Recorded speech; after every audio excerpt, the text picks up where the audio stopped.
her Highland protector.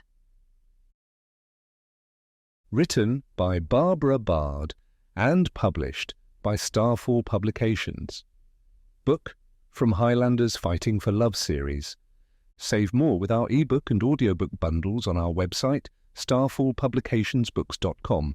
Subscribe for more audiobooks. Enjoy. Prologue.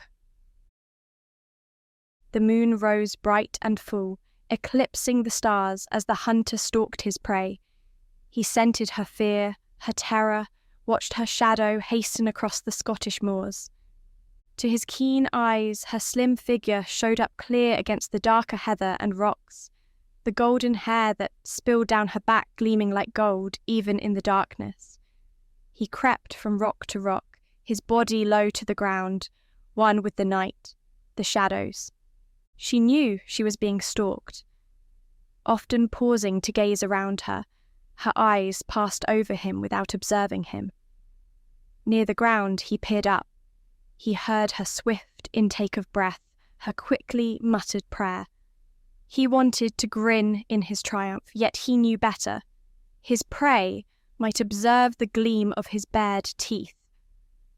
As she ran on climbing the hill, perhaps she hoped to make a stand there, or rather wished to put it between herself and her stalker. Run, little girl, run. Chasing his prey heightened his excitement. If one of them gave up too soon, surrendered in their panic, rolled over on their backs to expose their vulnerable throats, he felt disappointment. For certain, they still died under his knife. Still, he relished their screams of agony, still stared deep into their eyes as the life left them. Ah, but the chase, the pursuit of predator and prey was what thrilled him the most. The girl fled. He climbed the hill after her, squirmed on his belly at the summit of the hill to stare down, seeing her run across the moors, trip over an unseen rock, then run on.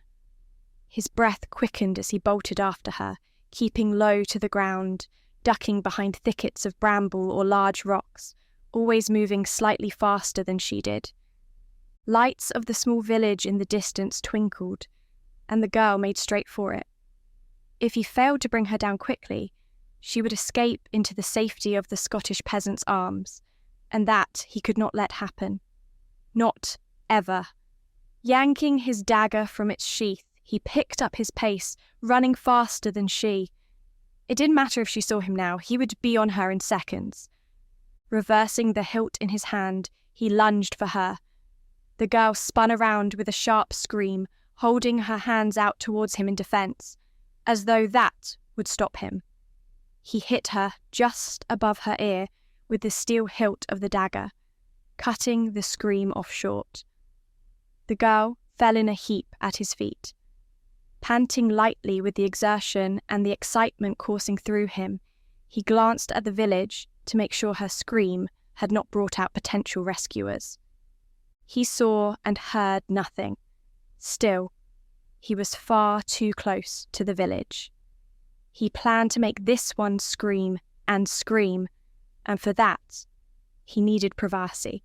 Seizing her by her wrist, he dragged her unconscious body back the way they had come, rounding the hill rather than going over it.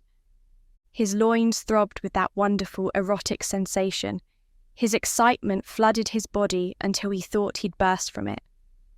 Her body was not truly heavy, bumping and slithering over the stones and heather until he found the perfect place to work.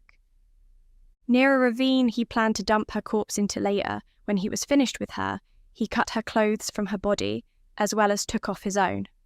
He wanted no blood on them. Even though none would dare question him, blood on his clothes would raise eyebrows. Whispers would start. The girl roused as he finished stripping, setting his clothes carefully aside.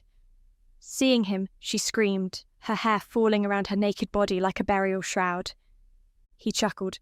"Scream all you want. No one can hear you."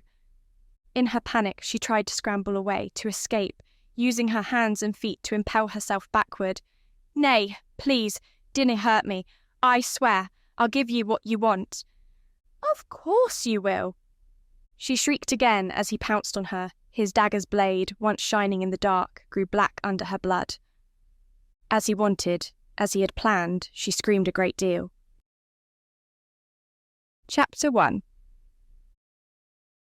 On a rare, sunny day in the northern English moors, a light spring wind brought with it the scent of heather blooming on the rolling hills. Myra Travers stole a quick moment from her work to enjoy a break from the nearly constant drizzle and the clouds that loomed low overhead. Roaming outside the castle's high protective walls, she plucked a few wildflower blossoms to breathe in their sweet odour.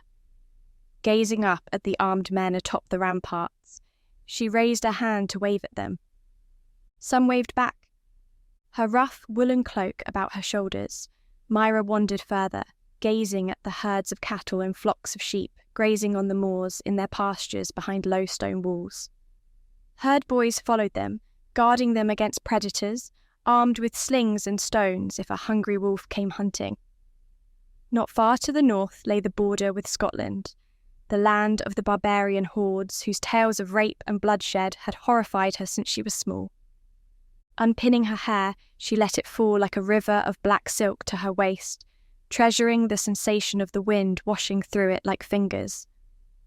Closing her eyes, Myra tilted her head back to better feel the sun on her skin. Breathing deeply of the sweet scents off the moors, she smiled a little, relishing the moment. For that was all she had, a stolen moment. Soon she must return to the castle and her duties. Myra. Opening them, she turned, finding the head housekeeper, and the only person in Myra's life who loved her, waving in a come-hither gesture. With a sigh, as she had hoped to stay outside for a short while longer, she obeyed the summons. With the flowers still in her hand, she approached Lilibet, her mother in all but blood. Even so, she smiled brightly, her dark grey cloak streaming out behind her. "Look," she said, holding up the flowers. "Aren't they lovely?" "Plan to put them in your room, do ye?" Lilibet asked, her own smile nearly as bright as Myra's. "I don't blame ye for wanting out on this fine day, and ye can stay out for a short while longer. I just wanted a word with ye." Myra's happy smile faded. "Is something wrong?" "What? Of course not. I wished to ask ye if ye considered marriage, lass. Ye be 9 and 10 now, and it be time to think of such things." Her happy mood gone, Myra snorted. "Who would want to marry me, Lilibet? I'm an orphan who works as a cleaning maid. I have nothing to offer a man." "Poor lass," Lilibet retorted. "Look at ye, Myra. Ye be the most beautiful girl in this district. Ye turn heads, and many o' the men here would be honoured to have ye to wife." Myra turned away to gaze over the rolling moors. "You shouldn't say things that aren't true. I am not beautiful, and no one would want me." For answer, Lilibet lifted a handful of Myra's loose hair to display. "Here now, ye have such stunning hair, lass. Skin like new milk, and who wouldn't kill for the eyes ye have? Like twin sapphires they be, jewels of the purest blue."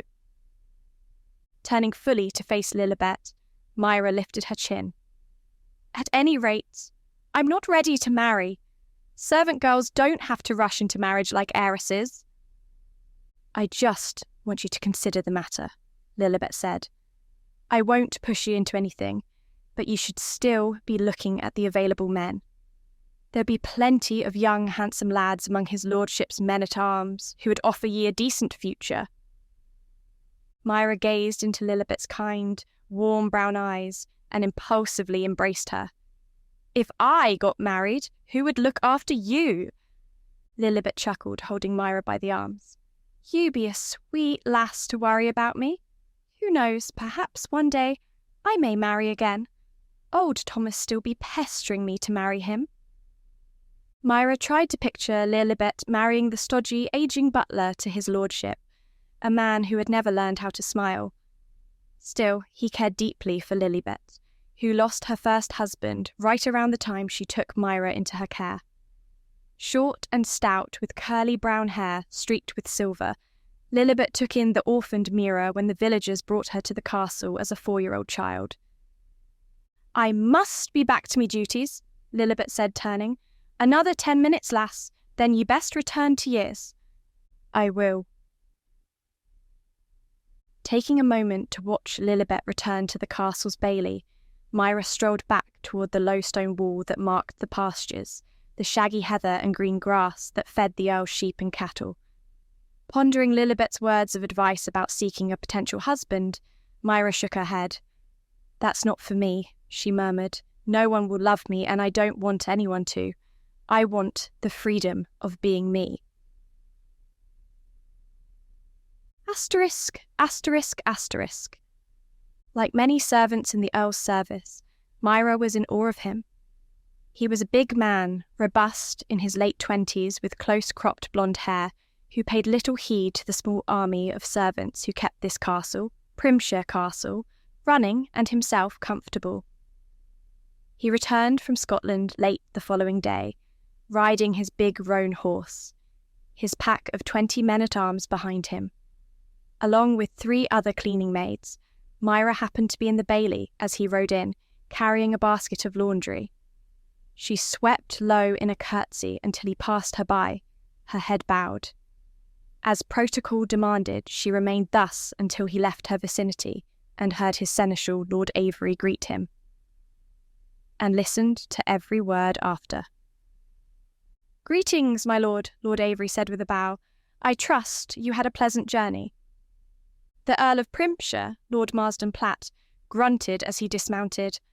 "A journey to that wretched country is seldom pleasant, as you very well know." "I do indeed. I must inform you the Duchess of Greenbrier arrived yesterday." From the corner of her eye, Myra watched as Lord Primshire paused, staring at his seneschal. "Greenbrier? What in heaven's name does she want?" "I know not, my lord. I told her you were not in residence, but she insisted on remaining until you arrived." Lord Primshire shrugged his massive shoulders under his tunic and fine wool cloak. "Inform her I will see her at supper." Lord Avery bowed. "Right away, my lord." Now Myra could rise and go about her business, as Lord Primshire continued on his way across the bailey, a groom taking his horse to unsaddle and care for. His men-at-arms also dismounted, chatting and laughing amongst themselves as they unsaddled their own mounts. After what Lilibet had spoken to her about the previous day, Myra paid a little more attention to them as she passed through. 3 of them watched her walk toward the castle proper, offering her friendly smiles and small waves. Where once she might have ignored them, she returned their smiles, blushing furiously. With the basket in her arms, she couldn't wave back, but tried to keep them in sight for as long as possible. They weren't terribly bad-looking, she surmised, and seemed friendly enough. Maybe one day I'll stop to talk with them. Right then, however, she had to get the clean laundry she carried back to the Earl's manservant, as it held clean sheets for his bed. On her way up the stairs toward the Earl's private suite of apartments, she passed other servants like herself going about their business. Knocking on the door, she waited, wondering if the Earl himself was inside, or considered that he had not gotten to them yet. The door swung open. However, it was not James, his lordship's manservant, who opened it. It was the Earl of Primshire himself. Myra instantly dipped into a curtsy. Your laundry, my lord." "Oh, right, very well, bring it in." He stepped aside to permit her to enter, Myra all but tripping over her feet. As James cleaned his master's rooms, Myra had never before entered the opulent place.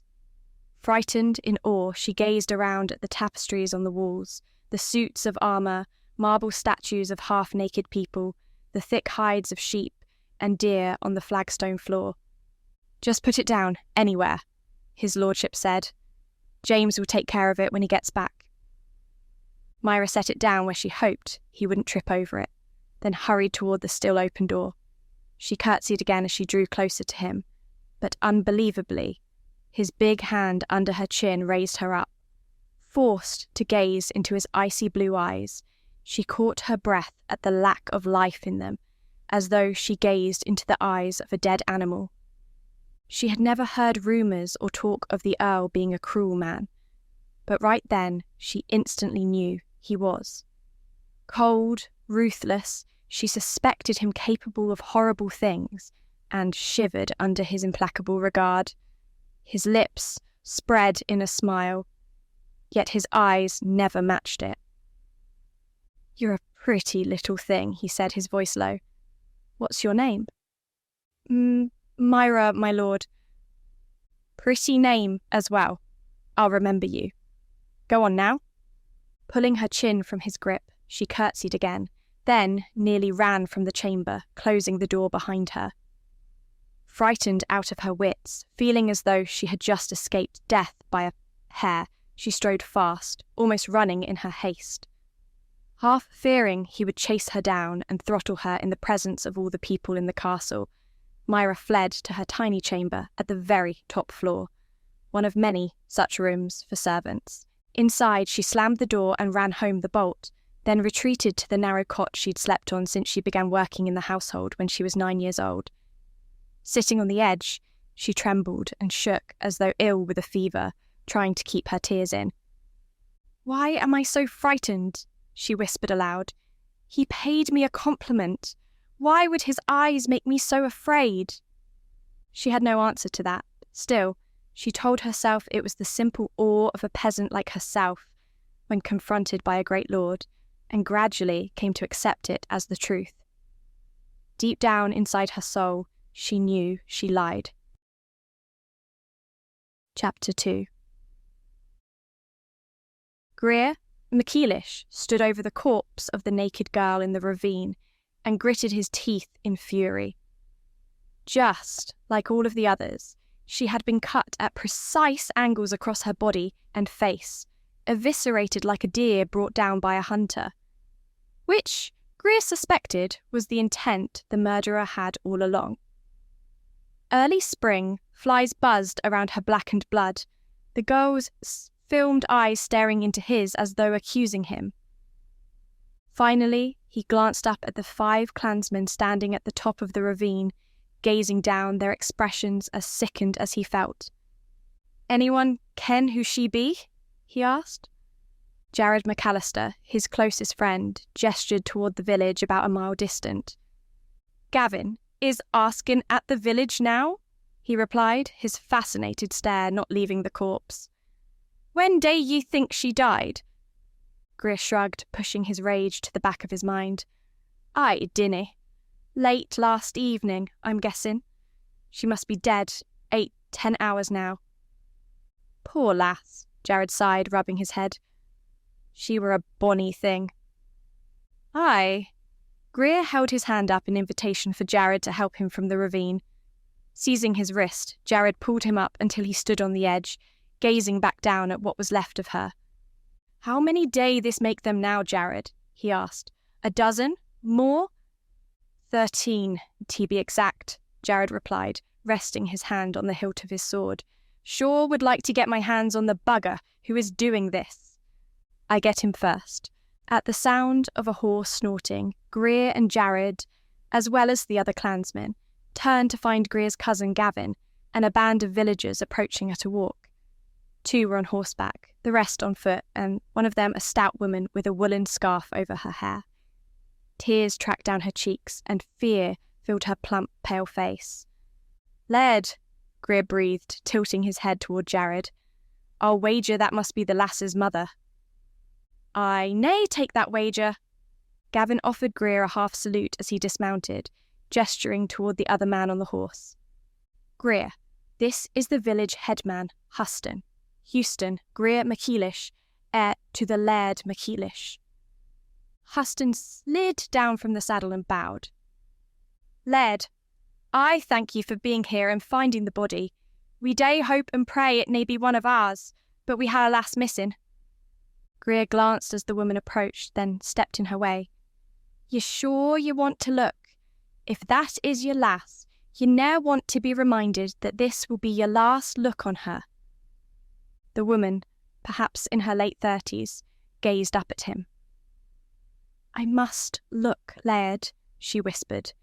"If it is my lass, I demand ye hunt down the beast that did this." "I swear it." The woman passed him by, and Greer turned to follow her, concerned for what her reaction might be. She stared down in the ravine, her skin drained of all colour. Her mouth opened. Her trembling hand rose to her lips as she stared down at the horror below. "Maisie," she whispered.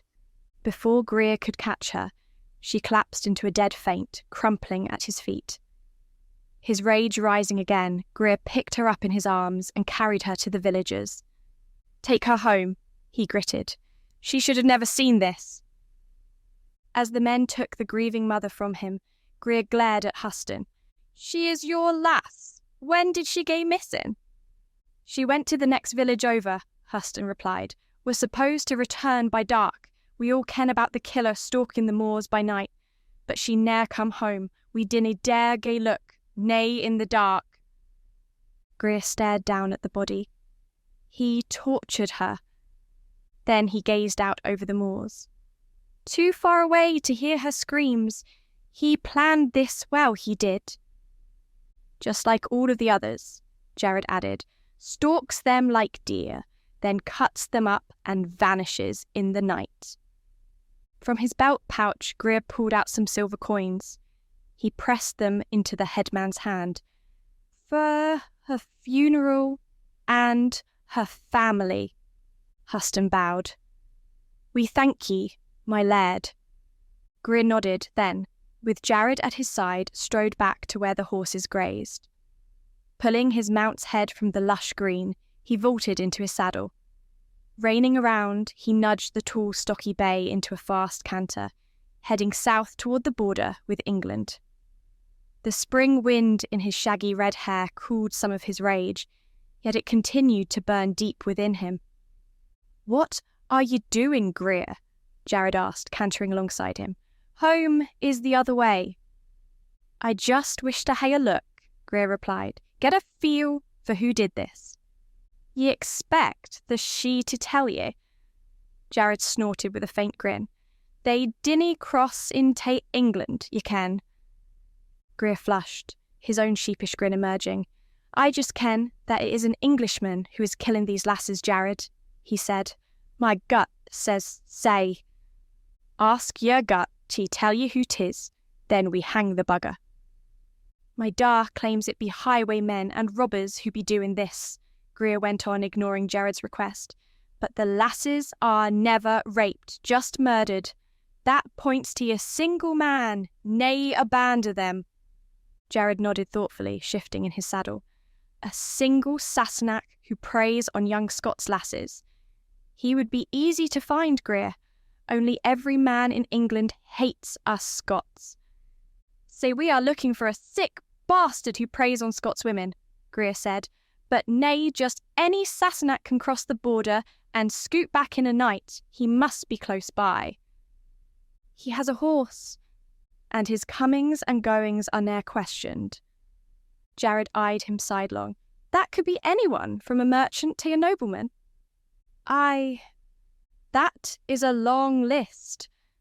Greer, how do you plan to find this murderer? Question every man who hae a horse and freedom o' nights." Greer shook his head. "I'm working on it, Jared. 13 women slaughtered like spring lambs isn't just a small happening. This bastard means business, and he won't stop till we kill him." Crossing the rolling moors, Greer and his companions rode for about 10 miles, passing the border and halting for a brief break near a small streamlet to water and rest the horses, taking time to munch strips of dried meat from their saddlebags. Leaving his clansmen to sit, eating and talking, Greer walked to the top of a nearby hill. As usual, Jared went with him, the two as nearly inseparable as twin brothers. Squatting on the hill summit to not be seen as easily, Greer and Jared gazed south into the lands of the Earl of Primshire. Greer rubbed the scar that ran from his left cheek to his jaw, a gift from a Sassenach dagger during a raid. Misty grey with distance, a castle loomed on the horizon, built atop a rocky pinnacle ages ago. "You see that?" he asked Jared, gesturing. I do. A man living here can easily ride into Scotland and do his killing, then ride back. Greer tried to recall all of the locations where all the women had been slaughtered, and estimated every one of them was within a few hours' riding distance of this castle. How many villages are around here? Towns large enough that a killer might come and go as he pleases? Jared sucked in his breath. Only small villages with poor peasants, be anywhere between here and the region the lasses be slain. Aye. Ye be thinking, our killer is there? I do. At last, Jared nodded. I agree. That is a place to hold a murderer. He can ride to Scotland and be back within a night. The Earl be a rabid hater of Scots, Greer added, and he has a reputation for enjoying the kill. You think he be our killer? I dinna, but I aim to find out. We make camp a wee bit closer to the castle and watch for a day or two. Asterisk, asterisk, asterisk. Upon finding a spot in a tiny valley between 3 hills, Greer's clansmen picketed the horses where they could graze. A small spring nearby provided water, and the top of the hill gave Greer a clear view of the Primshire castle. Lying on his belly, hidden behind thickets, he watched the ordinary activity of a Sassenach castle, which wasn't truly different than a Scottish one. Men-at-arms guarded the high stone walls and gazed out over the rolling moors to watch for impending trouble. Sheep and cattle, as well as horses, grazed in the pastures, Greer finding plenty of holes in the castle's protection of them. He knew he could raid the place and run off with the herds and flocks with ease. Maybe we should take a few of the Earl's cattle when we depart, eh? Jared suggested, rubbing his hands with glee. Aye, Greer replied thoughtfully, tracing his scar with his thumb, his green eyes watching the men-at-arms practice their swordplay outside the bailey, servants coming and going while peasants trudged between the castle and the nearby village, and his horses. Behind the low, misty clouds, the sun sank into the west. The peasants returned home to their huts, the men-at-arms sheathed their swords and vanished into the bailey, the servants dispersed. Neither Greer nor Jared saw any sign of the Earl as darkness fell. In the east, the moon rose golden and full, promising some light to see by. Retreating down the hill where his men had built a small fire, Greer sat beside it as Gavin handed him a chunk of oat bread, hard cheese, and cold roasted lamb. Nodding his thanks, he devoured the food, washing it down with a cup of crystal-clear water from the spring. We set a watch on the castle, he said, wiping his mouth on the sleeve of his tunic. Our killer may gae hunting again this night. I will take the first watch, Gavin said, rising. Good lad. Gavin vanished into darkness beyond the light of the fire, and Greer heard his steps climb the hill until they disappeared under the sound of the night wind over the heather. Once their meal was over, and with no need for its warmth, Greer kicked dirt over the fire, quenching it. If indeed their killer rode forth, he wanted no light that might be seen from a distance, even if their spot was well hidden from view. Just as Greer considered rolling himself up into his blankets to sleep, Gavin raced back down the hill, breathless with news. Greer, he hissed, his voice low. Someone is approaching from the castle, and he is carrying a body. Chapter 3. Thomas, the unsmiling butler, loomed over Myra. I need you to carry this note to your mistress, he intoned in a dead voice, his nearly dead eyes gazing myopically down at her. I believe she is currently in her quarters. Myra bobbed a quick curtsy, forcing her expression to maintain its ordinary, respectful mien when she wanted to grin. I will, sir. He pressed a small piece of paper into the palm of her hand. Go, child. Lilibet had taught her to read and write, but Myra had too much respect for her guardian to sneak a peek at what Thomas had written to her. Maybe it's an invitation to a tryst on the moors. She giggled to herself at the thought of old Thomas on a tryst, even if Lilibet was yet attractive and young enough for such. the head housekeeper's spacious quarters, where Myra herself had lived from age 4 until 9, when she began working as a servant in the Primshire household, lay on the far side of the keep. The most direct route to them was past the huge hot kitchen and out a door that led into a central courtyard, open to the sky. Once through that, another postern door gave way to the grand hall where the current lord held court. From there, Myra would leave that chamber and climb the steps to Lilibet's rooms. A quiet girl by habit, Myra opened the door into the courtyard and closed it behind her silently. The place was like a small garden, with rose bushes and small groves of trees. A few shrubs lined the walls. Stepping lightly through without thought, save what Thomas might be planning with Lilibet, she started across the courtyard, a mere shadow among the trees. A strange noise struck her, halting her in her tracks. Her head cocked, not frightened. Myra listened closely, half thinking she heard one of the castle's cats chasing a rodent. It came again, a moan. From a human throat. Is someone hurt? Could a guard have fallen from the rampart? Though she considered that idea unlikely, she thought perhaps she should investigate. Just in case someone did indeed need help. Keeping to the shadows, the moonlight just barely edging over the top of the courtyard, Myra crept toward the moaning, the sound coming faster, quicker. Another noise mingled with the first, a low-pitched groaning coupled with the sound of flesh striking flesh. Her heart now in her throat, growing scared yet far too curious to stop, Myra peered around the trunk of a tree. A gasp shot from her mouth before she could stop it. Lord Primshire, his trousers around his ankles, moved his bare hips back and forth against the Duchess of Greenbriar's also naked lower body. She leaned her hands against the stone wall of the castle, her face thrown back over her shoulder at the Earl, her mouth open in a wide O as he seemingly pumped himself against her bottom. It was she who moaned like an animal as the Lord's hands held her by the hips, his own low, thick groans emerging from his throat. Myra covered her mouth with her fingers to prevent any noise from escaping, but it was too late.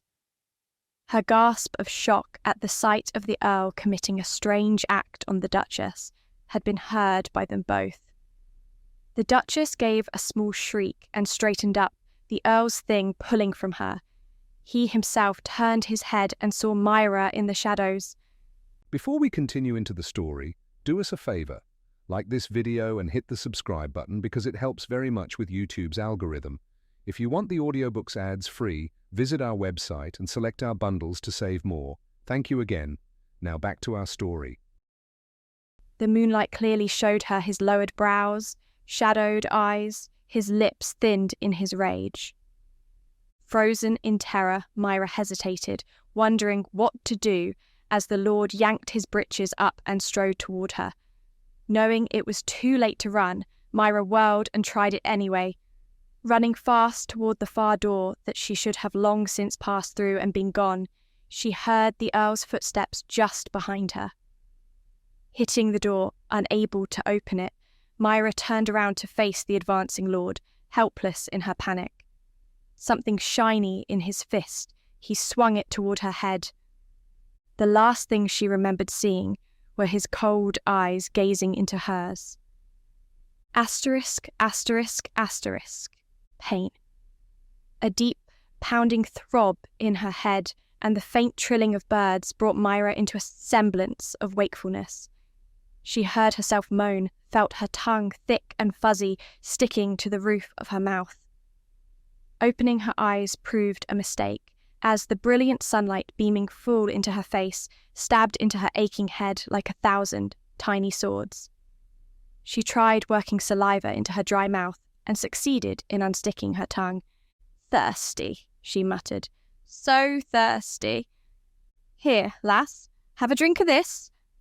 A woman's voice with an accent thicker than Lilibet's Irish brogue filled her ears, and a hand lifted her throbbing head from the pillow it rested on. Myra scented the cold water before the cup reached her lips. With her hand on the woman's, Myra drank the entire cup down and craved more. She heard the splash of water and the cup once more touched her lips. "Thank you," Myra murmured after finishing off the second cup. "Ye be welcome, lass. Can ye open your eyes?" She nodded carefully. "It hurts," listening to the sound of wood scrape against stone. Myra then heard footsteps across the room. "Welcome!" relief came as the woman closed the shutters over the window, then returned to her side. "Better?" Now Myra could open her eyes without the stabbing agony. "Yes," she whispered. She glanced first at her benefactor. The woman who returned to the chair beside the bed Myra lay on was of medium height and wore a light brown dress with a leather vest over the bodice, bound together with thongs. Her auburn hair, braided into a thick rope that fell to her bosom, was a colour Myra had not often seen before. She was beautiful, however. Her brilliant green eyes smiled even as her lips pulled back from even white teeth in a smile. "What be your name, lass?" she asked. "Myra Travers. Where am I?" "This be the castle belonging to the Laird of Clan MacEilish. I be his wife, Fiona." Myra's heart beat faster in terror. She was in Scotland, a prisoner of the Scottish murderers. She shrank back in fear, unable to control her sudden and instinctive flinch. She knew her jaw slackened and that her eyes had grown round in panic. Fiona's smile faded and her brow furrowed. "Dinna tell me you be a victim of the tales that Scots be bloodthirsty heathen out to drink the blood of Sassenach children," she said, her voice cold. "Honestly," Myra nodded. "Yes," she whispered. "I was told that when I was a child." Fiona snorted in disgust. "We, here up north of the border, is sense enough to teach our young the Sassenach be the enemy, but ne'er monsters. Had I wished ye dead, child, I'd ha' killed ye, and put a poultice on your head, and set ye in a clean bed, and fetched ye fresh water to drink." Gingerly, Myra's fingers groped for the thick wrap on the source of the heavy pounding in her head. "You cared for me?" "Aye, me lad brought you home with him after he seen you dumped like a piece of rubbish on the moors." Instantly, a vision of the Earl's face, twisted in evil and fury, filled her mind's eye. Myra winced, her physical eyes closing, at the memory of his heavy hand striking her with an object. Her lack of memory after that. "He tried to kill me. Maybe thought I was dead, disposed of my corpse on the moors." She shuddered, knowing how close she came to death, that if Fiona's son hadn't found her, she may very well have died out there from a head injury. Opening her eyes, she found Fiona gazing down at her, her expression softened, compassionate. "What happened to ye, lass? Who did this to ye?" Myra opened her mouth to answer, her fears craving expression, to confess she had seen the Earl of Primshire in a strange act with the married Duchess of Greenbrier, and that he had run her down and hit her with something.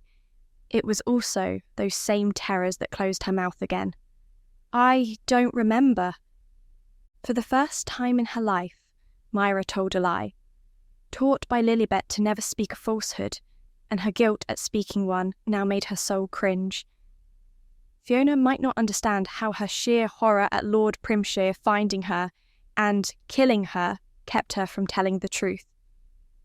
Though her mind told her it was impossible, her gut feared he would pop into the room like a djinn from a bottle at the mention of his name. Fiona's face tightened for a moment, and Myra knew she had seen through the lie. Then, as before, compassion and kindness filled it anew, and Fiona offered her a tiny smile. "Whoever he be, lass, you be safe from him. He cannae hurt ye here." "I don't believe that." Though certainly not well travelled, Myra had heard the MacEilish lands were not terribly far from the Earl's vast estates, and that raiding often went on across the border between them over the years. In her lack of experience, she suspected the Earl might raise an army, cross the border and demand the return of his servant, and that Laird MacEilish would obey him in order to stop a war. Fiona stood. "Get your rest, lass. I will fetch ye broth and bread to nourish ye." "Thank you," Myra said. "And I'm sorry." Fiona sent her a quick wink. "Ye clearly be an innocent child, and canny help what ye been taught. I will return soon." Once Fiona closed the door, Myra stared at the ceiling, trying to make some sense of her fears and how she came to be in Scotland. Fiona's lad, her son, found her.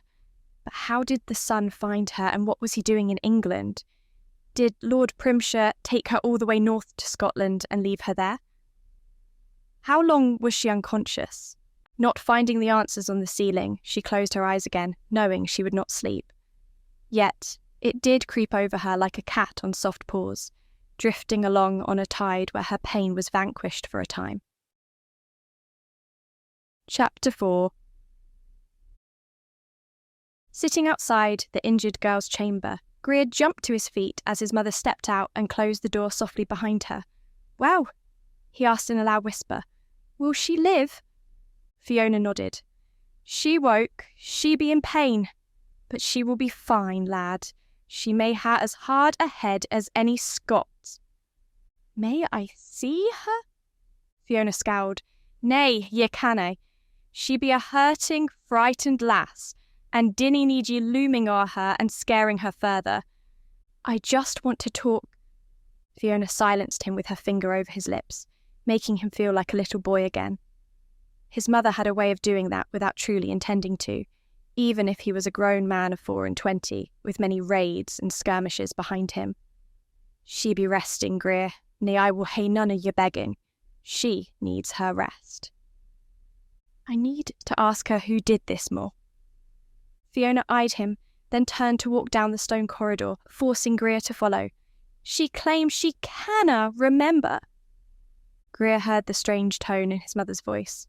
"She claims?" I feel she is lying, but she lies out of fear, lad.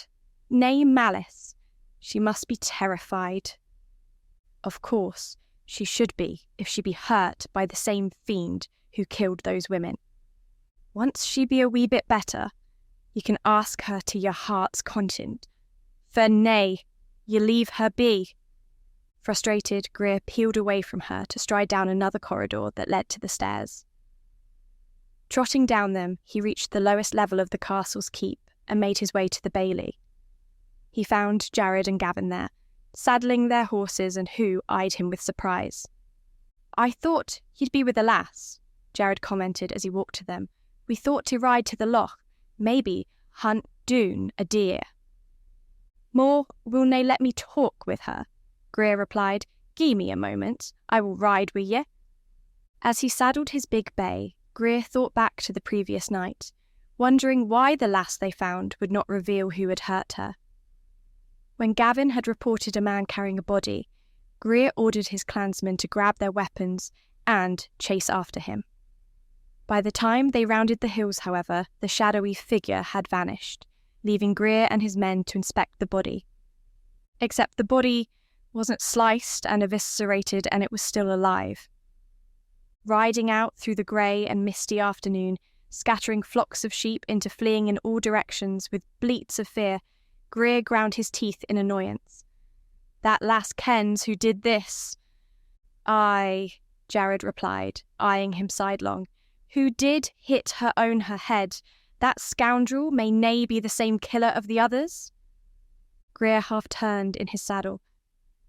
"Ye be thinking we hae two different Sassenach villains?" Gavin offered him a shrug. "Why, nay, all the Sassenach be villains in me opinion." Sitting back, Greer frowned thoughtfully. "But why would a man hit this lass in the head, then dump her? She was still alive." "Maybe she were his mistress," Jared replied with a faint grin. "Knocked her own the head when she got with child." "Or got with child and threatened he'd tell his lady," Gavin continued with a laugh. Greer shook his head. "It dinna fit, lads. She be a beauty, innocent seeming." Even with the blood on her head and face, her thick black hair matted and tangled with dirt and twigs, Greer felt his heart stop when he saw her clearly at sunup. So slender, she felt as light in his arms as a child as he and his men rode north. Her flesh seemed of the finest porcelain, her thick fall of hair midnight black. He knew that when she opened her eyes, they'd be the colour of the clearest blue. "You cannae tell by looking at her, Greer," Jared said, grinning. "Even innocent-seeming lasses are not so innocent." "Goan, lads," he snapped, also sharing their grin. "I will wager she be as pure as a newborn babe." "Wager what?" Gavin challenged. "Your horse there." For a moment, Greer wanted to refuse. He'd never risk losing that particular animal over a wager. Then his grin grew sly. He knew he had little to worry about. "Aye, Gavin, me lad. What will ye put up?" "Years?" Gavin spit into his palm and held it out, leaning over his saddle. Greer spat in his and they clasped hands. "Done," Jared announced. "Winner takes the loser's horse." "I always admired that beastie," Gavin said as they trotted toward the wide, still lake a few miles from the castle. "Good bone. Soon he will be mine." "And ye will still admire him," Greer replied, grinning. "He will ne'er be yours." Returning empty-handed from the hunt to the castle, they bantered and joked with one another as they cared for their mounts and housed them in their stalls. Leading the way into the keep and toward the vast dining hall where the Laird of the clan ruled his lands and his people, Greer joined his parents at the high table. Offering his sire, Laird MacEilish, a short bow, he kissed his mother's hand before seating himself on his father's right. Jared and Gavin sat at the next table down from the dais, but still close in rank to the clan Laird. As servants placed dishes of steaming soups, platters of roasted meats with bowls of gravy, hot fresh bread, pies made from dove and fish, and various vegetables cooked in butter on the table before them. Below in the vast hall, other servants worked their way among the clansmen who served the Laird of Clan MacEilish. "Tell me more," Greer asked, his tone nonchalant. "How be our guest?" Fiona smiled as she filled her plate. "A wee bit better. Ate bread and broth, now sleeps like an angel." Greer glanced at Gavin, who smirked, and at Jared, who glanced between them, expectant. "Do you think a lover maybe hit her to get rid of her? To save his wife, kennin' it?" "What?" Fiona dropped the ladle of gravy back into the bowl and glared at him. "Why would you think that? She hae the innocence of a spring lamb, she does. No man ha' touched her yet, I be telling ye." Gavin's smirk vanished, while Greer's bloomed. Kerr eyed them both, and Greer's triumphant grin burst the instant his sire's eyes fell on him. "What are ye lads about now?" he asked. Greer squirmed. "We just had a wager, da. Own the lass." "As tae her virginity?" Fiona gasped. "Ye should well nigh be ashamed. That child be fighting for her life, and ye be wagering on her purity." "Nay, more, it may be." "I were here, nay, more aboot it, Greer," Fiona snapped. Greer, chagrined, dropped his eyes to his meal and kept them there. "I still won the horse." "Then perhaps it were the Sassenach killer who tried to murder her, and we scared him off afore he finished." Kerr turned to stare at him. "Ye still be thinking it one man who be killing these women, lad?" "He day, da. It be the work of bandits, robbing and raping. We get a band together and run these cowards who prey on women doon. We hang them, lad." Growing frustrated again that his father refused to listen to him, Greer still held his tongue. He would never contradict his sire in front of others. Later, when he had a private opportunity, he would try to convince Kerr that chasing imaginary bandits was a waste of time. "When might I pay me respects to the lass?" Greer asked. "In a day or two," Fiona replied. "Her name be Myra Travers." Myra Travers. Greer thought that was a beautiful name and suited her well. The memory of her exquisite beauty haunted him, and he longed to talk with her, and not just about who tried to kill her. He wanted to hear her voice, gaze into her eyes, maybe hold her hand. He had no idea why this girl fascinated him so, but the hours of riding with her limp form in his arms had connected him to her somehow. Greer felt the urge to protect her swarm through his instincts, making him long to sit by her side as she grew stronger and finally well. Chapter 5. Myra lost all track of time during her periods of waking, then sleeping, only to wake and then sleep again. At times, darkness filled the room, lit only by a single tallow candle on the table by her bed. During the daylight hours, she often found Fiona sitting beside her, sewing or embroidering. Day or night, Myra always found food and water on the table. Feeling able to sit up for short sessions of time before dizziness and exhaustion overwhelmed her, forcing her to lie down again, Myra often sat at the table to dine, sometimes under the watchful eye of Fiona. "How long have I been here?" she asked during one such time. "This be your 3rd day under our roof, lass." Myra swallowed a chunk of bread too hard, as her mouth went dry at a sudden thought. Washing it down with water, she stole a glance at Fiona. The older woman sat in her chair, embroidering, and looked up upon feeling Myra's eyes on her. "Will you?" Myra began, her voice trembling, her shoulders rounded, her hair falling in a black river around her. "Will you send me back?" "Da ye wish us taich?" "No. I mean, it's my home, but I guess now I'm homeless. No, I can't go back there." "Da ye hae people there, lass?" "Only Lilibet. She's the head housekeeper, and she raised me when my mother died."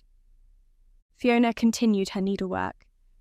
"Then, I expect you will live here, Myra, if you wish to—" Relief coursed through Myra like a raging wave. "Thank you, my lady." "Ah, dinny be my ladying me. I just be Fiona. We Scots are nae partial to formality." "I am a cleaning servant, Myra went on, eager, knowing she needed to repay Fiona and her Laird husband for their kindness in bringing her into their home. "I can work, my Fiona, I won't disappoint you." "Nay, I expect you will nae day that." Fiona smiled. "And I dinny hae nae use for any more servants." Crestfallen, Myra felt as though her entire world was collapsing around her. "But I must work. It is all I know. Please, you said I can stay here, and I want to. I'll work hard. I swear it." "Myra," Fiona said, her voice firm, "I said ye can stay with us, and I meant it. I also meant you would stay with us as a guest. I cannae demand you work for your keep, lass. Once you be up and aboot, I will find you suitable garments of a lady." "But I'm not a lady." "I dinny care. Now, my lad has been pestering me to let him into talk with ye, but only if you be up for it." Myra held the tattered remains of her gown close to her neck. "You said he's the one who found me, brought me here." "Aye, and dinny worry you will nae meet him in that rag. I will find you a better gown than that." "Yes," Myra said, standing up to walk, a bit unsteadily toward the window. "I would like to meet him. He saved my life." Gazing out the window, she discovered it faced north and a broad lake several miles distant, the veiled sunlight making it appear misty and fanciful. "What is his name?" "Greer." Myra turned. Leaning against the windowsill, she gazed at Fiona as the woman continued with her needlework. "That's a nice name. Is he your only child?" "Aye, his da and me had a wee lass, but she died before she were a week old." "I'm so sorry." "Ach!" Fiona looked up. "It were God's will. We will see her again." "What is Greer like?" "A good lad. A stout fighter will make an excellent laird to his clan one day." Her headache returning, with the dizziness on its heels, Myra made her slow way back to her bed. "I wish this pain would go away," she muttered, lying back down and pulling the quilt up to her chin. "I have never been sick in my life." "It wit, lass," Fiona said, standing to lay her fingers lightly on Myra's brow. "Just remember, that blow could fair split your skull. As it were, I wouldna be surprised if it be cracked. Take your time in healing. You be fortunate to be alive." "I know, and thank you for reminding me. I'm just not used to feeling helpless." "None of us are." Asterisk, asterisk, asterisk. Late the following day, Fiona decreed Myra well enough to have a visitor and brought her a silver and white gown with the same leather vest that bound the bodice with thongs. It fit Myra's slender form quite well, though it was a trifle long. Myra feared she would trip over its hem if she wasn't careful. "I will raise the hem, lass," Fiona said, urging Myra to sit in the chair to enable Fiona to brush out her long midnight locks. "Why are you going to such trouble?" Myra asked as Fiona hummed under her breath, brushing. "I mean, it's just for me to say thank you." "A lass must be presentable no matter whom she be meeting," Fiona answered, her voice dry. "I wouldna wish ye to feel shame to meet me lad wearing a rag, and your hair nae brushed." Myra had to chuckle. "I suppose that is very true." At last Fiona deemed Myra presentable, and gave her a quick nod of satisfaction. "I'll let me lad in." Trembling inwardly, Myra stood up, her hands clasped in front of her. "Why am I so nervous? He's just a man. I'll be polite, tell him thank you, then he'll go his way and I'll go mine." Instead of calming her, her nervousness increased as Fiona opened the door and spoke with someone outside. Then she opened it wider, and Myra saw her saviour for the first time. She forgot to breathe. Greer MacEilish was more than handsome, more than attractive, more than any adjective Myra could think of in that moment. His brilliant green eyes, obviously inherited from his mother, gazed at her with frank fascination. Red gold hair fell to his collar. His cheekbones thrust from under his tanned skin gave him a rugged appearance, and his strong jaw was covered with a fine coating of gold fuzz. The long scar across his left cheek only added to his incredible good looks. Tall, his shoulders seemed to fill the doorway, tapering down his tunic to his sword belt where his sword lay in its sheath.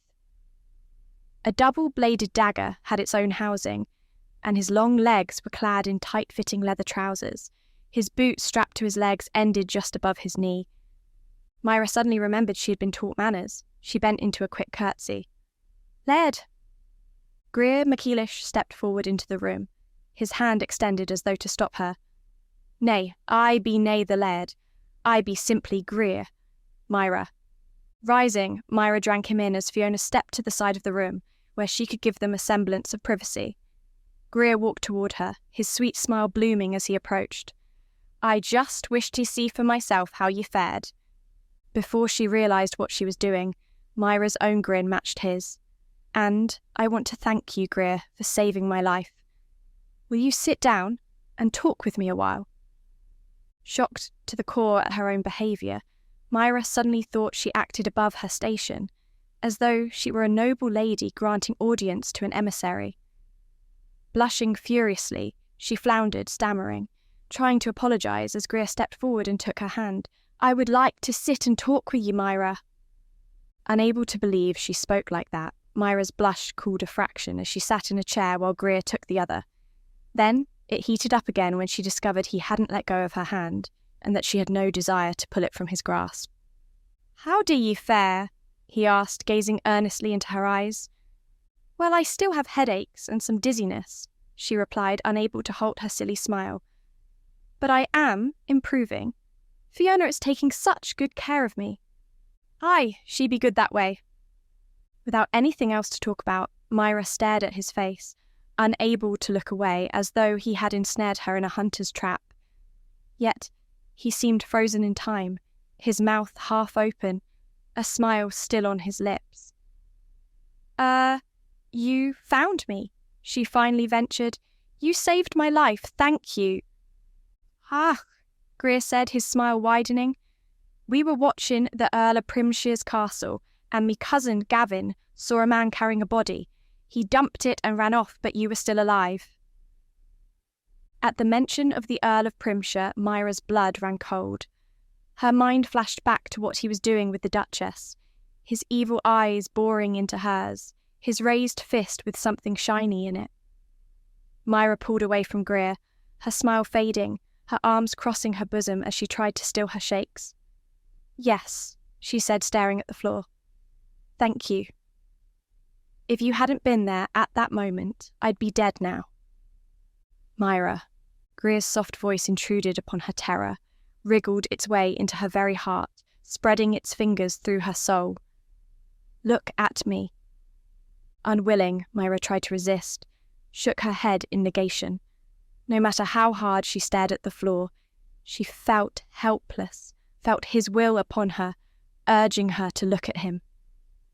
At long last, she lifted her face and met Greer's eyes. He took her hand again, clasping her fingers with both of his own, his expression earnest and kind. "I will nae pressure ye to tell me what happened, Myra," he said, his voice gentle, sweet. "But should ye be ready, I be here. Understand? Give yourself time to heal, in your head and in your spirit. I be here when ye are." Myra nodded. "All right. And ken this, me wee Myra." His tone turned slightly harder, yet filled with a restrained passion that awed her. "He will ne'er harm ye again." Chapter 6. After that first visit, his Moor permitted Greer to visit Myra any time he wished, provided she was there to chaperone. Struck afresh by her beauty and simple innocence, every time he came, Greer discovered a few things about Myra he had never suspected of her when she first lay in his arms.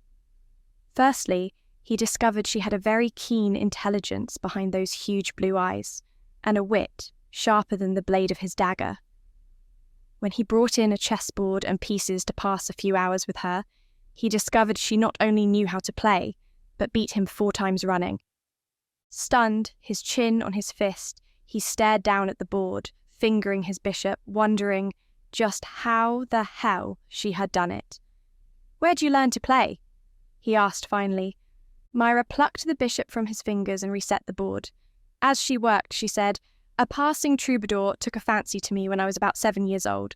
He taught me to play as well as the strategies and mathematics behind it." Greer's mouth hung open. "At 7? Myra nodded. He too was amazed at how fast I learned. Called me a prodigy. A prodigy, indeed. The fact that she had worked as a lowly servant in the Primshire castle bothered him not at all. He enjoyed his time spent with her, her natural sweet innocence acting like a balm to his soul. As she grew more comfortable with him and his title, he discovered her shyness that aided her as a servant soon fell away. She tended to hold his hand when they sat together, laughing at his tales of life in Scotland, while she regaled him with stories of the servants in Primshire. "Do you miss this Lilibet?" he asked her as they stood hand in hand at the window, gazing out at the lake. "Yes, I do. She's the only mother I remember." Myra's face fell. "I wonder if she thinks I'm dead." "She may. One day ye may prove her wrong." At last came the day when Fiona announced Myra fit to leave the chamber, no longer an invalid, but now a full-fledged guest. As though feeling her job accomplished as a chaperone, she left Greer and Myra to wander the castle without her. Greer gave her the tour, introducing her to Jared and Gavin, and discreetly grinning as they, tongue-tied, tried to feed her compliments. "Gavin is your cousin?" she asked. "I can see the resemblance." "My Da's sister's son. He is rather cute," she confided, glancing over her shoulder and waggling her fingers at him. Instantly, Greer felt jealous anger course through him in a wave. "Cute, is he? I would carve him up like a goose at feast time, He caught the amused glint in her eyes and grinned sheepishly. "You got me, eh?" "Oh, I got you. You rose to my bait faster than a starved trout." Greer slung his arm over her shoulder as they walked across the bailey. "Now, why would ye incur such jealousy in me? Didn't you know we Sassenach witches brew spells to ensnare young Scottish lads in our webs?" He laughed aloud. "Now that I do believe." Watching her with the horses in the barns, seeing her fascination for them, how she devoured them with her eyes and fondled their muzzles, he asked, "Perhaps I might teach you to ride." Myra spun on him. "Would you? Could you? Please, please, please." Greer rocked back on his heels. his hands behind his back, whistling. Myra set her hands on her hips, glaring at him until he grinned and said, I must ask me more. She may object, as you just healed from a grievous injury. If ye fall off, ye may open your wounds again. Me more be righteous in her anger. Myra sniffed. I know when I am healed enough, and I say I am healed enough. Making the rounds of the castle, Greer finally spotted Kerr with some of the clan elders, talking in a corner of the bailey. That be me da, Greer said, gesturing, Laird of the clan. Myra brushed her hands down over her skirt, ran her fingers through her hair as it hung loose down her back. Am I presentable, Greer? Perhaps I should go change. Put my hair up. Grinning, he seized hold of her hand. Ye look as beautiful as a spring day, me lass. Ye nae changin' anything. At length the elders dispersed, and Kerr gestured for Greer and Myra to come close. Da, this be Myra Travers, late from Primshire Castle, Greer said by way of introduction. Myra, I wish to present me Da, Laird of Clan MacEilish. Though constantly informed that the Scottish seldom showed their deference to their lairds, Myra dropped low into a deep curtsy. My honour, Laird. Kerr smiled slightly. Taking her by the arm, he lifted her and nipped her chin with his finger. What a lovely lass ye be, Myra. Be welcome here as me honoured guest. I would have you reside in the formal guest chambers, and leave the room ye in behind. No, Laird, she stammered. I couldn't. The room I'm in is fine, it's beautiful, and you might have someone more important you need those rooms for. Kerr chuckled. If I need them for one more important than ye, I'll ask. Take the rooms as a favour to me. Well, Myra replied slowly, as long as you let me know if you need them. I will, and I hope you join us for supper this eve. Me castle be most interested in meeting the fine Sassenach lady that recently joined us. When she arrives, I'll be the one carrying her bags. Kerr laughed. Ye be a joy to this house, Myra. To her utter horror, Kerr insisted she sit at the high table as an honoured guest, seated next to Fiona. Gazing down at the assembled MacEilish clansmen, Myra watched the servants make their way around the tables, knowing that was her place, not here among the upper class. Why can't they understand I don't belong? She caught Greer's small smile and wink tossed to her across his parents, but it failed to ease her misery. I wish to teach Myra to ride, Greer said. Dey ye hae objections, more? Fiona eyed Myra speculatively.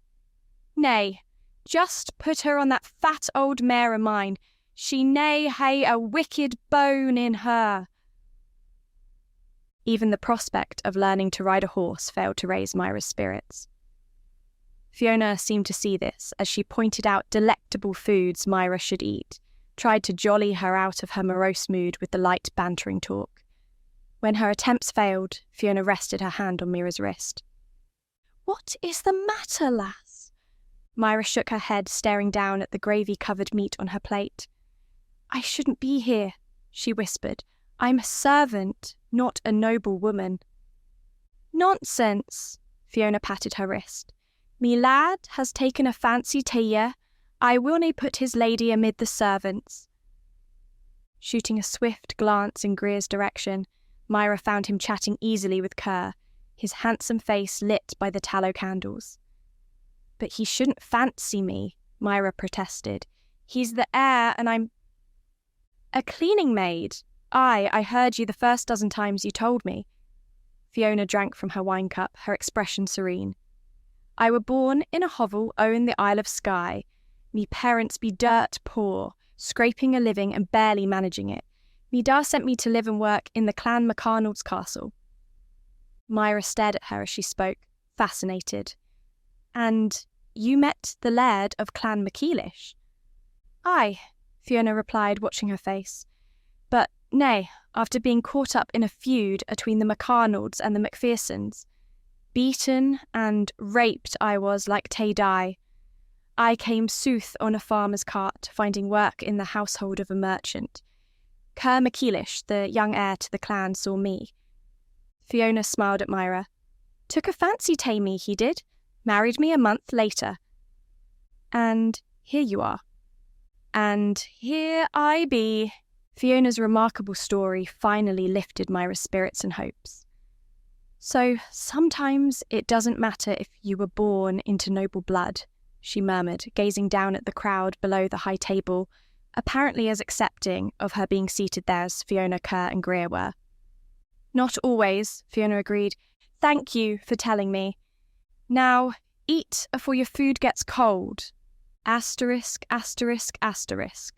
Though her head still ached with a dull throb, and she grew dizzy if she moved too fast, Myra couldn't wait for her first riding lesson. The next day dawned with low, misty clouds hanging overhead, yet was still warm, and the threat of the annoying drizzle held off for a time. Greer led a stolid black mare from one of the barns built against the bailey's inner walls, saddled and bridled. The beast was short and chubby, but Myra thought she was the most beautiful creature she had ever seen. Greer's cousin Gavin and his close friend Jared joined them, but Myra refused to be intimidated by their standing by to watch her first lesson. The two men accompanied Greer, a long rope looped around his shoulder, and Myra out of the bailey toward the green meadows. In the manner she rapidly learned was the Scottish way in which they showed affection. They teased her unmercifully. I wager you'll fall straight off, Jared said with a grin. Myra stared him straight in the eye. Wager what, laddie? She demanded. Under Greer's chuckle and Gavin's outright laughter, Jared rubbed the side of his long nose. If I win, I get a kiss from ye. And if I stay on, Myra challenged, what do I get? A kiss? As Greer's amusement changed to affronted jealousy, Myra shook her head. If I stay on through the entire lesson, I get that dagger you have there. Jared glanced down at it, then grinned. Spitting into the palm of his hand, he held it out. Done. As nasty as it was, Myra spat into her own and clasped hands with Jared. Once I win that knife, someone will have to teach me how to use it. Ah, lass, Gavin declared, you'll hurt yourself with it. Her brow rose. Must I make yet another wager? Taking her by the arm, Greer hustled her toward the meadow. One wager at a time. Now, I would tie this rope to her bridle and keep her walking as ye learn. Shaking the loops from the rope, Greer tied one end just above the mare's bit, then showed Myra how to put her left foot in the stirrup and climb into the saddle. Once seated, she gazed down from what seemed like a very high spot, observing Gavin's and Jared's grins, and Greer's nod of approval. Good, he said.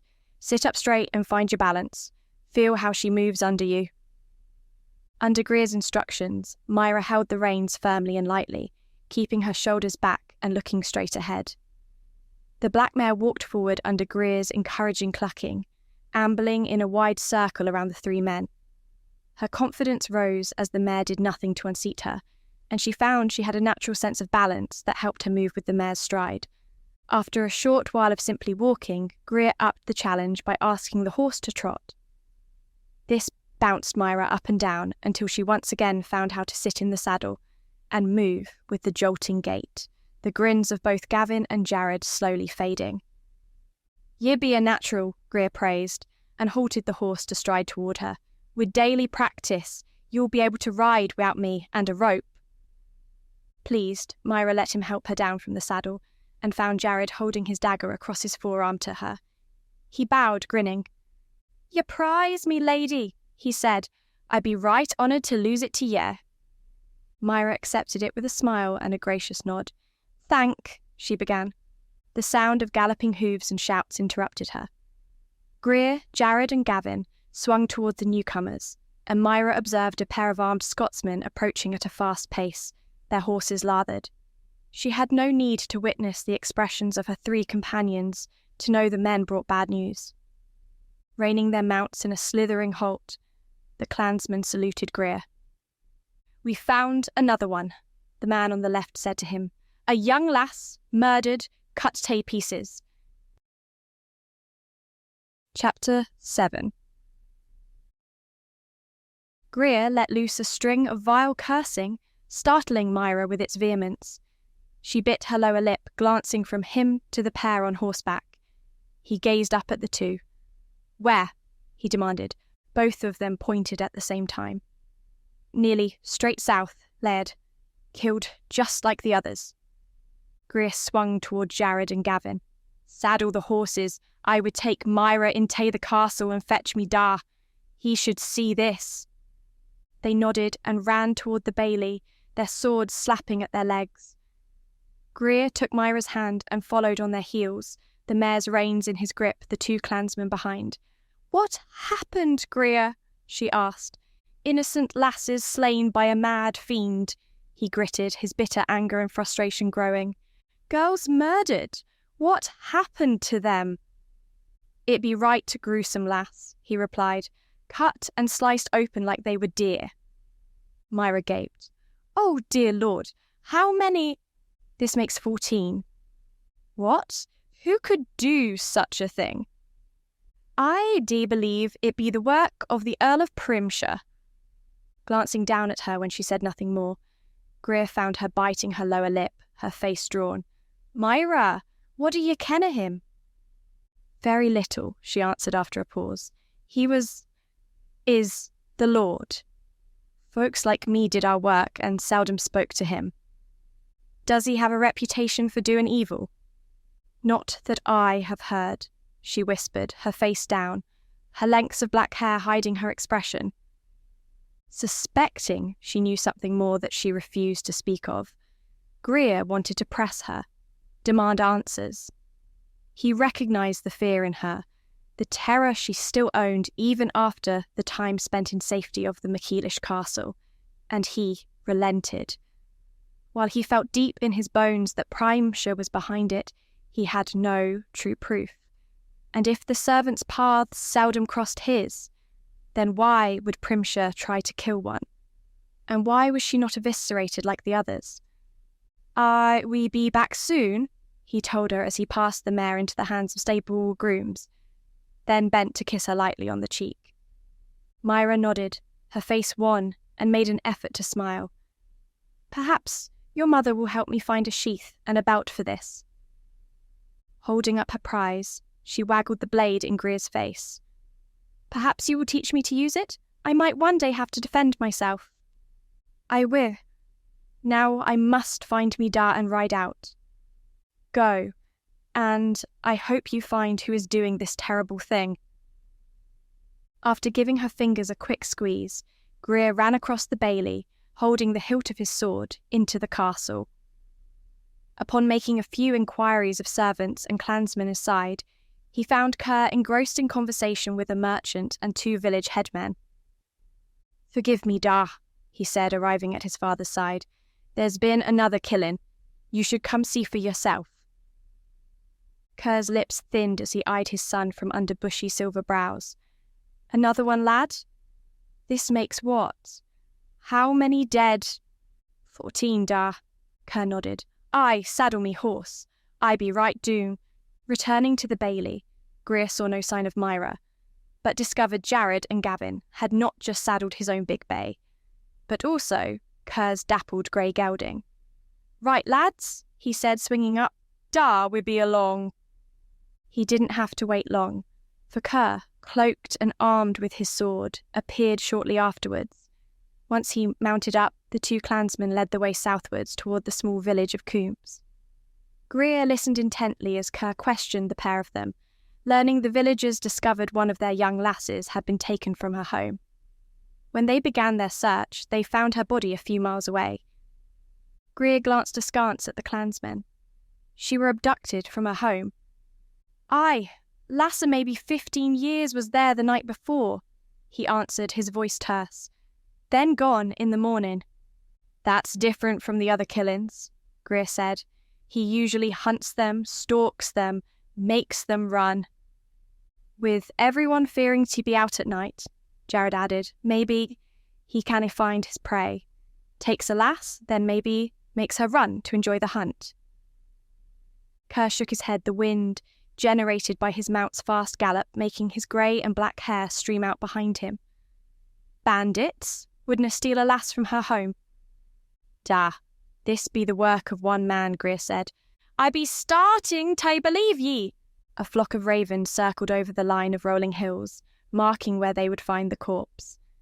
A small cluster of peasant villagers stood in a semicircle on the moors, as Greer, Kerr and the others rode toward them, the local priest intoning prayers over the lass's body.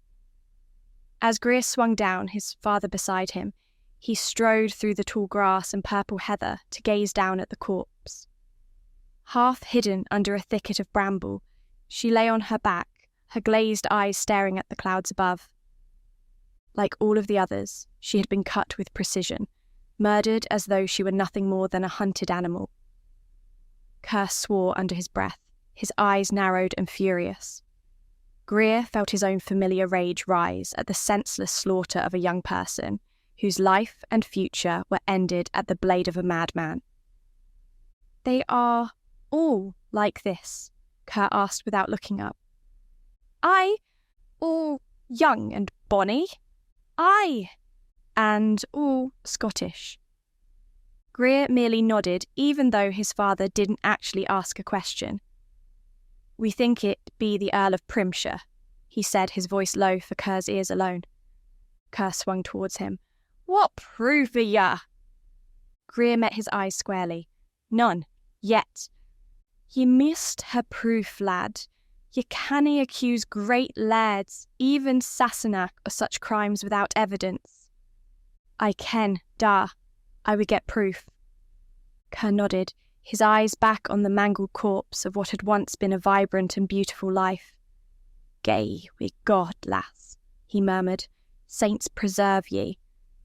Greer touched his father's arm, then jerked his head to the side, silently asking Kerr to follow him. Kerr obeyed, following until Greer stopped out of earshot of the villagers. "Da," he said slowly, "we must protect these people. 'Tis our duty." Kerr nodded. "We cannae guard every village, lad." "Nay, we cannae," Greer agreed, "but we can hae all the village lasses stay near the castle till we hang this murderer." Silent for a time, staring in the direction of the body and the grieving villagers, Kerr finally gave a shrug. "Aye, start escorting vulnerable women from this village. Hey Gavin and Jared gae to others nearby. I will return and send armed lads to aid ye." Striding back to the villagers and the weeping women, Kerr spoke to them for a few moments before remounting his horse. Gavin and Jared wandered to Greer's side, watching him. "What are ye planning?" Jared asked as Kerr urged his horse into a gallop and vanished north. "Take the young lasses and keep them close to the castle," Greer answered. "Take the fiend's prey away from him." "Then what?" Gavin asked. "He stops killing while they be gone, then starts again when they gae back home." "But we be searching for evidence that Primshire be our killer while they be out of his reach," Greer replied with an evil grin. Jared shook his head.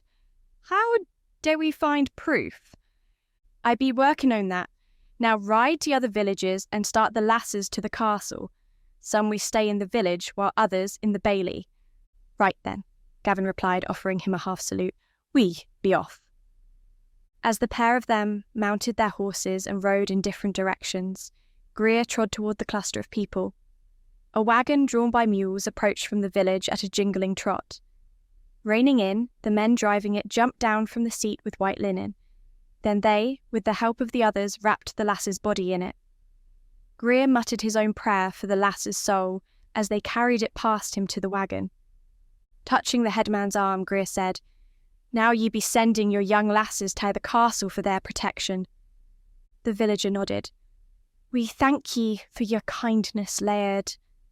"I will find who be doing this and hang him." "I wish to be there when ye dee," the headman replied, spitting on the ground. "I would drag him to the gallows myself." Taking a moment to watch the corpse loaded onto the wagon, her family with her, Greer finally gestured for the two clansmen to accompany him.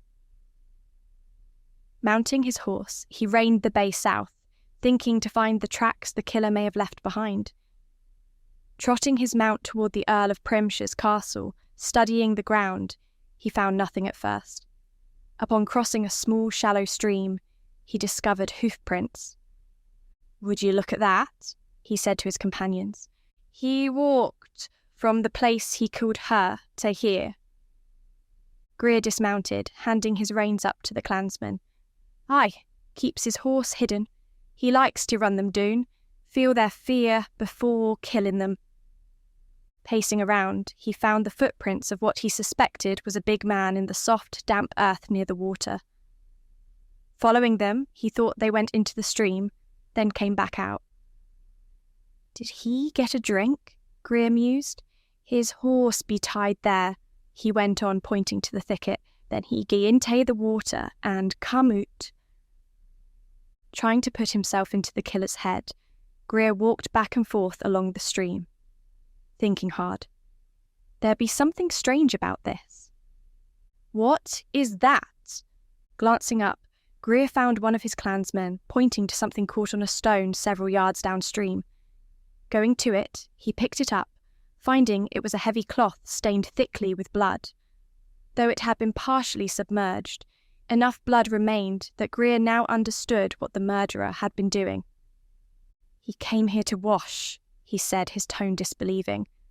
"Wash?" "Aye." He gazed up at his men, brandishing the cloth. "Think of it. You didn't want to gae back to your castle soaked in blood. Killing like that, he'd be drenched in the lass's blood. His people see him like that. They talk, fear him. How dare ye not ride back all bloody?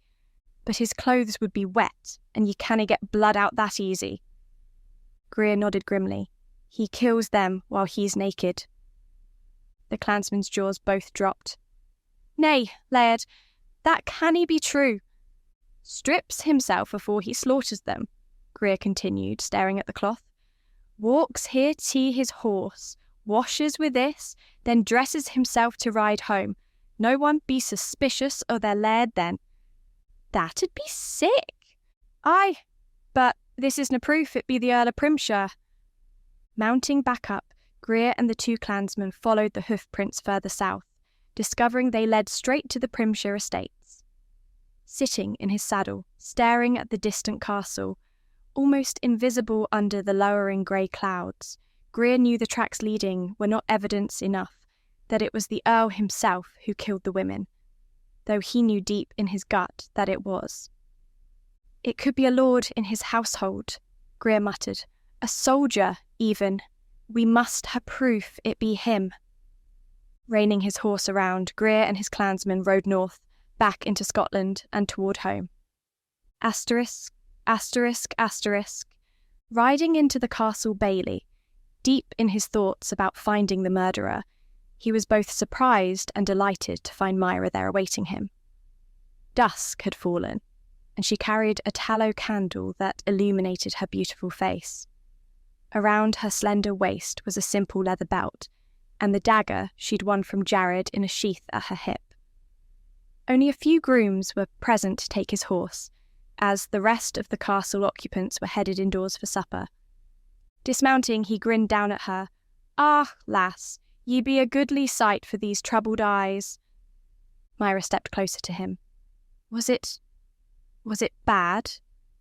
Nodding, his grin fading, he replied, "Aye, 'twas. That poor girl," Myra bowed her head. "This is just terrible." "I didn't want to press ye, Myra," Greer said softly. "Please tell me what happened to ye." "It's not important," she replied with a tearful sniff, gazing up at him with a smile that trembled.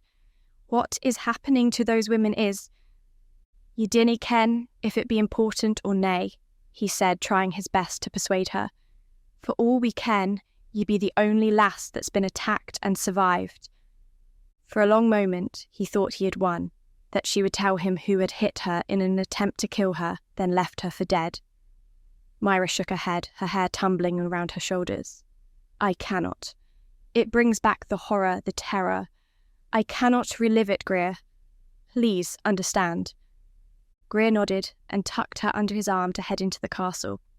"When ye be ready, I'll be here ready to listen." As the vulnerable women of the southernmost villages trickled in under the guard of armed clansmen over the next few days, Greer found himself too busy to spend much time with Myra. She did her best to help find places in the barns and sheds inside the bailey for the women to stay in, creating comfortable pallets under shelter. Other rooms in the castle were filled to overflowing, as was the closest village, with hundreds of young lasses. Around the age the killer targeted were brought in for their safety. Her sent to other villages north for provisions to help feed the hungry, extra mouths. Thus, Greer spent much time directing the wagons for unloading food into storerooms. All the castles and the village's occupants helped to make the women as comfortable as possible. The lasses themselves promised to work in exchange for their protection, and Kerr, with Fiona's help, found them duties to perform. Finding Myra in one of the barns creating a soft pallet in a stall, whose previous occupant had been evicted to the pastures, Greer beckoned to her. Smiling, Myra obeyed, glancing curiously from him to the golden-haired lass at his side. "Myra," he said, "this be Idina. She'll be happy to be your personal maid." Myra's smile slowly faded. "Well, I'm pleased to meet you, Idina, but I really don't need a maid." "Ah, lass," Greer replied, "she'll look after ye, and Idina be needing a place to stay as well as work. We hae so many lasses that are needing work for their bread. Surely ye can agree to hae her wi' ye." "Of course, Greer," Myra's smile returned.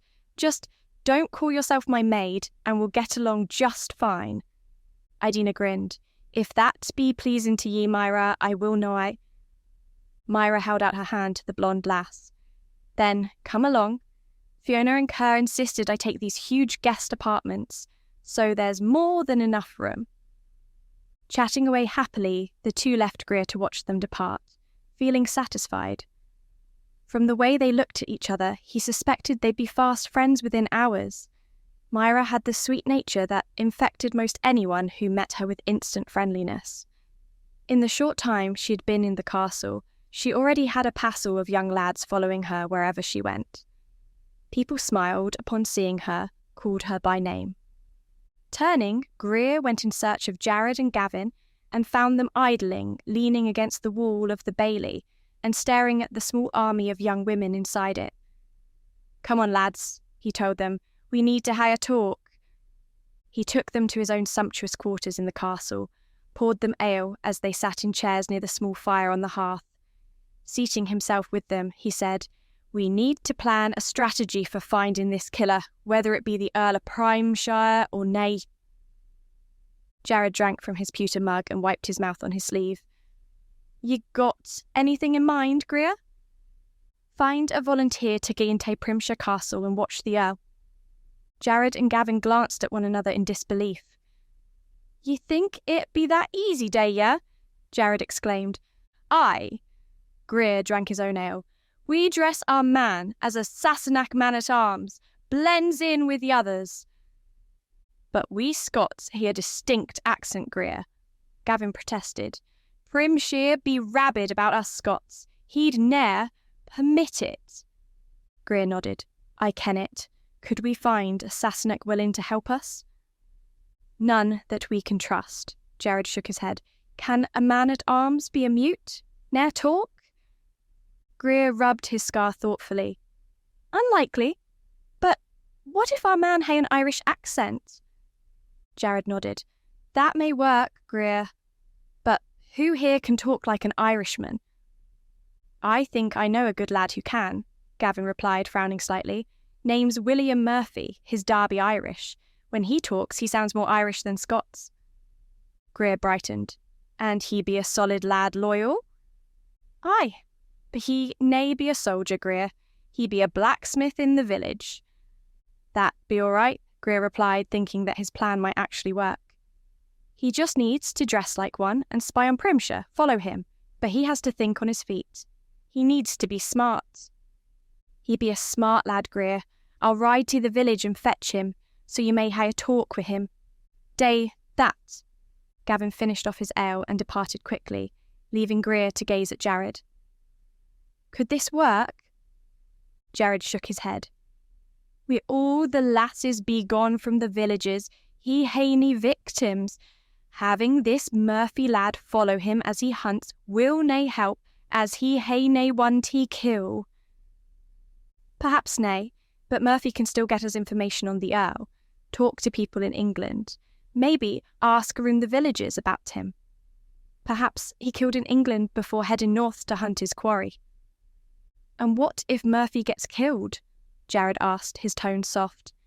"If the Earl catches him, ye ken he be a dead man." "I dae." Greer stared at the flames. "I would dae it myself if I could pass as an Irishman or Sassenach. But I cannae." "If Murphy be loyal to his Moore's clan," Jared added with a sigh, "then he may be willing to risk his life." "I would tell him what he risks and what he may face," Greer said. "I will nae order him. He has the right to refuse me." Chapter 8. Right at the beginning, Myra had a fight on her hands. Idina took it upon herself to clean and sew Myra's small collection of clothes, brush Myra's long hair, tidy the lavish apartments Kerr insisted she occupy, and assist Myra with dressing every morning. "I told you I don't want or need a maid," Myra said crossly, her hands on her hips as Idina all but ignored her, sewing a tiny rent in a gown. Idina glanced up. "Of course nae. I nae be your maid, I be mending your dress." "Isn't that what maids do?" "I dinna. I ne'er been a lady's maid before." Flustered, Myra had no answer for that. Idina's attitude seemed like a cross between a friend and servant, speaking to Myra like a friend, yet doing everything that Myra felt she should do for herself. "I should be mending it then," she snapped. Idina's brown eyes widened. "But I have it nearly done. It make nae sense for ye to finish when I would hae it nearly so." "But you're always doing things for me." I be bored. Need to stay occupied." Myra wanted to grit her teeth and howl. She discovered early on that Idina couldn't be ruffled from her calm, humorous nature, and all of Myra's fury at her servitude fell on deaf ears. Nor could she be persuaded to stop and find something else to occupy her time. "I be happy with this," Idina stated, gazing around at the spacious suite. "I shared a small hovel with me parents, me 3 brothers and 2 sisters." Myra sat on the edge of the vast bed. "I expect I had it better than you when I was a servant," she admitted. "I worked from before dawn to late at night, but I had a very small room to myself. Dae ye miss it?" "The life? Never. I do miss Lilibet. She raised me, loved me." "Life for us commoners is ne'er easy, is it?" Idina said, biting off the thread and examining her handiwork. "But Lairds fight for us. Laird MacEilish be the best of them. Many Lairds wouldna care that a murderer be about, killing his people." Myra nodded, thinking back to the Earl of Primshire, forcing herself not to panic when she did. "The lord of the castle in England wouldn't have cared," she whispered. "He scarcely knew we were alive or even human. Only cares when ye nae there to serve him, eh?" Myra chuckled, her throat dry. "Exactly." A knock on the door startled her, but before Myra could respond, Idina was out of her chair and across the room to the door. As though Myra were a great lady, Idina turned to announce the visitor. "It be Greer MacEilish." Myra stood up, smoothing her gown. "Well, let him in, silly."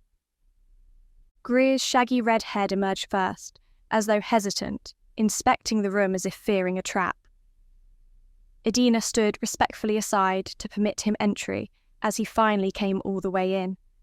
His green eyes rested on Myra, but he did not smile. "I came to ask a favour of ye, Myra," he said, walking all the way in as Idina closed the door behind him. "Of course. If I can help, I will." Myra noticed him hesitate, lick his lips and glance toward Idina, and suddenly knew she would not like doing this favour. She owed him her life, and because of him, she was treated as an honoured guest by his family, and not a corpse pecked at by ravens. "Tell me," she said. "I wish to send a man into Primshire's castle," he told her, his eyes on hers. "I need you to tell him about the Earl's habits, the servants, the soldiers."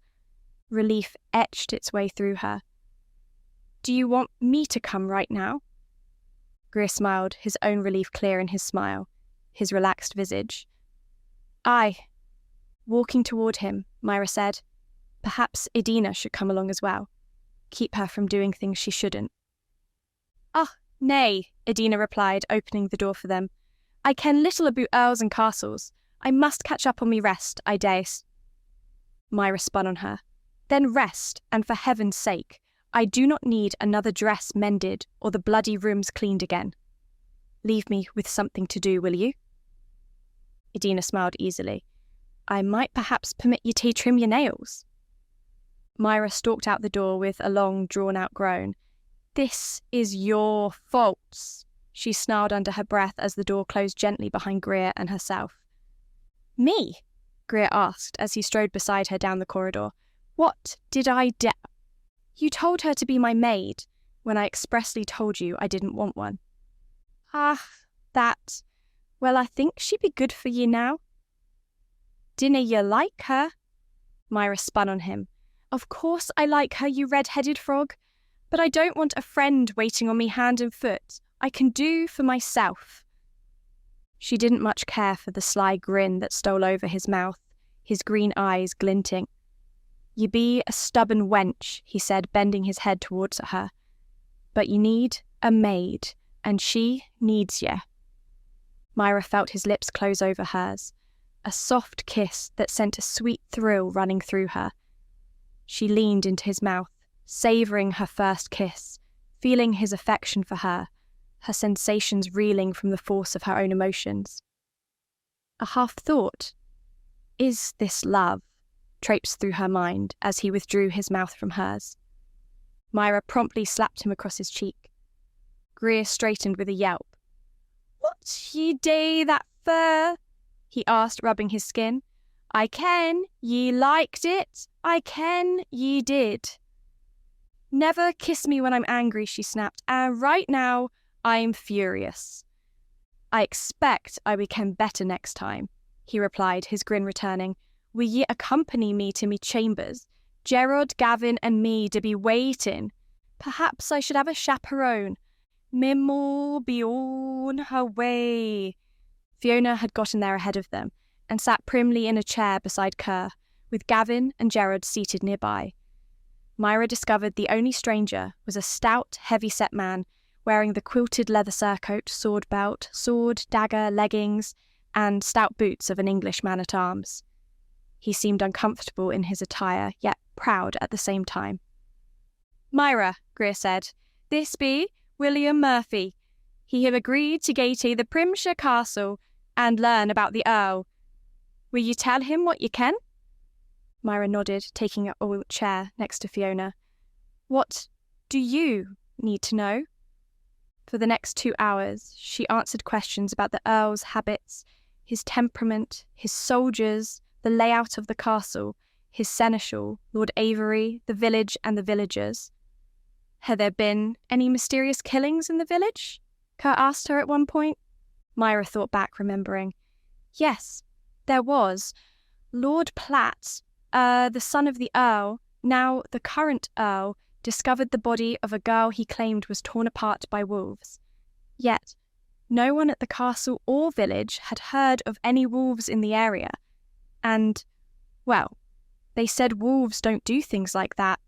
It's not in their nature." She watched as Greer and Gerard exchanged a significant glance. "It was about 10 years ago, I think," she went on. "I was just a child, and Lord Platt only 5 or 6 years older.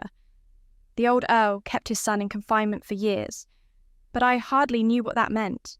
I was just learning my duties and hardly knew what went on in the castle. The old Earl died, a year ago?" Kerr commented, glancing around. "The killing started not long after," Greer replied. "First, alas, every other month, until now at least one death a week. He's speeding up, Gavin said. I hadn't thought about that dead girl in years, Myra mused. I used to be terrified the wolves would enter my room and kill me, but over time, it passed. I had almost forgotten it until now. Kerr nodded, his expression tight. It seems our killer be the new Earl. Myra shivered, instantly recalling the evil in his eyes when he tilted her chin up that day in his chambers, the killing rage she saw just before he hit her with the silvery object. If he is such a brutal killer, why am I alive? Why did he not do to me what he did to those others? Why did he not rip me up and claim the wolves did the horrid deed? Unable to answer those questions, Myra glanced up to find every eye in the room on her. They gazed at her, with emotions ranging from sympathy to fascination, forcing her to retreat in the only way she knew how. Trying to hide from their regard, she hunched her shoulders, bowing her head, her wealth of hair obscuring her face, the servant once more. Be easy, child, Fiona said, her voice soothing, her hand on Myra's. Ye be safe here. We love ye, say we day. Aye, Kerr added, offering her a kind smile. Ye be aiding us in catching a killer, Myra. Greer rested his hand on her shoulder, forcing her attention to him. And I thank ye for facing what frightens ye most on our behalf. I refuse to face him. I cannot, for he frightens me to death. I will die from fear. Myra feigned a smile and a quick nod. Thank you, she whispered.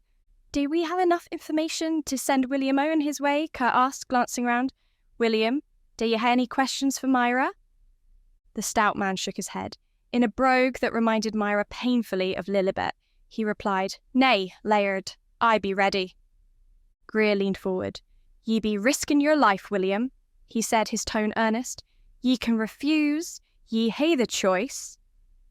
William Murphy gazed back at him calmly. One of the girls killed were me cousin Laird. I would gie, and happy tay.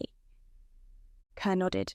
I would gie ye a horse, ride out come dawn, mingle with Primshire's men-at-arms like ye belong there. Ye just been hired, see? William nodded. I would nae fail ye, lad. Airy third night, Greer told him, I would be waiting in a small valley atween 3 hills. It be about a mile from the castle. Meet me there and gie me what news ye can. I will. If you feel your life be in danger, Kerr added, ye run. It may be cowardly, lad. We need you safe. William bowed his head. I will Laird as ye command. Myra sat silent as William, Kerr, Gerard and Gavin rose and filed out of the room. He'll be all right.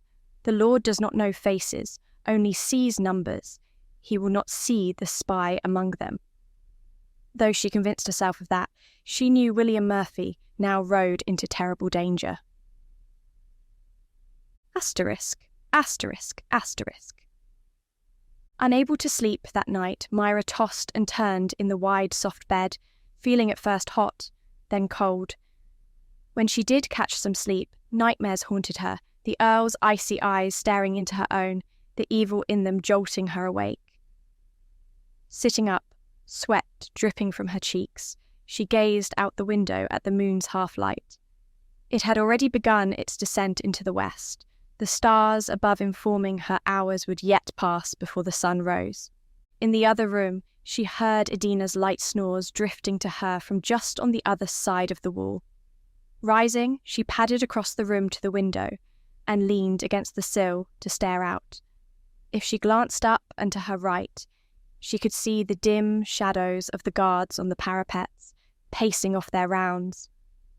Knowing that they, and 100 others like them, stood between her and the rampaging Earl did little to ease her fears. You need your rest.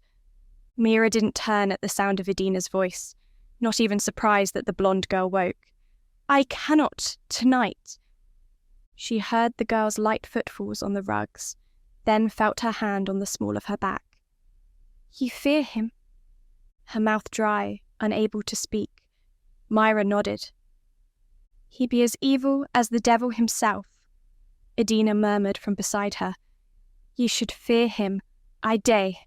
It may be cowardice. I should be dead, Myra whispered. By rights, I should be dead, like them. Dinna think that way? Edina's voice hardened. Be grateful ye be alive. Ye can still fight him. Myra turned her head to gaze into Edina's eyes. I don't know how. Dinna let him into your heart. Dinna let him hae control. Know that he be the coward, killing only women that can fight back. Remember that he failed to kill ye. Edina poked her finger into Myra's chest. Ye be stronger, braver than he, Myra. Ye be a true warrior.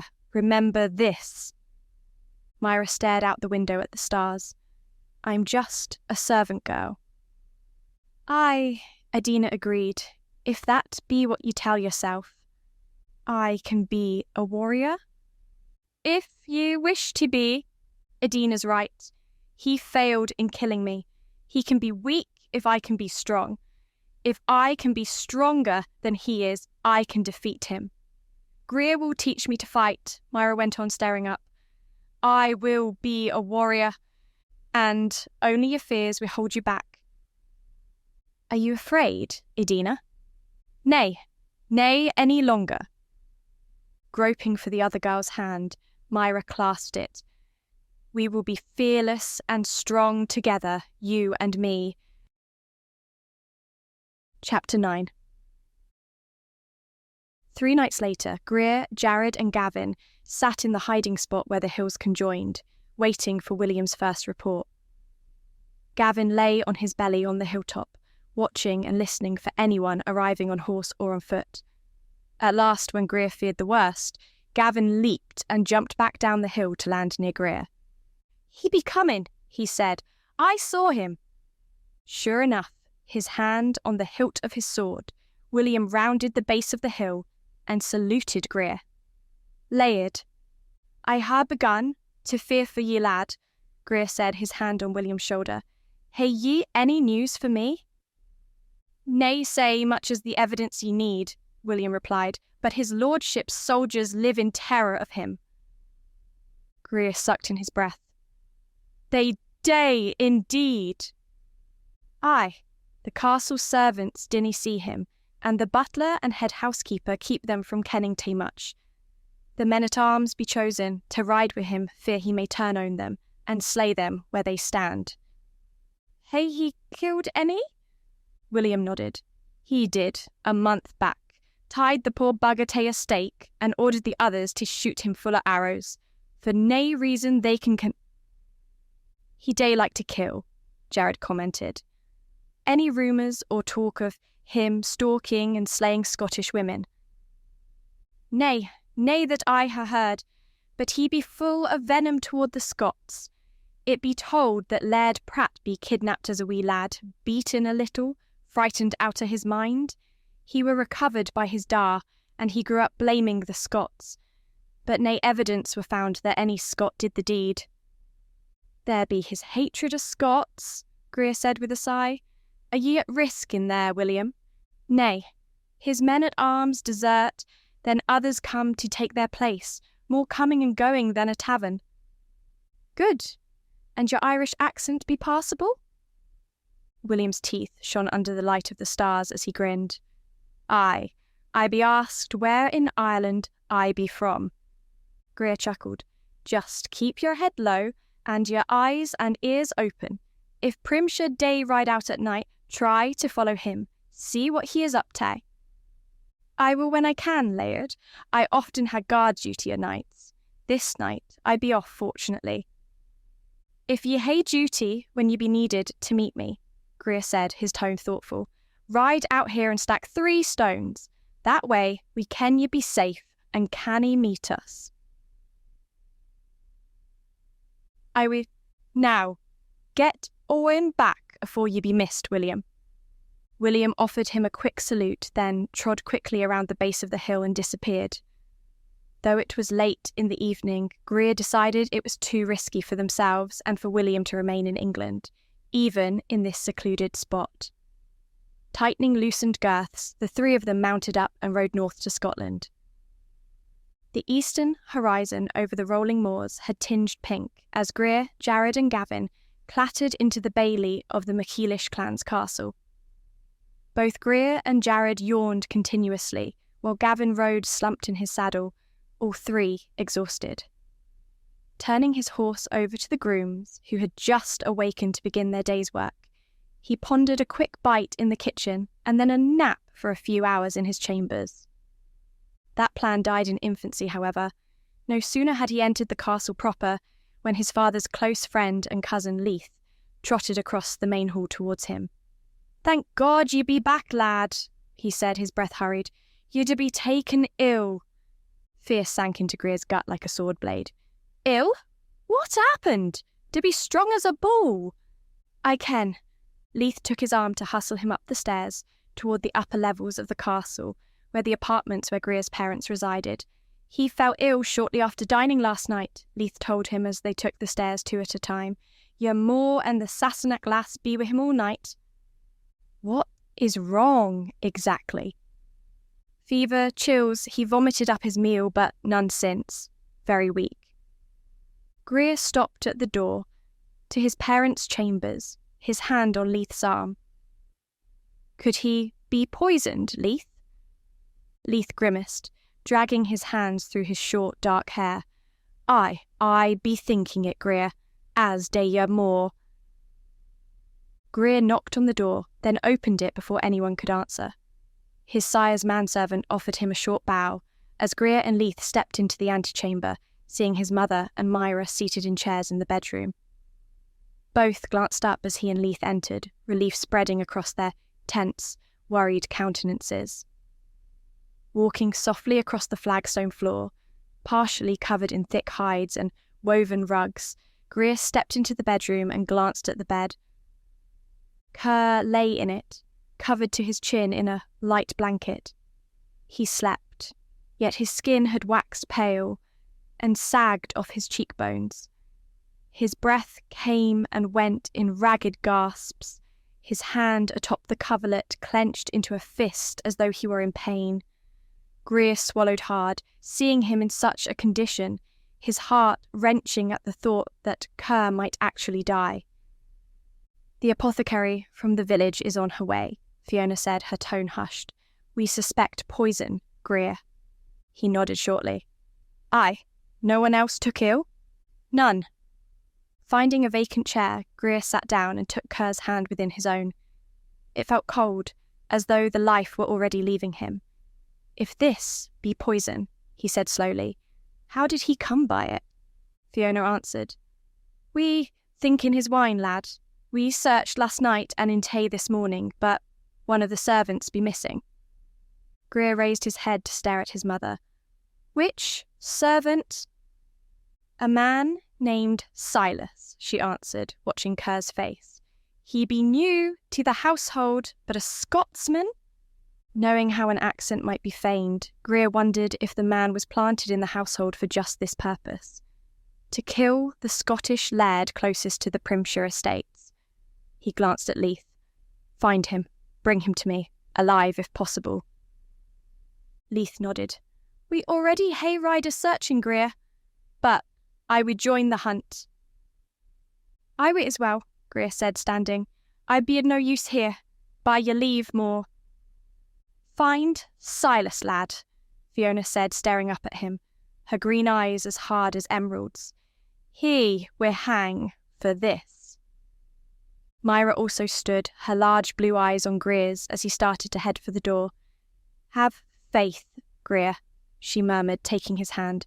"Your father is strong, and he's made it this far." On impulse, Greer took her in his arms and hugged her tightly to him, her arms creeping around his waist. "Thank ye," he muttered in her ear. "Look after him for me." "I will. I promise." He let her go, taking a moment to brush a strand of hair from her cheek, observing her warm, caring smile, her kind eyes. After briefly touching her moist lips with his own, he strode quickly from the room. With Leith at his side, He ran down the stairs to the main level of the castle's keep, then out to the bailey. Jared and Gavin eyed him with surprise as they all but collided. "We be on the hunt, lads," he stated as they fell into step with him. "A servant named Silas did poison me down ran." "Poison?" Jared asked. "Why?" "Primshire." Jared muttered choice oaths under his breath as they returned to the barn to saddle their horses. As the horses they had ridden the night before were spent, they selected fresher mounts, and Greer saddled up his father's dappled grey. "We try Sooth first," he told them. "If Silas Day owe his allegiance to Primshire, he be headed there first." "I ordered riders to search all directions," Leith added, "in case he would suspect we'd ride Sooth only, hoping to catch him before he scoots across the border." "Good thinking. He may hide for a day or two, then try Sooth. He may only travel by night." "Nay, Greer," Gavin said, leading his saddled roan out of the barn. "He be a servant, nay a warrior. He be afraid of the wolves that run by night." "I agree," Jared added. "I met this Silas. He nay hae a courageous bone in his body." "Very well," Greer replied, bridling the grey. "That, then, makes our hunt the easier." "He be on foot as well," Leith said, mounting up. "He canny be far, e'en we a night's head start." The sun had risen halfway over the horizon by the time Greer and his 3 companions rode out of the bailey at a swift gallop. Acting on a hunch, Greer led the way south and east, knowing the terrain in that direction had both water and an easier way of travelling with fewer hills to cross. Hoping to discover tracks in the tall grass where the passage of feet would have bent the blades and disturbed the night's dew before the sun's warmth both lifted them and dried the moisture. Discovering what may be evidence of a man's travel across the heather, Greer loped the horse along its path, his friends following behind. Even as the sun's power evaporated the dew, he continued on the same trail as it vanished before his eyes. Gazing ahead, he saw nothing to indicate a man travelled ahead of them, saw no fleeing servant. Crossing a shallow stream, Greer pointed out the footprints of a man in the soft earth beside the running water. "We be o'in his trail," he said, his tone grim. "He be nae far ahead." Putting on more speed, Greer galloped the horse hard, his cloak flowing out behind him from the wind of his passage. Gazing into the distance, he thought he saw the figure of a man on the top of a hill. The man stood still, was not fleeing. "What?" Gavin asked. "He get tired and be waiting for us to catch him?" "I dinna," Greer muttered, peering closer. "This be strange." Sure enough, as they drew closer to the hill, the man standing there seemed to watch them approach, not moving, garbed as a peasant in a dark grey tunic and liens, heavy boots on his feet. Greer slowed his pace to approach more cautiously, in case this proved to be an ambush. "Silas," he called, "come doon." The man atop the hill made no reply. "Gavin," Greer said quickly, "ride around to the left, Jared to the right, find out if he is alone." Drawing their swords, Gavin and Jared reined their horses around to flank the hill and nudged their horses into a quick trot. Giving them a few moments to flush out any potential enemies, Greer studied the man who still had not moved a muscle. Half hidden by a few trees at the top, Greer saw little save his legs, and up to his waist. "Why is he nae running?" he asked Leith. "This may be natural," Leith admitted, "almost be as though he be dead. If he be dead, how can he be standing?" As no alarm was raised by either Gavin or Jared, Greer set his heels to the grey's shaggy hide and cantered the beast to the top of the hill. In shock and horror he reined in, sitting in his saddle to stare at the dead man. The servant stood upright with the aid of a rope around his neck, the end tied into the branches where it could not be seen until one stood close. His arms hung loose at his sides, his head canted to the right in death. The stench of blood and death lingered in Greer's nostrils as he observed the deep cuts in his arms and legs where he had been bled out. We just missed his killer, Greer said, dismounting. The blood still be fresh. Jared and Gavin trotted their mounts toward him, muttering either curses or prayers, Greer could not tell. His master nay wish him to talk, Greer said grimly, handing his reins to Leith and striding across the hill to gaze southwards. Too many hills stood between his eyes and his quarry, and he knew Primshire would be mounted and riding hard for the border. And he be leaving us a message. What message would that be? Leith asked him. He'd a plan to kill us all. Day we cut him doon? Jared asked, gazing at the servant's body. Nay. Greer strode past the corpse to mount his horse. Leave him for the ravens. It be what he deserves. Chapter 10. The apothecary administered the third dose in as many hours of what she said was a common antidote to the most common poisons. It be good, he vomited, she said, sitting back in her chair, the empty cup in her hand. He got the worst out afore it did its evil work. Will he live? Fiona asked, and Myra heard the distinct tremble in her voice. The apothecary, an ageing woman with thin grey hair to her shoulders and an emaciated frame, smiled and patted Fiona's arm. If he was to die, he would have. What I give him will dilute the rest of the poison and wash it from his body. Relief spread through Myra as Fiona offered the old woman a wan smile. Thank ye, Ella. Would ye care for a meal? I think I be hungry now my worry is eased. Myra stood up. I will go to the kitchen and bring food back, Fiona. Thank ye kindly, lass. Lass, the apothecary asked, her grey eyes bright, bring back hot broth for the Laird. He be needing his nourishment. I will. She gave the old woman a quick bob of a curtsy, then went out of the apartments past Kerr's manservant. Upon opening the door, she found Edina just outside, pacing with worry. The blonde girl rushed to Myra as she came out, and closed the door softly behind her. Will he live? She asked, her anxiety clear in her expression and blue eyes. The apothecary thinks so, Myra replied, giving her a hug. Will you help me bring food up for Fiona and the old woman? Aye, and you need to eat as well. You be looking rather skinny. Food has been the last thing on my mind, Myra said as the two walked down the corridor. Several servants and men-at-arms in their brigandines and swords lined the walls, stepping forward to inquire as to the health of their laird. He should be recovering soon, Myra told them as she passed them. The apothecary is confident he will live. Thank God and all his saints, a woman exclaimed, reaching for Myra's hand. Thank ye, Myra, for watching over our laird. Myra squeezed it. It's the least I can do. One of the men-at-arms offered her a half-salute, then raised his voice to the others. Nay need to loll about now. Get on back to your duties. With the small crowd dispersing behind them, Myra and Edina made their way down the stairs, only to run smack into Greer, with Jared, Gavin and Leith behind him on their way up.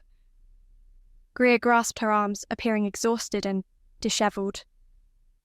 How he be, Myra? Her asked, gazing down into her blue eyes. He be, nay, dead. Myra took his hands. The old woman, Ella, gave him what she said is an antidote.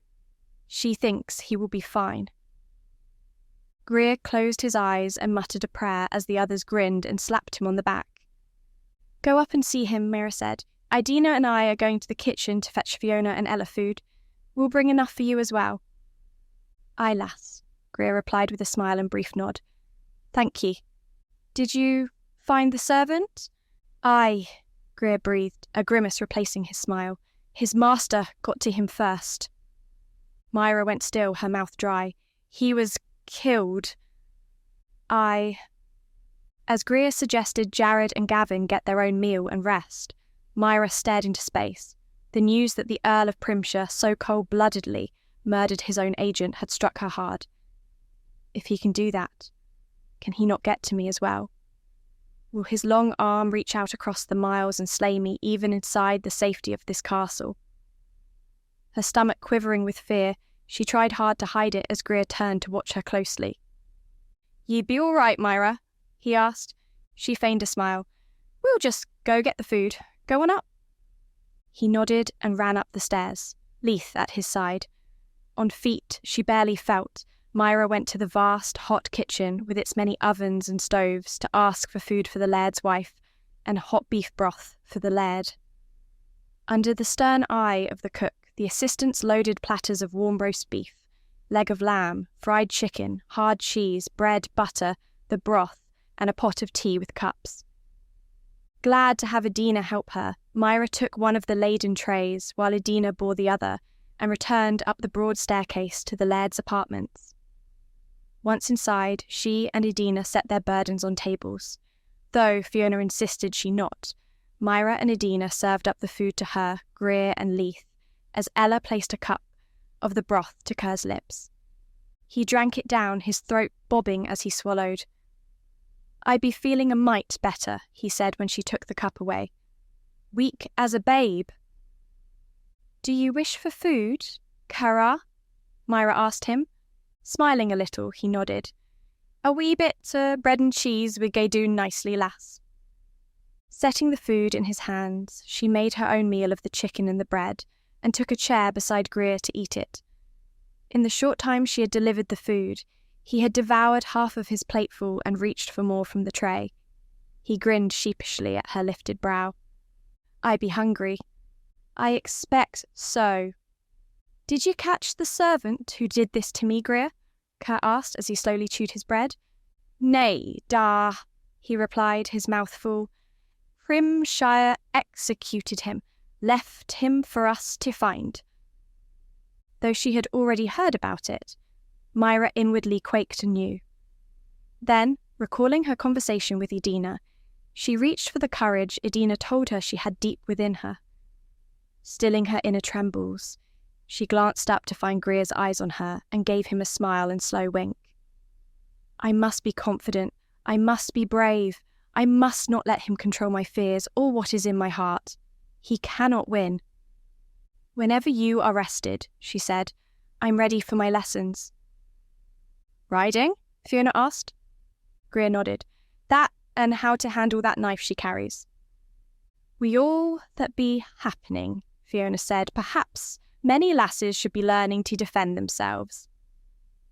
"I would like to learn," Adina added. "Gie any lass who wishes to carry a blade the know how to use them," Kerr said to Greer.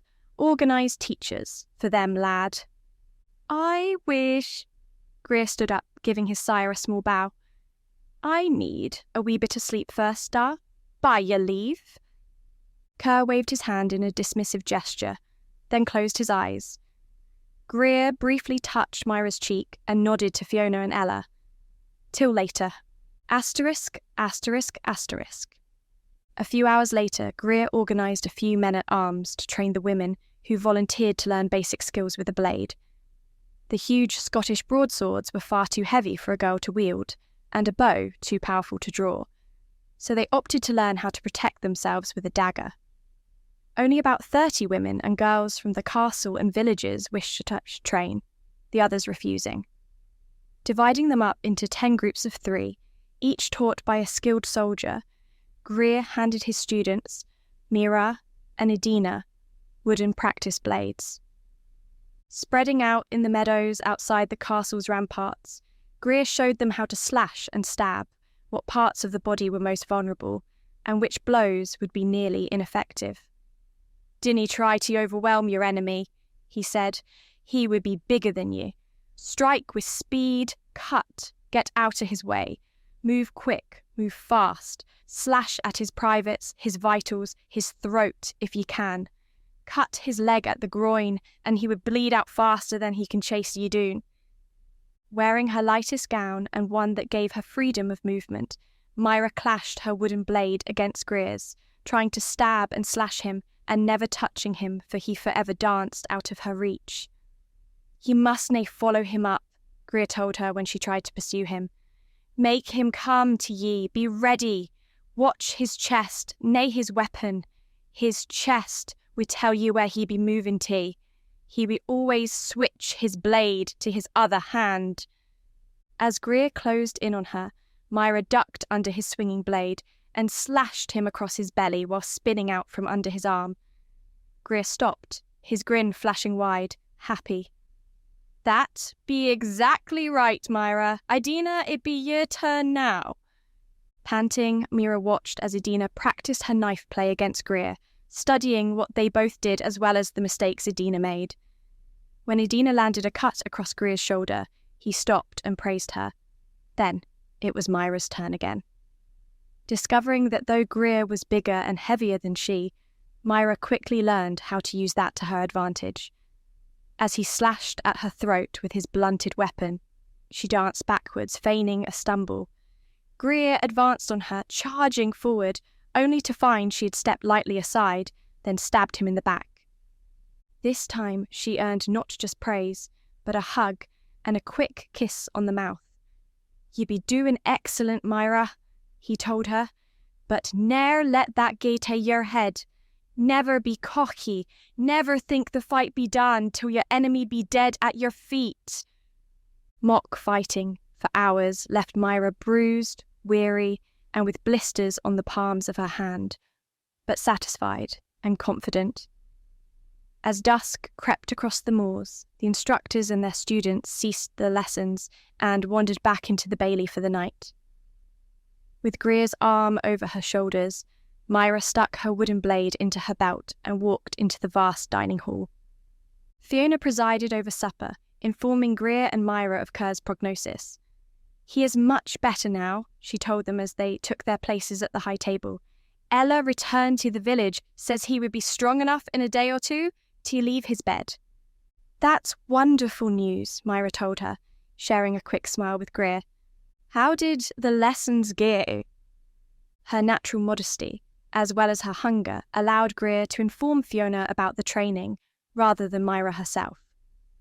Only half listening to his praise for both herself and Idina, Myra devoured her meat pie, black bread, cheese, plus a sweet tart, feeling her exhaustion steal over her. She hadn't slept at all the night before, with sitting by Kerr's bedside. Then the hours of physical activity only added to her weariness. Feeling every bruise from Greer's strikes to her body, Myra rose from her chair. "I will retire now, Fiona Greer." "Aye, lass, get your rest," Fiona told her. "I will walk ye to your rooms."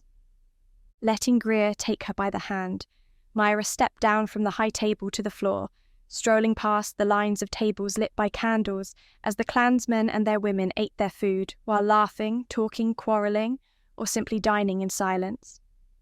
Over the din, she heard Greer say, I be right proud of ye." Myra smiled. "You're a good teacher." Leaving the vast hall and the noise behind, Myra and Greer strolled up the stone staircase to the floor above, where Myra's guest quarters were. A few men-at-arms stood guard along the corridor, saluting Greer as he passed. His squeezing of her hand brought her gaze up to his face. "I be right glad you be here with me, Myra," he said, his tone low, his green eyes warm, loving. "You never left me much choice," she replied, her grin belying her stiff words. "But I am also glad I am here. With you." They stood near Myra's doors with no guards nearby, a few lit torches in their sconces holding back the night. Greer bent his head to her mouth, kissing her slowly. Myra lifted her arms to rest around his neck, her lips parting, inviting him further. His tongue slipped past her lips, teasing her, making her breathless as the sensations she had never felt before coursed through her body. His hands on her hips felt heavy and warm, a welcome touch that added to her excitement. Greer broke their kiss, gazing deep into her eyes. "Will you let me take you, Myra? Make you a woman?" For an instant, her mind flashed to the sight of the Earl of Primshire penetrating the Duchess of Greenbrier, and rather than making her afraid, it filled her with lust. Her loins grew heavy and hot, a sweet, throbbing ache filling her. "Yes," she muttered, her voice hoarse in her own ears. "Yes." Chapter 11. Taking her by the hand, his groin on fire, Greer led Myra back to the stairs, and up another flight to where his chambers lay. He knew Edina slept in Myra's quarters with her, yet he had no manservant to look after him. He and Myra would have total privacy to make love in. Knowing she was a virgin and innocent, who should remain pure until her marriage, Greer wanted her too badly to listen to his conscience. I mean, to make her me bride.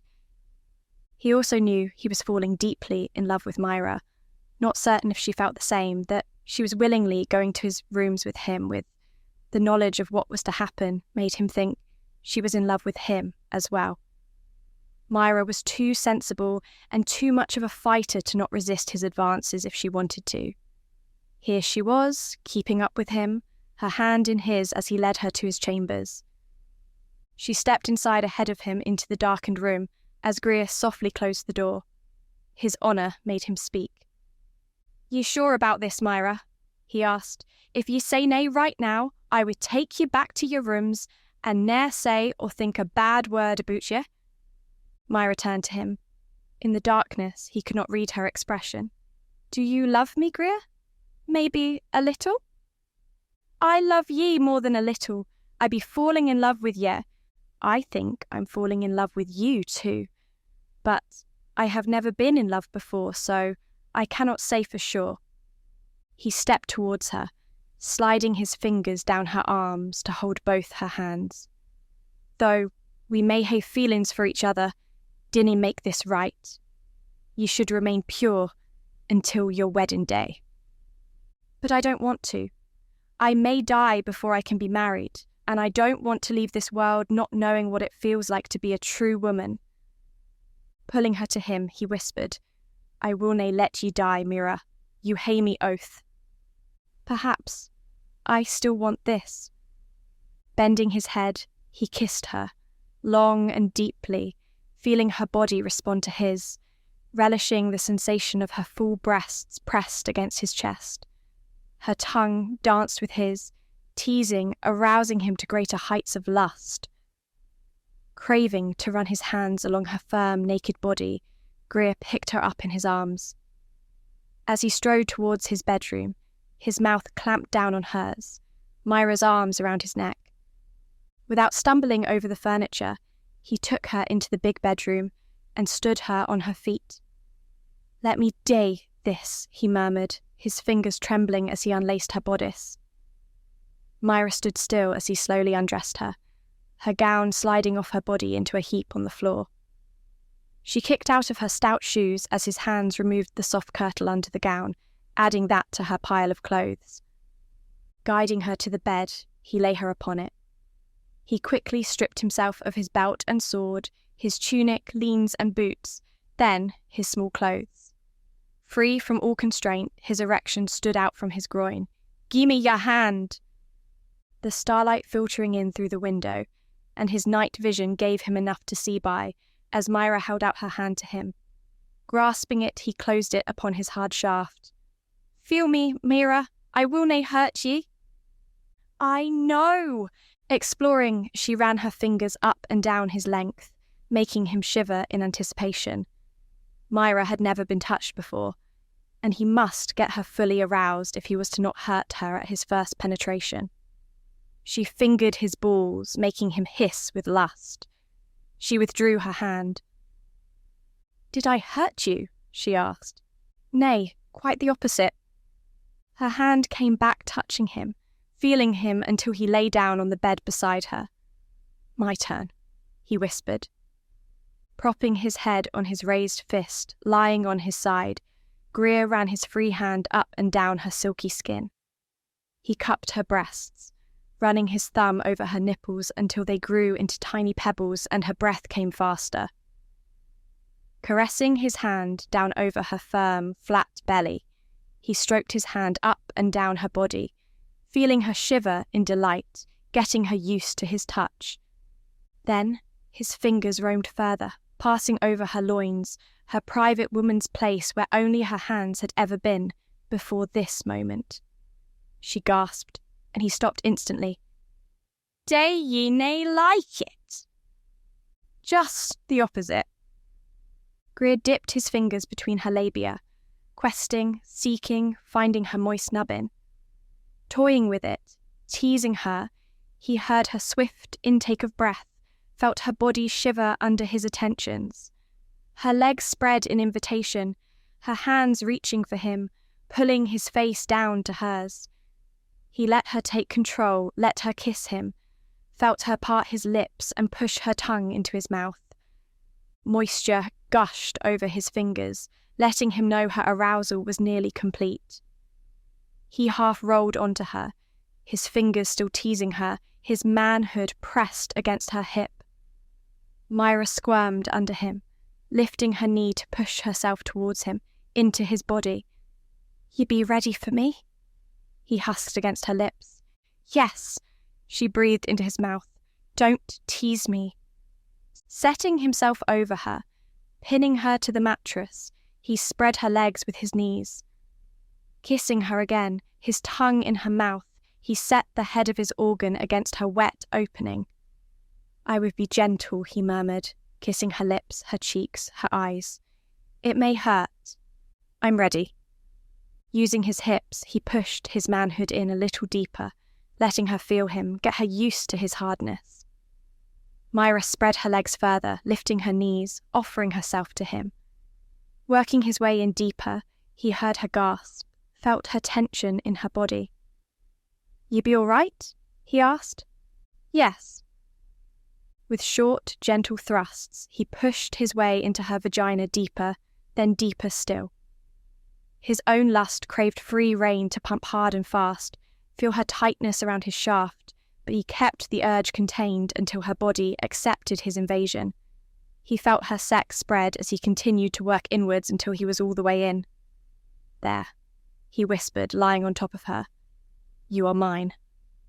Myra lifted her legs until her thighs enclosed his hips, allowing him freedom to begin thrusting in and out of her. Fully aroused, her flower's juices enabled him to glide in and out, heating up them both. Greer felt her fingernails dig into his bare shoulders, her mouth seeking his, her tongue tangled with his, rousing him to greater heights of passion. Her soft moans, her breath in his face told him of the pleasure he brought her. His hard, fast-pumping, ringing new heights of ecstasy to them both. His hands under her hips lifted her, giving his shaft a better angle as he pounded, gasping for breath, into her body. His climax built, heat rising from his groin and spreading, his pleasure mounting with every thrust. He knew the moment when Myra's own orgasm rocked through her. Her head fell back as she gave a small scream, her vagina clamping down on his driving shaft in sharp convulsions. Feeling that made him lose all control. His climax exploded, his manhood spurting his seed deep within her.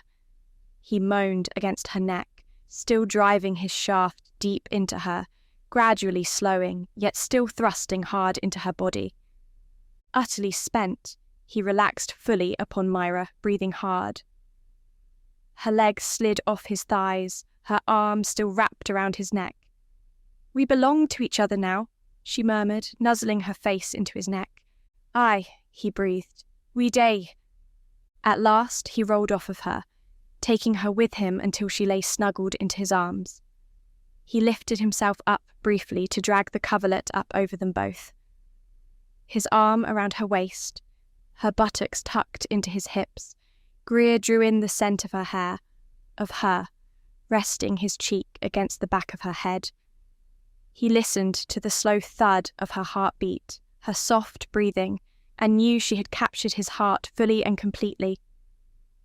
"I love ye, lass," he murmured, yet he knew she had fallen asleep and hadn't heard him. Just knowing he had spoken the words was enough for him as he snuggled closer to Myra, and at last he drifted off to sleep. Asterisk, asterisk, asterisk. Greer woke the next morning, the sun streaming brightly through the window and across the bed. He lay on his back and rested his arm over his eyes to shut out the terrible light. His other arm reached across the bed and discovered it was empty save for him. "Myra?" he mumbled, half thinking she was nearby. No one answered him. Blinking, he lifted his arm and peered around the room, but Myra was nowhere in evidence. Fearing she had woken and instantly regretted what she had done with him, Greer rose to quickly don his clothes and boots. He noticed her gown and underclothes were gone from the floor. Buckling his sword belt around his hips, he took a moment to bathe the sleep from his face with cool water from the pitcher. Drying himself, he brushed some of the wildness from his hair, then left his chambers. Hoping to find her in her own rooms, he knocked on the door with his knuckles. "Myra?" No answer. Not even Edina opened it after hearing his voice. Now, truly afraid that she had fled from him after committing what the priest said was a grievous sin, he loped down the stairs and ran across the keep's front hall to the vast dining chamber. Opening the doors, he strode in and came to a dead halt.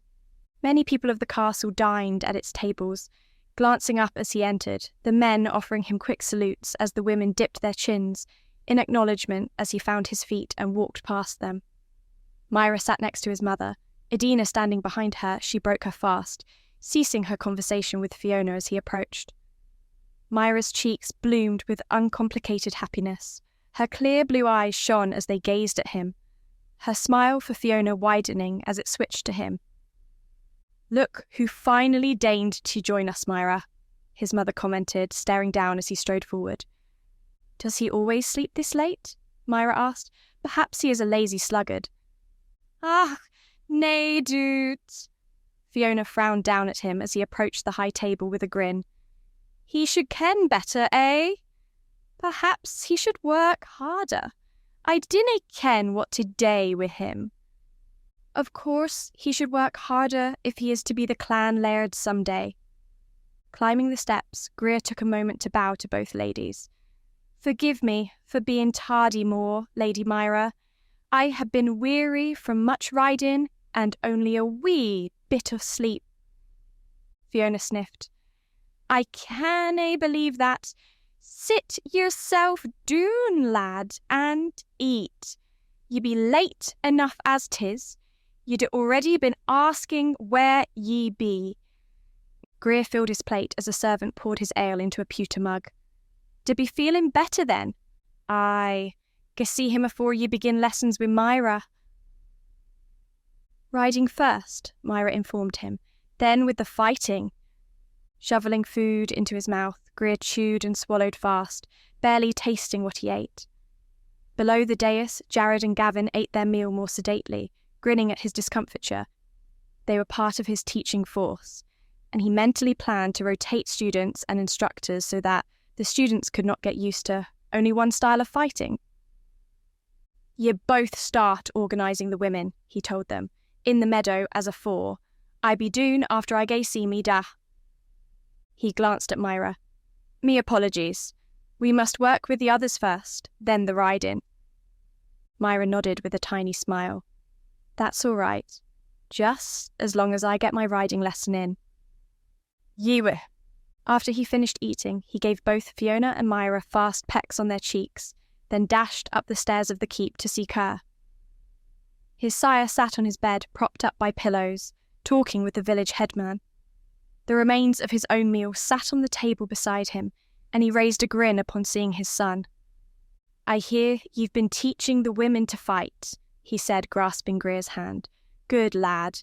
They may need the skills to defend themselves against this evil monster." "Ye be looking well, da," Greer said, seating himself on a chair, offering the headman a respectful nod. "I'll be out of bed by tomorrow," Kerr replied with a grimace. "I would be out today if your mum would let me." Greer grinned.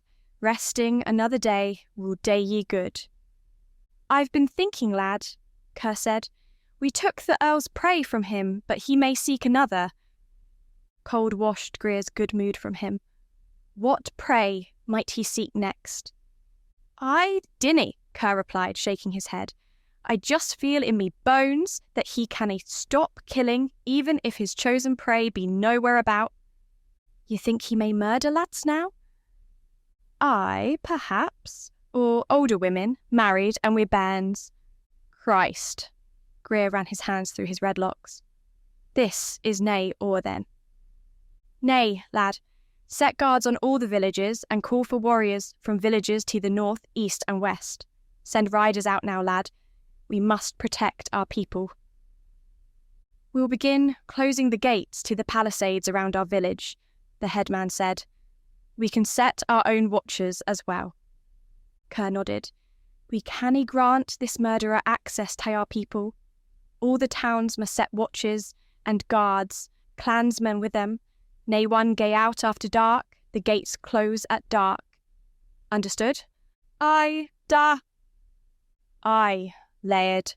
Kerr sat back against his pillows, his smile grim. We'll starve this bugger of his victims, make him turn on his own people. Then maybe they'll help us hang the Earl of Primshire. Busy sending out messengers to the villages, as well as to the MacEilish Clan allies to the north, west and east, Greer missed out on Myra's knife tutoring, but hoped he might be able to give her a riding lesson later in the day. He caught glimpses of the women practicing with their tutors, but could not identify Myra among them. In the bailey, as Greer instructed the clan riders, the men in brigandines mounting their horses, a sudden hush fell over the meadow. The clack of wood striking wood ceased all at once, as though everyone lowered their mock knives at the same time. Heads in the bailey turned toward the tall gates. Whispers spread like wildfire upon the light wind from the moors. Troubled, Greer walked toward the meadow, wondering what had stopped the activity so dramatically. A scream of pain and anguish rose over the whispers, the unnerving silence. Greer, confused, stepped out of the gates and saw the crumpled body lying on the ground in the midst of the tall grass and heather. He recognised Edina weeping, shrieking over the woman on the ground, a woman with a wealth of dark hair spilling amid the green and purple around her. Myra. Nay! Greer screamed, running, stumbling, his sword catching between his legs as he ran and threatening to toss him headlong to the earth. He fell to his knees beside her, seeing the blood gushing from the gaping wound on her head, her closed eyes, her too pale complexion. Knowing full well he shouldn't move her, as doing so may cause more damage, Greer pulled her limp body to him, holding her close, rocking her back and forth. Whispering her name over and over, Greer gripped her close to him, snarling like a feral animal when someone sought to take her from him. Myra, dinny gae where I cannae follow. Come back to me. Myra, come back. Chapter 12. He hunted the moors night after night, seeking prey. No nubile girls hurrying home from a nearby village crossed his path. He cantered his horse across the moors, searching for his human victims, finding none. Riding close to a Scottish village, he found the palisade gates shut against him. Guards on steps behind their sharpened spikes watching for his approach. Growling low in his throat like a wolf, he reined his horse around, his bloodlust surging through him like a terrible wave, drowning him in it. He must kill, or the horrible urge from deep within him would tear him apart. Not even killing his agent in the MacEilish household had sated his need to slay. Spurring hard toward the village of Coombs, where he had dragged the young woman from her home after striking her hard in the head with the hilt of his dagger, he hoped for better luck. His luck failed to ride with him. Here, too, he found guards and gates, Scottish clansmen in their brigandines, and sharp swords riding patrol as peasants armed with bows, spears, and sharply pointed rakes stood watch. He melted away into the night, unseen, unheard. Once out of earshot of the village, he lifted his face to the splinter of the moon and howled. Without anyone to kill, his burning rage within him would consume him. He knew it, felt its growing hunger.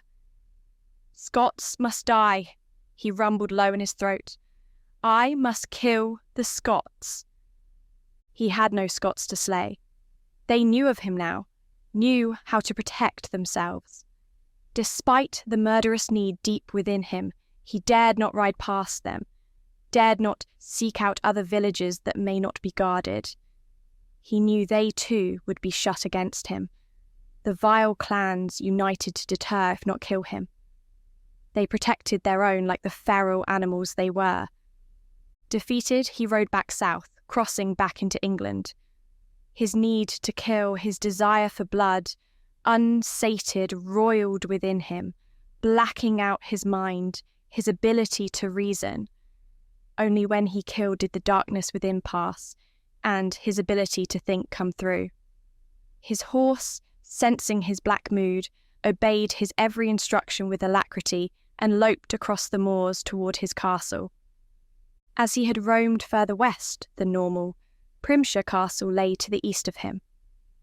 Directing his horse, and yet also leaving the gelding to find home and food, he gazed up at the diamonds in the sky. In the distance, sheep bleated at the sound of his approach, their white woolly bodies shining under the starlight. Where there were sheep were the shepherd boys who guarded them. Eager now, sensing his kill, he left his horse tied to a thicket and approached the flock on foot. The boys often had dogs with them, but none barked as he slipped from shadow to shadow, keeping low to the ground. There, the boy.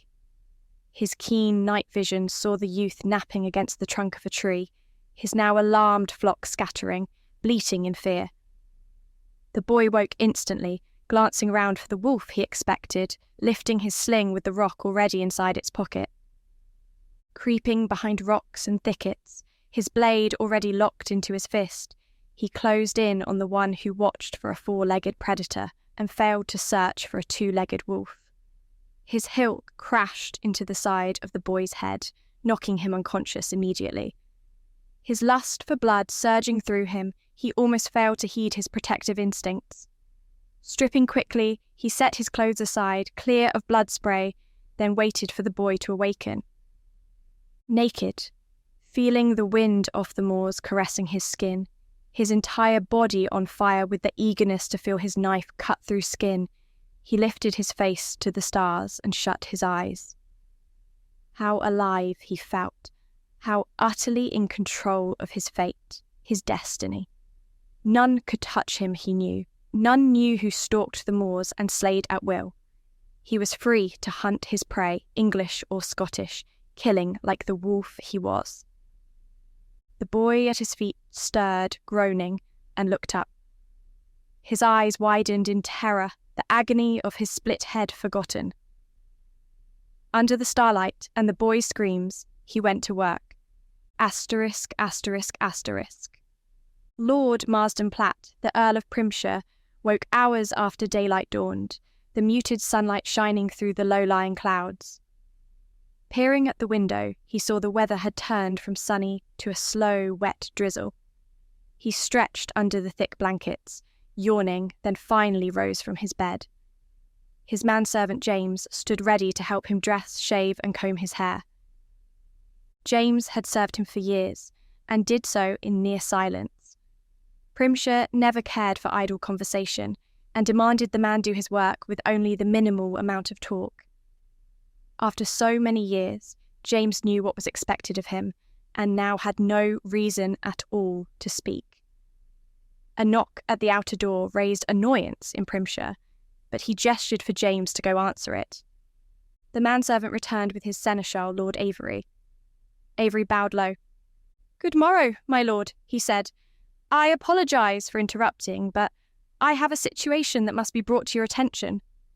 "Are the Scottish invading?" Primshire asked, irritated. "Assembling at the border?" "Well, no, my lord." "Then there is hardly anything more important than that to disturb me with." "Even a murderer preying upon your people?"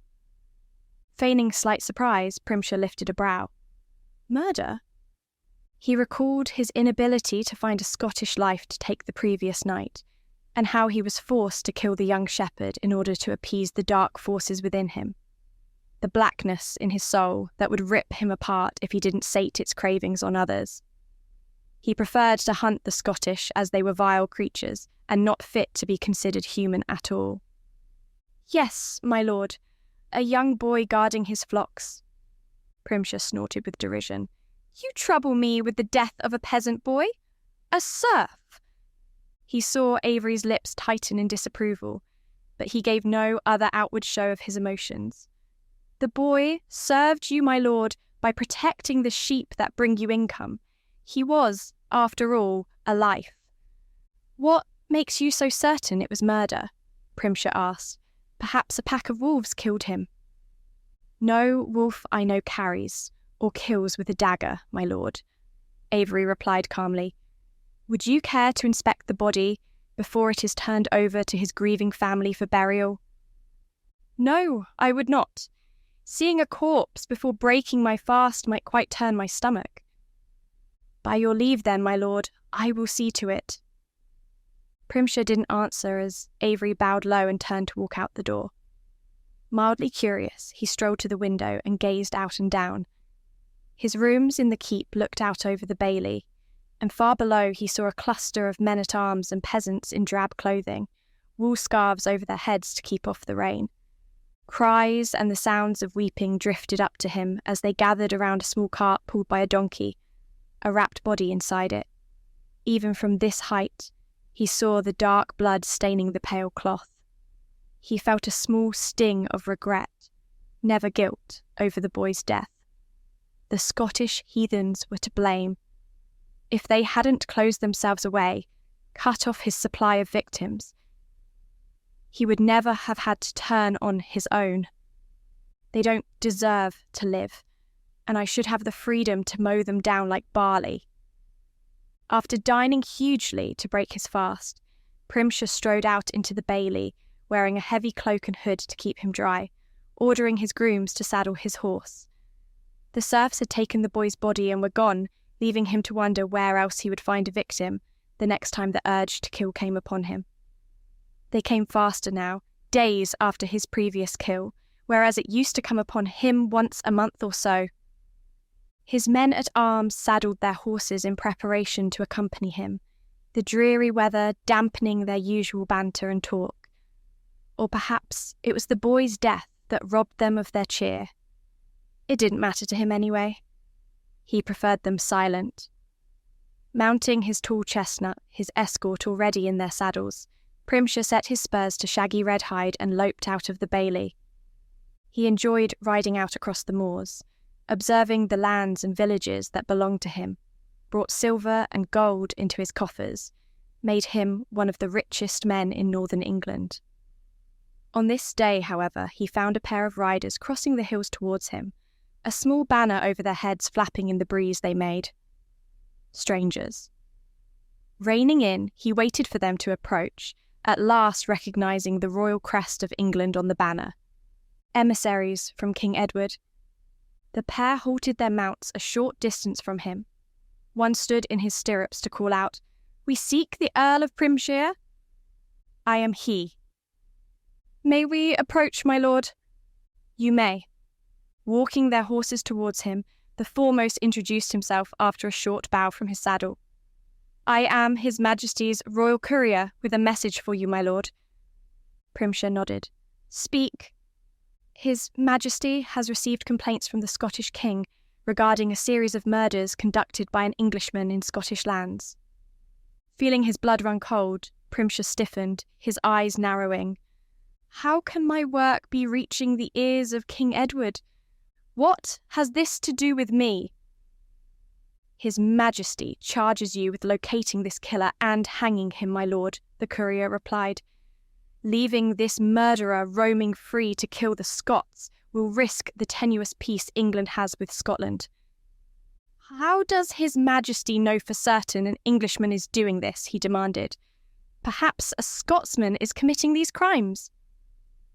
"The Scots say they have proof the murderer is an Englishman," he replied, his tone cool. "His Majesty charges you with this task, my lord. Find this man, and bring him to swift and royal justice." Walking his horse towards Primshire, the courier handed him a scroll, sealed with King Edward's signet. "By your leave, my lord." Reining his mount round, the courier and his banner-bearer trotted away, then vanished from sight. Primshire stared down at the king's royal missive, grinding his teeth. He tucked the letter inside his cloak, then, turned his horse back towards his castle, his escort on his heels. I never believed killing the Scots would bring any attention at all, much less from Edward. They are little more than animals.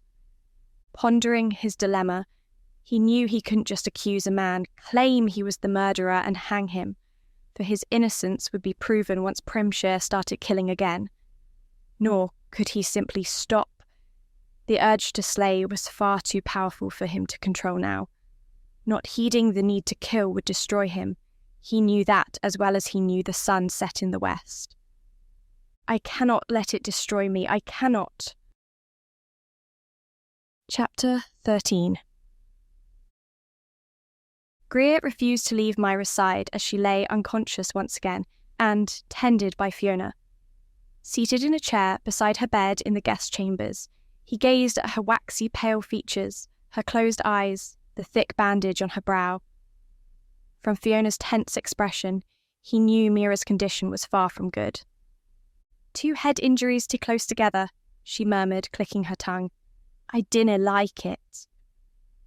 After his fear-wrought insanity wore off and Myra was taken to her rooms to be cared for, Greer learned what had happened.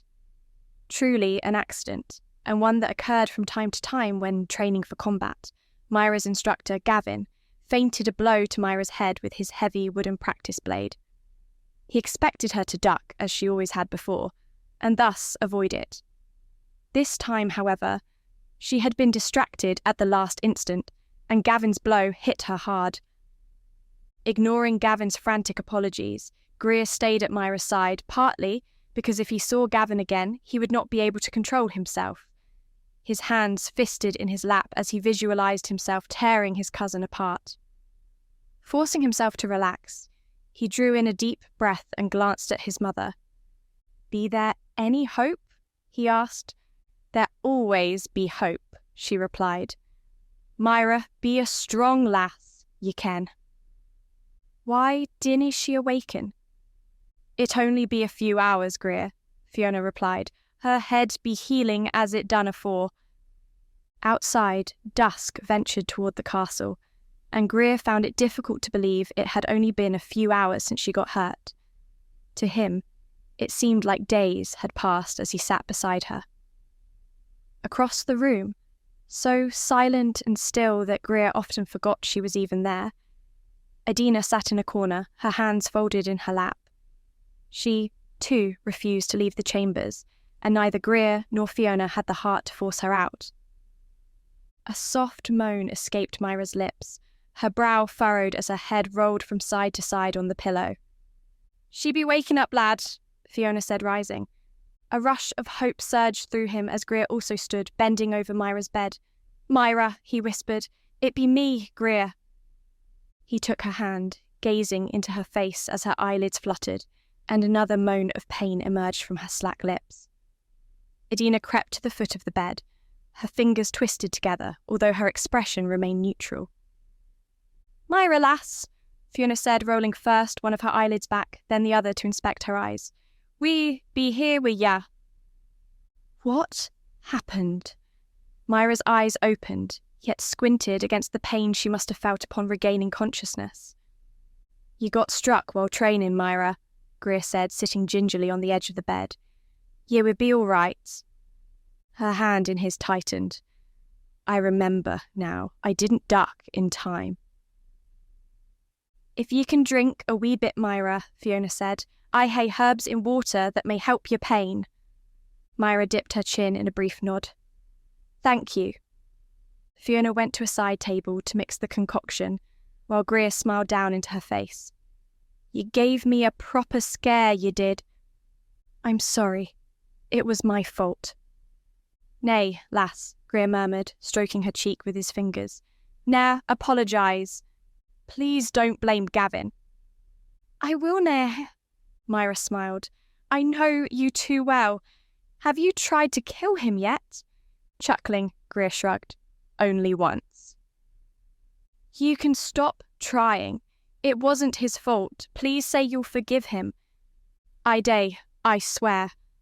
Myra closed her eyes, relaxing against the pillow. "Here I am. An invalid again." Ye be up and around soon. Fiona appeared at his elbow, handing him a pewter cup. He held it to her lips as Myra lifted her head enough to swallow it down. Be ye hungry, lass? Fiona asked. Handing the cup back, Myra replied, Not really, my stomach is upset. Then just relax and try to sleep. At his mother's insistent nudging, Greer rose from the bed, then bent to kiss her cheek. I be just over here when you wake, he murmured. That will be nice. Now that his anxiety for her passed, Greer felt his own hunger rise to poke him in the ribs. Hesitant to leave Myra's side, he glanced a question at Edina. Reading his expression correctly, she offered him a small smile and a nod. I will go fetch food for ye, she said. I love her tea. Of course, Edina, Fiona replied, fussing over the blanket that covered Myra. When ye return, ye will stay and help care for her. Greer slept that night on the small bed that Edina used, while Edina herself slumbered in the great bed beside Myra.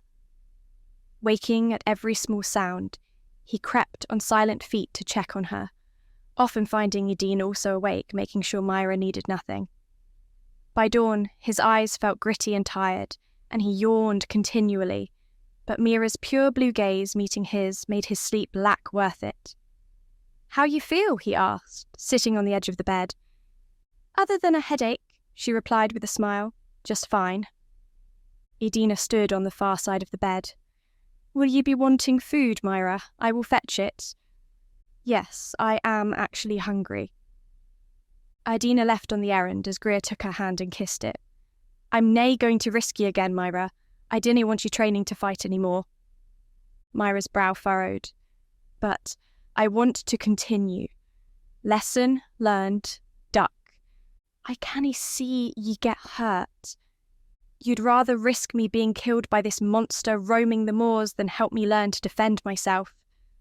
Growing annoyed, Greer snapped, I will protect ye. You cannot be at my side every moment of every day, Greer, she replied, her tone hot. And this is my choice, not yours. Style was X, text, a line, left. I will forbid it. Unless you plan to throw me from this castle, you cannot forbid me from doing anything. I can stop me men from instructing ye, and I plan to. Myra stubbornly crossed her arms over her breasts. Fine, I will practice on my own. I will also learn to ride on my own. Fiona told me I can use the mare any time I wish to. His temper rising, Greer stood up from the bed, gazing down at her. Ye be a stubborn wench.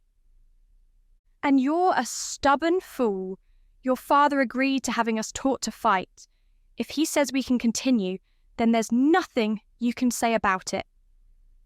Grinding his teeth, Greer knew she was right.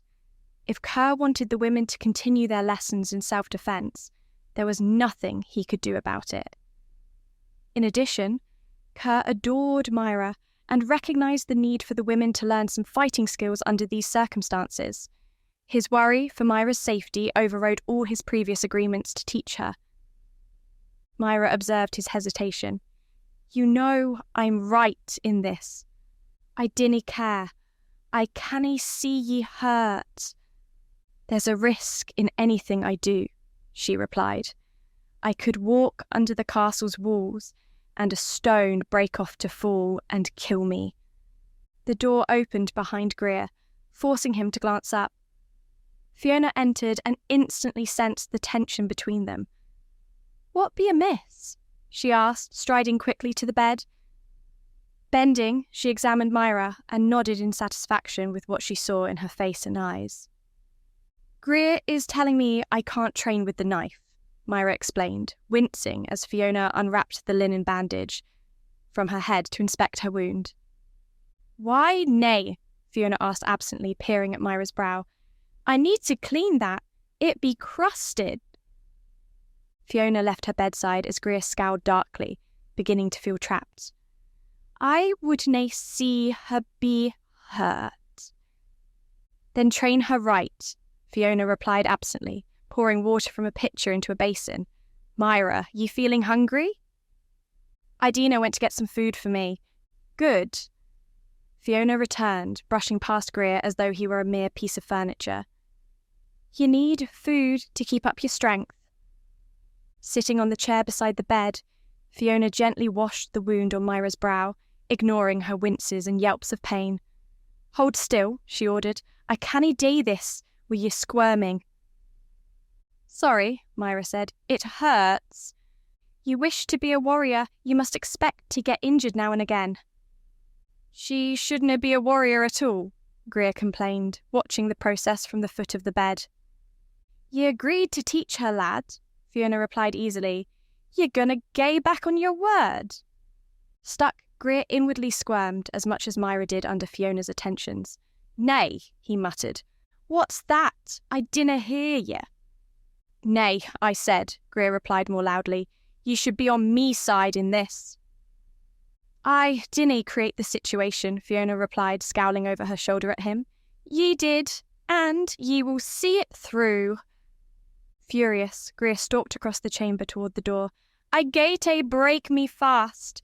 He opened it to find Idina on the other side with a laden tray in her hands.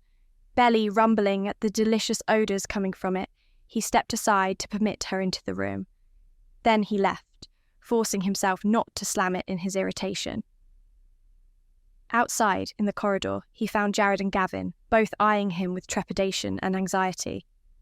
How's she be? Jared asked. Styles whilst text a line, left. Stubborn, annoying, and making me wish to strangle her. The pair glanced at each other, then broke into identical grins. Then she be feeling herself again, Jared replied, nudging Gavin with his elbow. I dinna mean to hurt the lass, Gavin said, his grin fading. I ken it. Greer smacked him on the arm. I be out of me head yesterday. Ye headed to eat? Gavin asked. We will join ye. As the three of them walked down the stairs to the dining hall, Jared asked, Why ye be sae annoyed with the lass? Greer shook his head. She be insisting on continuing her lessons when I cannae risk her getting hurt. But ye be fine with a risk afore she got hurt, Gavin told him. This would teach her to pay attention. And caution. Pain be a fierce teacher. I ken ye be right, lads, Greer admitted as they crossed the hall. I love her. From the corner of his eye, he saw them exchange knowing glances. That be the truth then, Gavin commented. But loving her also means letting her make her choices, Greer. Sitting down at an empty table with a sigh, Greer set his face in his hand wearily. I just want to protect her. Then teach her to protect herself, Jared said. Ye cannae always be with her, and that Sassenach devil will come back, ye ken it. Aye, day. Though Myra still lay in her chambers recovering, the knife lessons in the meadows continued. The clansman Greer sent out the afternoon before returned, and with Kerr at his side, listened to their reports. Laird MacAnders be sending 12 good warriors to help protect the villages, Laird, one informed them, and he said to tell ye, King Robert did send word to Edward of England that his Sassenach murderer be risking a war with Scotland. Stunned, Greer exchanged a long look with Kerr. Well now, Kerr breathed, that be interesting indeed. And Edward will try to stop Primshire? Greer asked. Remember, lad, Kerr cautioned him, we be the only ones to suspect it be Primshire. We nae hae the evidence we need. What will Edward day, you think? Kerr smiled thinly. What would ye day in his place? Command the northernmost noble to find this killer and hang him. Exactly. Greer began to laugh. And that be Primshire himself. I wager he be tied in knots right about now. Asterisk, asterisk, asterisk. With Myra on the mend and healing fast, Greer set out with Gavin and Jared to meet with William Murphy at their designated meeting spot. They rode out shortly before dark to arrive a few hours later, only to find William there, waiting for them. Greer dismounted as William stood up to salute him. "What is that devil up to, William?" Greer asked, clasping his hand. "He done killed a wee shepherd lad, Laird," William replied. "A Sassenach." "You sure?" Greer asked, incredulous. "Aye, I saw the body myself. He were murdered just like the lasses in Scotland." "Say you're to be right," Jared said. "He cannae find Scots to slay, say he turn on his own." "Aye," Greer replied faintly, staring into the night. His thoughts raced. But how dae we prove he did the fiendish deed? "We need to catch him in the act." Greer eyed William. "That would mean we had to follow him. We cannae without him seeing us." "Nay, Laird," William said, his voice earnest. "Perhaps we can set a trap, ask a lass to agree to be bait. When he attacks, we seize him." "That could work, Greer," Jared said, his tone hopeful. Greer shook his head. "Terrible risk to the lass, but I agree to consider it.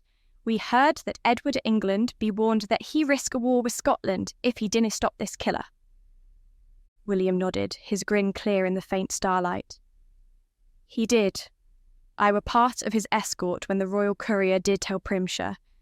He is to find this murderer and hang him." Gavin laughed aloud. "Primshire be in a right tangle now, eh? He cannae blame some poor lad and hang him, then start killing again. He'd look like a right fool." "It might work if he could stop the killing," Greer added. "Meader thinks he cannae—" "I agree, Laird," William replied. "That be why he killed a Sassenach. He cannae control himself." Greer nodded thoughtfully. "Do ye believe yourself still safe, lad?" he asked. "Perhaps ye should return wi' us now. I dinna think ye can find out any evidence, being as ye are." "Maybe I can," William answered. "Perhaps I can follow him when he gaes hunting. He not likely to see a single man tagging behind him." "The word of a commoner be nae good against a noble," Jared pointed out. "It nae worth the risk, William." "And I am nae willing to risk, you say. He be a rabid animal, lad. He would turn on ye faster than a snake, and he would kill ye. Nay, I think ye should come back with us now." "Let me stay 3 more days, Laird," William asked. "If I find nothing out by then, I will return with ye." Greer glanced at Jared. "What do ye think?" Jared shrugged. "Will nae hurt another few days? He may hear something of interest." "So, one of my soldiers is a traitor?" Greer yanked his sword from its sheath before the voice stopped speaking. Jared and Gavin did the same, jumping forward to protect Greer as William, less experienced, was last to pull his blade out. The Earl of Primshire stood atop the hill, 2 men-at-arms flanking him. 3 more soldiers, arrows nocked and bows drawn, stepped out from the shadows at its base. Chapter 14. "What are Scottish vermin doing on my lands, eh?" the Earl of Primshire asked, his voice harsh.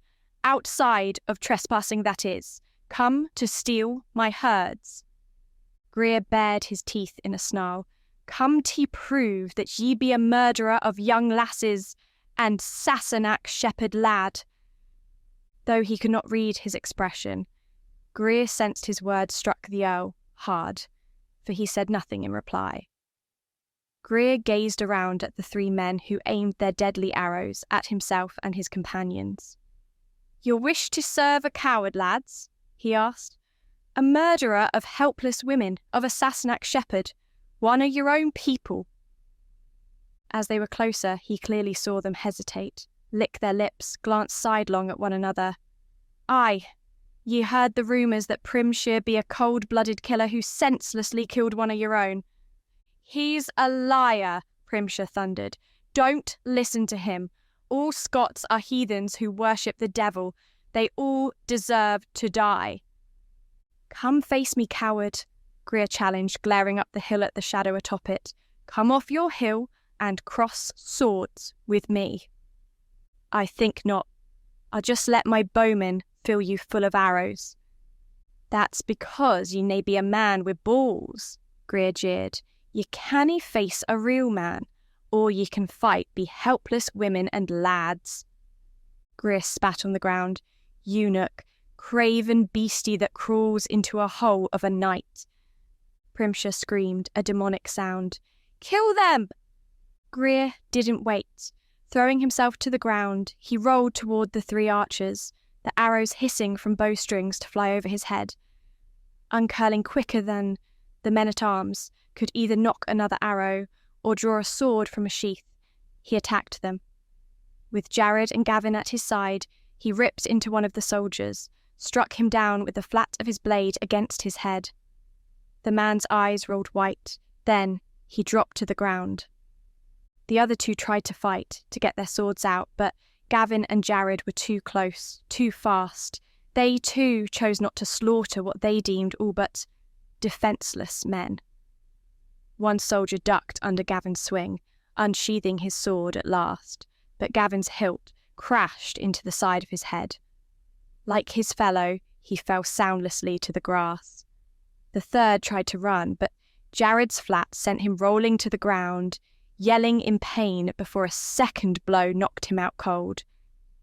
Looking up, Greer found Primshire had vanished. Lunging for his horse, he vaulted aboard and kicked the horse into a gallop. Rounding the hill, he heard the sound of hooves crashing through the heather, curses floating back to him on the night breeze, as the Earl and his other 2 soldiers fled for their lives. Greer reined in. "Coward!" he yelled. "Ye cannae run forever, and I will find ye. I will kill ye." The sound of hooves vanished under the sough of the wind in the heather as Greer turned his horse to trot back to the others. Curses abounded as William fought to rise, Gavin holding him down, saying, "Hold still, damn ye, I gotta get the arrow root." "William be hurt?" Greer asked, leaping down from his mount. Jared nodded. "Caught an arrow in his arm." "How bad?" "Nae bad, if he stopped wriggling around." "I nae be wriggling around," William roared. "I be hurt, damn your eyes." If Greer weren't so furious at Primshire's cowardly escape, he would have laughed. As it was, he managed a chuckle as Gavin succeeded in pulling the arrow from the flesh of his upper arm. William howled. "Quit ya yelling," Gavin snapped. "Ye soon like a damn babe."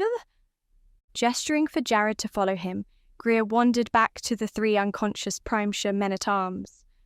"What should we do with them?" "Leave them to wake up and desert Primshire's service," Jared replied easily. "They gae back and he will slaughter them for certain." "I ken it. Should we take them wi' us?" "Why? They nae good tae us as hostages, and your da will just hae to feed them." "Leave them, Greer. If they hae sense, they will head for Ireland." "We best be scooting for the border ourselves," Greer said, still gazing at the men. "We dinna ken what that coward may do once he gets home. He may get all his soldiers to hunt us doon." "Right then, let us be off." With William grunting and groaning, Greer, Jared and Gavin managed to get him into his saddle, and all 4 kicked their horses north. Though he had misgivings about leaving the 3 soldiers behind, Greer also admitted he had to put his own people first. He couldn't risk Primshire returning with 50 soldiers while they waited for the men-at-arms to wake up. Yet he worried he had left them to die at Primshire's hands. "Maybe we should have woken them up and sent them on their way," he said to Jared, fretting. "Why ye be worrying about them?" Jared asked. "They be Sassenach soldiers and the enemy. They also be helpless men if Primshire went back." Jared shook his head. "Ye be trying to play God, Greer. Ye canny. Their lives are nae your problem." "Aye," Greer sighed heavily. "I expect ye'd be right." "They are good lads," William interjected. "They were friendly with me. But had ye been a mite slower, Laird, ye'd be dead now." "All right," Greer griped with a wry smile. "I be shutting up about it." Jared rolled his eyes. "Aboot damn time." Asterisk, asterisk, asterisk. With the threat of Primshire's soldiers behind them, Greer set a fast pace back to the MacEilish castle, shouting out the known code phrase to the guards atop the walls as they approached in the darkest hours before dawn. Sleepy grooms emerged from the barns to take his horse, and he instructed them to care for the others as well. With Gavin and Jared helping William, Greer led the way inside the keep. "All the rooms be full," Greer muttered, wondering where they could put William while they doctored his injury. "Let's just take him into the hall," Jared suggested. "We can light candles there and stitch him up." "Stitch?" William gasped. "As in wi' a needle?" "Ah, ye big coward," Gavin snapped. "Ye be afraid of a needle?" "As a matter of fact, I dae be afraid of a needle. If I wished to get hurt, I'd become a warrior. Blacksmiths dinna get shot with arrows." Shaking his head, chuckling, Greer led the way through the dark castle to the big dining hall, the others dragging a protesting William with them. Lighting a candle, he soon lit others and brought them all to a table. Before we continue into the story, do us a favour. Like this video and hit the subscribe button because it helps very much with YouTube's algorithm. If you want the audiobooks ads free, visit our website and select our bundles to save more. Thank you again. Now back to our story. Where Gavin and Jared sat William down on a bench and unwrapped his wound. "It will heal without stitches, lads," William said hastily as Jared went to locate a needle, catgut and whiskey to pour onto his gash to disinfect it. "We dinna need all this." "We dinna, and it will fester," Gavin snapped. "It will nae hurt, but a sting." "Just a sting?" "Aye." Greer tried not to choke on his laughter, his fingers covering the lower half of his face, but he still made a snorting noise. William eyed him suspiciously. Just as Jared returned with the items needed, Fiona burst through the doors in a fury. "What is this racket?" she demanded, striding into the hall, her auburn hair falling about her shoulders. She wore a cloak over her nightdress and soft kidskin boots on her feet. "I thought the Sassenach be invading wi' all this yelling and howling. What goes on here?" More," Greer began, tentative, choking on his humour. "William here be afraid o' needles." Striding into the candlelight, Fiona gazed down scowling at the bloody wound in William's arm, then at his terrified face. "Gie me that," she snapped. Hastily, Jared handed her the whiskey, the needle and the catgut. "Find me fresh bandages. Greer, ye and Gavin hold him." "Hold me!" William yelped. Jared ran off. Fiona descended on William as Greer and Gavin both gripped William's shoulders. Fiona waggled the needle and catgut in front of William's eyes, glaring. "One whimper from ye and I we sew your mouth shut." Sweat dripped down from William's face. He squeezed his eyes closed, then nodded. "Day it." Fiona upended the bottle over the wound, dousing it thoroughly. William stiffened until Greer thought his bones would break, but he never made a sound. After exchanging a wry grin with Gavin, he watched his mother swiftly and neatly sew the gaping hole closed. William kept his eyes shut the entire time, sweat pouring from him in rivers. Jared returned with the bandages just as she finished. Fiona deftly wrapped William's arm, then patted him on his hand. "There. Now was that as bad as you feared?" William nodded. "Aye." Fiona rolled her eyes. "Nay, all can be warriors, I expect. Greer, there be a small room with a cot and a blanket just around the corner. Bed him down in there for the night. He canna gae back to the village for a day or two. William, I want to see you by midday. Make me hunt you doon and you will regret it." "Aye, Mum," he whispered. "Now, I will be going back to my interrupted sleep." Fiona stalked from the dining hall, leaving Gavin and Jared to stare at Greer. "Your Maud dae be fearsome when she be annoyed," Jared murmured. "Aye, come on, William, time to get you to bed." Finally able to seek his own rooms, Greer considered looking in on Myra, but as dawn peeped over the horizon, he decided to let her sleep as she needed to rest. Bothering only to remove his sword belt and boots, he collapsed on his bed fully clothed. As he relaxed, his thoughts ranged to Myra and his feelings for her, knowing that he still could not willingly risk her getting hurt by pretending to be a warrior. "I will protect ye, lass," he muttered as sleep took him into its embrace. Asterisk, asterisk, asterisk. As determined as he was to not encourage her or teach her fighting skills, it appeared Myra's stubbornness outweighed his own. As Greer watched from the bailey, gritting his teeth in anger, Myra fought a mock combat with Leith, Kerr looking on with approval. Her wound, no longer bandaged, still appeared red, swollen and angry, but if her head ached, she never spoke of it. The clack of wood against wood rang across the meadow to his ears, as the other female students of battle fought their instructors. "She be getting better," Jared observed from Greer's shoulder. "She be fit and fast. Quick with that thing." Even as they watched, Myra dodged a strike from Leith, her wooden blade cutting across his upper thigh. Had it been a real blade, Leith might well be crippled for life, if not dead from blood loss. Greer could not find it within him to cheer her on.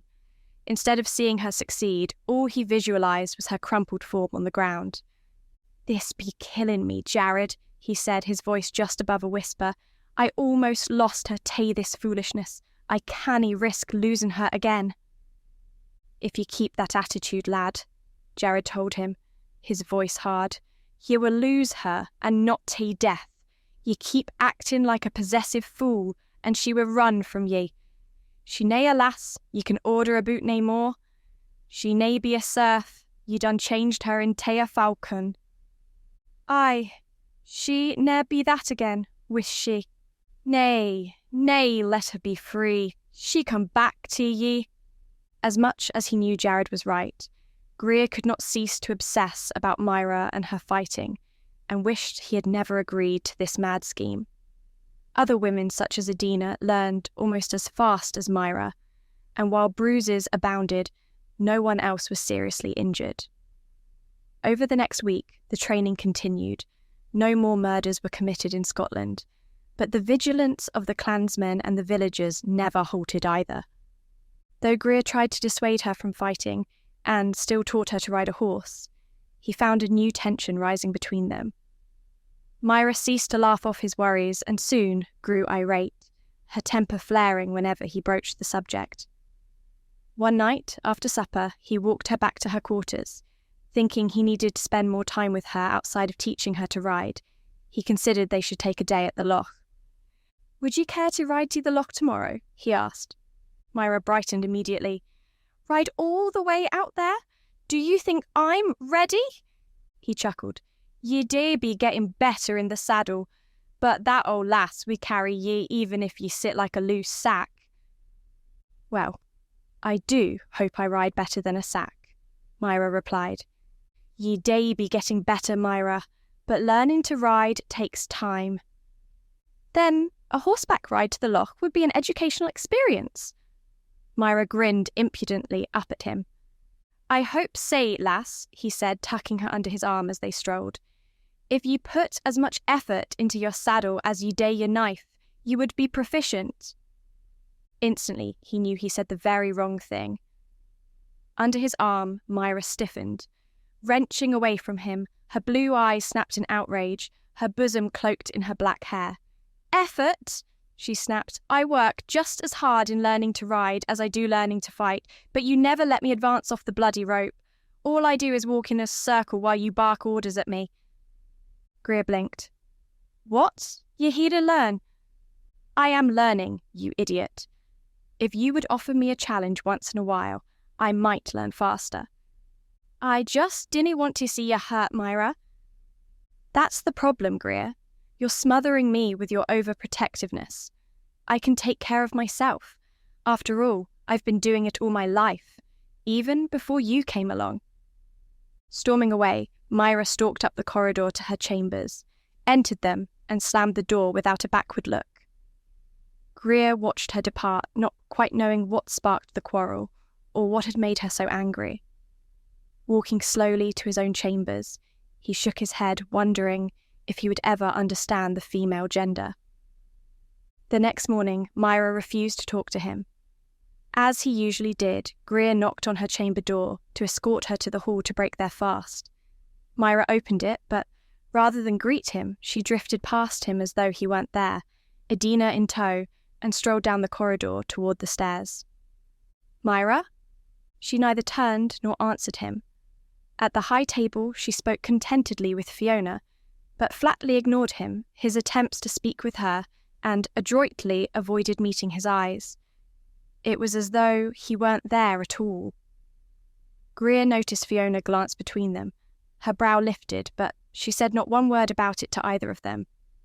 Naturally, the day he planned to take her to the loch came and went without a spoken word between them.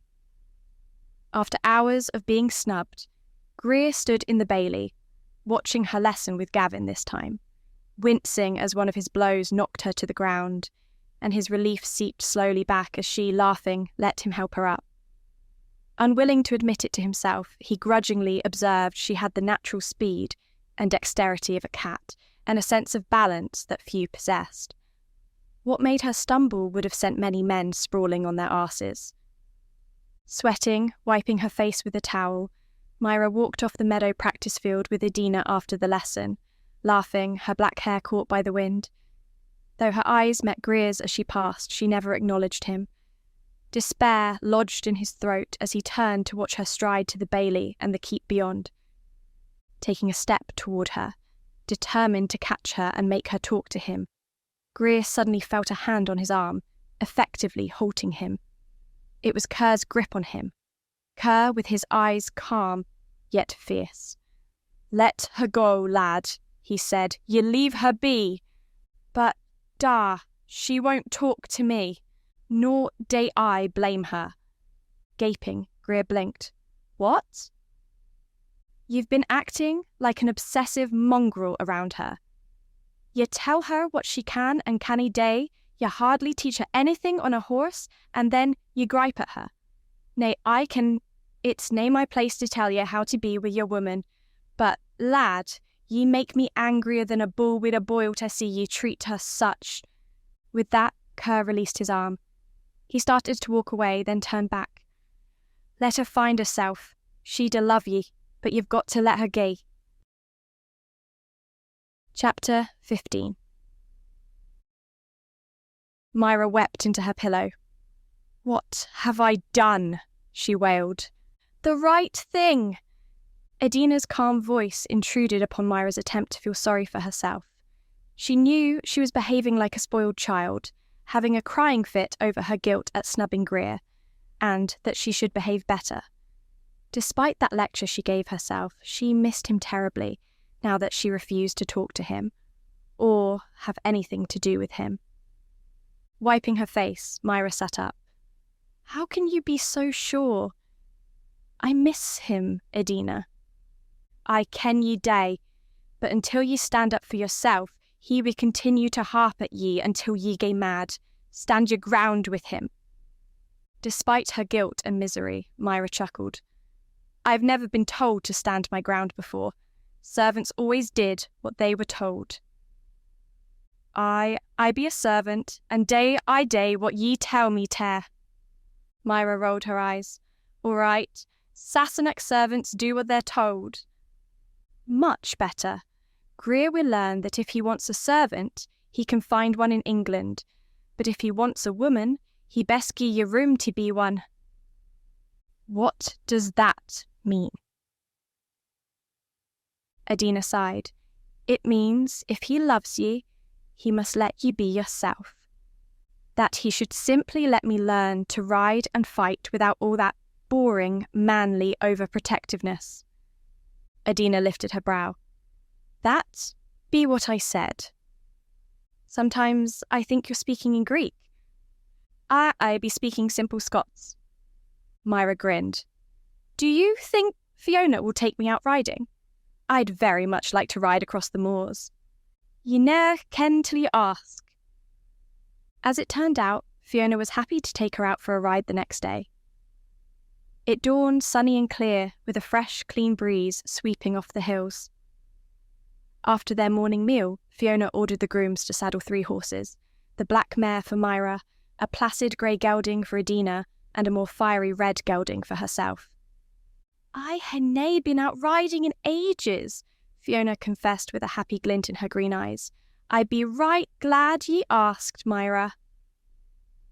After weeks of learning to mount and dismount, Myra swung into her saddle with ease, yet watched Fiona handle the dancing, snorting chestnut with an ability that seemed effortless. She envied Fiona her skills. "How do you do that?" she asked as the chestnut pranced while the black and grey merely plodded their way out of the bailey. "Years of riding, lass," Fiona smiled at her. "Ye we get there." Myra glanced behind her at the 6 clansmen that accompanied them. "Even they ride as though they were born to the saddle." "They were," Edina replied with a grin. "Warriors usually are." Relaxing, relishing the light wind in her hair, Myra felt content to just let the black mare amble at her own pace. Fiona had a few other ideas. "Gie her some leg, Myra," she ordered. "Make her pick up her feet." "How do I do that?" "Squeeze your legs." Myra obeyed, pressing the calves of her legs against the mare's ribs. Immediately the black broke into a light yet swift trot, and Myra almost crowed with delight. "Can we canter?" she asked. "Try it." Pressing harder with her heels, Myra found the little mare breaking into a smooth lope, carrying her up and away from the rest of the group. Climbing a hill at a gallop, she felt how the mare used her rear quarters to add power, impelling her upwards. At the top, Myra reined in, whooping with joy and laughter. "I did it!" she yelled down to the others. "What have you done, little girl?" Her hands on her reins spun the mare toward the man's voice behind her. A tall blonde man on a big roan horse stood watching her from a few yards away, 3 men-at-arms at his back. Myra recognized him instantly. The Earl of Primshire. "You!" she gasped. "You!" he exclaimed. "I killed you!" Though her fear rose, her temper rose faster. "You tried," she snapped. "You failed." His eyes narrowed. How dare you talk to me like that, wench? I am your master." "Not any more." She reined the mare back as he nudged his horse forward, trying to loom over her. "I no longer belong to you. I'm with the Scots now, Clan MacEilish." "Vermin," he spat. "I'll crush them like the cockroaches they are." "You're just a coward, killing innocent women and shepherd boys who never did a thing to harm you. Filthy scum." The instant the words left her mouth, Myra knew she had made a very bad mistake. Primshire's eyes narrowed, his flesh darkened, his lips thinned. "So you know about that, eh? Then perhaps I will put you on my list for slaughter." Despite her terror, Myra yanked her knife from its sheath. "I'm under the protection of Clan MacEilish. Touch me and die." Primshire sat back in his saddle, roaring with laughter. "You think you can threaten me, wench? You are coming back to the castle with me right now." Forcing his roan upside her much smaller black, Primshire reached for her. As she had been taught, Myra moved fast, yet felt it awkward to fight in the saddle. She slashed at his hand that reached for her, and missed. Bringing her blade across her body in a backhanded motion, she caught him across his cheek with the razor-keen edge as he leaned forward to seize her. She had never heard a man scream before. Astounded, she gaped as he dropped his reins and tried to staunch his blood gushing from the wicked cut in his left cheek with his hands. His soldiers spurred their horses in, swords drawn, yet hesitated to stab a woman. At the same time, Fiona, Edina, and the 6 clansmen cantered to the top of the hill. "Myra!" Fiona yelled. "Get back!" Obeying, Myra reined her horse around and kicked the mare in the ribs, galloping away. At the same time, the clansmen drew their swords and charged forward, swarming over Primshire and his guard of 3. Steel rang against steel as Myra reined the mare in, turning in the saddle to watch. Curses abounded when the English soldiers knew they were outnumbered and outfought. Even Primshire, his face, neck, and tunic coated in blood, knew he stood in desperate peril of being killed.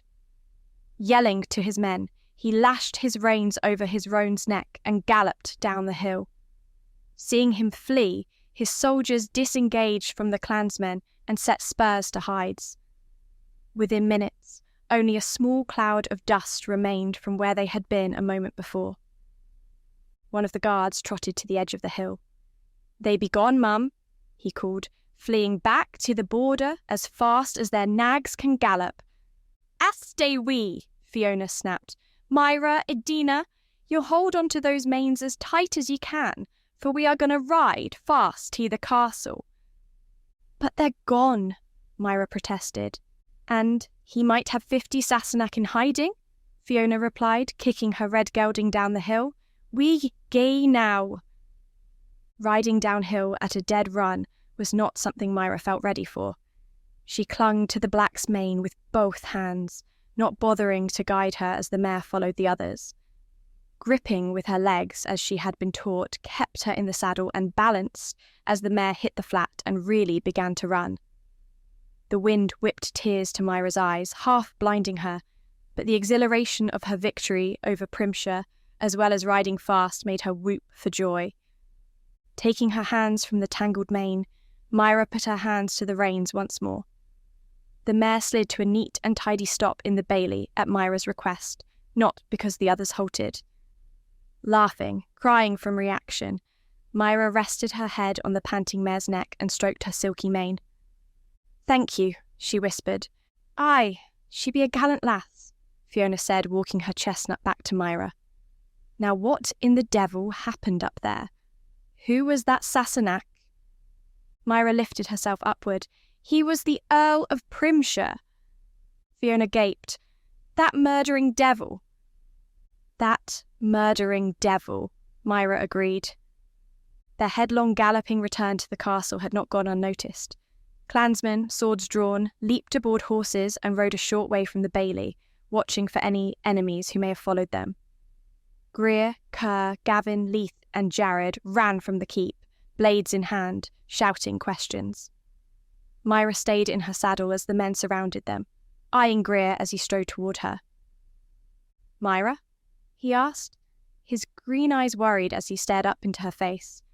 "What is happening? You rode like your tail be on fire." She opened her mouth to reply, but Fiona answered first. "The Earl of Primshire be trespassing. We run into him a few miles south. Kerr—" "Aye," Kerr replied, his tone grim. "We be running his arse back to his own lands. Leith, help me gather the clansmen." Greer glanced at his father, barking orders for his horse to be saddled. Warriors gathered, then back at Myra. She saw he was clearly torn, wanting to stay with her, yet knew his duty lay in riding with his father. "I cut him, Greer," she said quietly. "He tried to grab me to take me back, and I cut him across his face."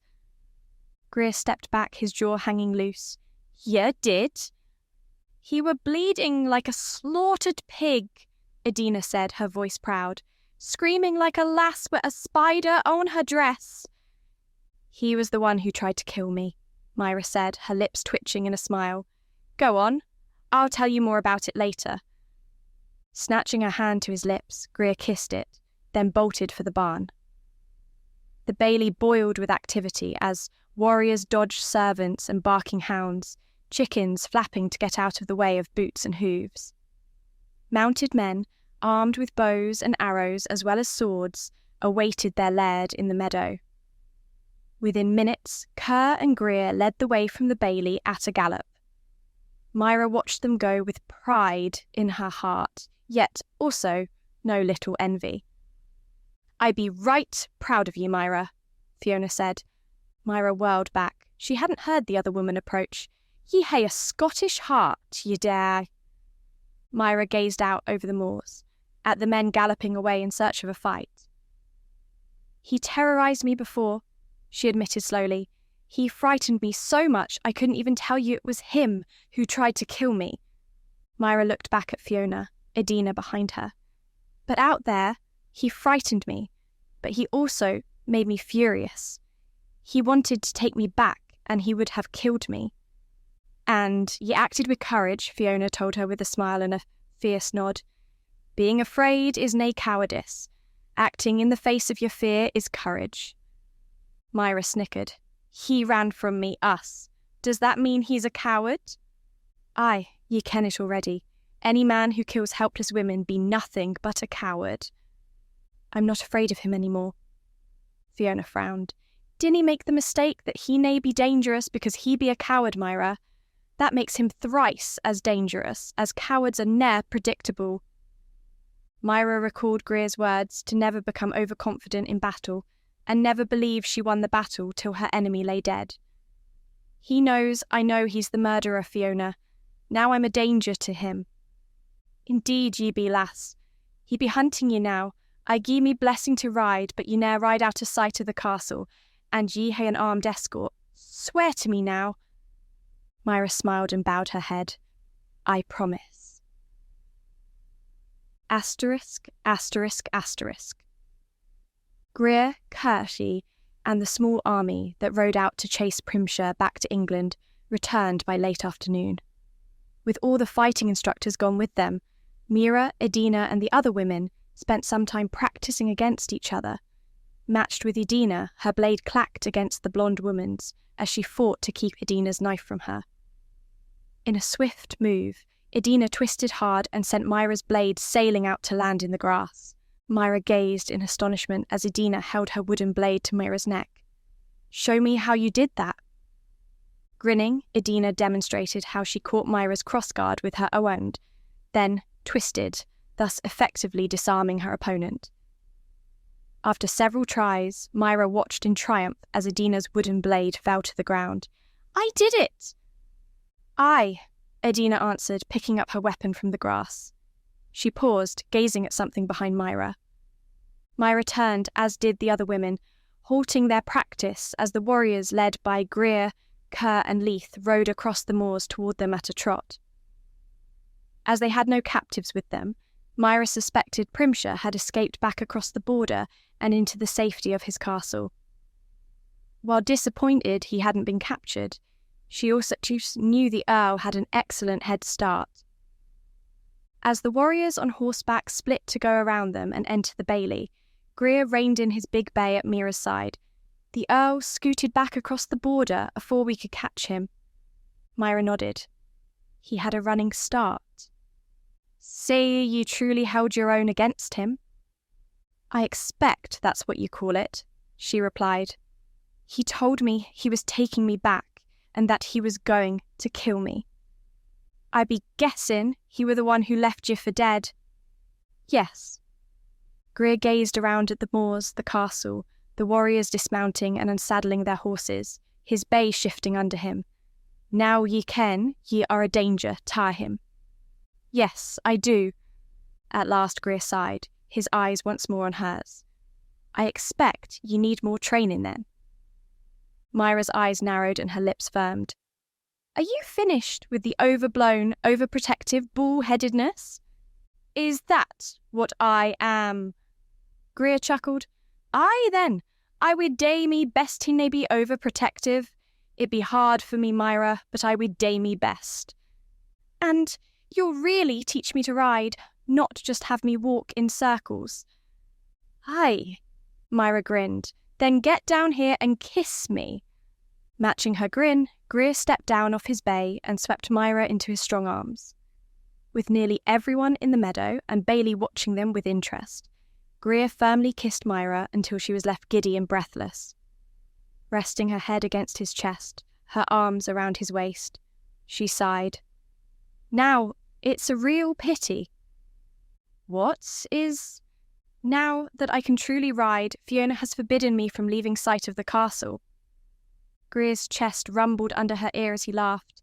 Dinna worry, there be plenty of riding to be had in within sight of the castle. Myra sighed in contentment, happy to be back in his arms once more, their quarrel past them. Greer, she asked. Aye? What would happen if the English Duke of Greenbrier were to learn that his Duchess was being unfaithful with the Earl of Primshire? Chapter 16. Cursing fluently, his wounded cheek on fire, the Earl of Primshire rode hard for the English border. His escort of 3 galloped on his heels. Their own muted swearing told him how much they feared the Scottish, who no doubt hunted them even now. Cresting a fairly tall hill, Primshire reined in long enough to gaze back northwards. Sure enough, a sizable group of riders showed up black against the green and purple hills, perhaps 3 miles away. "That bloody bitch!" he muttered under his breath, spurring his roan into a headlong flight down the far side of the hill. She was dead. I swear she was. With her alive, she posed a terrible danger to not just his life, as he had all but confessed to her that he was responsible for the killings of the Scottish women and the English shepherd, but she had witnessed him having sex with the wife of the very powerful Duke of Greenbrier. Sweat broke out on his brow despite the wind of his passage drying his face, and his horrible pain was not the entire cause. If the Duke were to learn I was having an affair with his Duchess, he could make war on me, and King Edward just might let him. He knew the King and the Duke were close personal friends, and that Edward took a dim view of extramarital affairs. Though he had forbidden his nobles to fight one another, Primshire suspected Edward might just support Greenbrier. If that happened, he had not the manpower nor resources, political or otherwise, to fight the Duke and the King. Though Edward respected Primshire's father, he despised the current holder of the title. Lord Marsden Pratt had no illusions about how the King felt about him. "She has to die," he swore to himself. "But how do I get to her inside the MacEilish castle?" Relief consumed him as he crossed into England, suspecting the warband following him would not dare cross it. To do so in such armed numbers would be considered an act of war upon England, though he privately hoped they would, so he might then turn on the Scottish vermin with the whole of England behind him. He knew MacEilish would never be so foolish. "I will have my revenge, MacEilish. You will feel my wrath." Reaching his own castle, his lathered mount clattered over the cobbles of the bailey.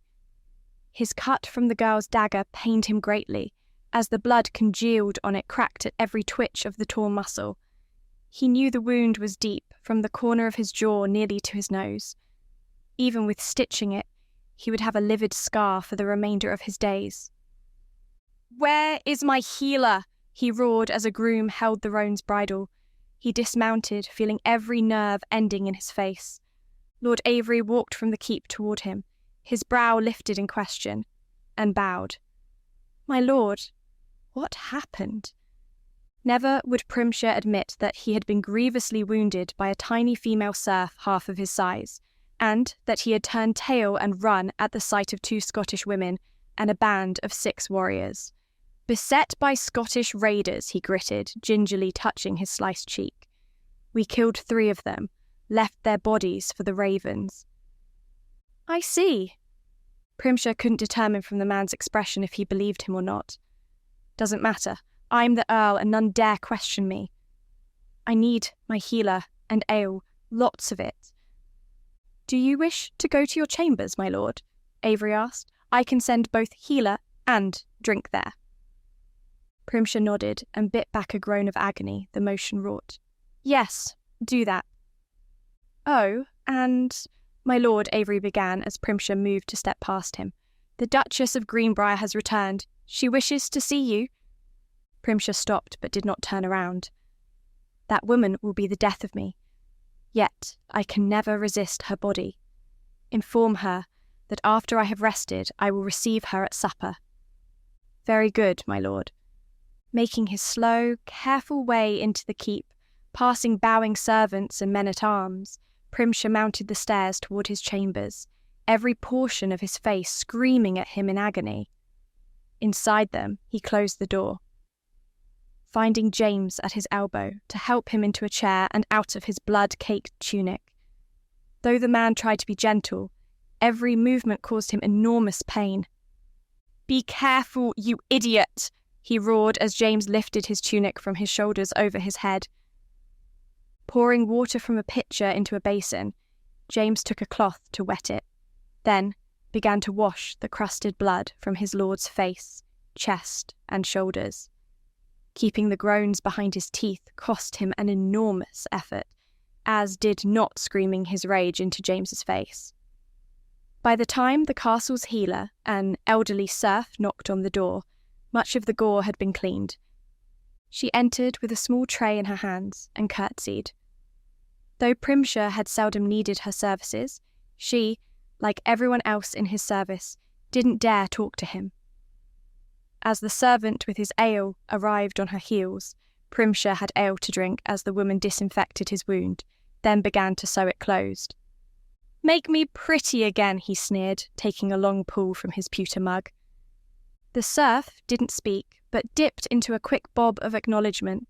Receiving the stitches hurt like hell, and the ale failed to help ease the pain. Yet he held still for her ministrations, and tried not to groan too much, though he hardly cared what she thought. Moaning and groaning like a wench in childbirth demeaned him in his own eyes. At last she finished. Bobbing another curtsy, the old woman departed on rheumatic legs, and closed the door quietly behind her. Primshire sat in the chair by his window, gazing out over his lands, and got quietly drunk. He now knew that riding into Scotland to perhaps scope out the village fortifications, in the hopes they had relaxed their guards, was a terrible, ghastly mistake. The MacEilish boy had informed him the Scottish knew he was behind the killings, and it was only a matter of time before they could prove it to King Edward's satisfaction. And they will find their proof, sooner or later. The black-haired wench was the key. Primshire knew he had to kill the serf. But how? She said she was under the protection of the MacEilish clan. He could hardly ride in to demand the return of his runaway servant. Not only would they laugh in his face, they'd shoot him down immediately, proof or no proof of his activities in their land. Darkness crept across the land and his soul both. His head spinning from the ale he drank, his cheek on fire, Primshire rose unsteadily from his chair. Staggering slightly, he made his slow way down the stairs, trying not to fall and perhaps break his neck on the stone steps. None he passed dared offer their assistance, as he was as likely to cut their throats with his knife as accept it. The stunningly beautiful Duchess of Greenbrier awaited him at the high table as he entered the hall. She watched him with her dark, slow eyes as his people rose from their chairs to bow as he passed among them. His eyes unwilling to focus, he managed to climb the steps to the dais and reach his chair without making a complete fool of himself. Jessica Howard, the Duchess of Greenbrier, half smiled as he lifted her hand to plant a kiss upon her knuckles. "Hello, Marsden," she cooed as he took his seat beside her. That signalled the servants to begin serving the meal. One of them poured wine for the two of them, and Primshire eyed him suspiciously. After all, he had planted a man in the MacEilish castle to poison the clan Laird, so it stood to reason someone would seek his life the same way. He recognised the man as one who had served in his household for years, and relaxed.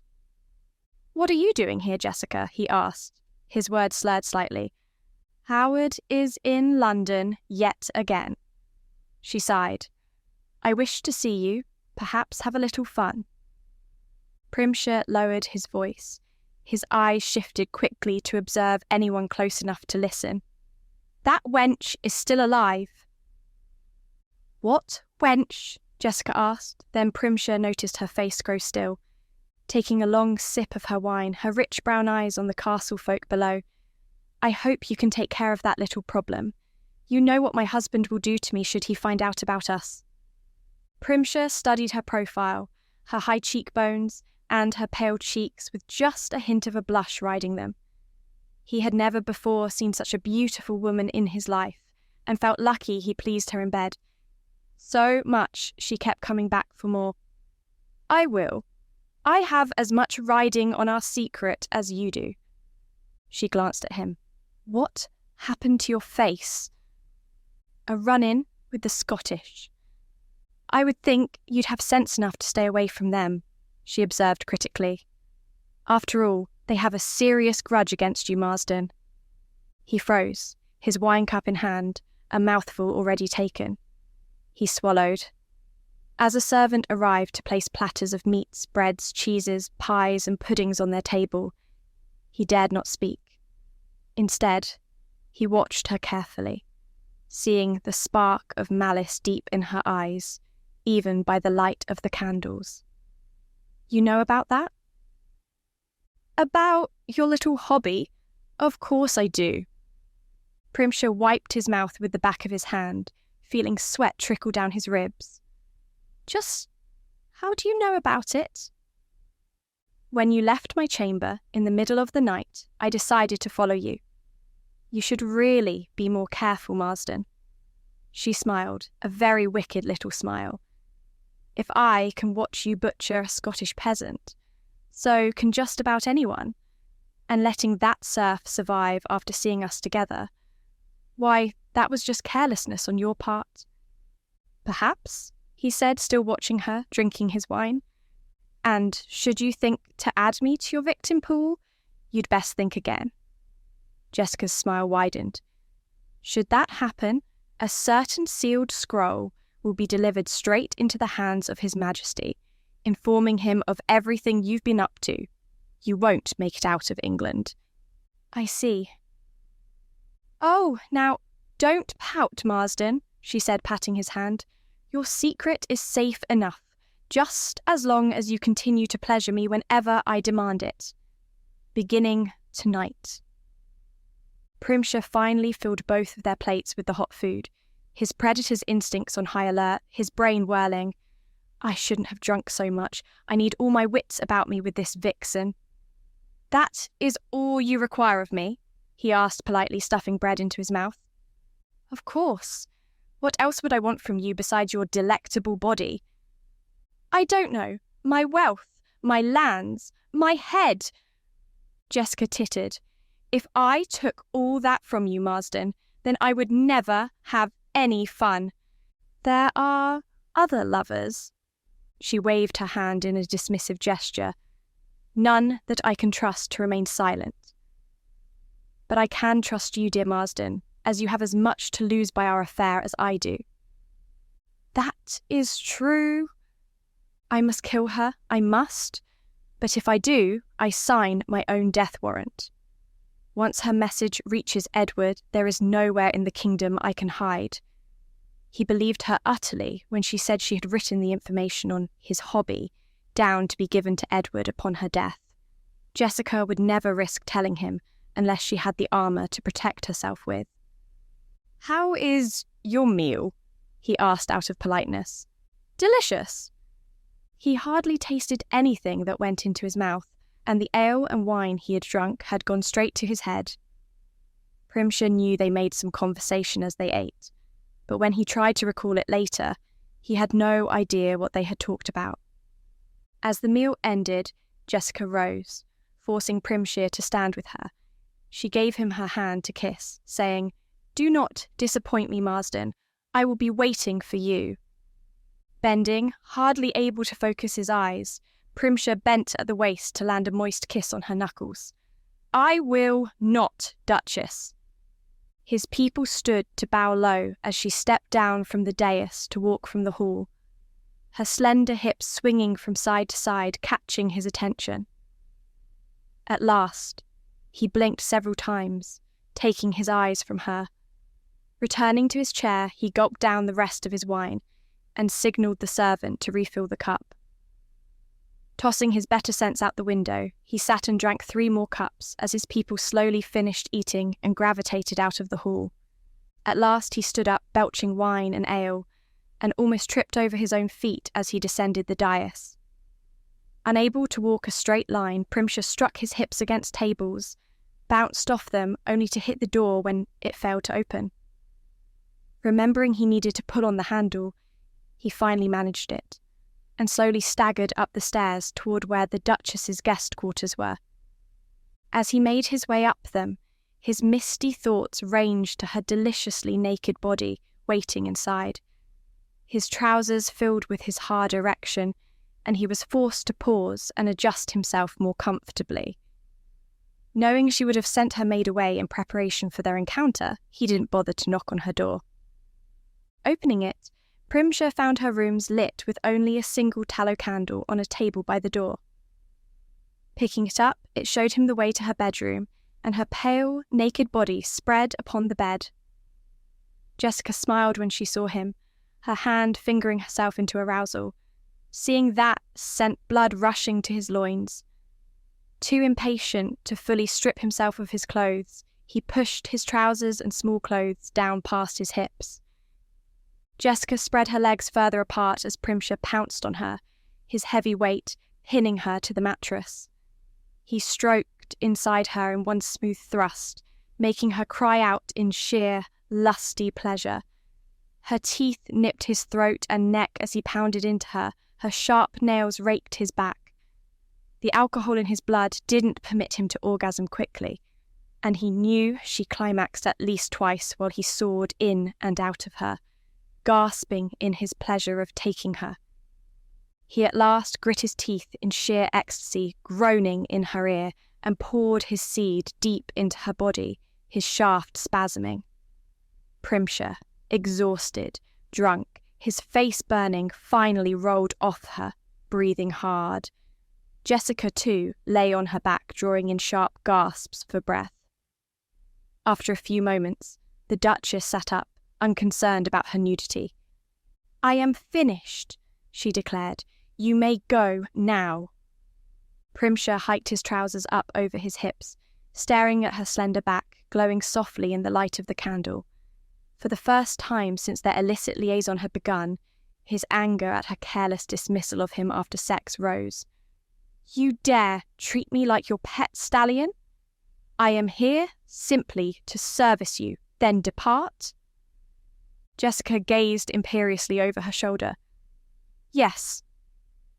"You abide here in my castle," he said, a low growl in his voice. "Perhaps I should change the rules."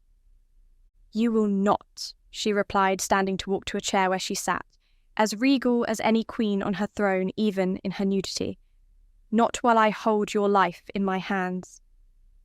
Primshire stared at her deep eyes, her dark hair falling about her body like a shroud. "You play a dangerous game, lady." "As do you. Now leave." He rose from the bed and made as though to walk past her. Pausing, he briefly stroked his finger down her cheek to the line of her jaw. "I obey you now, Jessica," he said, "but have a care how you treat me in the future. You may wish to consider your fate if I choose to disregard your paltry threat." With that, he walked from her chamber. Chapter 17. Leading Myra by the hand, Greer strode into the castle's keep, searching for Kerr. A clansman directed him to the vast hall where they ate their meals, finding his father with Leith and Fiona. They sat not at the high table, but at one below it, talking while a servant poured them ale and mead.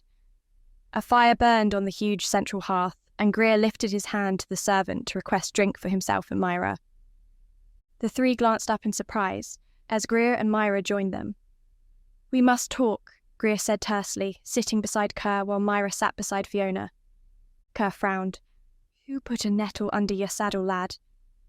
"Myra did," Greer replied as the servant poured mead into 2 cups, handing one to him and the other to Myra.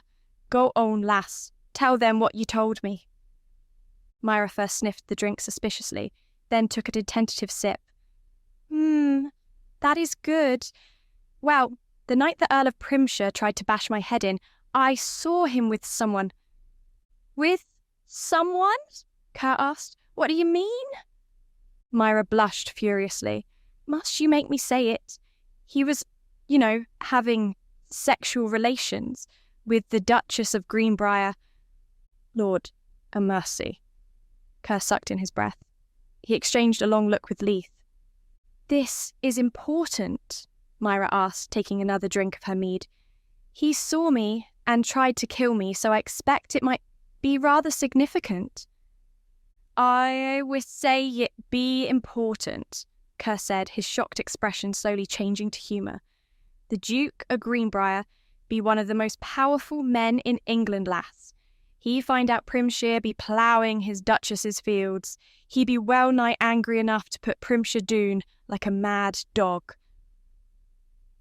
He be the second most powerful laird in England outside of Edward," Leith added. "From what rumours say about Primshire, he is now very popular with them." "What if we were to inform the Duke of his Duchess's infidelity?" Greer asked. "Let the Sassenach deal with him." Leith stroked his chin, nodding. "It be worth thinking about. Let Greenbrier wage war on Primshire." "Edward dinny like his nobles fighting amongst themselves," Kerr answered, shaking his head. "We day. It just may mean the Duke locks his lady up, and that be the end of it." "It be worth a try, da," Greer said. "Primshire ne can Myra witnessed him with the Duchess, and he can she be dangerous to him. He all but confessed he be the killer." Kerr peered at Myra. "What exactly did he say?" Myra set her cup down. "I called him a coward for killing women and that shepherd," she said. "He then told me, 'So you know about that, eh? Then perhaps I'll put you on my list for slaughter.' His exact words?" "Yes. Then he told me I was going back with him. I told him I was under the protection of Clan MacEilish, and that if he touched me he would die. I missed his hand with my knife, but still got him in the face." Kerr drank from his cup, staring into space. "That may be enough of a confession, I fear." "And the word of Myra, as a commoner, would nae be listened to against that of an earl," Leith added.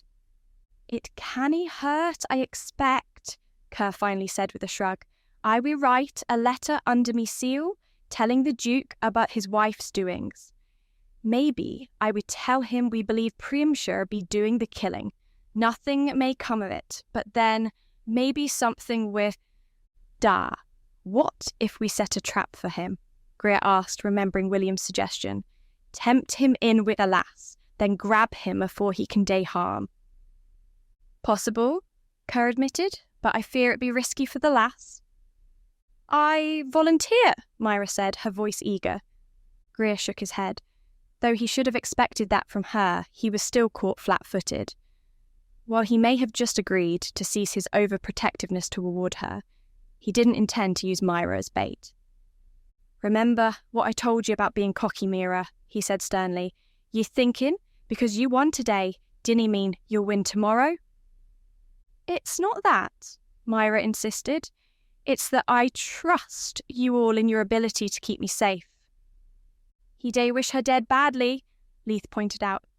"She make a very tempting target." "What ye plan to do?" Fiona snapped. "Parade her up and down the moors until he take a snap at her? Nay, I forbid it, Myra. Ye dinna even think about this." Myra merely nodded, and Greer knew that was a very bad sign. She had a backbone of iron and a will to match it, and he knew that by not making a solemn word to obey Fiona, she would do what she wanted. Yet, Leith's words made perfect sense. Primshire desperately needed Myra's death if he was to escape either war or execution. "What if we were to dress up a young lad to appear as a Myra?" Greer asked. Kerr nodded reflectively. "Black tail from a horse, a gown, might serve on a dark night." "But still, Fiona be right," Leith said. "We walk her out on the moors and he will suspect a trap. What reason would she have to be out there? And how do we ken where he be?"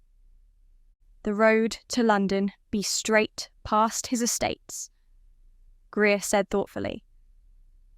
"What if she were to be on her way there to testify against him?" Kerr's brow shot up. "That would tempt him beyond all reason, indeed." Leith shook his head. "She would have only a small escort, easily overwhelmed by his forces, and he can claim she be trespassing, or that she be a runaway serf and under his jurisdiction to execute. Leith be right, Fiona said. He must be caught in Scotland trying to murder a lass. If you were the Earl of Primshire, Myra asked slowly, and desperately needed to kill me here in this castle, how would you do it? Now Greer's brows shot up. How indeed? He cannae invade, Kerr said slowly. He be in violation of the peace treaty between Scotland and England. She be behind stout walls, Fiona said. Trickery, Leith announced. Stealth. Plant an assassin, as he tried to afore when he tried to kill you with poison, Curry. Greer nodded. Exactly. We must be on guard against that. Or carefully lure him in, Myra added. He will want to kill me himself, wouldn't he? Make sure the job got done right. She gestured toward Kerr. He left Kerr's assassination in the hands of a servant, and it didn't work. He knows this. Kerr gazed at her admiringly. Ye be a clever lass. So, Myra, what are ye thinking? Well, she replied slowly, gazing around at each of them. What if we were to send a message to King Edward about Primshire and the Duchess? But the messenger lets the letter fall into Primshire's hands. He reads it, knows we plan to tell Edward. Now he has to act. That would lure him in, certainly, Greer said, grinning. But how do we direct him into our trap? He most certainly would be in disguise, come in broad daylight. Only way to enter this castle without getting shot. Leith shook his head, troubled. But Myra's cut on his cheek marks him now. He would ken he'd be recognised. Maybe he doesn't have to enter the castle, Myra said. What if we surround the hills with warriors, and I go ride with a small escort? Would that be enough to catch him? I will nae put ye at risk like that, Myra, Greer said, his tone firm. That be the end of it. I agree with him, Myra, Fiona went on, eyeing her sternly. There has to be a better way. I suppose we have time to ponder it, Greer said. Our lasses be safe, and he canna kill Scots. If he slay Sassenach, well, that be the Sassenach problem. Asterisk, asterisk, asterisk. Reminding himself not to bark orders, Greer rode with Myra just out of bowshot of the castle, teaching her basics of horsemanship while permitting her the freedom of riding on the moors. By her delighted expression, and how she turned to him often in order to kiss him, he found the best way to teach her. Now, canter her in a circle around me, he said. Give her a little of her head, but keep a firm hand on her reins. As Myra complied, he discovered that she moved in harmony with the black mare, her buttocks seated firmly in the saddle, her shoulders up. However, when the mare broke to a trot, Myra fell forward over the pommel. That's expected while you learn, Greer said at her dismayed expression. Soon you will learn to stay in the saddle even as the horse slows down or speeds up. I feel so awkward, she complained, setting herself back in the saddle. Dinna think that, he replied. Ye sometimes stumble when you walk, eh? It will happen as ye ride, as well. Fiona rides incredibly well, Myra said. Was she born to the saddle like you and Kerr and the clan? Nay, she learned to ride after she married me da. Myra suddenly brightened. Then that leaves some hope for me, doesn't it? Of course, he replied, chuckling. Now try it again. Focus on keeping your bottom in the saddle. With the hours spent riding at the walk, trot and canter, Myra gradually learned how to keep her backside in the saddle, yet Greer also knew she had yet to be tested on a beast that was less docile than the black mare. In honour of his promise to not be overprotective of her, he informed her she could graduate to a horse that might test her skills. But nay yet, he said, his tone a warning. Soon. But how testy are we talking? Myra asked as they rode their horses side by side in a wide circle around the castle. I have a bugger in mind, he told her by habit, scanning the moors around them with his eyes. Nay, as docile, but yet nay one to try to kill ye either. He may buck, he may run away with ye.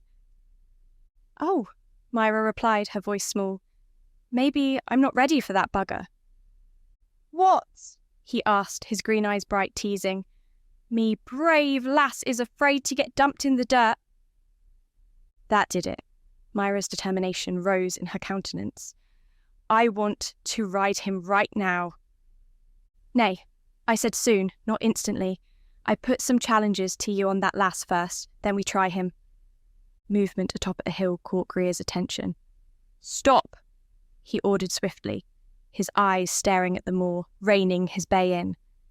Gratified that Myra obeyed him immediately, halting the black mare, he also appreciated that she didn't pester him with questions that might distract him.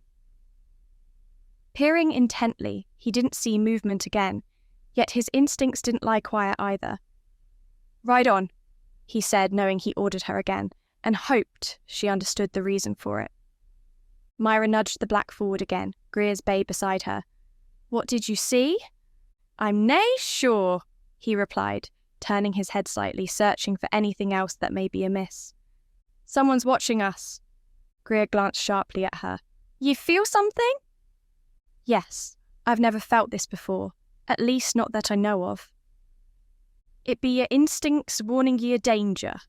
We pick up the pace now. Nudging his bay into a canter, Myra's black beside him, Greer constantly watched his surroundings, seeking the source of both of their inner warnings. It concerned him that they currently rode on the back side of the castle, the bailey being nearly a mile away. Only the guards on the walls might be able to help if they were attacked. If I tell ye to run, he said, then ye run, fast and hard, to the castle gates. Ye hear me, Myra? I suppose your next order will be to not look back, she replied, her own eyes scanning the hills around them. That and dinny stop. Myra had no time to answer. Riders wearing the Scottish brigandines and brandishing Scottish broadswords charged out from under the hills. Others bearing bows and arrows raced out from behind them, loosing their arrows even as they galloped. Greer, hesitating in shock that clansmen attacked himself and Myra, almost didn't react in time. Myra, however, kept her wits and her head kicked her horse into Greer's. Ride, damn your eyes, she screamed. That broke his stasis, spurring his horse into a dead run, and Myra's gallant horse kept pace.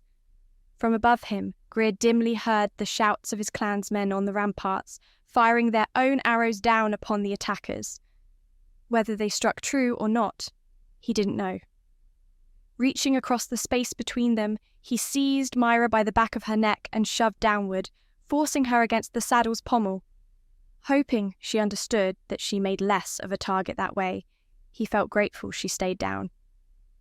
Whoops and war cries broke out in their path as his own clansmen charged around the castle's walls to attack the enemy.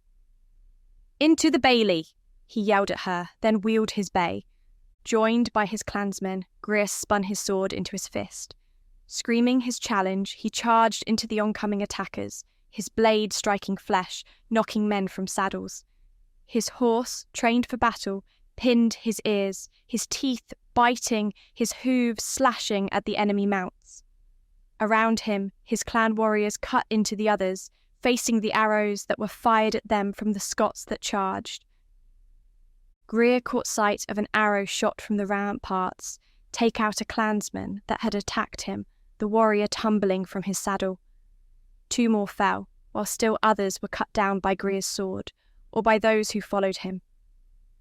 Wheeling their horses, the attackers suddenly changed course and fled. Riding hard for the hills to the south, they struck their mounts with the flats of their swords to gain greater speed. Whooping, screaming, Greer gave chase. A piercing pain shot through him, and a force like a tremendous punch hurled him from his saddle. His breath knocked from him. Greer lay on his back, gasping for breath, staring up at the arrow that had punched through his left shoulder. What? He asked, confused, stunned. What? Then Myra was there, her deep blue eyes staring into his, her mouth moving, but he could not understand what she said. It was as though she spoke while underwater. His vision blurred. More faces joined hers, gazing down at him, their mouths moving, but nothing made sense to him. The sounds ceased to exist, and then he lapsed into nothingness. Chapter 18. Greer. Myra disobeyed Greer's command to ride to the bailey. Instead, she yanked her dagger from its sheath and spun the black mare on her rear quarters. MacEilish clansmen surged past her, screaming war cries, joining the fight. Greer led the charge on the attackers, even his horse acting as a second weapon to his sword, rearing to flail hooves at the other horses, bared teeth biting. She watched the other Scots turn tail to run, to escape the barrage of arrows shot from the ramparts, to flee Greer's wrath. Then, an enemy arrow shot from over the rump of a retreating horse struck him. In horror, Myra watched Greer as he tumbled from his saddle to fall to the ground. She didn't think twice. She didn't think at all. Kicking the black mare forward, Myra raced across the battleground to her beloved, not caring that the battle was still fought all around her. Beneath the flying arrows she rode, heedless of them, seeing only Greer on the earth. She threw herself from the saddle before the mare stopped, hitting her knees and feeling the jolt rise from them to her jaws, to instantly click together hard enough to hurt.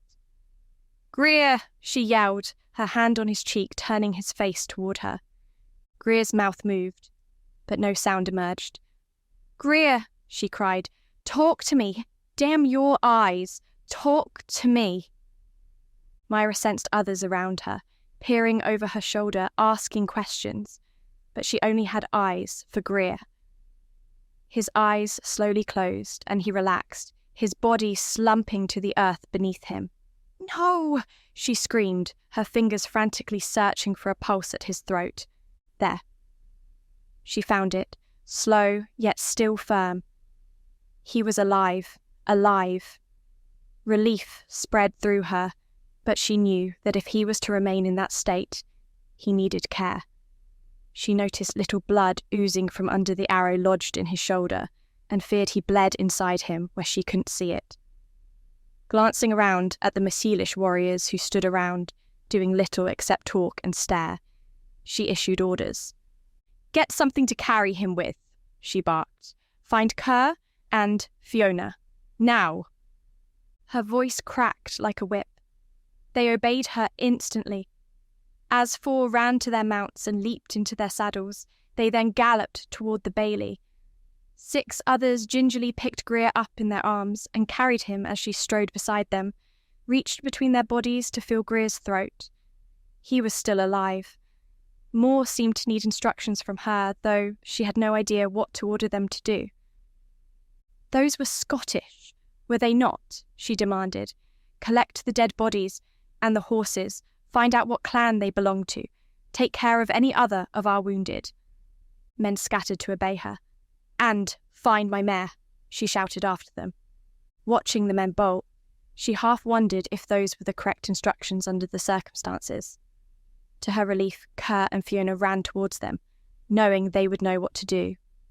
Then she recognised the distress and anguish in their faces, and suddenly knew they were in no condition to snap orders. "He's alive," she called to them, "but he's hurt bad." "Greer," Fiona cried, rushing to the men who carried him. "Me lad." Myra grabbed her by the shoulders. "He's alive, Fiona, he's alive!" Fiona clutched her, weeping uncontrollably. "Greer," she sobbed. "Greer, Greer, is he gonna die?" "Look at me, Fiona, look at me." Myra shook her gently, forcing the older woman to gaze into her eyes.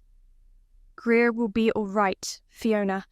Calm down now, please, calm down." For a long moment, Myra feared she would lapse into hysterics. Yet, Fiona nodded at last, taking a deep, shaky breath. "I be all right. I be all right." Calling to the men who carried him, Myra said, "Take him to his chambers. Fiona, who is your best healer?" Best healer? That be Sondra in the village." Someone ride fast to the village, Myra ordered. Fetch the healer, Sondra. A warrior saluted her. Aye, mum. As the men carried Greer up the stairs, Myra glanced at Kerr and found him nearly as useless as his wife. He stared at the body of his son, his face waxy pale, his lips trembling, clearly unable to take command of this very dire situation. Kerr bros. Kerr finally glanced at her. Myra. Take Fiona, Myra commanded gently.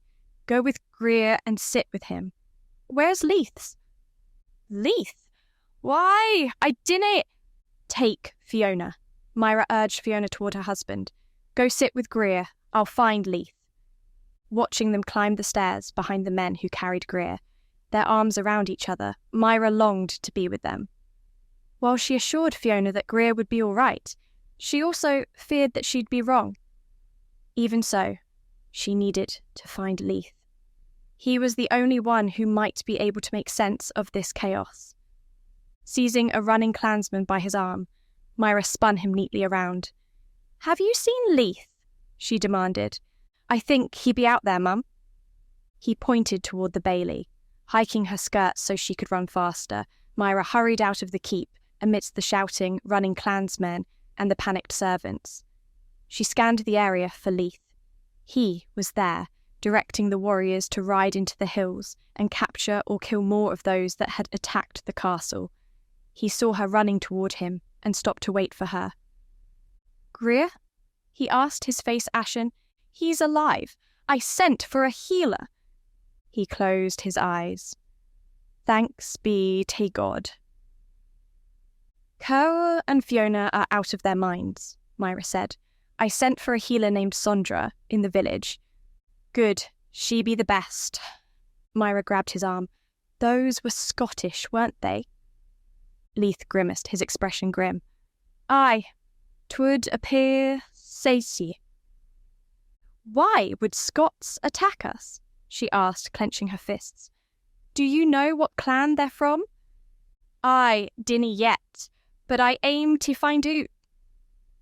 I told the men to collect the bodies and horses, she said, gazing around at the riders racing into the hills, at the peasants on foot who ran for the protection of the bailey and the keep, and help any of our wounded. Leith grinned, resting his gnarled hand on her shoulder. Ye be a fine leader, lass. Now gae we Greer, I will send the healer when she comes. Turning, Myra ran into the bailey, dodging men on horseback, urging the fearful people to take shelter inside, wondering if this was the start of a blood feud between the MacEilish Clan and whoever attacked them. Greer and Fiona had told her stories about feuding clans, and how the hatred and divisiveness often lasted for generations. The door to Greer's quarters was open when she arrived. The 6 men who carried him up were still there, murmuring in low voices. Beyond their tall bodies, she found Kerr and Fiona standing by Greer's bed as he lay upon it. Stepping lightly around the warriors, Myra paused to gaze at Greer's parents. She touched a clansman lightly on the arm. Will you send for mead? She asked. I think Kerr and Fiona will need it. Aye, Mum. She walked into the bedchamber and glanced first at Greer's face. Pale with a waxy hue, his eyes were shut and his breathing slow and even. Blood seeped slowly from beneath the arrow still stuck in his shoulder, staining his tunic. Myra then put her arms around Fiona, who clung to her in desperation. The healer is coming, she murmured. He'll be all right. Kerr scrubbed his face with both hands. Aye, lass, it didn't appear to have struck a vital. As though hearing them speak, Greer stirred on the bed. His eyelids fluttered and his right arm reached toward the arrow. Acting faster than Fiona, Myra grabbed it before he could touch it, and perhaps cause more damage if, in his semi-conscious state, he tried to yank it from his body. Easy, Greer, Myra said, kneeling on the floor. Don't touch it. His eyes, dull with pain, found hers. Myra, he muttered thickly, ye dinna die what I told ye. Smiling, Myra brushed his red hair from his brow. Overprotective boar. You should know better by now. I don't do what you tell me. Kerr stepped closer. Did you recognise the badges, own them, lad? Who were they? Greer nodded. Clan MacTavish. Myra watched the worry drain from Kerr's face as dark fury replaced it. MacTavish. They go and regret attacking me and mine. We tear their castle doon stone by stone and slaughter every man and woman in it. We ne'er hear problems with them afore, Fiona protested. Why would they attack for nae reason? I dinna care. They would die for this treachery. Myra gripped Greer's hand tightly, fear riding her like an evil imp. Does this mean war? She whispered. Aye, it do. Voices raised in the outer chamber drifted in, forcing Myra, Kerr and Fiona to glance around at the commotion. Leith entered the bedchamber with a small, stout woman in a peasant's plain woolen gown, a knitted shawl over her shoulders, a scarf over her head, a small leather satchel rested against her hip. Fiona embraced her with a small cry. Sondra, please help me, lad. The healer's eyes took in Greer and the arrow, then patted Fiona on her cheek. I will, lass, I will. Now we need hot water and cloths. Fetch them for me, then begone with ye. Ye dinna need to see this. Fiona nodded and quickly left the room. Sondra pointed a finger at Myra. You will stay and help. Now all ye useless buggers need to leave. Be gone now. Like a general issuing orders, she hustled Kerr, Leith, and all the warriors out of Greer's chambers, leaving only herself and Myra with Greer. What do you want me to do? Myra asked. Start cutting his tunic from the arrow. With her dagger, Myra gently sliced the bloody cloth from Greer's torso, pulling it away and baring the wound. Blood seeped slowly from it, and Sondra eyed it critically. When I pull the bugger oot, she said, it be a gusher. Opening her satchel, Sondra set small corked vials on the table beside the bed. Myra exchanged a glance with Greer, who offered her a tiny smile. Is it going to hurt him when you pull the arrow out? She asked Sondra without turning away from Greer. Aye, he go and yell a bit. Fiona returned with a basin of steaming water, bandages and clean cloths over her arm. She glanced at Greer's bared torso and grimaced, swallowing hard. I can stay and help, Sondra. Just as long as you dinna faint when he gets to screaming. Fiona set the basin and cloths on the table with the vials and wiped her hands down her skirts. I will, nay. Good. Now help the lass hold him doon. With Myra on one side of the bed and Fiona on the other, they both held Greer down. Sondra wadded up a small cloth and wedged it between Greer's teeth. She took a moment to stroke her hand over his brow. Are you ready, lad? She asked, her voice kind. Greer dipped his chin once in a nod. Myra pushed down on his left bicep while Fiona put her weight on his right shoulder. Placing her hand on the arrow, Sondra took a deep breath. She yanked the arrow out. Greer's back arched, his head back, his scream of agony muted by the cloth in his mouth. Myra was nearly thrown backwards by his strength, but kept him pinned until the worst of the pain passed. Sondra instantly pressed a cloth against the gush of red that poured from the hole in his shoulder. Hand me that vial on the left, lass, she ordered crisply. Taking her hands from Greer, who had relaxed a fraction, Myra picked up the clay vial and uncorked it. Sondra lifted the cloth briefly and poured a powder liberally over Greer's shoulder, then pressed the cloth against the wound again. It will help stop the bleeding, she said. Now, thread a needle with the catgut, lass, and have it ready. Myra obeyed her, picking up the needle and sticking the end of the length of catgut through the eye. Fiona gently plucked the cloth from between Greer's teeth and stroked her hand down his sweaty cheek. My brave lad, she murmured. Greer tried a smile. Enduring pain is nae bravery. It be stubbornness. Myra chuckled. He has plenty of that. When Sondra deemed the blood flow had stopped, she asked for the water to wash the wound and gently cleaned the excess blood from it. Greer shut his eyes and teeth against the obvious pain, but made no sound. Fiona gripped his hand tightly throughout the ordeal, while Myra watched in fascination. With the gory hole now cleaned, Sondra asked for another vial from Myra. Once more she poured a yellowish powder into the wound. This will help it fight infection. Now, we sew him up. Myra took the vial from her and handed Sondra the needle and catgut. Stitching the wound closed seemed to hurt Greer the least, for he opened his eyes and even managed a tiny smile now and then throughout the process. Though Myra couldn't hold his hand, she could, and did, brush her fingers down his cheek in love and affection. At last, it was done. Fiona, lass, I will need fresh, clean water to wash with, and wine for the lad here. I will give him herbs that will help his pain and encourage his healing. Fiona nodded. Stepping away from the bed, she took the now reddened water and bloody cloths with her out the door. Sondra folded fresh linen to cover the neat row of stitches to protect them, and bound his shoulder up tightly. You will be just fine in a few weeks, lad, Sondra assured him. I will stay with you for a day or two. Make sure you never turn feverish. Greer nodded. Thank ye. Myra wiped the sweat from his face with a soft cloth. You should try to get some sleep, she murmured. I will. As Sondra stepped away from the bed, Myra took Greer's hand and squeezed it. You scared me. I expect I did, Myra smiled. Don't ever do that again.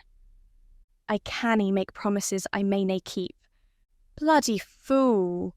Fiona returned with clean water and a wineskin, setting the basin on the table for Sondra to wash with, then poured wine into a cup. Sondra pointed to a vial.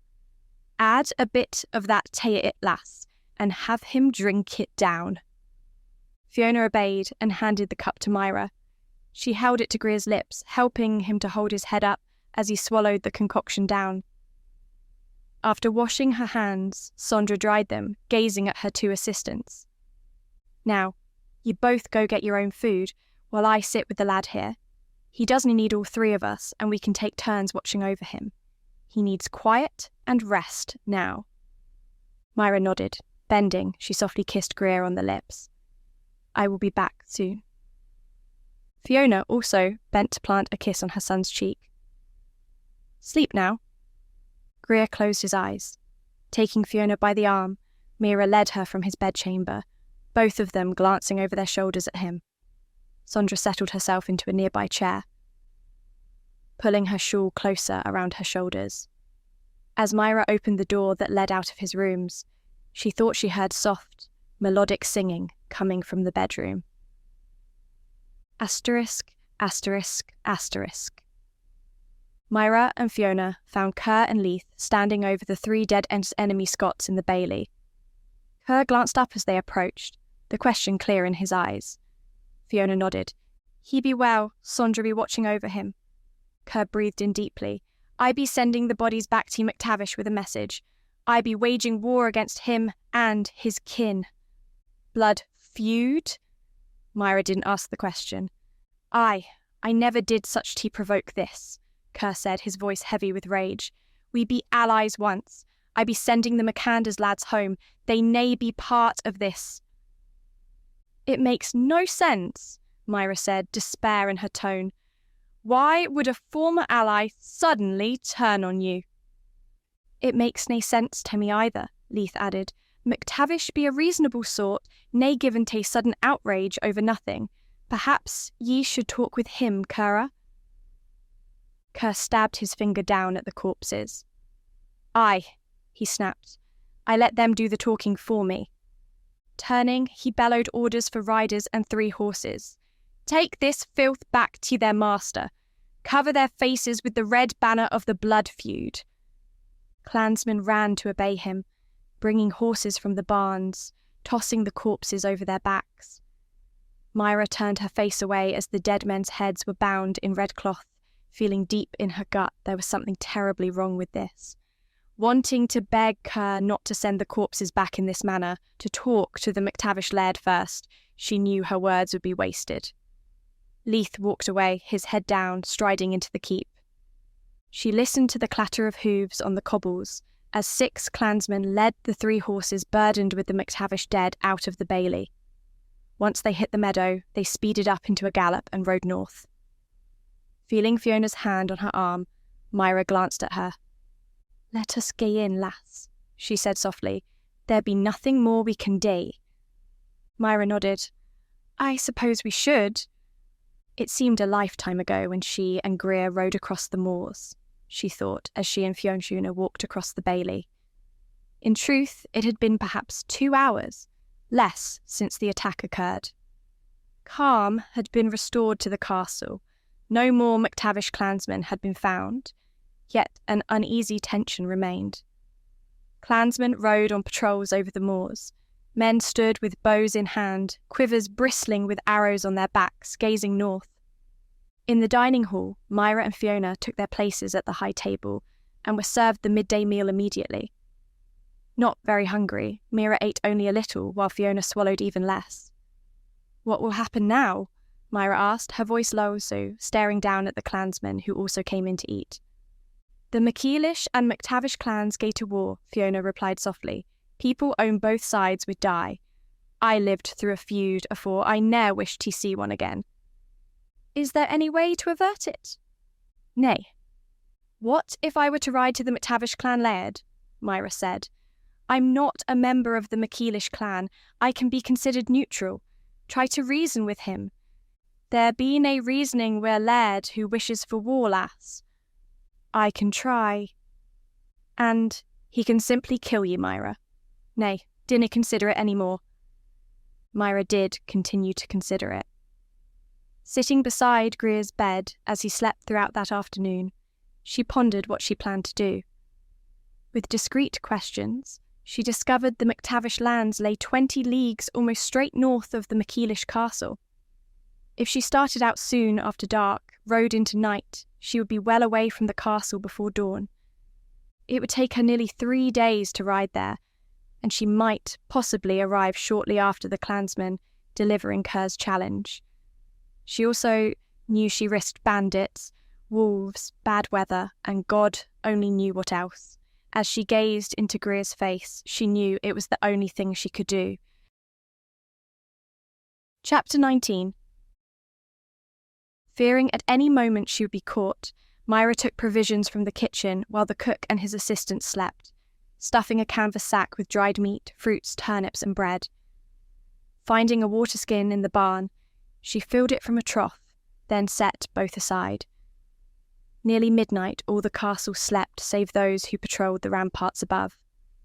She had clad herself in a dark cloak with a hood, hoping that in the dark of the night she and the mare might leave the bailey undetected. To prevent Idina from rousing the household when she did not return to her chambers, she told her second lie in her life, that she would be watching over Greer through the night. Idina merely nodded, accepting it. "Your bed be ready if you change your mind, and I will leave a candle lit for you." Wondering how she could saddle her black mare without waking the grooms, she tiptoed through the barn to the mare's stall. Snores came from the rafters above her, and she constantly gazed upward, listening intently for any change that might indicate she had woken a groom. The black mare nuzzled her arm as she gently set the saddle on her back, trying not to let buckles jingle. Above her, a groom shifted on his pallet, his snores changing, forcing Myra to freeze in place. Nothing else happened. No one clambered down the ladder to investigate the interloper or raise the castle. Slowly letting out her breath, she continued to tighten the girth, then bridle the mare. Leading her from her stall, Myra feared the sound of walking hooves would wake the men above, but what little noise the mare made was muffled in the straw. Now, to just get out of sight of the castle without being seen. After picking up her provisions, she opted to lead the mare rather than mount up and ride. She kept her hood pulled down low, keeping to the shadows as much as possible. Tense, she listened for any outraged voices from above, the guards yelling that she had been seen, calling for her to stop. Whether by sheer luck or divine providence, she made it to the moors without being stopped. Taking a moment to tie her water skin and sack to the cantle, and make certain the girth was tight, Myra mounted up. Guiding herself by the stars, she nudged the horse into a swift trot. Exhilaration rose in her. "I will find a way to stop this feud," she told the horse. "I have to. The two clans must not go to war." Though she knew little of politics, in England or Scotland, it bothered her that the MacTavish Laird would attack the MacEilish castle without provocation. It made so little sense. If the two lairds were formerly allies, then it sounded even less logical than had they been enemies in the past. Unless someone wants them to go to war with each other, she mused. Hours passed as she rode on, crossing small streams and dismounting to let the mare rest, drink, and snatch a few mouthfuls of grass. In listening and learning about horses over the past few weeks, she knew the horse could not travel continually without dying of exhaustion. During these breaks, Myra munched dried meat and bread, never failing to listen or watch for potential danger. Over the sough of the wind caressing the heather, she heard the calls of hunting owls, the sharp yip of a fox. Scanning the starlit darkness, she saw no fires that indicated other travellers, nor did she hear any hoofbeats that might warn her of bandits. Mounting up again, she continued on through the night. Feeling the slight change in the wind, she knew dawn was not far away. When dawn tinged the horizon pink, Myra and the mare were both tired enough to need rest for more than a few minutes. As the darkness slowly merged into faint light, she scanned the area around her for a place where she might sleep a few hours in safety, unseen. Above her, a rocky ridge offered a hiding place between the tall stones. After tying the mare to a thicket, she sat down for a short time to survey the moors. She observed nothing moving save a small herd of red deer and a hawk circling over the hills. Lying down on a patch of thick grass, Myra at last relaxed enough to sleep. Asterisk, asterisk, asterisk. So, from the long days in the saddle, weary beyond belief, Myra at last gazed down from the hills at the MacTavish stronghold, a short, squat castle upon a pinnacle of rock, a river flowing at its base. "Now I hope they don't shoot me on sight," she said. "If I survive being seen, then perhaps the clan laird might listen to me." Turning in her saddle, Myra pulled from her sack a white cloth she would hold up as she approached the castle. Hoping the clansmen would be less likely to riddle her with arrows if she held up a flag of truce, she nudged the black mare down the hill. Naturally, she was seen immediately. Small with distance, she watched horsemen gather in front of the castle, and her heart beat faster with both fear and excitement. "Surely they wouldn't kill a lone woman waving a white flag," she muttered, nudging the horse into a canter, the cloth lifted high over her head. The thunder of hooves rolled across the moors as a dozen or so MacTavish clansmen galloped toward her, and she saw none who pointed knocked arrows at her. Feeling slightly encouraged, yet with her mouth as dry as dust, she reined in, still holding the flag above her head. The warriors also reined in within yelling distance, and also well within bowshot. "I seek the Laird of Clan MacTavish," she called. "I must speak with him urgently." "Ye nae be a Scots," yelled a voice. "Who ye be?" "My name is Myra Travers, and yes, I am English. I am unarmed and come in peace. Do you plan to harm me?" The foremost men in the group bent their heads together, talking, though she could not understand their words. At last, 3 of them rode forward, leaving the rest behind. Nudging the black at a walk to meet them, Myra lowered her hand with the cloth in it. "Nay, Myra Travers," said the foremost man as they drew closer, "we nae harm unarmed women, even if they be Sassenach. I be Laird Alan MacTavish." As she closed with the men, she studied Laird MacTavish. He was tall and lanky, with thick, reddish-blonde hair to his shoulders. A man of middle years, his blue eyes pierced her through, watching her just as closely. The 2 men flanking him could easily be younger versions of him, and she surmised they were his sons. "Ye are a bonny lass," Laird MacTavish said, finally smiling. "What can I do for ye, Myra? Ye appear to be saddle-worn and weary." "I am, Laird," she replied. "I came to talk with you. You must not go to war with the MacEilish Clan." Astounded, he glanced at the two men at his sides, then back at her. His brows lowered in anger, his lips thinned.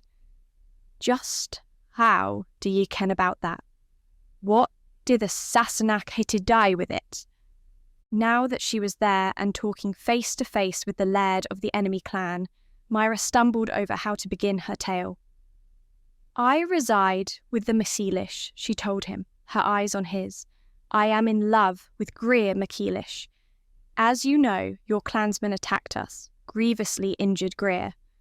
Now, Kerr MacEilish has declared a blood feud with you." MacTavish nodded. "I received 3 corpses wearing the red banner of war," he snapped. "Those corpses were nae my men." Those were the words Myra prayed to hear. "Thank God," she murmured. "Then I was right to come here, Laird," she said to him. "Then someone is trying to set you and Kerr against one another. I am hoping you will hear me out, and I beg you not to go to war. But if Kerr MacEilish rides o'er the moors wi' an army at his back, I wis—" "If you are innocent of attacking Kerr, Laird," she said, "we must convince Kerr of this. He is a reasonable man, as are you. You have been allies in the past. Please, Laird, ride back with me. Talk to Kerr, inform him you did not attack unprovoked, and these men were not yours." "Ye ken little of the Scots, lass," MacTavish said. "Kerr can be a hard one. If I ride to him, I might just seal me own death." "Not if I'm with you," she insisted. "If I act as an emissary between you both, there can be peace. Please, will you not try? Is going to war with a friend worth your pride?" MacTavish gaped. "Now, I ken ye ken little o' Scots." A wide grin bloomed across his rugged features. "Come, lass, ye need rest and food, and I wish to hear more about ye." Turning his horse, he beckoned her to ride at his side. "Ye be in love wi' Greer, eh? I always considered him a fine lad. Hope to marry him to my daughter, ye ken." With her mare cared for, Myra was given a warm welcome in the castle, and sat at Laird MacTavish's right hand at supper.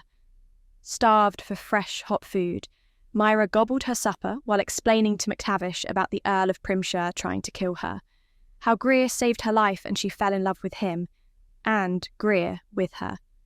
She spoke of Primshire stalking the moors and killing Scottish women, and how she defended herself against him. "Say it be Primshire murdering the lasses doon soothe," MacTavish said thoughtfully, rubbing his chin. "Perhaps he be the one setting Kerr and me at war." Myra nodded. "That occurred to me as I rode here. He hates all the Scottish, and I am under the protection of the clan. He needs me dead, rather desperately." "And still ye rode all the leagues atween there and here, wi' a Sassenach noble wanting your head. Ye be a brave lass." Myra shrugged, still shoving food into her mouth. "He does his killing on the MacEilish lands, and doesn't travel north. He doesn't dare, for if he's caught, he's dead. I was more concerned about bandits."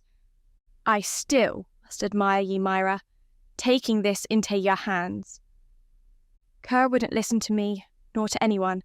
I hoped you would." "Aye," MacTavish nodded. "Though those dead men may be mine, I suspected. Kerr a deviltry, or wanting a war, a feud.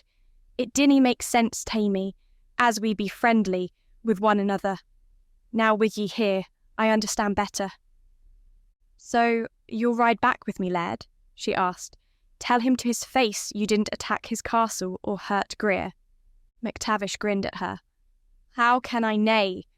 If I refuse, I wager you'll find a way to drag me there." Chapter 20. Making his slow way down the castle stairs, Fiona at his side, Greer felt relief to be walking around again. Though his wound still pained him, Sondra had long since returned to the village after declaring him on the mend. Knowing if his shoulder healed without his moving it, it would never serve him well again. Thus, he had spent his days in bed exercising his left arm and lifting light weights with it. Even as he walked, he continually stretched the muscles and raised his arm over his head. "It's been 6 days since she's been gone," he muttered. "Surely she's not been killed out there." "She's a smart lass," Fiona replied as they reached the main level of the keep. "If she made it to MacTavish, he'll protect her." Once Kerr discovered Myra had vanished in the night, the black mare gone as well, his rage toward the MacTavish clan deteriorated. Understanding that Myra rode out alone to try to stop a blood feud from happening, he directed his rage at her foolishness. Over and over he demanded from Fiona, "Are you sure she went to him? How can ye be certain? If she believes him innocent, then perhaps he is. After all, she's risking her life to prove it." Even as Greer's own anger at the risk Myra took grew, and all but consumed him, Fiona managed to calm them both. "She did ask me if she should go," Fiona told them several times. "She knew she could negotiate a peace between you. Calm yourselves down. She'll be back, and with MacTavish. That I can promise you." Now outside, and glad to feel the sun on his face, Greer stood in the bailey, gazing out over the moors. Clansmen practised their swordplay in the meadows, young lasses watching them and giggling. With Myra gone, his heart ached, and he craved to see her out there with her wooden knife, slashing at his vitals. Once his anger toward her passed, he fretted and feared, his sleep haunted by nightmares of her lying alone under the cold moon, her throat cut. From the nearest hill, where Kerr had placed watchers, shouts broke out. "Riders approaching from the north! Riders!" Greer glanced at Fiona. "Could it be?" "One way to find out. Can you ride, lad?" "I planned to."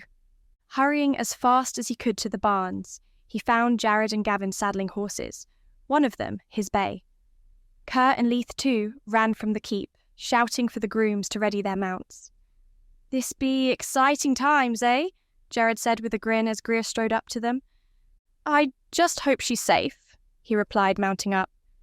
Though riding pained him greatly, Greer grit his teeth and rode out of the bailey behind his father, 20 or so clansmen following on their heels.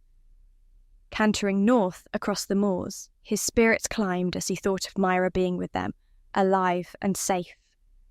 In the distance, topping a hill, he saw a small number of horses cresting it to rein in, and a clear white banner flying above them. Kerr half turned in his saddle. "That's MacTavish. If he's come with just a small number under a flag of truce, he's innocent of wrongdoing against us. He's placing his trust in me, thereby he's worthy of trust." As they drew closer, Greer recognised Myra, on that stout black mare that Fiona gave her, waving down at them. Her loose hair blew in the wind like a flag, and she trotted halfway down the hill toward them. Kerr kept pace with him, but called over his shoulder, "Only Greer, Leith, Jared and Gavin with me. The rest of you stay behind." Greer quickened his horse's speed, riding ahead of his father. His joy at seeing Myra healthy, alive and grinning from ear to ear infected him with haste. "Myra!" he yelled, his horse striking the slope and galloping uphill. "I swear I'll beat your bottom black and blue." "Try, and I'll have your guts for garters." Reining in beside her, Greer leaned out of his saddle to hug her, all but dropping them both into a heap on the ground, laughing wildly, kissing every portion of her face he could reach. "Myra, I worried so," he said between kisses. "I love ye." "I love you, too," Myra said, her hair spilling over them both in a shroud.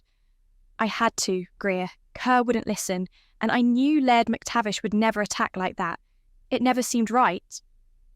Kerr, Leith, Jared and Gavin halted around them, staring up at the Laird MacTavish on the hill.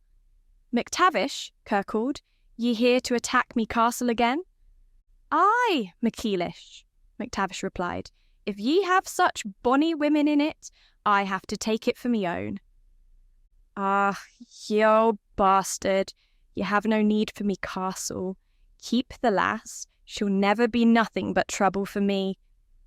Myra swung around, her arms still around Greer, to gape at Kerr. What an ungrateful wretch you are. I risk my life to stop a feud, and I'm nothing but trouble. I see what you mean, MacEilish, MacTavish said, walking his horse down the hill toward them. Women should be silent and obedient. I dinna think I want her. No doubt she'll drive me to drink, ye ken. Myra sniffed. Obviously, my efforts are not appreciated. I'll sit back and watch you two kill each other. Then the ladies and I will move in after you're gone. It's a woman's world now. Greer grinned. Ach, you have a saucy tongue on ya. She fair split my skull with it. Kerr shook his head, then glanced at MacTavish as he stopped beside Kerr. Well, ye daft bugger, ye gonna stay and get drunk with me? You still got that nasty bull piss ye be calling out? Aye, it be improved these days. Come on, get your lads on doon here. Fiona be itching to say hello to ye. Greer chuckled as the two lairds insulted one another, riding side by side down the hill. Myra watching them go. She grinned into his face. That is a very good thing to see, she commented, and worth every moment. Aye. He turned her face towards him with his finger under her chin. We owe it to ye, lass. He kissed her on the lips, breaking away when he felt a sharp slap on his wounded shoulder. Starting up, grimacing in pain, he found the MacTavish brothers, Lundy and Roland, grinning at him. I scarce believed Myra when she said she loved your ugly face, Greer, Roland said. Ah, she deserves better. Aye, Lundy added. We both propose tie her, but she will nae hae neither o' us. But one of us be the better catch. Greer took his hand from Myra to clasp hands with them, chuckling. Ye care to put your blades where your mouths be, lads. I could use the exercise. Lundy made a kissing noise. I wouldna want to scratch ye might cry to your maw. Ah, I would just hae Myra here gut ye, and serve ye right for insulting me pretty face. Turning his horse in the midst of them, Greer then took Myra's hand as they rode in the middle of the laughing group, unable to stop looking at her. The MacTavish brothers noticed, hooting with laughter, their unbridled teasing making him blush. It was all worth it to have Myra safe at his side again, and a clan war averted. Asterisk, asterisk, asterisk. Later that night, after a feast to honour the MacTavish clan, Greer sat beside Myra at a table in the vast hall. Kerr, Fiona, Leith, MacTavish and his sons sat with them, drinking mead and ale, discussing how to deal with the murdering Earl of Primshire. Under the table, Greer held her hand, Myra squeezing it now and then. "Dae we hae proof he were the one to attack your castle?" MacTavish asked, half drunk on Kerr's ale. "Nay, I sent the proof to ye," Kerr replied, sagging on the bench, "wearing your badge and Scottish dress." MacTavish scowled. "And I bloody burned them." He might try again, Myra offered, since this feud didn't work. "I think he would try something different," Greer said. "He still needs to kill Myra to keep her silent." "That would be the only way," Kerr said with a sly grin and a wink in her direction. Myra rolled her eyes. "Go to bed before I hurt you, Kerr." Kerr snickered into his ale, MacTavish joining him as both Myra and Fiona eyed them sourly. "We can still set a trap for him," Myra went on, taking a drink of her mead. "Send a message to the Duke of Greenbrier about his wife's infidelity and put more pressure on Primshire. He won't be thinking straight.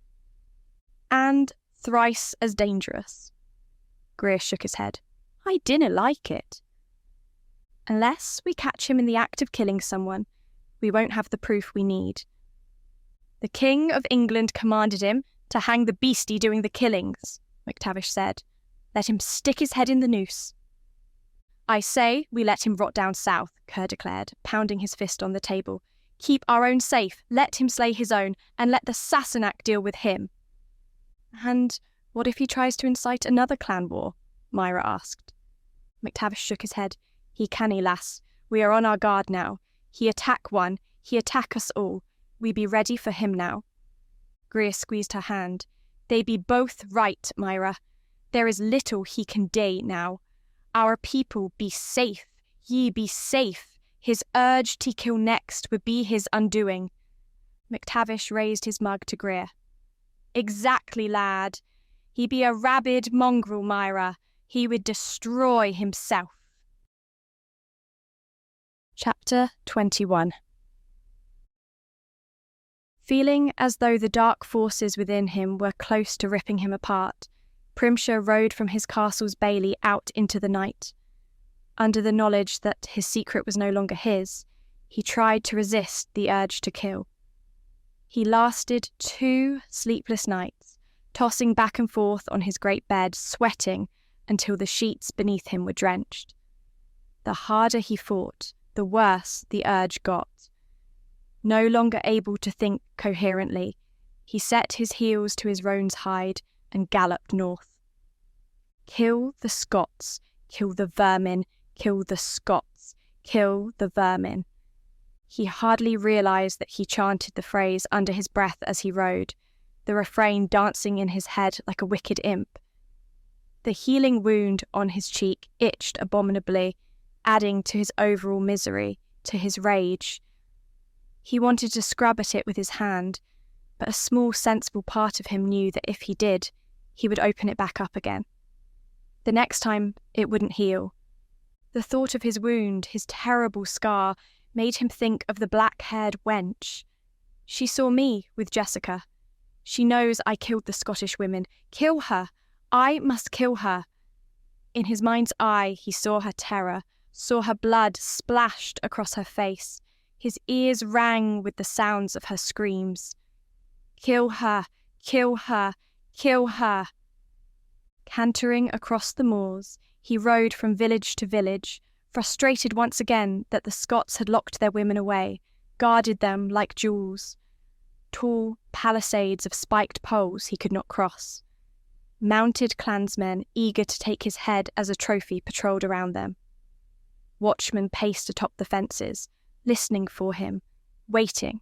Stout spears or bows with arrows nocked, hoping to be the one who killed the Sassenach Earl. No strays crossed his path as he rode, spurring his lathered mount. No young woman or man hurried home in the dark, running over the moors. Only the lonely cries of the wolves in the distance called to him. He howled in response, only to listen to them fall silent, as though they recognised he was not one of them. I am a wolf, a predator. Call to me, run with me. The wolves failed to oblige him, as did an unwary victim. Desperate to kill, Primshire rode south, crossing the border into England, his urge blinding him, his spurs coated with his roan's blood. His insides churned, threatened to explode, spilling out of him in a burst. His brain on fire, he noticed the twinkling lights of a village. A village, yes, a village, people. Kill. Drag her from her bed, I've done it before, yes, yes. His predator's instincts taking over, guiding him, Primshire dismounted near a coursing river and tied his horse to a small tree. Walking toward the village, keeping to the shadows, he ran forward, keeping his body low to the ground. The gates of the palisade stood open, as though in welcome, and he ducked through them. A few peasant men walked through the dirt street, but as he hid himself in the shadows, they failed to see him. There. A young woman, laughing over her shoulder, left a small hovel with a bundle in her arms. Not knowing she was now the target of a killer, she walked down the lane, stepping into the light of a window, then out of it to vanish from his eyes, only to appear again in yet another. Primshire followed, drooling, grinning, his excitement of the chase filling him. He hustled forward, half fearing she would enter a hovel and be gone from him. The hilt of his dagger in his hand, he closed the distance between them, his body low to the ground, slipping from shadow to shadow, a predator better than any wolf. His victim paused, hesitated, glanced over her shoulder, her instincts warning her she was being stalked. Primshire froze in the doorway of a tiny shop. Her gaze passed him without seeing him. Then she turned and continued to walk. Primshire followed, knowing he had little time. He must grab her and get out of this village. Hurrying, eager, his body lusting for the kill, his blood surging through his veins like a wave. Now only a short distance separated them. Dashing forward, silent, he watched for any threat, even as he pounced on her. Before she could cry out, the hilt of his dagger crashed into the side of her head. The girl collapsed in his arms, her bundle falling to the ground. Seizing her, he dragged her toward the rear of the nearest building as the bundle on the ground began to wail and scream. The bundle was an infant. Knowing the baby's cry would attract the villagers as nothing else could, Primshire hesitated a fraction. If he left his victim, he might escape unseen. But if he took her with him, as his black urges demanded, he might not. His dark need won out. Tossing the unconscious girl over his shoulder, he ducked through the small alleys between buildings as shouts and questions rose in the air.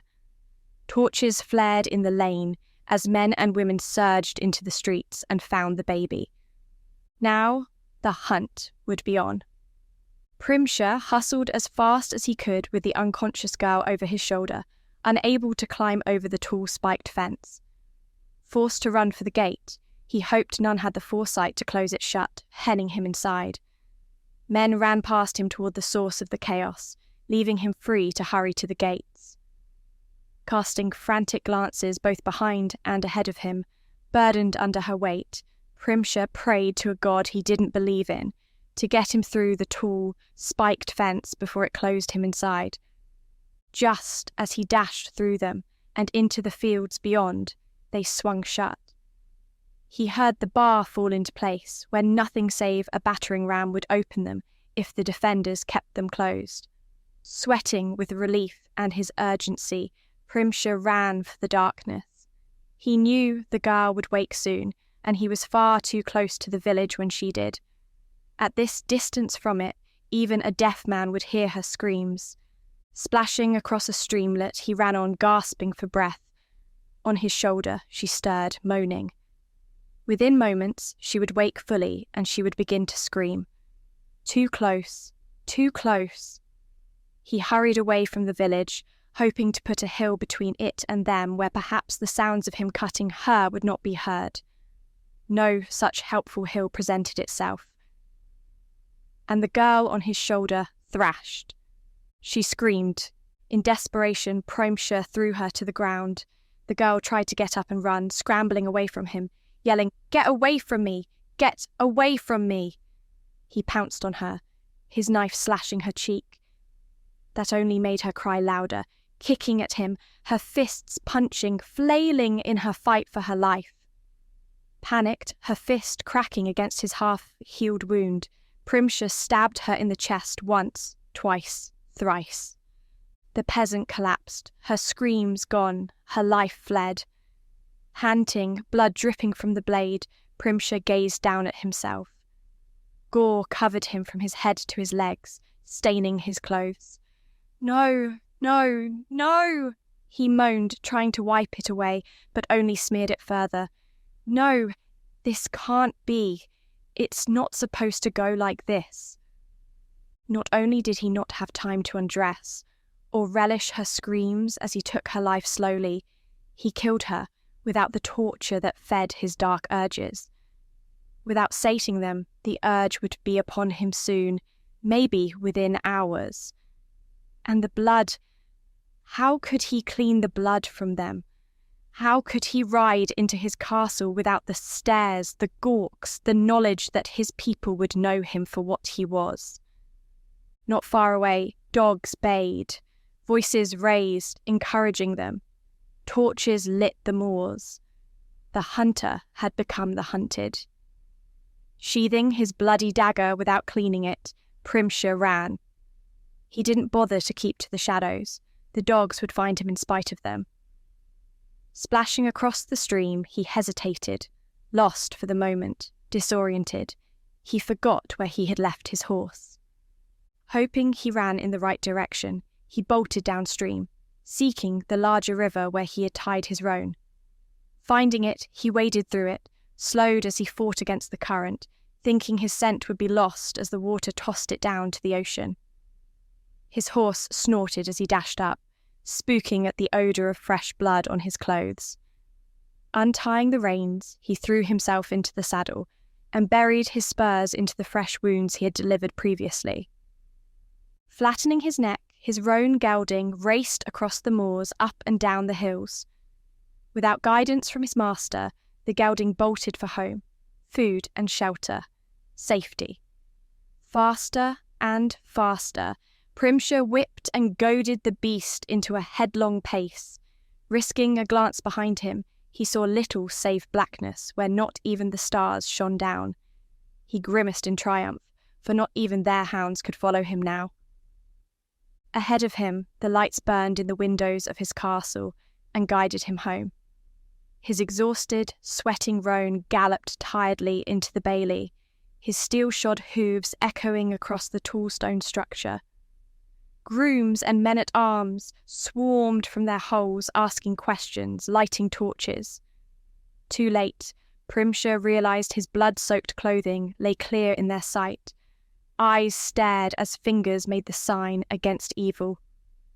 "Bandits!" he roared. "Tried to kill me, I got them instead." He swung down from his saddle as a groom, bowing, took his sweating and bleeding roan from him. Rather than rush to his aid, his men-at-arms backed away from him, their fingers still making the sign. Primshire glared at them, daring them to question him. "Tomorrow," he bellowed, "you all hunt them down. Highwaymen, robbers. I think they were Scottish. Yes, they were Scots. A reward for their heads." Rather than the rousing cheer he expected, his soldiers simply stared at him, at the blood on him, at his clean sword, but still dripping dagger, at his fear, at his madness. "Good gold for their heads," he tried to shout into their judgmental eyes. He found his balance, his sense of self at last. "Go on back to your beds," he commanded. "You ride out at first light, find the rest of them, and bring their heads to me." Under his stare, the grooms, the men-at-arms, slowly dispersed. Like mice, they crept away, glancing back over their shoulders, muttering. He watched them go, knowing that half his authority over them went with them. They would not obey him, and half of them would desert before breakfast.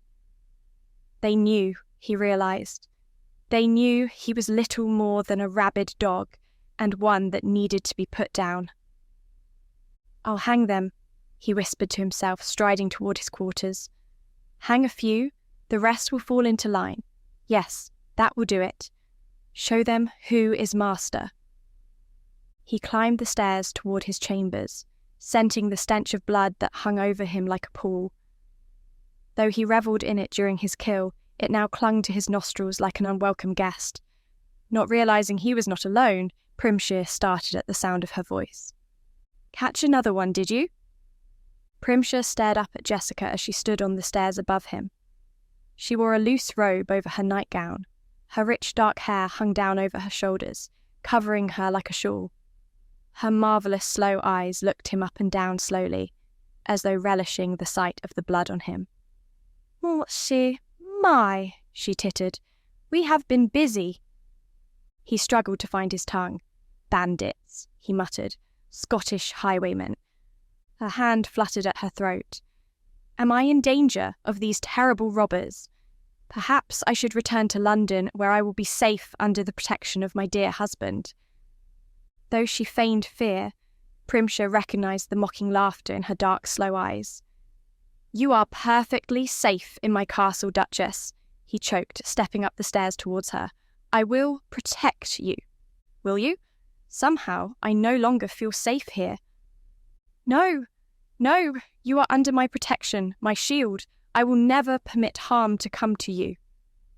Standing at her side, he loomed over her. Meeting her upturned eyes, he ran his blood-stained fingers down her cheek. He expected her to flinch away, but instead she smiled. To his thinking, it appeared to be secretive and filled with desire. It both puzzled and pleased him. "Perhaps you should escort me to my chambers, then," she said, her voice thick with lust. "Why, of course, Duchess. It would be my honour." Sliding his arm through hers, he walked with her back up the stairs, leading her to her lavish guest quarters. Jessica strolled at his side, her enigmatic smile shadowed in the light of the torches as they passed them. His own desire grew, heating his loins. The stench of blood that mixed with the need to take her violently made his head giddy. Inside her chambers, Jessica barely dismissed her maid before attacking him, ripping at his clothes, tearing his bloody tunic. That she wanted him was clear, and he would not disappoint her. Half carrying her, half dragging her, he took her into the bedchamber and threw her roughly onto the big bed. His hand on her waist spun her onto her belly and lifted her hips. Not caring if she were fully aroused or not, Primshire mounted her in a single hard thrust. She gave a sharp shriek, but pushed her hips back against him. Seizing a fistful of her hair, he pulled her head back, exposing her throat.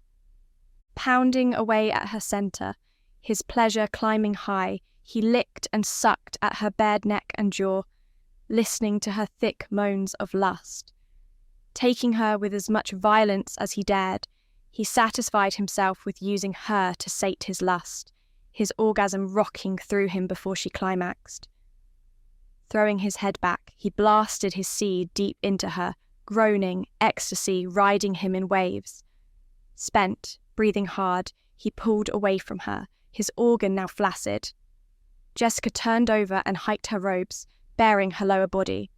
"I am not satisfied," she said, her legs spread. "Use your tongue." Primshire stood up and bent to the floor to find his trousers. "No." "What did you say?" "You heard me." Pulling them on, he tied his laces, eyeing her growing anger and not caring a whit. Wondering if his tunic was still fit to wear, at least until he returned to his own chambers. He started from the bedroom. "How dare you walk away from me, Primshire?" she snarled, getting up off the bed. "My castle," he replied shortly. As he bent to pick up his sword belt, Jessica attacked him again, in rage, not lust this time. Jumping onto him, she seized hold of him with the legs and her left arm while her right struck him on the side of his face, his head. Roaring in fury, Primshire straightened and plucked her from him as easily as though she were a child. He did not strike her with his fist as he longed to do, but released her to fall into a heap on the floor. "Do not do that again," he snapped. "I might forget I am a gentleman and beat you to a pulp." She rose, sneering. "What gentleman? Murdering innocent women is hardly the work of a gentleman. They are animals." Picking up the remains of his tunic, he didn't bother putting it on. Carrying it, he stalked for the door. "Is it wise of you to make an enemy of me?" she asked as he opened it. Primshire eyed her with distaste. "You don't frighten me, Duchess." Chapter 22. Just as he had suspected might happen, 5 of Primshire's men-at-arms deserted in the night. With Jessica beside him, he stood in the bailey, watched by the remaining soldiers and glared at Lord Avery. "I want them found and brought back today." Avery nodded. "I will see to it, my lord." "I want them alive. They will serve as an example to the rest of my people what happens to cowards and traitors." "Of course, my lord." Avery bowed low and went to organise the men he needed for the hunt, shouting orders. Primshire caught the Duchess's eye, observed her tiny smirk. Though she seemed cordial enough at the table when they broke their fast, he did not fail to see the faint spark of malice deep within her eyes. Her lengths of hair were bound up with pins, and tiny ringlets trailed down her slender neck. Wearing an azure gown of rich brocade, she had never looked more beautiful to him. "Perhaps you should ride with them, Marsden," she purred. "It wouldn't do for the men you send to fetch them back to actually join these deserters." Primshire scowled. "They wouldn't dare." "Oh, I quite disagree. You see, they fear you, and not in the way that keeps them loyal." Her dark eyes drifted around at the activity in the bailey, the soldiers saddling horses without their usual banter and laughter, and even Primshire observed the fingers making the sign against great evil as they worked. "They are terrified of the monster in you, Marsden," she went on, her voice cool, soft. "They do not understand it and run from it." "But you are not afraid?" Jessica eyed him sidelong. "Because I understand you." "You may be right," he admitted. "I should lead the hunt, if only to prevent these idiots from missing the trail out of sympathy." A very good decision. Riding out at the head of 25 men-at-arms, Primshire, with Lord Avery at his side, found the trail of shod horses travelling in a group leading south. "They are horse thieves as well as deserters," he grumbled. "Those are my horses they ride." "We will have to ride hard if we are to catch them," Avery advised. "They have several hours head start." "Then let us get on with it." Spurring his horse, Primshire set a fast pace, racing over the moors with his band behind him. He called for no breaks as the hours passed, still following the clear trail in the trampled grass and heather, but he suspected he was drawing close to the deserters when he saw a thin tendril of blue smoke just beyond a tall ridge. Raising his fist, he slowed his mount to a trot, studying the terrain. "We have to encircle them," he said. "Prevent them from running. Our horses are tired, while theirs may be rested." "I agree, my lord," Avery replied, also gazing around at the hills. "If I may suggest, perhaps you and I should ride to the top and have a look." Though Jessica's words about the rest of his men deserting revolved in his head, Primshire reluctantly agreed. Too many men atop the ridge might alert his quarry. At the base of the hill, he turned to the soldiers and said, "Wait here." The hill was steep with loose soil that slid out from under the hooves of their horses. The animals made it to the top, breathing hard with their nostrils flared, while Primshire and Lord Avery dismounted behind a shield of rocks. Keeping their bodies low, they crept to the edge and peered down. 5 men sat around a small fire. 5 horses, still saddled and bridled, grazed in the grass below Primshire. "I think we can get their horses away from them, my lord," Avery murmured. "We stand a much better chance of catching them if we do." Primshire examined the area, rubbing his itching facial wound with his thumb as he looked for potential advantages. "Yes," he said slowly, "we send some mounted men to hide behind those boulders to the right. Others will ride around the base of the ridge. You're slender and quick, Avery. You work your way between them and their horses, but not until me and the others are in position." "Right, my lord." "We will have them on 2 sides with the ridge on the 3rd. Without their mounts, they are caught." Remounting, Primshire and Lord Avery rode back down the hill. The men-at-arms listened as Primshire snapped orders that sent half his soldiers round the ridge to the left, while he led the rest around to the right. Avery rode with him until they reached the end of the hill, then dismounted. Taking his bow and quiver, Avery offered Primshire a quick salute before slithering into the rocks with the dexterity of a snake. Riding at a walk toward the concealing boulders, Primshire, unable to see his prey, listened intently for any indication he and his men had been noticed. He heard little save the soft breeze over the heather and the click of steel-shod hooves striking stones.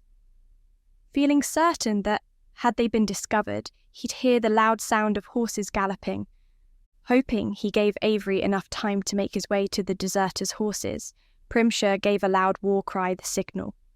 Jabbing spurs into his horse's flanks, he and his soldiers charged around the rocks, swords at the ready.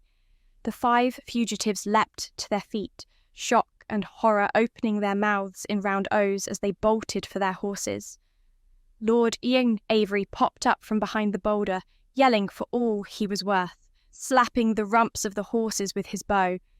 The animals scattered, charging to the left and right rather than run up the steep incline, yet were too well trained to run very far. Spinning around, Avery knocked an arrow to his bow and fired it into the shoulder of the nearest deserter. The man fell with a sharp grunt, the others charging past him, drawing their swords. Sweeping in from behind, Primshire and his band of 25 soldiers closed in around them, arrows nocked and ready to mow them down like barley. Desperate knowing their fate, the 4 still on their feet opted to fight to the death. Turning around, they huddled in a tight group, teeth bared in grimaces, fierce sweat sliding down the sides of their faces. "Shoot them in the legs," Primshire commanded, arrows dropped to fraction. The soldiers fired, crying out in agony as the arrows ripped into their legs. The deserters dropped to the ground, unable to stand, much less put up a fight. Writhing in pain, bleeding from thighs, knees, calves, they lay in the tall grass. Lord Avery trotted around the rocks that had hidden him and seized their swords from their slack hands. The man Avery shot was forced to join his companions as Avery yelled for their horses to be caught and brought forward. "Bind up their wounds," Primshire ordered. "I don't want them bleeding to death." He grinned down into their panicked, pain-racked faces. "Not yet." "Mercy, my lord," one of them, a man Primshire knew as John, said. "We beg you, in God's name, have mercy on us." "Why would I do that?" he asked conversationally. "You broke your oaths of loyalty, fled your posts like craven cowards. You know the penalty for desertion." His men moved among them, snapping off arrows lodged in legs, incurring screams of pain, and tightly bound up the wounds that bled profusely. Their captured mounts were brought up, and the deserters forced into the saddles. Primshire ordered their hands tied to the pommels to prevent them from leaping off in perhaps a bid for a quick death. Full night had fallen by the time Primshire, his war band and his prisoners returned to his castle. Hungry and tired but satisfied, he clattered into the bailey, lit with torches. Grooms emerged to take the horses from him and Lord Avery, while his men dismounted all around him. The frightened eyes of servants stared from windows as well as the bailey. Ragged peasants scampered to get out of the way of the big horses. "Chain the prisoners to the wall," Primshire ordered. "They will be executed an hour after dawn. For tonight, let them be reviled and spat upon, cursed for the cowards they are." Dragged from their mounts, the prisoners, crying out in pain, were chained by heavy rings around their necks to the walls of the bailey.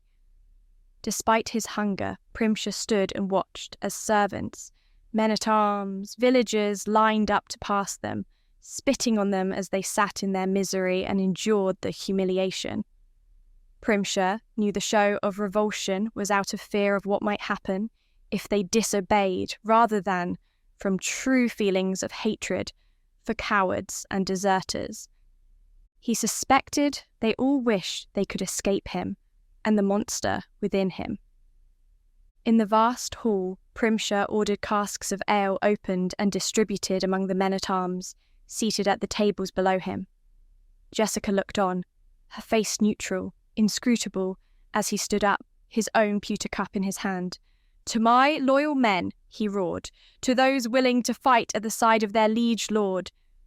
Tilting his head back, Primshire drank his ale as his soldiers shouted, "Primshire! To the Earl!" Then drank their own ale in the toast.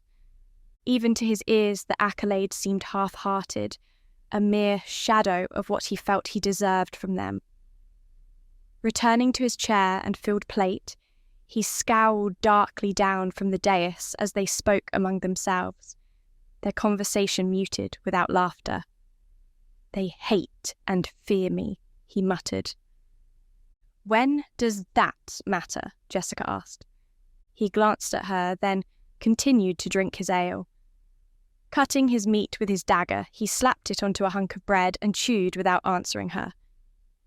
"They are not obligated to love you, Marsden," Jessica went on, leaning forward, giving him a view of her ample bosom barely concealed in the bodice of her gown.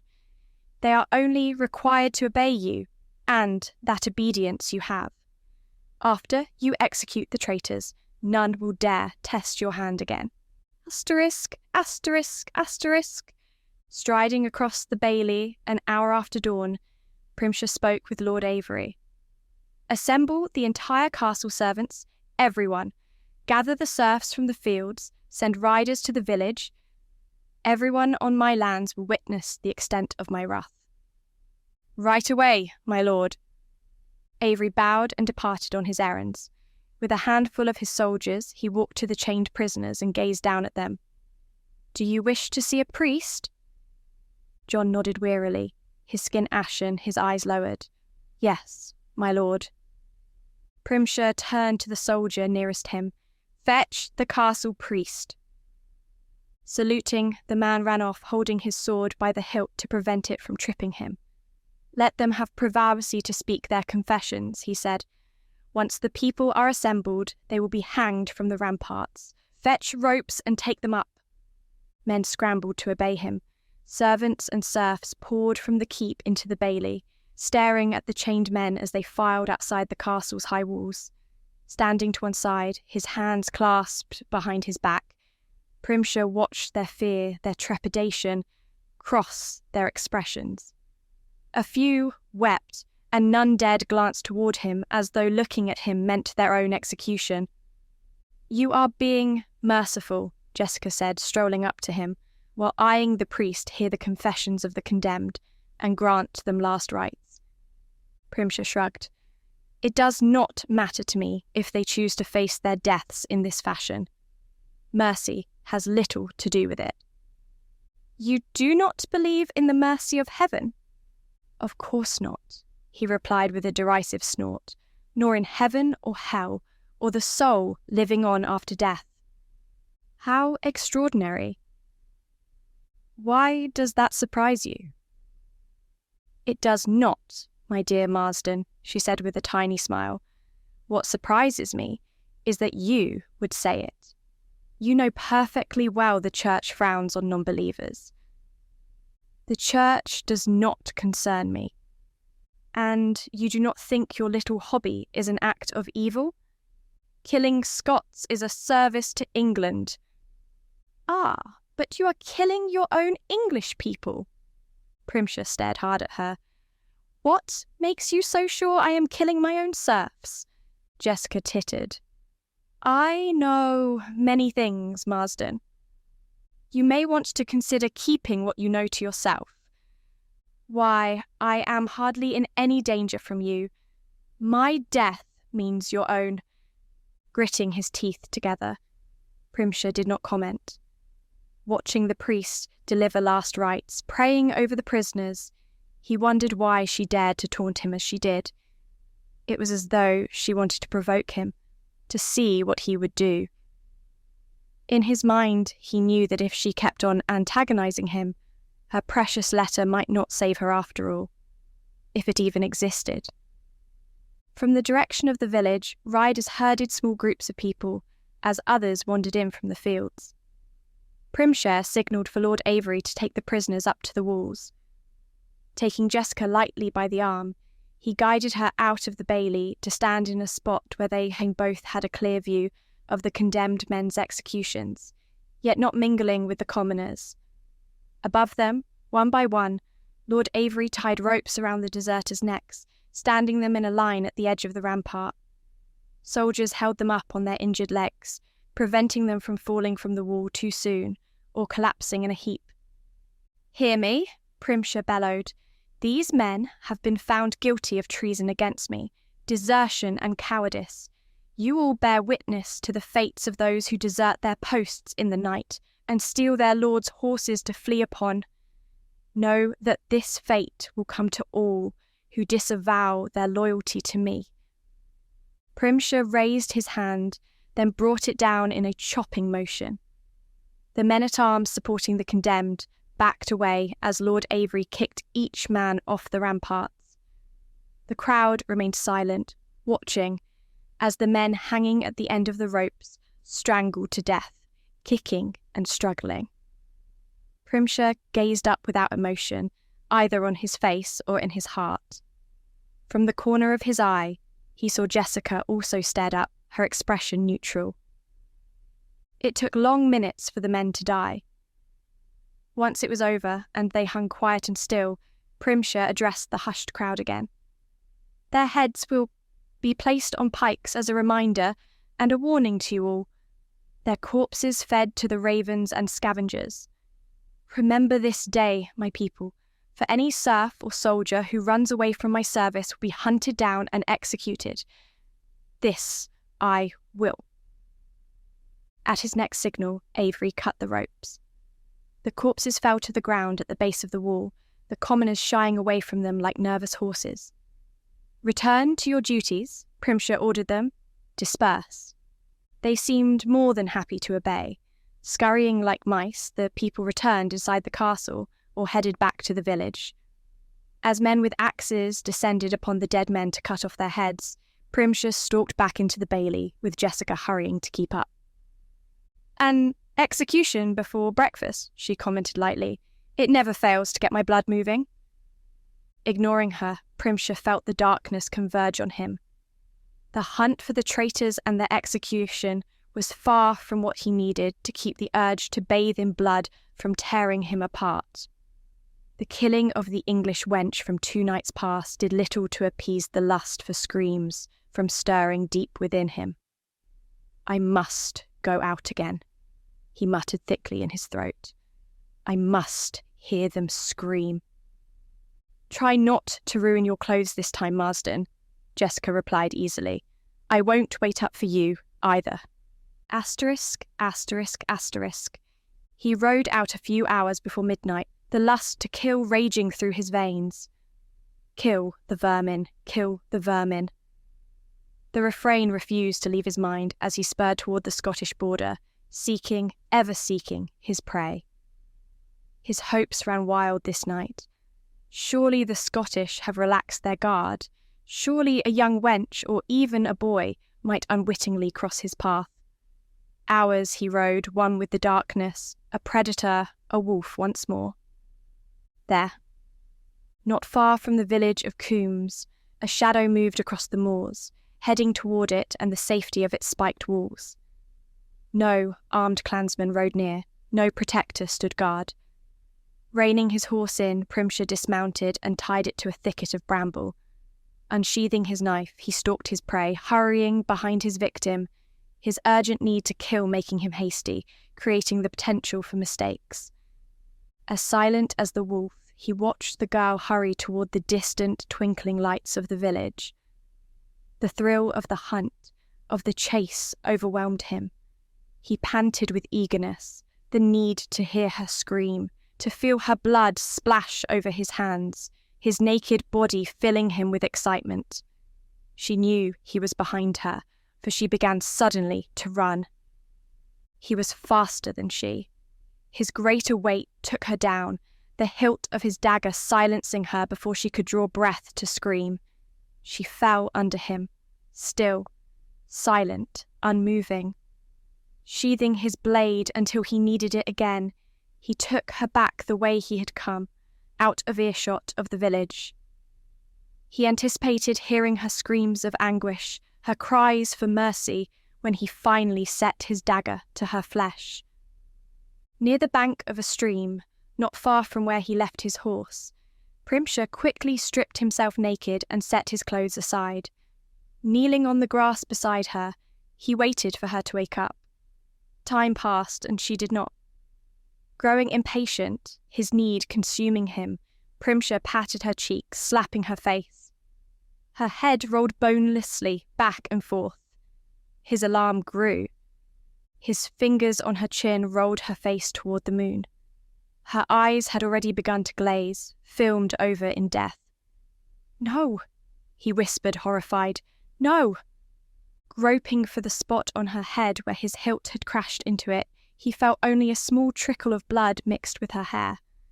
Under his probing fingers, her skull had been caved in. He had killed her, instantly. Standing up naked, deprived of her screams, her blood, Primshire threw back his head and howled. "No!" he bellowed. "No, no, no, no!"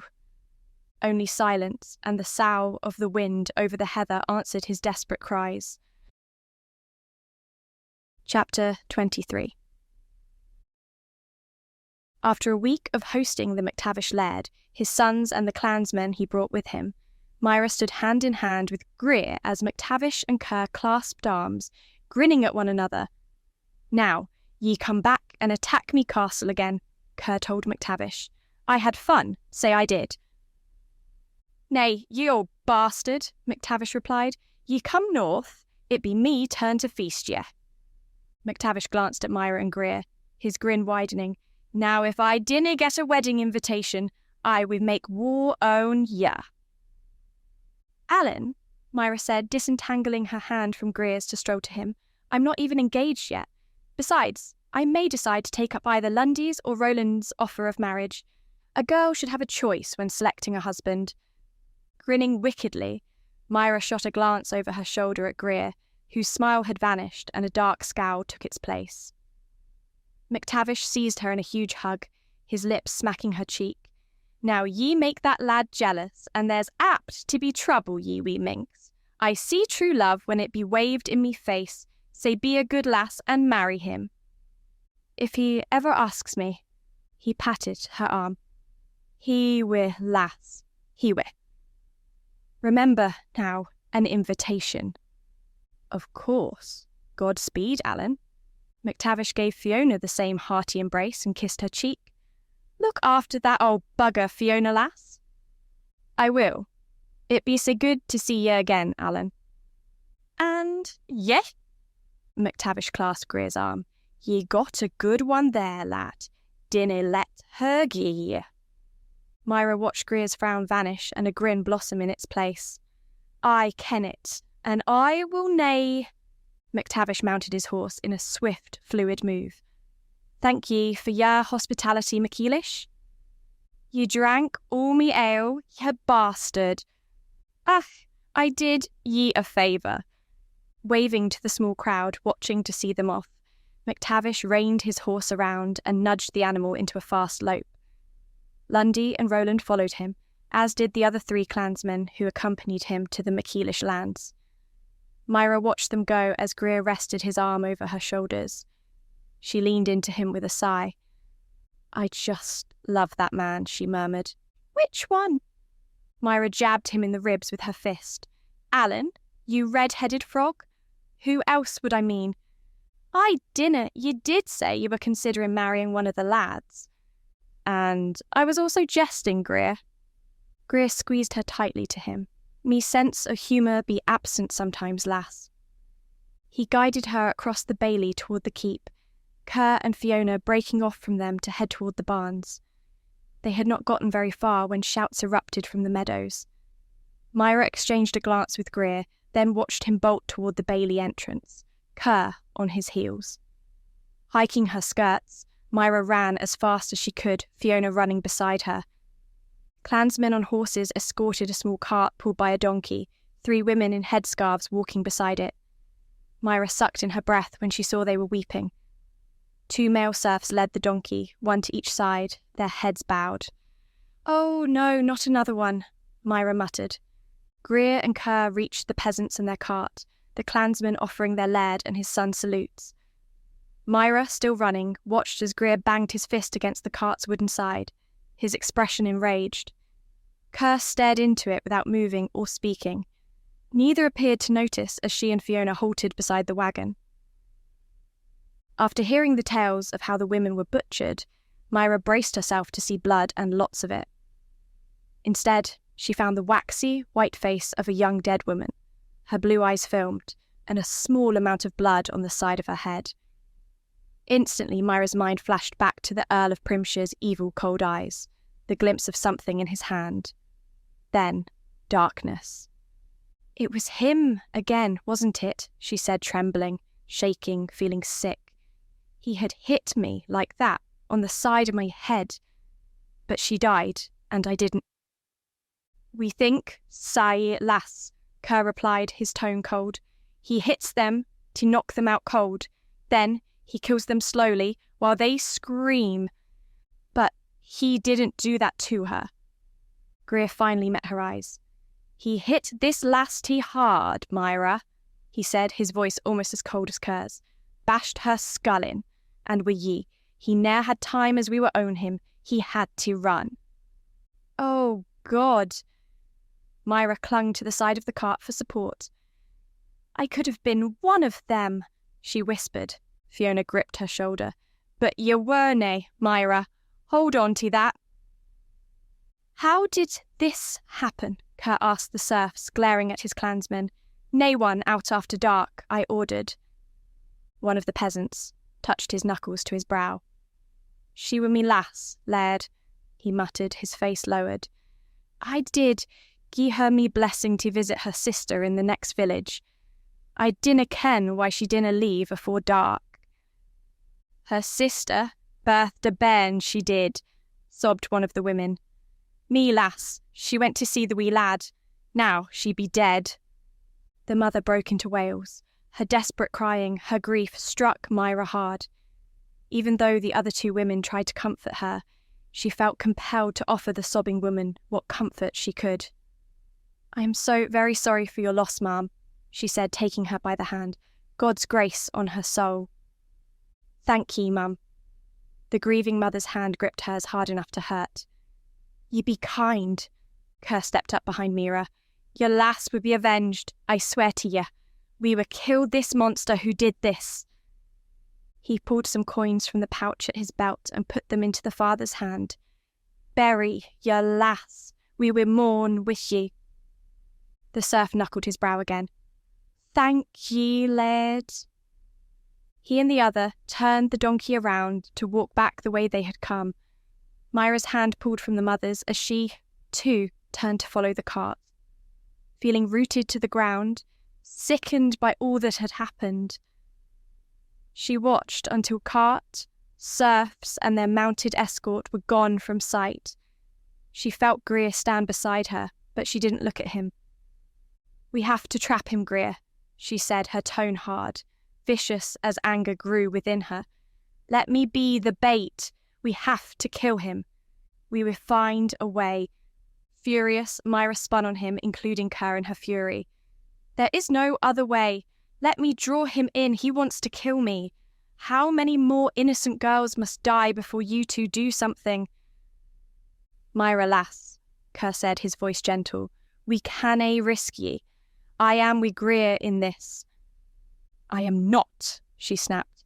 If you don't do something, I will. Striding away from them, stomping the grass flat in her rage, Myra stormed to the castle. Crossing the bailey, she found Edina there, watching her approach and not at all concerned about her anger. What is it? She asked calmly. Another girl is dead, and those men refuse to let me help them trap him.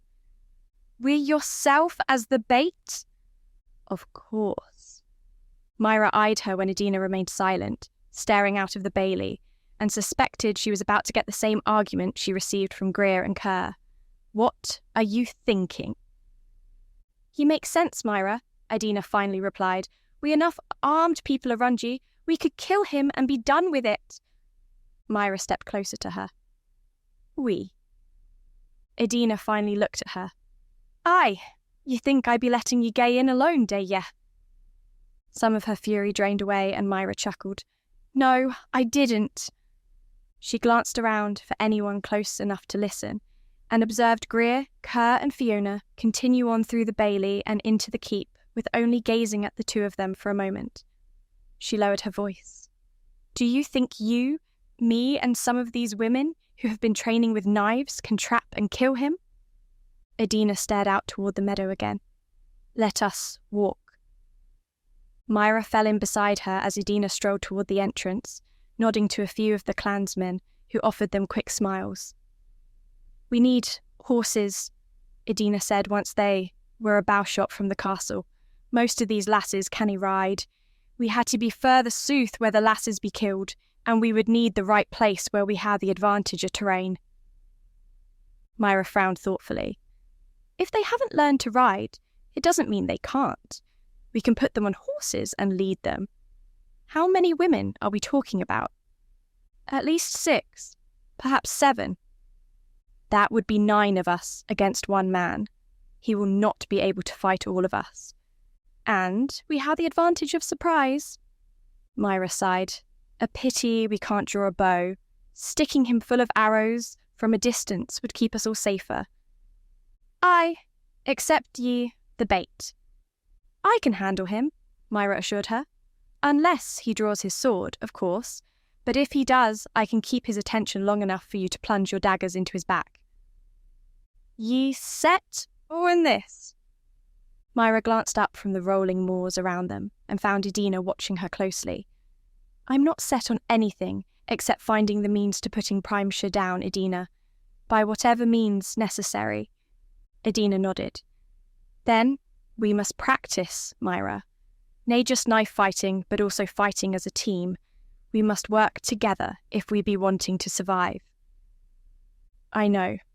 We could be in big trouble with Kerr and Greer if they find out. Then we be sure they dinna. Asterisk, asterisk, asterisk. Over the next few days, Myra and Edina selected the 7 women that were not just the best knife fighters among all the women, but also the ones that kept their heads under pressure. After supper, they gathered in Myra's chambers, lit by tallow candles and the fire on the hearth. Myra and Edina swore them to secrecy. One thing Myra had learned about the Scots by living among them: if one gave his or her word, it was kept. Laird, MacEilish and Greer will stop us if they find out, Myra said, her tone a warning. Now, if any one of you is not willing to go through with this, speak now. It will not be held against you, but we would ask that you not say a word about what we're doing. I be wi' ye, Myra, said Kelly, a dark-haired villager who came to the castle for protection. I want to return to me home. Me as well, added Aithna. I be willing. I swear me oath now. The other 5, Morgana, Lena, Flanna, Donalda and Karen, all swore their vows of silence and assured Myra that they wanted to help kill the murderous Earl of Primshire. All right, Myra said, sending Edina a satisfied glance. Now we have to practice to work as a team and finalise how we plan to trap the Earl. Please remember, he is a big man, strong and is evil. One blade will not stop him. We must all train together on how to bring a man like that down. Hamstring him, Kelly suggested, making a gesture of swinging a knife across her body. A man can he fight from his knees, we o'erwhelm him, bring him doon. Good idea, Myra agreed. But remember, you have to get close to do that. We all have to get close to kill him, which adds to the danger to our lives. We know how to kill him, given what the men taught us. But we must know how to kill him while minimising the danger to ourselves. That is why we must train for any possible outcome. Edina stood up to address them all. We must practice our slash and dodge tactics, lasses. A man can fight from his knees. He be a danger to us till he be dead. He can still use his sword, his dagger, keep us at bay. Surprise still be our biggest weapon. That and our courage, if we hate it. Morgana glanced around at all of them. Her dark hair flowed down her back, and her brown eyes were huge, her skin pale. I be afraid of this monster, she said, and that. I be terrified, but I still be willing to risk me life to bring this evil man doon. Me as well, Karen added. I think we all be afraid of him, but he will nae stop himself. Myra exchanged a glance with Edina, both understanding one another without words. Even outnumbering Primshire 19 to 1, their odds of all of them surviving and trapping and killing him were not good. Myra gazed around at them. Ladies, we start in the morning. Now, the men, including Laird, MacEilish and Greer, are used to seeing us practice our knife fighting. We must conceal from them the real reason we are working together. somehow, we must each take turns playing the villain, and how to bring a big man down quickly. Aye, Adina said, glancing around at the faces. What we day we stand out from them? If they ask, what day we tell them? Donalda shrugged, her hazel eyes innocent. Why, we be just trying new ways to fight. Myra laughed out loud, clapping her hands. Brilliant! Simple and yet truthful. I, for one, am no good for lying. Karen spread her hands, palms up, her light blue eyes on Myra. Ye ha' said, Myra, that we need to ride. I dinna agree.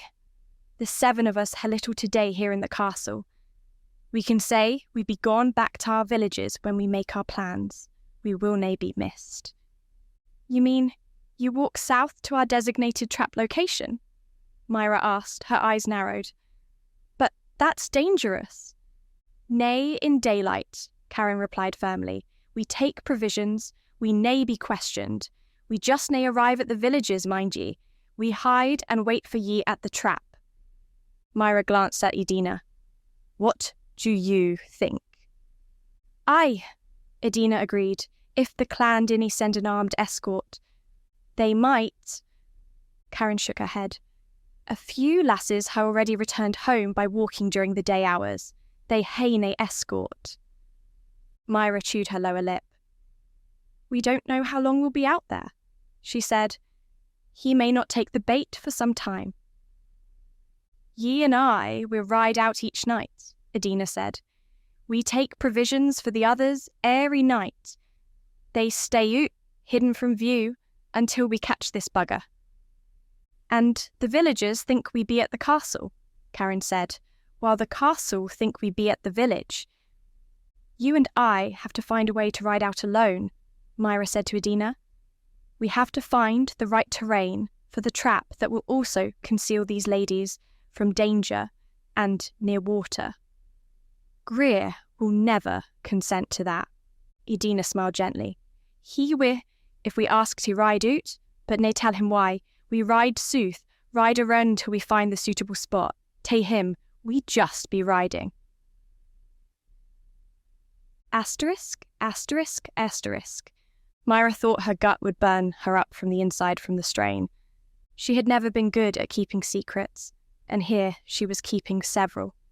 Not just from Greer, whom she loved, but also from Kerr and Fiona, who had taken her in and accepted her without question. In Myra's moral view, keeping secrets from those who had been kind to her was akin to lying. Yet, she also knew she had no choice.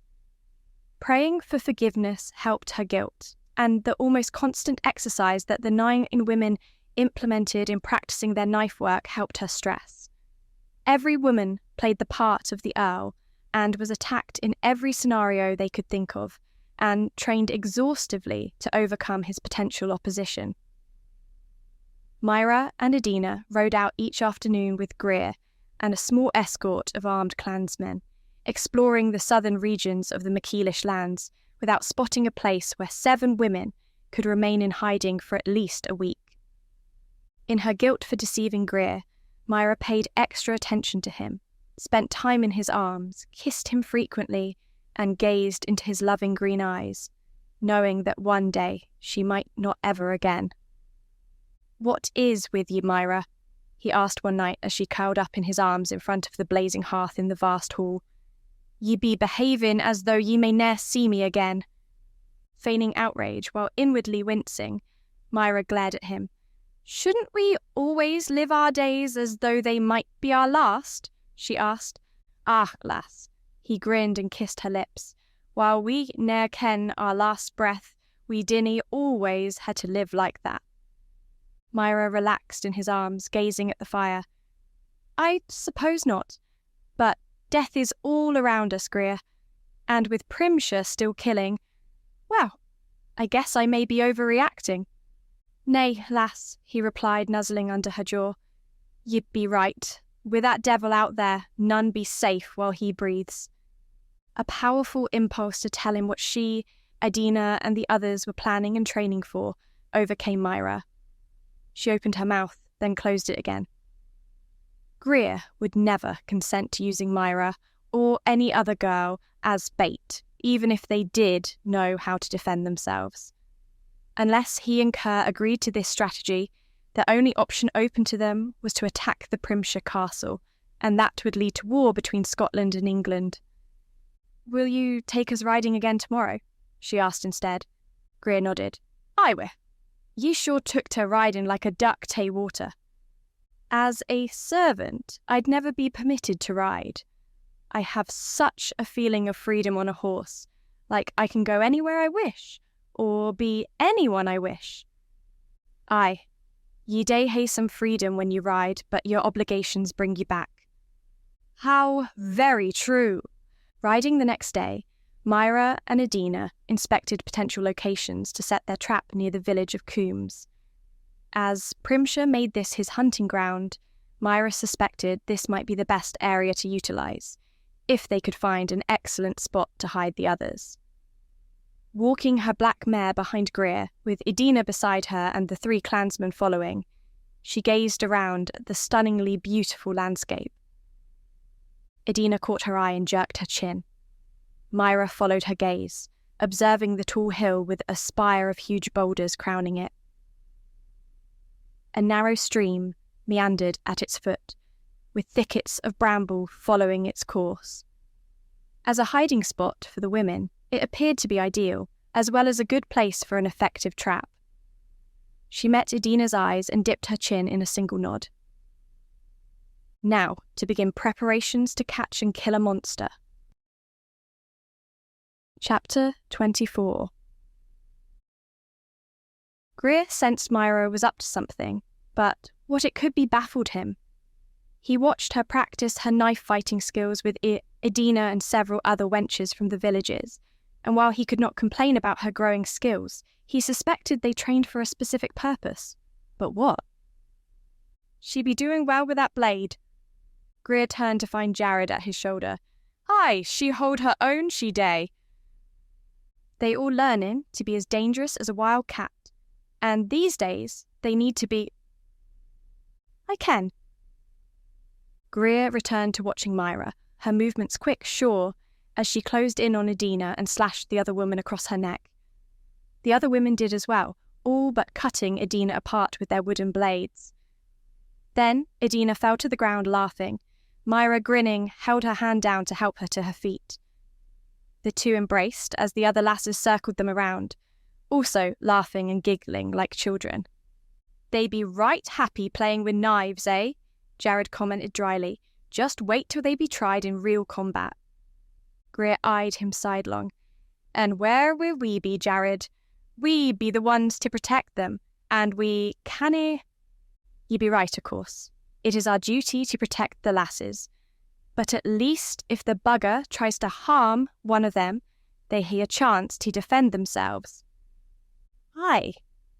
Then, oddly enough, within a day, the lasses who spent so much time with Myra in training headed back to their villages. Greer, walking with Kerr and discussing what pastures the sheep and cattle should be moved to, caught a glimpse of the wenches walking south, bundles on their backs. He stopped. "Where do they be going?" Kerr also paused and glanced at them. "They wish to return to their homes. I give them me blessing. They think they can protect themselves against Primshire now? If they stay within the village, they will nae hate ye." Uneasiness filled Greer, yet he did not speak further on it. Instead, he continued on with their conversation and tried not to worry over them. Kerr was right. They would be safe enough if they did not venture out onto the moors after dark. "The sheep be needing new grazing to the west are. I will hae the lads move them in the morning." "Good." At supper that evening, Myra shrugged off her friends leaving the castle. "They will be fine," she said, then smiled. "I will miss them, though." Greer held her hand under the table. "They will nae think they be invincible now, day they, with their new training?" Squeezing his hand, she replied, "It gives us all confidence, Greer. We realise that we can still be killed under the right circumstances, but at least we have a fighting chance if we are attacked."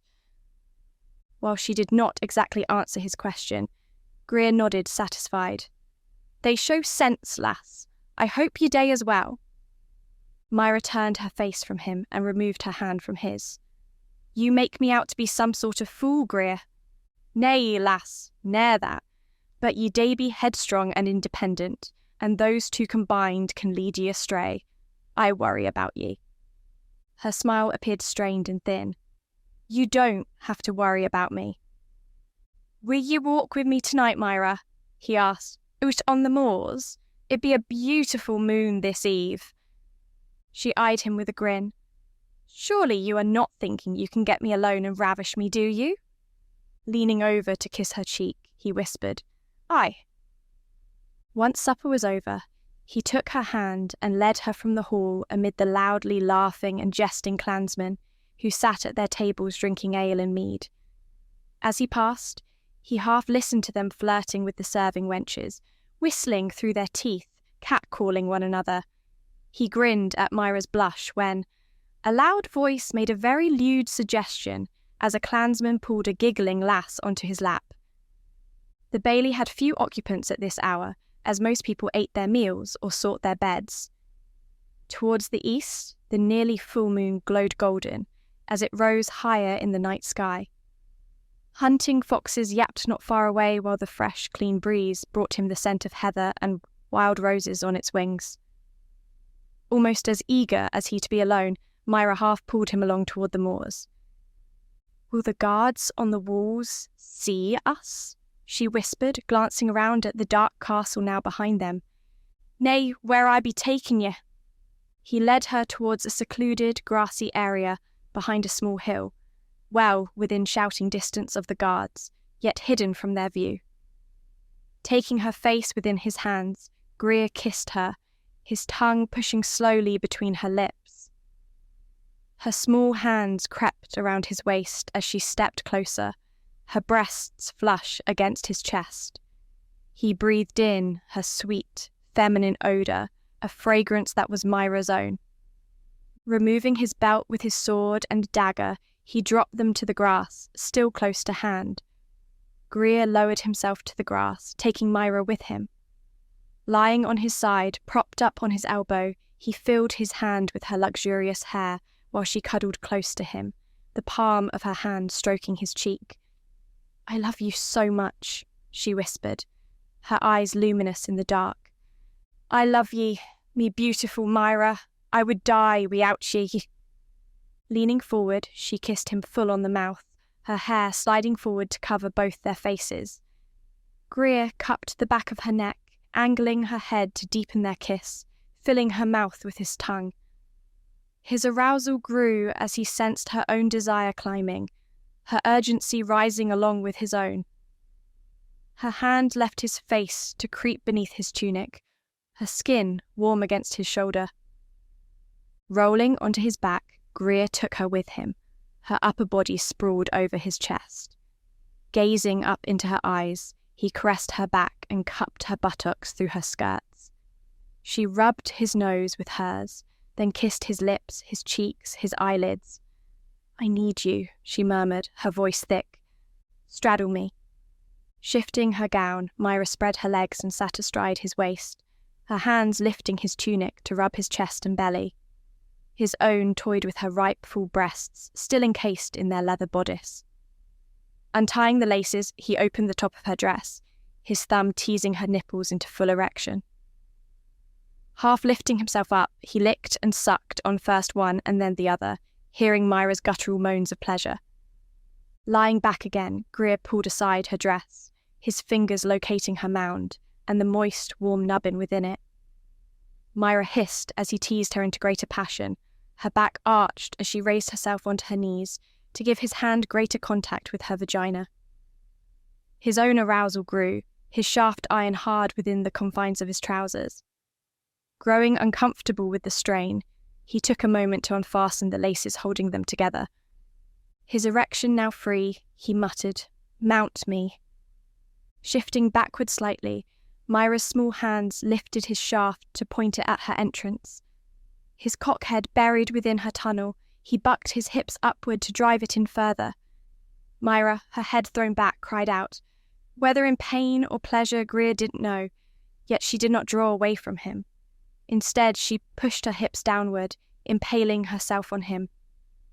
"Move your hips back and forth," he whispered, feeling the tightness of her core around his length, buried to the hilt within her. Myra obeyed, rocking her hips back and forth, grinding herself down onto him even as Greer bucked his upward, thrusting into her. His breath came faster as his pleasure mounted higher, his hands on her encouraging her movements. Myra moaned through her gritted teeth, her hands flat on his belly as she worked her hips and his shaft to her own heightened ecstasy. His orgasm looming, Greer thrust upward, driving himself in further, her womb's walls clamped down tightly upon his organ. Feeling her body shudder, the hoarse cry that sprang from her, he knew her own orgasm exploded through her. He felt Myra's flower quake, convulsing, and the erotic sensation brought forth his own eruption. Wave upon wave of incredible pleasure coursed through his every nerve ending. His breath came hard and fast. Deep within her, his seed blasted forth, his shaft spasming as he thrust upward, needing the moment to last forever. Collapsing back, panting, he felt Myra's body relax, his manhood still buried inside her body. Leaning forward, Myra kissed him, slowly, lovingly.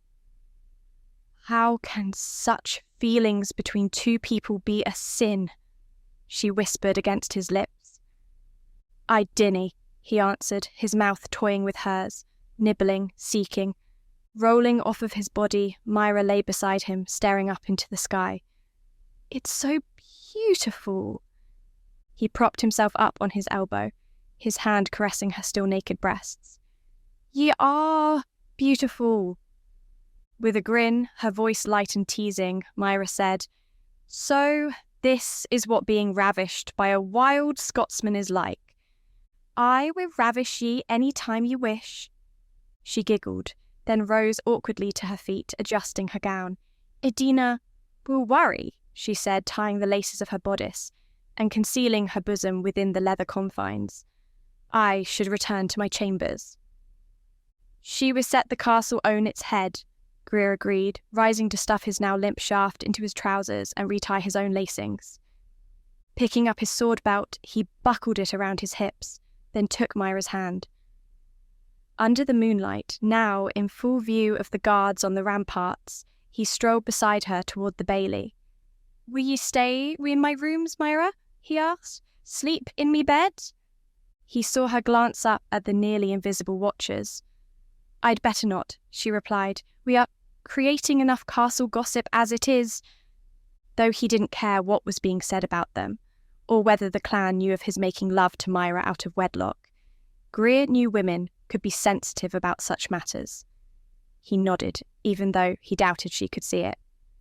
"The people love ye ken," he said, lifting her hand to his mouth to kiss it. "They approve of ye."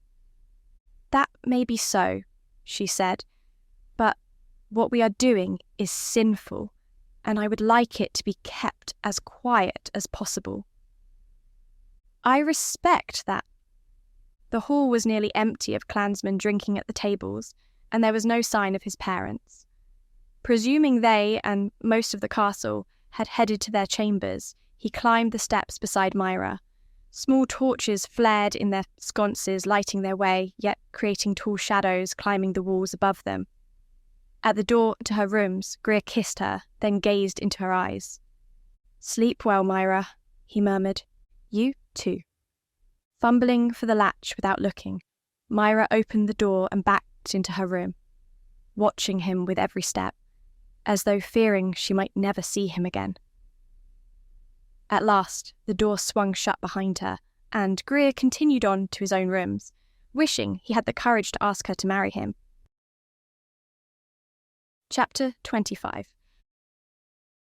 Myra drew in a deep, ragged breath, her back flattened against the hardwood of the door. From across the room where she sat in an armchair, a lit taper beside her, Edina met her eyes. "Ye be ready then?" Nodding, Myra stepped further into her room and picked up her sheathed dagger, still on its belt. Buckling it around her waist, she pulled the blade out, testing the edge with her thumb. Red welled up immediately from the tiny cut. "I am ready."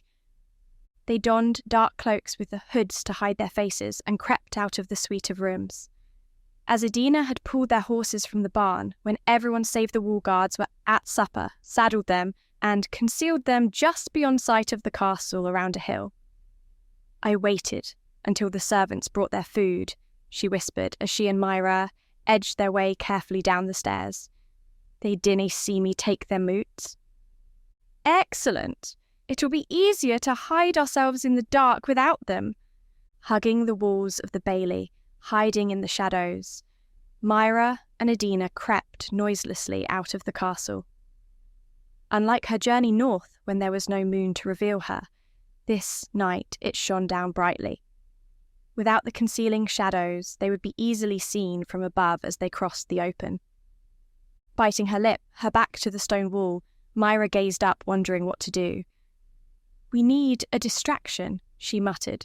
"Something to make them look the other way." Hey one, just wait."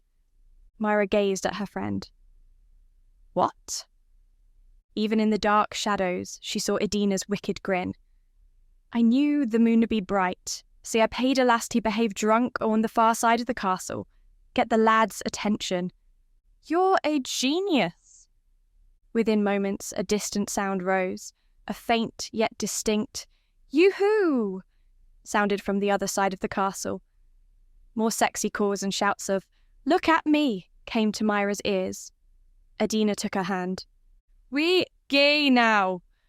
Running as fast as they could in their cloaks and skirts, they dashed into the moors, at last hidden from view of the ramparts. With a low hill between them and the castle, they were now safe from the eyes of the guards. Taking a swift look around the hill and up, Myra watched the dim forms of the guards return to their interrupted patrol. She breathed in deeply. "I'm so glad you thought of that. I didn't—" "The horses be this way." Following Edina, Myra kept her body low as she hurried across the moonlit ground, both looking and listening for the approach of anyone who may have seen them. The horses, tied to a thicket, woke from their doze with soft snorts as the two women strode up to them. Grabbing her reins, Myra lowered her hood in order to look around more easily, checking for any signs they were being followed. Finding none, she swiftly mounted up. Both excitement and fear hovered in Myra's stomach as they cantered south across the moors. If Primshire hunted this night and fell into their trap, they just may kill him and rid the world of his evil. Or, if he sprang their trap without being caught in it, Myra and the others may very well be killed. I may die tonight. Though she considered her possible death, she also felt confident in their abilities to kill Primshire. After all, they outnumbered him and had surprise on their side. As they had planned, Myra and Edina found the others near the stream, at the base of the hill. Dismounting, Myra and Edina let Karen lead their horses to a hiding spot. "Any sign of him?" she whispered, gazing around the moonlit moors and seeing nothing. "We should be able to see him coming, if he's on a horse." "Nay, yet, Myra," Donalda replied. "Now, we already picked our hiding spots. In the thickets there, by the stream, the rocks here and o'er there. Close enough to rush in when he makes a move on ye." Myra glanced around and nodded. Her heart racing, she wiped her sweating palms down her skirts, then pulled her knife from its sheath. Still carrying her fears, she discovered her hand was yet steady and her breathing calm. "Let's do this. Get yourselves hidden and I will walk out a ways. Make sure he sees me." Edina gave her a quick, hard embrace. "Ye be careful, Myra." "You be careful too," she replied, gazing around at the women. "We all are in danger, not just me, but if we're successful, then we have nothing to fear from him again." Waiting a moment, watching them hide, she made certain none of them could be seen unless they moved. Myra felt satisfied that their trap for Primshire would work and they all would survive to see the sun come up. Walking toward the southeast, she saw the dim lights of Coombs in the distance, and although the people there were too far away to help, she felt reassured by the sight anyway. Hoping she wasn't too obvious about it, Myra watched and listened, knowing that Primshire had stalked his victims many times without being seen. Not liking that a nearby hill just southwest of her obscured the moors from her view, she edged away from it. If Primshire stalked her from there, she wanted plenty of room to run once he showed himself. An hour passed, the moon riding high over her head. She began to think that this was a night that Primshire had elected not to hunt, or if he did so on his own lands and slaughtered his own villagers. Perhaps we should try again tomorrow night. The small hairs on the back of her neck suddenly stood on end, her flesh prickled. She had felt the sensation of being watched only once before, and remembered it clearly. Primshire stalked her. She gazed around, staring at each shadow, waiting for any one of them to move and reveal him. None did. Slowly turning, she walked toward Edina and the others, the hilt of her knife in her hand. Listening hard, she heard the rustle of the heather behind her, of clothes against twigs, and perhaps, if she was right, the sound of breathing. They were very close behind her, and she speeded up her pace. The trap lay a mere few yards from her. Knowing Primshire struck his victims on the head first, Myra mentally planned to spin and face him, to see the blow coming. She rushed forward, maintaining a light but firm grip on her weapon, seeing the trap only steps ahead of her.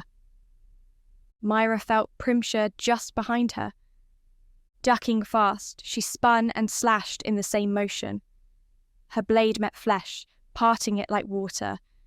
The hand holding the hilt of the dagger flashed over her head, harmless. In the same instant, Edina, Karen, Donalda, Kelly, Aithna, Lena, Flanna and Morgana swarmed from hiding, the moon glinting off their raised blades. Her right arm now across her, Myra swung her dagger back toward the shocked Earl of Primshire. Moving fast, he dodged it, and it missed his throat by inches. Dancing back from him, Myra saw his eyes widen in shock as the other 8 charged into the fight, silent, deadly, their intent clear. Raising her own knife, Myra lunged forward, her teeth bared in a snarl. The Earl, despite his size, moved faster than they. His fist lashed out and connected with Myra's cheekbone. Pain exploded across her head and face, and she knew she was falling to the ground. She hit it hard, her instinct screaming at her to get up, to fight or be killed. Blinking, she scrambled to her feet as Edina's hand gripped her arm, helping her up. "He be gone," Edina snapped. "What?" "He ran like a rabbit, Myra," Karen said, spitting on the ground in her fury. "We had him. We bloody had him, and he ran." Raising her hand to her cheek, feeling it swelling, Myra gazed around at the now empty moors. "Bloody hell," she swore. "I hit him. I think I hit him, didn't I?" "Aye," Ethan replied, in between her own vile cursing, pacing round like a caged beast. "I were closest. I saw your blade cut him deep across his belly. He were bleeding when he bolted." Like Aithna, her hot fighting blood rushing through her veins prevented her from standing still. Myra walked out toward the south and heard the very faint thunder of hooves. "He ran," she repeated. "He just up and ran. Damn it to hell." She picked up some of the vile words the others spilled from their mouths, then held up her dagger to the moonlight. A faint line of blood tinged the edge, and she bent to wipe it clean on the grass. Her rage slowly cooled, and as it ebbed, her head began to pound. "That bloody bugger hit me," she snapped. "He didn't have his knife ready to gut ye," Edina said, striding toward to also stare into the southern distance. "He saw ye lunging for him, and he had to knock ye back, and it distracted us." "Just enough for him to run," Morgana added with disgust. "We cannae chase a man down wearing these bloody skirts." "If had any brains," Flanna said, sheathing her dagger. "We ha' worn leans, like the lad's day." We ne'er expected him to run, Flanner, Morgana retorted. We be quick enough in skirts to fight. Next time, I say we wear leans. There won't be a next time, Myra said, rubbing her sore cheek and feeling for a loose tooth with her tongue. He won't be stupid enough to try again. Any girl he sees could be a trap set for him. She smiled wryly. Besides, when Greer sees me with this bruise on my face, he'll lock me away for the next 10 years. If he doesn't kill me. We all stand with you, Myra, Karen said, her tone firm. He dinna dare anything when we all stand beside ye. If we be leaving, Edina said, her eyes scanning the moors, we best be on our way. I dinna like nae kenning where he be. He may come back with soldiers. She's right, Myra said. We all need to get back to the castle. It will take us the rest of the night to get there. Choosing to walk rather than ride, as no one else save Edina could, Myra led her discouraged band home in the darkness. Rather than feel triumph that she had wounded the evil Primshire once again, and knew he had run from them like a craven beast, she felt weary and dispirited. She couldn't even cheer herself with the thought that if she had cut him deep enough, he still might die a slow and agonized death. Serve him right, she muttered. More and more her thoughts turned to Greer and how angry he would be. She refused to lie to him about what they had done, and tried to do, and hoped his anger would not turn on her friends. Perhaps you should let his anger fall on me, Myra said to them. After all, I got you into this. Nay, Edina said, her tone hot. We got ourselves into this, and we would get ourselves out the same way. Ye nay be alone, Myra, Kelly added. Just as dawn peeked over the horizon, Myra and her friends stood atop a hill and gazed at the MacEilish castle, little more than a huge pile of stone in the faint light. He is going to be so angry with me. Ah, he would get o'er it, Edina replied, leading the way down the hill. Fearing Greer's anger more than she feared facing the murdering Earl of Primshire, Myra strode into the bailey, her black mare's reins in her hand. She predicted to herself that Greer would be in it, shouting orders, Jared and Gavin with him, gathering men for a search party to locate her. Nor was she wrong. With Edina at her right hand, Karen on her left, the others spread out in a fan shape behind her, Myra waited for the explosion. Greer saw her. Dropping the reins to his horse, he ran to her. Myra, where in heaven's name have ye been? What happened to ye? He lightly touched the swelling on her cheekbone. Did ye fall from your mare? Behind his shoulder, Myra saw Kerr and Fiona striding toward them, relief and worry warring across both their expressions. Myra, Fiona said, thank God ye be safe. We found you missing and feared the worst. Myra drew in a deep breath. We set a trap to kill Primshire. Greer's hand fell away. His jaw slackened. He took a pace back from her. His brilliant green eyes ranged from her set face to Edina, and then roamed over the rest of her friends. Fiona muttered what sounded like a prayer, while Kerr stood over them, his expression tight yet emotionless. "You what?" Greer asked, his voice soft. "We stand with Myra, Laird," Idina said to Kerr. "Dinna be angry with her alone. We all agreed to this plan. We were all in it together." "I was used as bait, Greer," Myra said swiftly, recognizing the danger signals in his tense countenance, his thinned lips. "It almost worked. I wounded him, but he hit me and ran." "He ran like his tail were on fire," Karen told him. "You wounded him, lass," Fiona said, her smile growing slowly. "Where?" "His belly. If we're fortunate, he may die of it. I went for his throat, but he is a fast bugger." "You set yourself up to be the target of that hellish monster, were you telling me?" Greer demanded. Myra lifted her chin.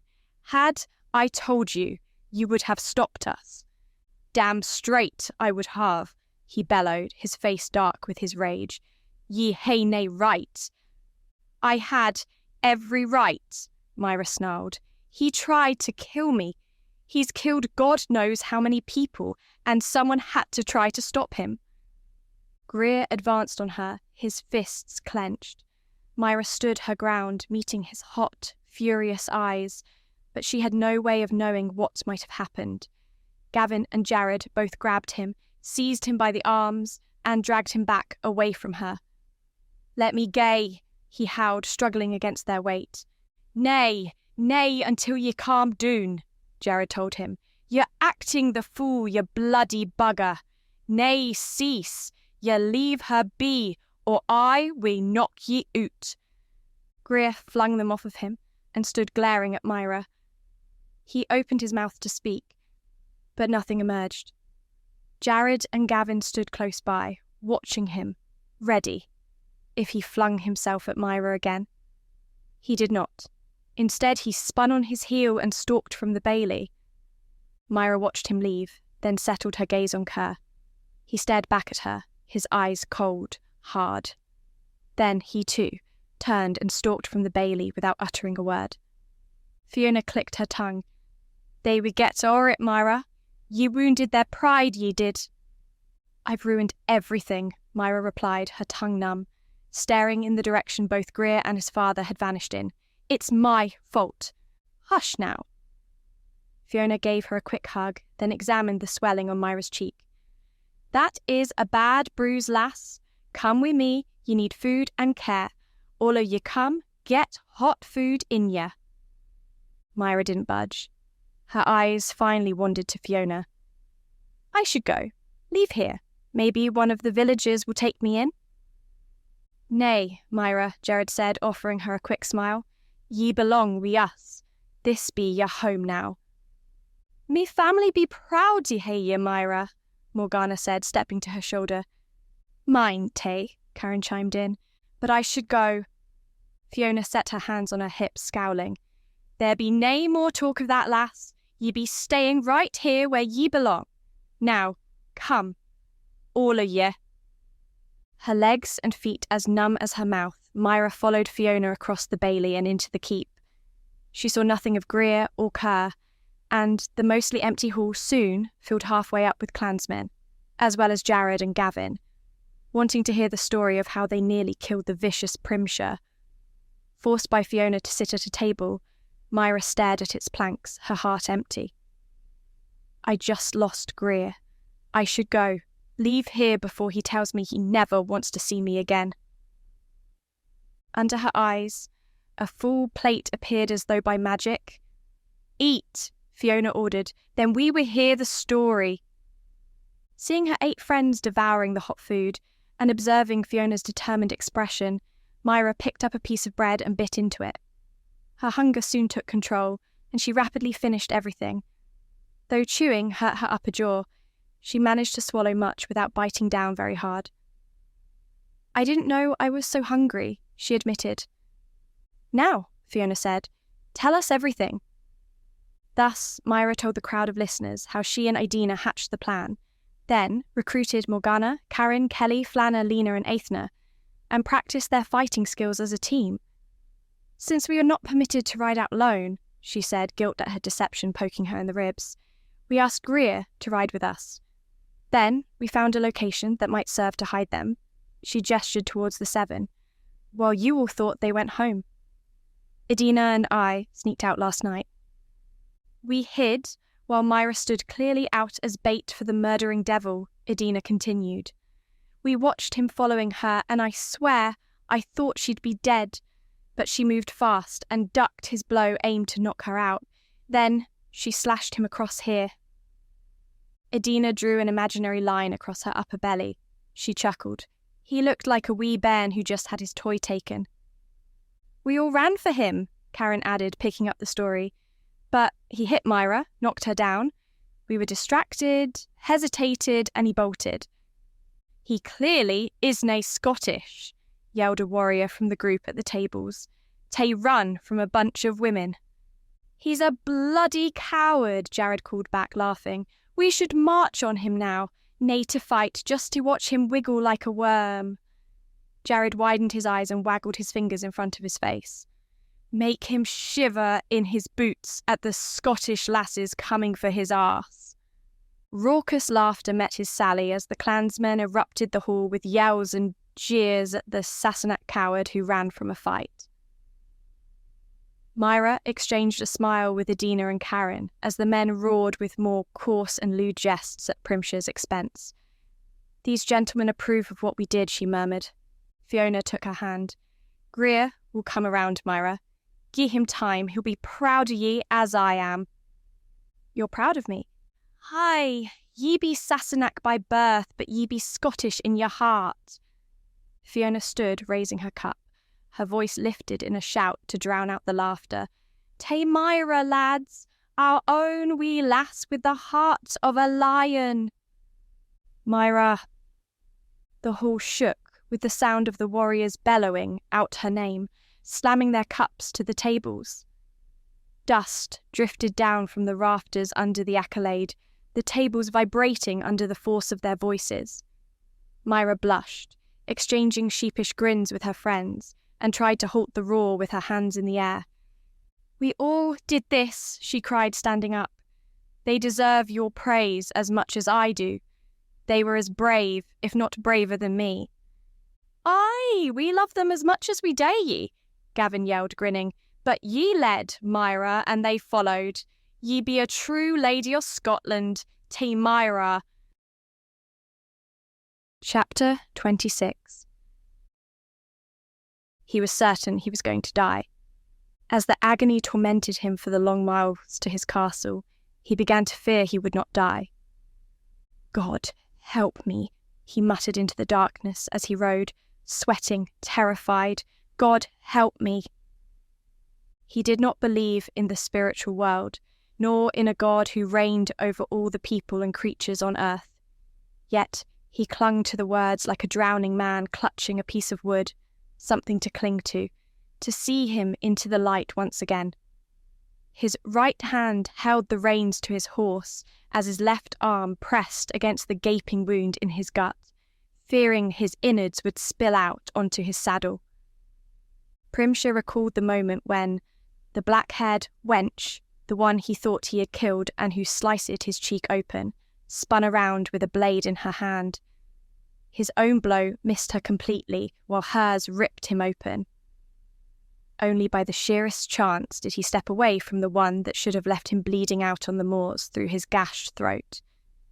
Then, wenches, not warriors, poured from nowhere with sharp knives in their hands, ready to tear him apart. Craven, fear riding him like an evil witch, he ran from them. Only luck saved his life this night, he knew. Had he not run when he did, they would surely have killed him. He gazed up at the moon as he rode, his fingers lax on the reins. His horse knew the way home to food and stable, and thus needed little direction from him. "I kill wenches," he mused, his head spinning from blood loss. "Wenches, kill me. I kill wenches. Wenches, kill me." Muttering seemed to help as he peered into the darkness, his mind unable to focus on where he was going or what he was doing. "Am I dying?" he asked the stars. "I am not afraid of death." He laughed aloud, then realized what a painful mistake that was, and how he had just lied. He was terrified of dying. "I cannot die," he muttered. "I am invincible. I am the Earl of Primshire, powerful lord and master." Lights twinkled invitingly on the distant horizon. His castle. He dared not spur his horse into a faster pace than the quiet walk he was on, as he feared he would leave his intestines flying behind him. What would the Duchess think, he asked himself, then chuckled. She will laugh herself silly over this.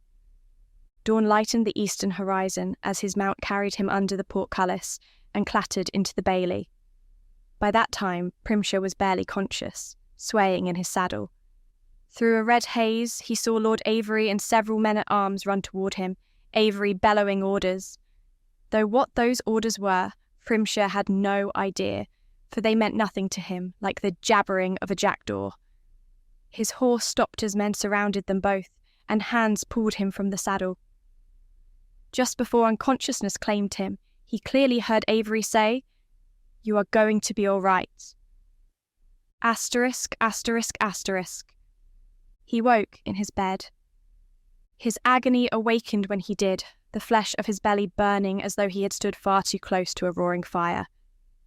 Staring up at the canopy above, his mouth dry and his tongue thick, Primshire absently wondered how long he had been there. 2 days and counting. Not realising until then that he had spoken aloud, he rolled his head on the pillow and found Jessica seated next to it.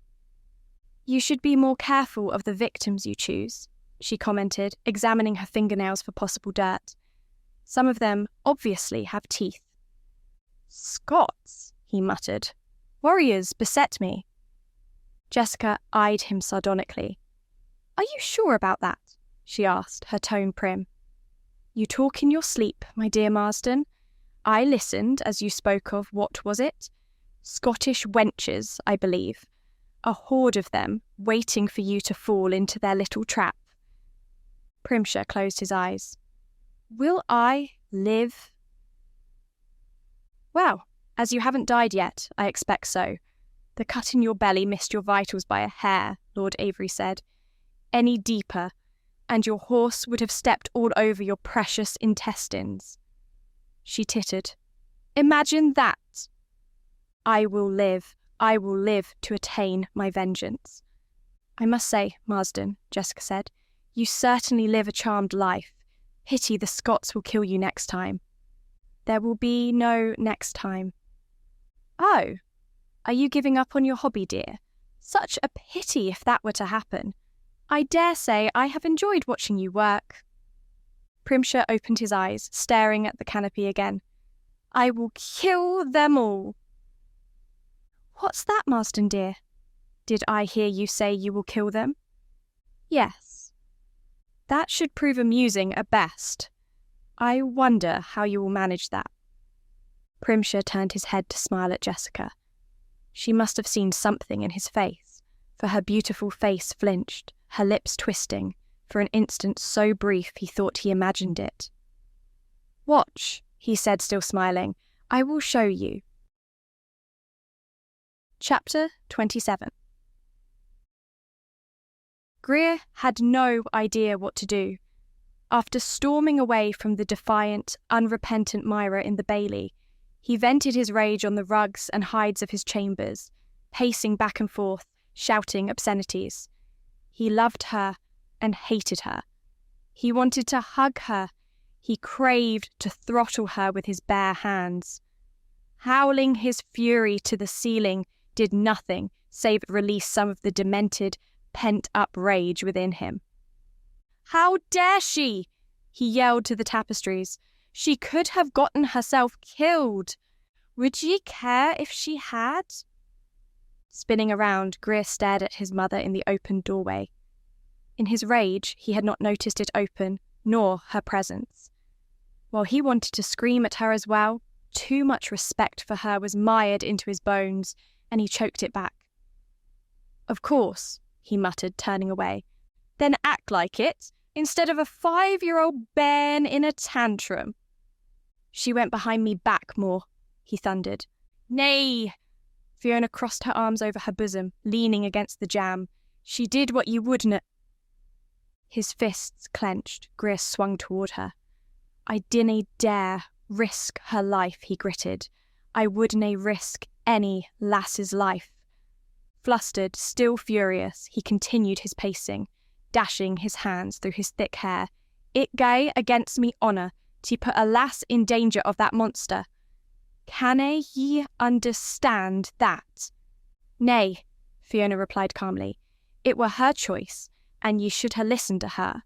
Now she did it on her own, and may well ha' succeeded if she ha' a bit more luck. For all we ken, Primshire be dead. I just wanted to keep her safe, he groaned.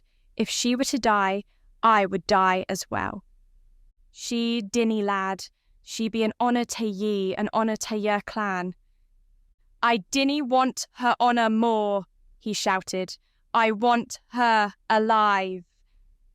Do ye listen to yourself, Greer? She asked, walking into the room. We live by our honour. the honour of family, a clan, of Scotland.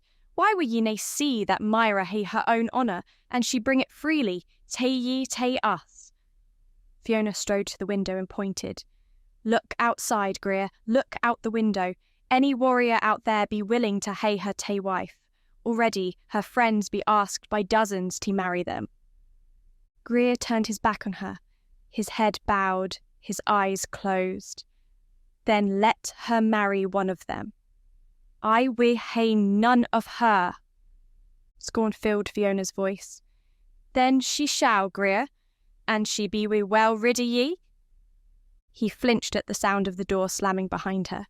He could not, however, force himself to take back his brutal words. Knowing them for being selfish, prideful, and stupid, he cursed loud and long, both at himself as well as Myra and the world in general. Skulking in his rooms for the entire day, he occasionally stared out the window at the people below. True to Fiona's word, in the bailey, clansmen surrounded the wenches that accompanied Myra on her quest for both vengeance and justice. Voices and laughter drifted up to his ears, and he clenched his fists. She should apologise for disobeying me, he muttered, pacing away from the sight. I will be Laird some day. I be master here. Whether Myra joined the throngs below, he could not tell. Yet, knowing Myra, she would not be. No doubt she either rode her horse across the moors or sat in her chambers as much as he did. The knowledge that she was not down there flirting with the warriors, encouraging their attention, did not bring him much comfort, however. Not hungry, and, despite his empty stomach, he poured himself a cup of wine.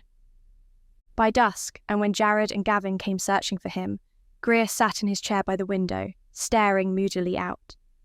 He glanced up as they entered, then went back to gazing over the slowly darkening moors.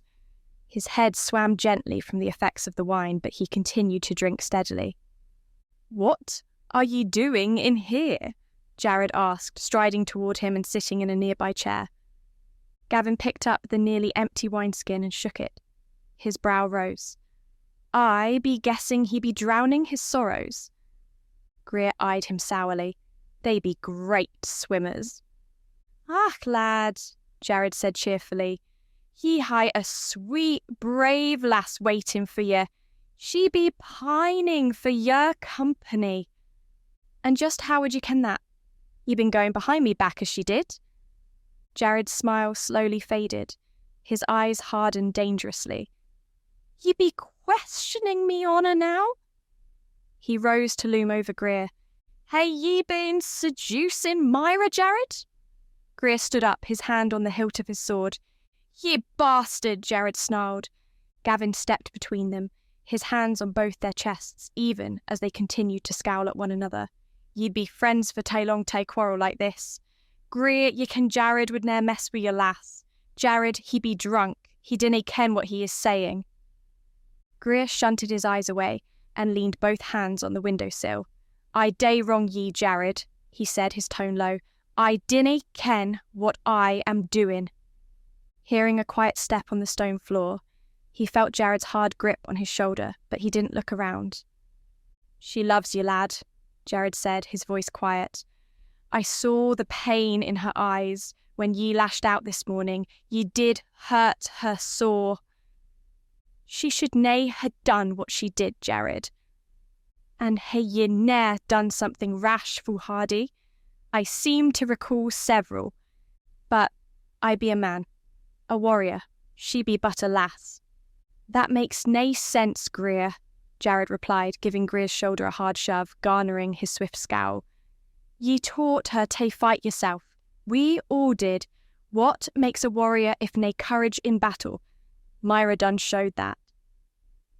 Unable to express the anger and resentment he felt toward Myra for her headstrong, foolish attempt to trap and kill Primshire, Greer merely shook his head. "Ye be right," he admitted, "and ye be wrong. I dinna ken what to think of all this. I canna keep her safe if she be running all o'er creation trying to kill Sassenach Earls. Your pride be hurt," Gavin said from behind him. That pain be worse than a dagger thrust, but ye gotta get o'er it and forgive her. Aye, can I, Greer whispered, his head bowed. Asterisk, asterisk, asterisk. Whether by her intentions or his own, or perhaps a combination of the two, Greer saw little of Myra over the next few days. He spent his time away from the castle, riding patrols over the MacEilish lands, inspecting the village fortifications, suspecting the Earl of Primshire was not dead as everyone hoped, and would return with new deviltry to plague them with. On occasion, he did observe Myra riding out with Adina at her side and a handful of clansmen to guard her. Though he missed her terribly, his heart aching, his stubborn Scottish nature refused to permit him to apologise to her and beg Myra's forgiveness. I cannae help it, he told Jared as they rode. I just cannae let this gat. Ye should, Jared advised, afore it eats ye up inside. And it was eating him up inside, Greer recognised. He still could not get past his anger. He loved Myra more than his own life, saw her bearing his children, ruling the MacEilish clan at his side, growing old together on the Scottish moors. Unless he was willing to put his anger in the past, that vision could never be. I ken what would cheer ye up, Jared said, catching Greer's eye. Let us raid the Primshire stock this night. With the Earl possibly wounded, his guard be doon. Greer felt an almost unfamiliar grin surface. Ye be right, me old lad, that would cheer me up. As he, Jared and Gavin were not enough for such a raid, Greer kicked his bay into a ground-eating lope back to the castle to recruit a few more clansmen to ride with them. Half hoping, half fearing to see Myra in the bailey, Greer gazed around as he rode into it, but saw only the normal activity of servants going about their business, chickens scratching in the straw, a blacksmith shoeing a horse. He did find Kerr inside, however. Dismounting, he led his horse to where Kerr stood with Leith, waiting for him. We be riding to the Primshire lands, da, he said, raid his cattle and horses. Greer suspected Kerr had been in nearly as foul a mood as he was since Myra returned from her attempt to kill Primshire. But Kerr now chuckled. I think the time be ripe to steal his herds, lad. Ye gay tonight? Aye, we need a few lads to ride with us. Good. When ye return with them, hide them to the northeast behind the tall hills. Primshire ne'er find them there. If ye e'en be able to chase us doon, Greer replied, understanding that if their raid was successful, much of it was due to Myra. If Primshire was in no condition to organise a pursuit of them, they gained a great deal in valuable cattle and horses. Gae wi' God, lad. The afternoon had grown late when Greer, Jared and Gavin rode out with 10 clansmen behind them. Recalling the hills where he could watch the activity at the Primshire castle, Greer hoped to arrive there just before dark fell. He knew the chances of seeing Primshire himself were slim. He couldn't help but wonder how badly Myra hurt him that night. Hours later, he lay on his belly between Gavin and Jared, the sun setting slowly in the west. The sky above was clear of clouds, thus enabling them to see fairly well by the light of the moon once full darkness arrived. There, Greer said, pointing to the southwest and at the large herd of cattle grazing peacefully. He have few guards on them. I dinna see any horses with them. Jared gazed toward the east, then gestured. There be his horse herd. Aye. Greer stroked his scarred cheek as he pondered. We must split up if we wish to take both. Look there, Gavin added, directing their attention to a split between 2 hills north of the horses. What are they? 20-odd horses? 4 lads can round them up, drive them north through that wedge atween the hills. And be gone with them, Greer replied, peering toward the north.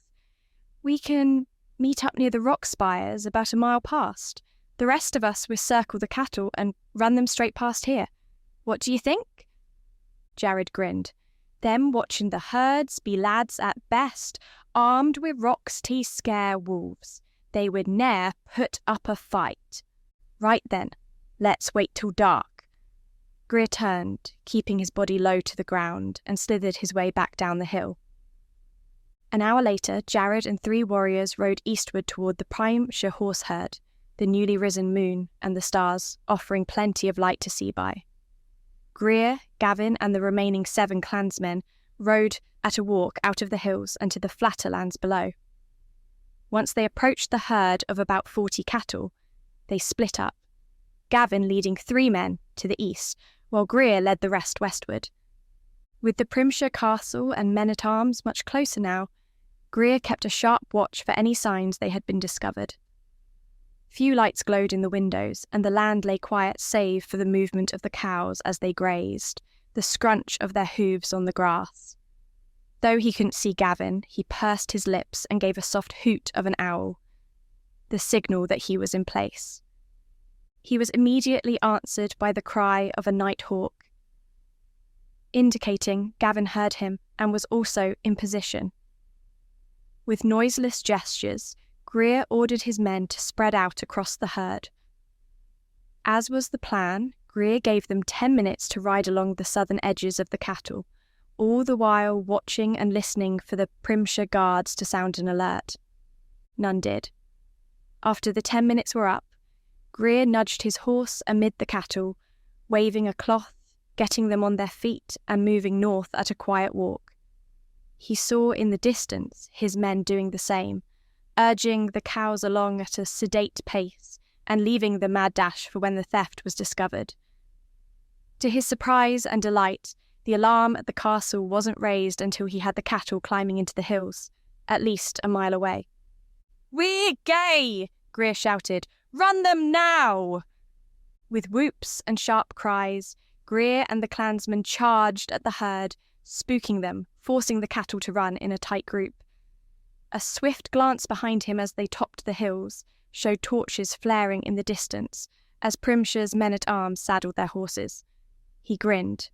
He had an excellent head start. "On, lads!" he yelled. "For the border!"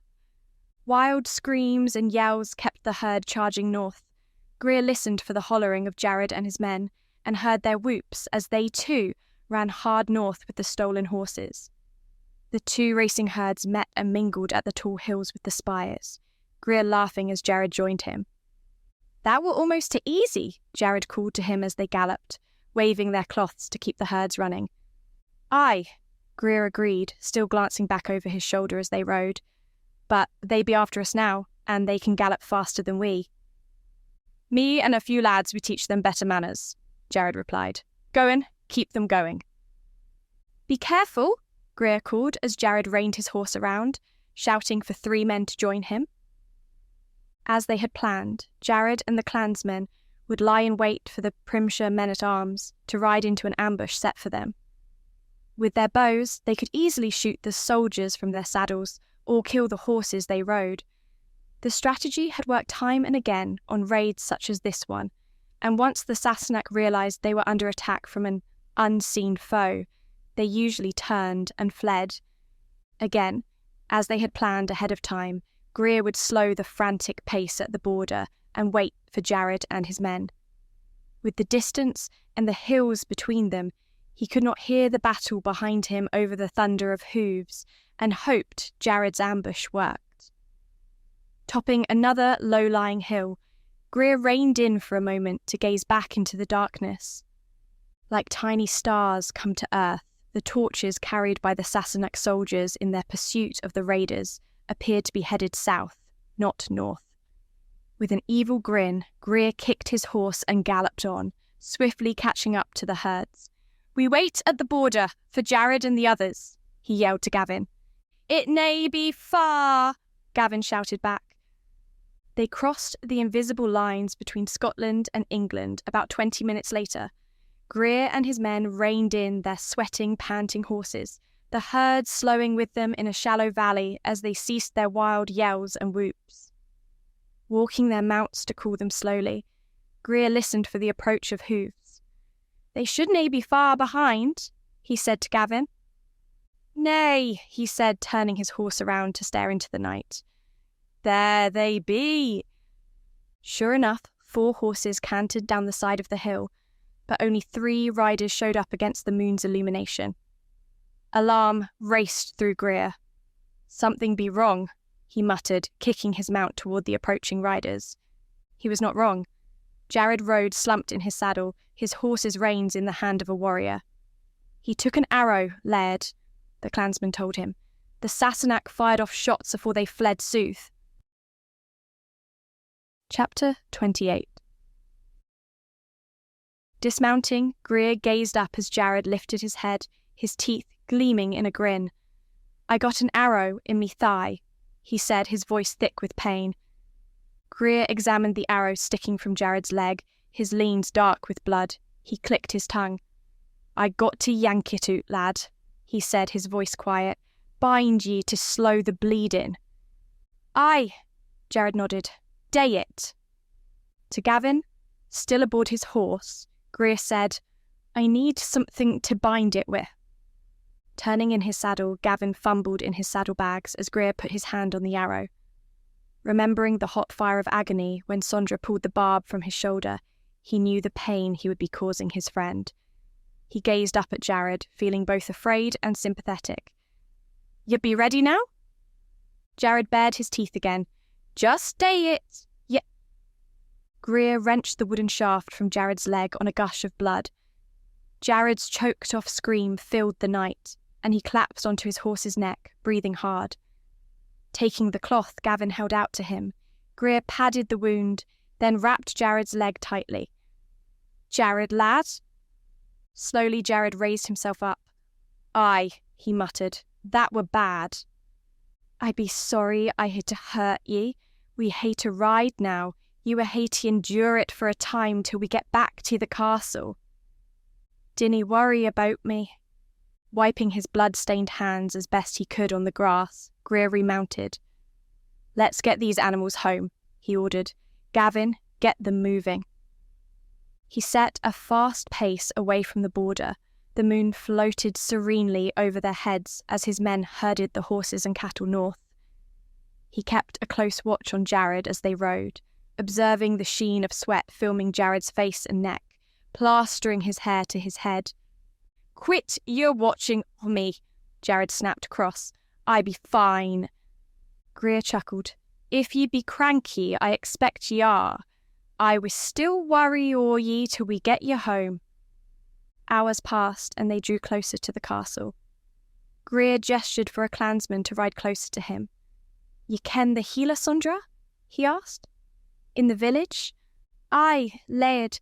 Fetch her to the castle. We need her skills. The warrior saluted him and reined his horse east, galloping over the moors and vanishing into the dark.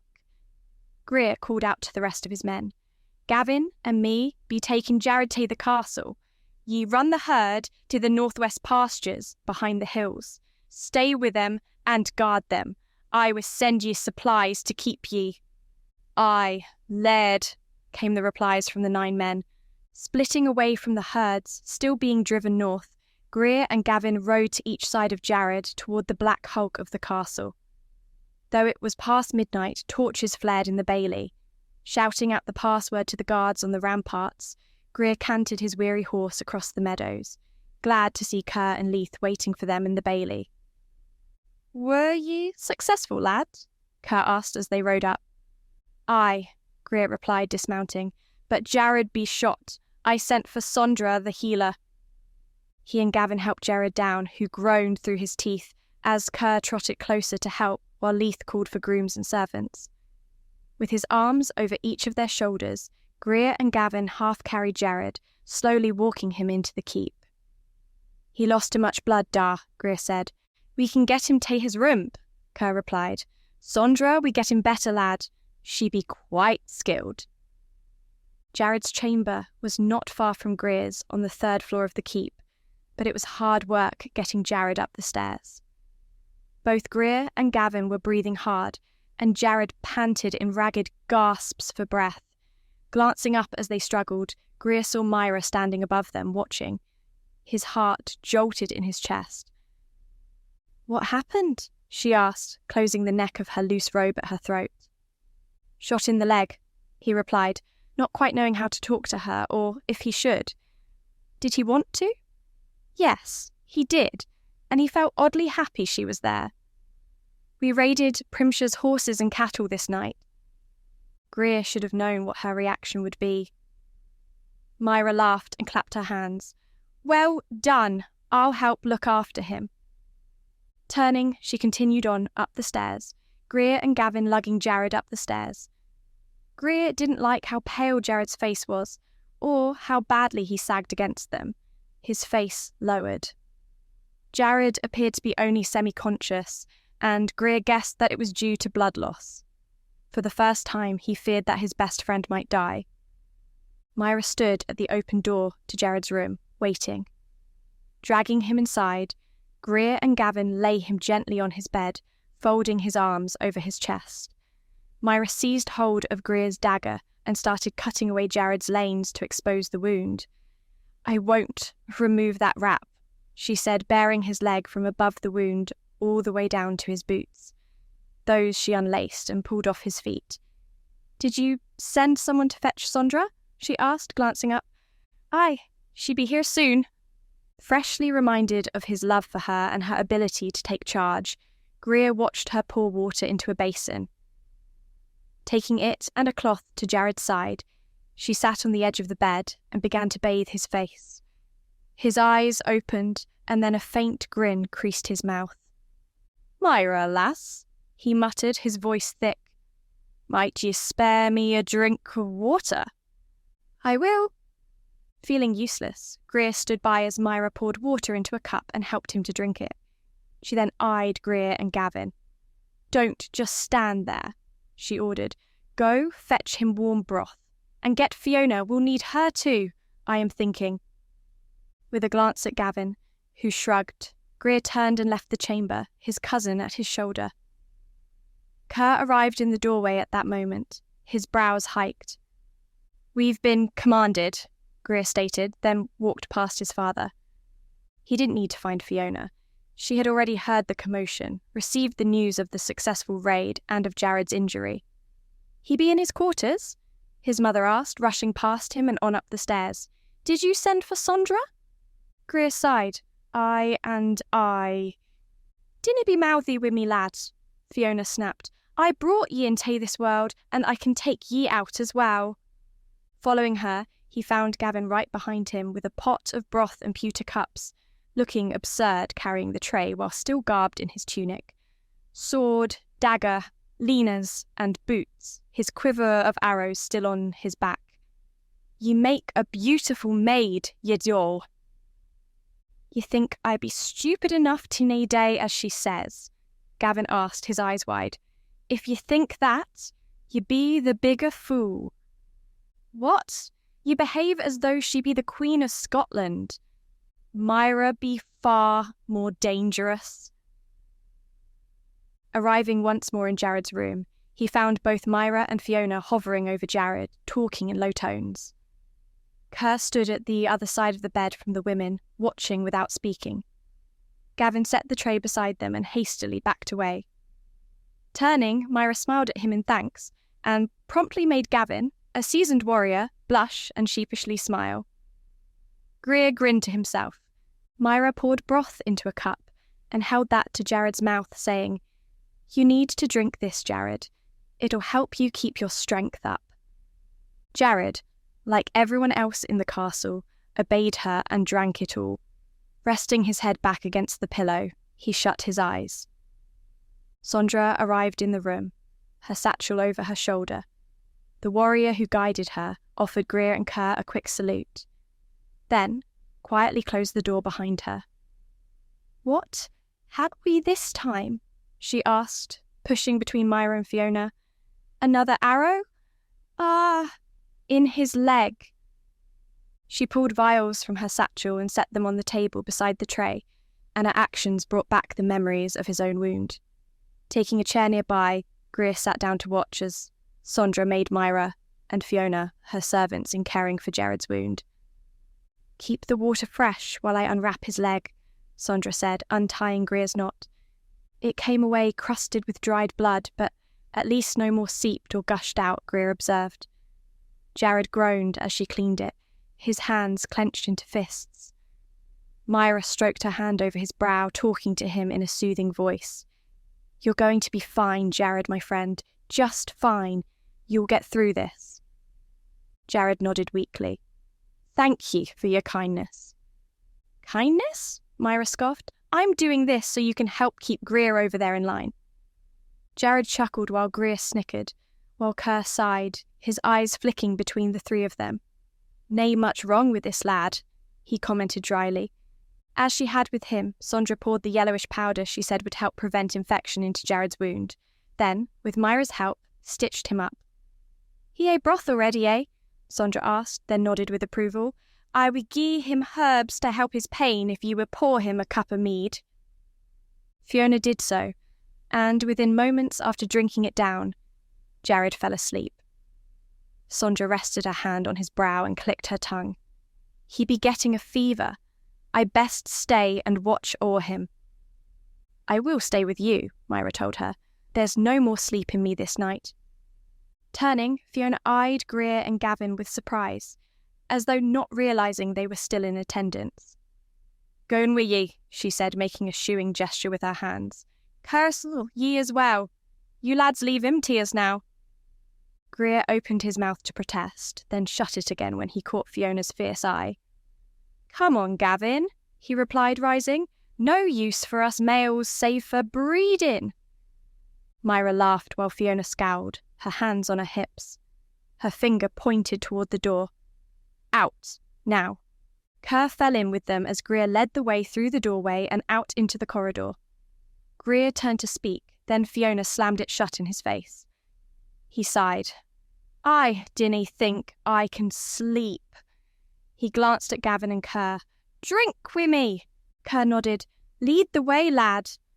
Thus they sat in the great hall, drinking ale and mead, while Greer and Gavin told Kerr about the raid on the Primshire estates earlier, and the speculated number of cattle and horses they stole. Kerr stroked his chin thoughtfully as he listened. "Now, we ha' 6 days to hide them, prevent Primshire from finding them. I heard rumours, just rumours now, that Primshire had purchased fine bloodstock from Ireland. 'Tis said he planned to breed the best horses in England." Greer and Gavin exchanged a glance. "Surely he didn't keep such fine animals in a field?" Greer asked, incredulous. "Could we had just robbed him of his best stock?" Kerr shrugged with a grin. "I be itching to ride out and see these horses for myself come dawn." "Will ye ken if ye see them?" Gavin asked, his tone incredulous. "I may," Kerr replied, drinking from his ale. "I have a good eye for horse flesh." Asterisk, asterisk, asterisk. Though he had gone all night without sleep, an hour after dawn, Greer peeked in on Jared and found not just him sleeping, but the women caring for him slept as well. Myra slumped in a chair, her chin on her chest. Fiona slumbered on a thick rug on the floor, while Sondra snored from another chair. Softly closing the door behind him, Greer trotted down the stairs, eager to see in the daylight just what they had stolen from Primshire. Kerr and Gavin waited for him in the bailey, grooms already leading saddled horses from the barns. A grey mule with a bulging pack on its back also waited, its skinny tail lashing its rump. "We will take supplies to the men watching the stock," Kerr told him, swinging into his saddle. "As long as we be going." An hour of steady riding brought them to the northwest pastures. The clansmen who helped on the raid patrolling the region on horseback, as the cattle and horses grazed on the lush grass. Kerr called 2 of them in, waving his arms, and gestured toward the mule. Greer dismounted to tie it to a tree, then mounted again and trotted to catch up with his father and cousin as they rode amid the grazing cows.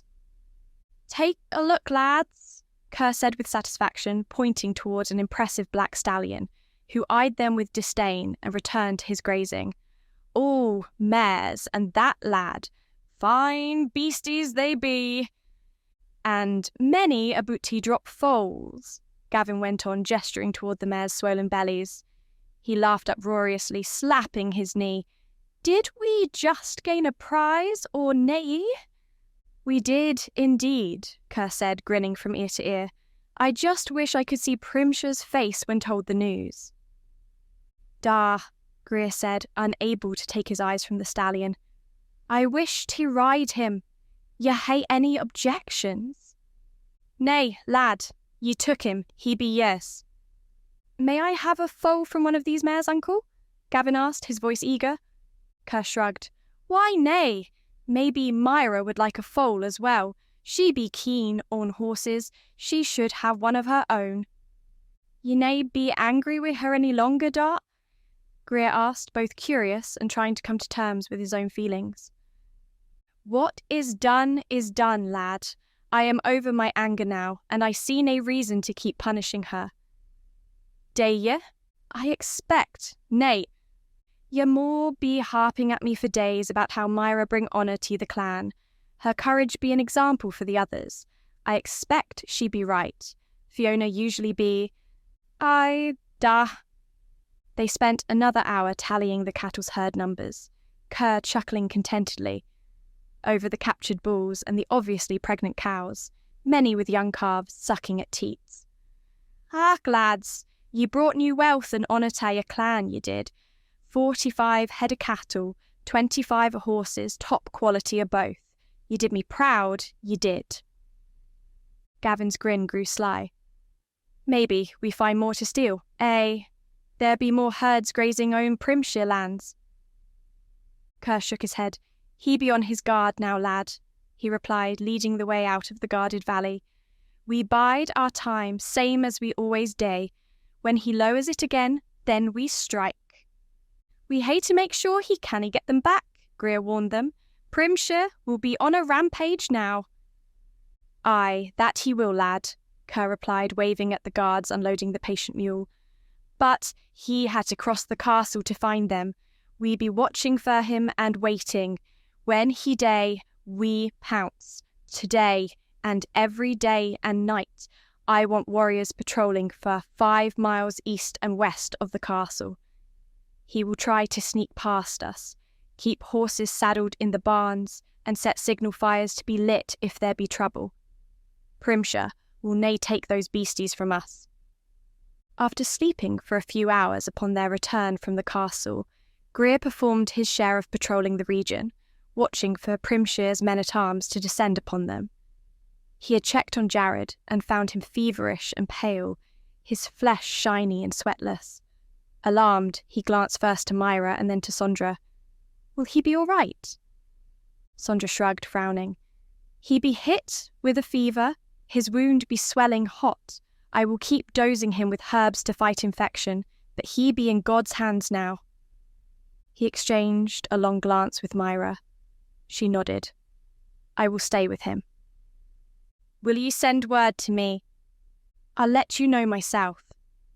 Sitting on his horse atop a hill in his designated patrol zone, Greer fretted over Jared's condition. "He will be all right," he muttered, watching for any signs of Primshire or his men riding north to reclaim their stolen stock. "He be a tough bugger." The afternoon wore on as he continued his watch, seeing nothing amiss in the MacEilish lands. A pair of hawks soared high over his head, and he observed a few rabbits frisking in the heather, chasing one another through the bushes. He breathed in the heady odour of wildflowers, wishing Myra would ride out to inform him Jared's fever had broken. Nearly an hour later, he saw her cantering across the moors toward him, her black hair tossed about her shoulders by the wind. His heart beat faster, both with the thrill of seeing her again, and with fear that she brought him ill news. The black mare carried her up the steep hill. The smile on her beautiful face drove the fear from his soul. "His fever broke," Myra said, reining the mare in beside him. "Sondra will stay another day to be sure, but then she'll head back to her village." Greer bowed his head in relief. "That be excellent news," he said. "I be worried about him." "So was I. He's awake and eating now." Greer finally gazed into her sky-blue eyes. "Thank ye." He's my friend, too. Nay, just for caring for him. For being yourself. Myra stared out over the moors. Does this mean you're not angry with me anymore? Nay, I nay be angry, he admitted, also looking over the rolling hills below. But I hate to come to terms with me feelings as well. Silent for a time, Myra finally asked, That means you don't love me? Spinning around to her, Greer replied quickly, Nay, I do love you, Myra, with all my heart, my soul. I just had to learn to let you fly free. Jared once said I changed ye into a falcon. If that be true, then I should find me way to fly with ye. A small, shy smile crossed Myra's face as she looked at him. I don't know how to tell you to do that, as I'm not exactly sure what you mean. But I suppose I can give you time and space to find out. What Greer might have replied didn't arrive in his mouth, as his attention sharpened on movement a few miles away toward the south. He stared intently, Myra's eyes following the direction of his. Primshire? She asked. I be guessing about a dozen riders. Dismounting, Greer yanked the arrow tipped with oiled cloth from his quiver and lit it with his flint and steel. Knocking it to his bow, he sent the signal flying into the sky, leaving a trail of black smoke in its wake. You should ride back to the castle, Myra, he said, remounting his horse. Don't be ridiculous. They aren't coming here for a fight. Perhaps, nay, but one may erupt. The advancing Primshire riders carried a white flag of non-hostile intentions, but Greer had known of many instances where violence still broke out despite its presence. Glancing across the moors, he saw his own clansmen, recognising Kerr on his flashy piebald, galloping hard toward them and their hill. He quickly counted at least 10 warriors, all bristling with weapons, and hoped they would be enough to keep the Sassenach from seeking a battle. Reining his horse to head down the hill to meet Kerr and the clansmen, Myra at his side, Greer trotted down its flank. Meeting Kerr and the warriors at its foot, Greer gestured south. A dozen, with a white flag. Kerr nodded briefly. Come to demand their stock back, rather than sneak in. They still may try to outflank us, Greer said. Return in the dark. We be ready for it if they do.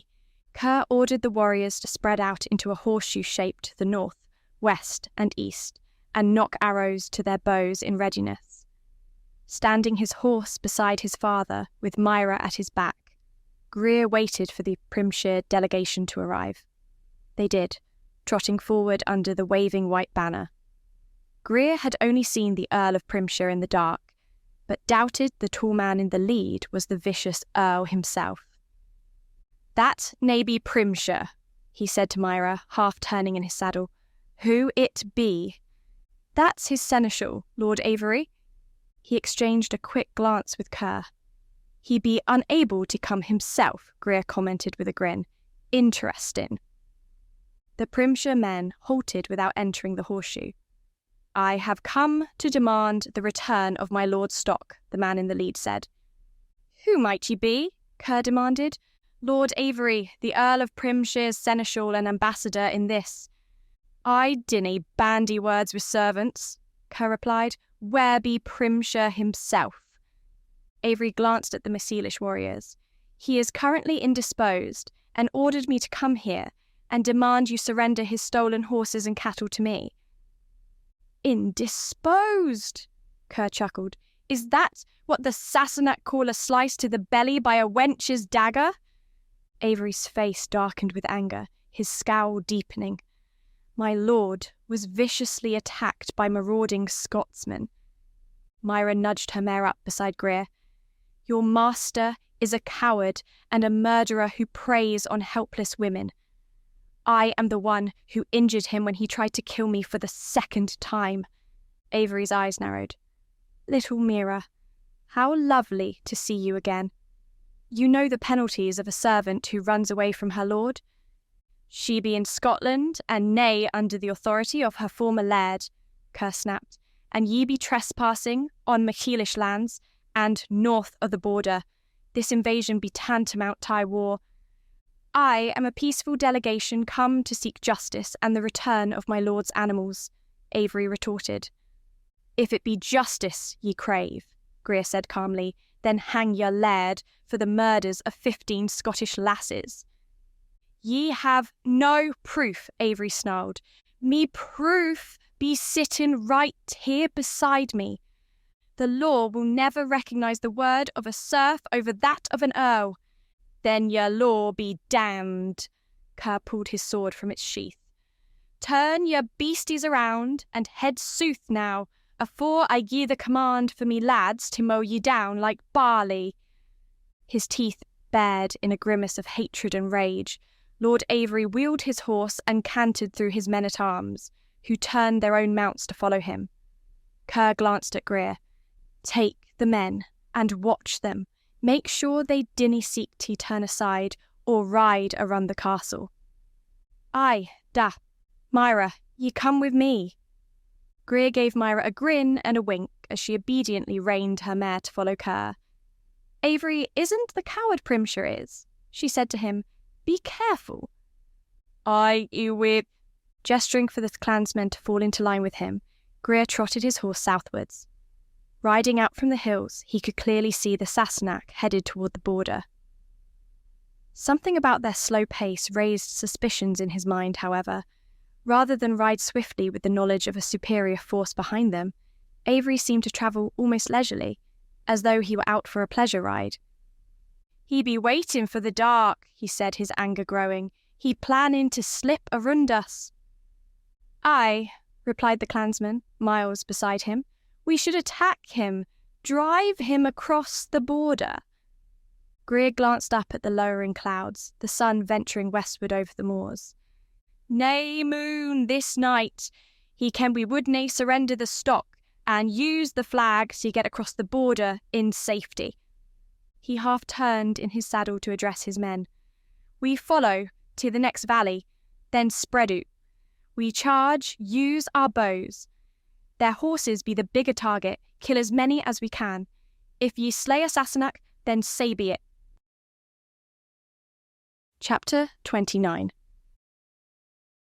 Lying in his great bed, unable to vent his rage, frustration, nor his feelings of helplessness, Primshire scowled at Jessica. In the 5 days since that black-haired wench nearly killed him, he had begun to heal. Yet slowly. Too slowly, in his opinion, just when he needed to be up and in the saddle to ride north and take back his valuable horses and cattle, he was unable to rise out of his bed. Perhaps you should return to London, he said, a growl in his throat. Jessica arched a slender brow. Are you revoking your invitation, Marsden? Though he wanted to do that very thing, to get her annoying presence out of his rooms, it was also something he dared not do. She knew too much, and insulting her in such a fashion might bring about her retaliation. No, of course not, he replied harshly. I simply thought you'd rather be there than sitting here watching me suffer. With a titter, she continued her embroidery, stitching a cloth in her lap. While watching you suffer can be dreadfully boring, my dear man, you should appreciate the company. After all, you have no one else who will sit with you during the long hours lying there staring at the ceiling. As irritating as she was, her presence and conversation did indeed help pass the time. Avery should return by tomorrow morning with my stock, he grumbled, trying to ignore the fiery pain in his belly. He seems a very capable man. Damn it, to hell, he groused, his fists clenched atop the coverlet. Those horses cost me a fortune, the foundation for my breeding programme, and now those bloody Scots have them. Avery will get them back for you, she said, her tone bland. If the Scottish don't kill him, they wouldn't dare. She eyed him from under her brows. You seem awfully certain of that after you slaughtered how many of their young women? You do not think they might wish to kill your people in revenge? The Scots are little more than howling animals. They do not think of themselves as such, Marsden, and you might be wise to never underestimate them, or their fighting ability. They have kept the English armies at bay for a generation. Primshire snorted. "Killing my people could trigger a war." "As could your little hobby. I am well within my rights to hunt them." Jessica laughed. "How you do amuse me. How can I return to London when all the excitement in England is right here? I simply must remain and see this out."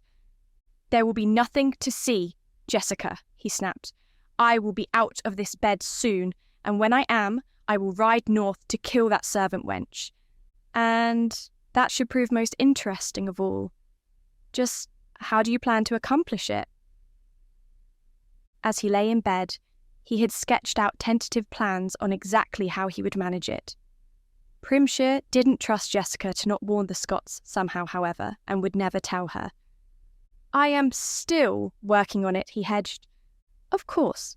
Do tell me when you have made your plans. Why, I may even ride with you, just to observe. Maybe I should let you and permit the Scots to rip you to pieces. No doubt they would mount your head as a trophy on their walls. I would not see any harm come to you. I'm sure your protection of my person will suffice." A knock on the door broke into his thoughts. He glanced into the antechamber to see his manservant James stroll across to answer it. He spoke with someone outside, then made his quiet way to the bedroom. "A courier from His Majesty has arrived, my lord?" Uneasy, Primshire licked his lips and caught Jessica's amused expression. "He may enter," he replied to James. Bowing, James left the doorway and returned with a man clad in King Edward's livery and bearing the royal emblem over the left breast. He, too, bowed to Primshire. "His Royal Majesty, King Edward, the second of the name, demands to know why you have not yet executed the murderer of the Scottish women." Primshire craved to slice the man's throat for his arrogance, but the penalty for killing a royal messenger was death, even for one of his stature. "Tell His Majesty I am still seeking the assassin," he replied crisply. "I have been injured grievously while hunting this murderer and will continue the pursuit of justice once I am able. His Majesty also commanded that you deliver the head of this murderer 10 days from now," the messenger continued, as though Primshire hadn't spoken.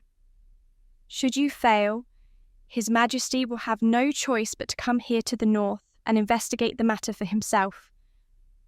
Primshire's throat dried up. "That will not be necessary," he replied, his voice no longer crisp. "I will have the murderer caught and hanged before then. His Majesty will be pleased to hear that." The courier stepped forward to set a sealed scroll on the table. "His Royal Majesty also commands you cease and desist with all carnal relations with the Duchess of Greenbrier. Her Grace is also commanded by royal decree to return to London immediately and surrender herself into the custody of her husband, His Grace, the Duke of Greenbrier." Shooting a swift glance at Jessica, he felt no little satisfaction in the shock she could not conceal, nor the blood that drained from the flesh of her face. "Her Grace, the Duchess, is my honoured guest," he said. "There are no carnal relations between us." "Then Her Grace may explain that to her husband, the Duke." "You have been commanded, Your Grace, my lord." "Of course, we will obey the King's command." The man snapped a quick bow, then turned on his heel and left the chamber. Primshire felt sweat sliding down his temples and ribs.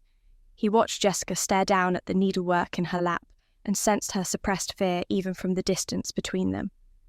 He almost felt compassion for her. Almost.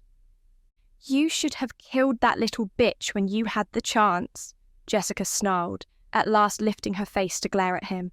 "She obviously told the Scots, who sent a message to my husband in London. You just signed my death warrant, Marsden. This is your fault." "Mine? It seems to me you committed your share of the blame by crawling into my bed." "Greenbrier will not kill you," she shrieked. "He can and will kill me, you arrogant arse." "I'll protect you." She suddenly went very still, her dark, slow eyes steady on his. "Yes, Marsden," she said, her voice low, dangerous. "You will. For if the king forces me to return to London, I will have no choice but to hand him your head in exchange for my life." Primshire leaned back against his pillows, satisfaction spreading through him, even his pain diminished under it. "Of course I will keep you safe, my dear. After all, I have become rather fond of you." "Do you think me a fool?" she snapped. "But you will prevent my return to London, Primshire, no matter the cost." Rising from her chair, Jessica stormed out and slammed the door behind her. Primshire stared at the canopy over his head, unable to halt the smile that etched its way across his face. No matter the cost. Asterisk, asterisk, asterisk. Ignoring the pain it caused him, Primshire rose from his bed the next morning, panting, weaker than he liked. Using the tables and chairs for balance, he cautiously walked around his chamber, realizing that he must begin moving if he was not to be a cripple the rest of his life. His cut belly muscles protested fiercely, yet the stitches keeping them in place did not burst under his movements. He dressed with James's help, then slowly went down the stone steps, using the smooth wall for support. Jessica eyed him with surprise and undisguised hatred as he sat beside her at the high table in his dining hall. He let out a short gust of breath at the relief of being able to sit. Below the dais, his men-at-arms took his return in stride and continued their meal. A servant poured his ale while another set a platter of hot food in front of them both. "Sleep well?" he asked her politely, taking a long pull at his cup. Jessica's smile could have cut his head in half had it been steel. "Like an infant with a belly full of warm milk," she replied, her voice stiff. "And you?" "The same," relishing both his food and having Jessica on edge. Primshire ate with gusto, feeling as though he were once now in command of his situation.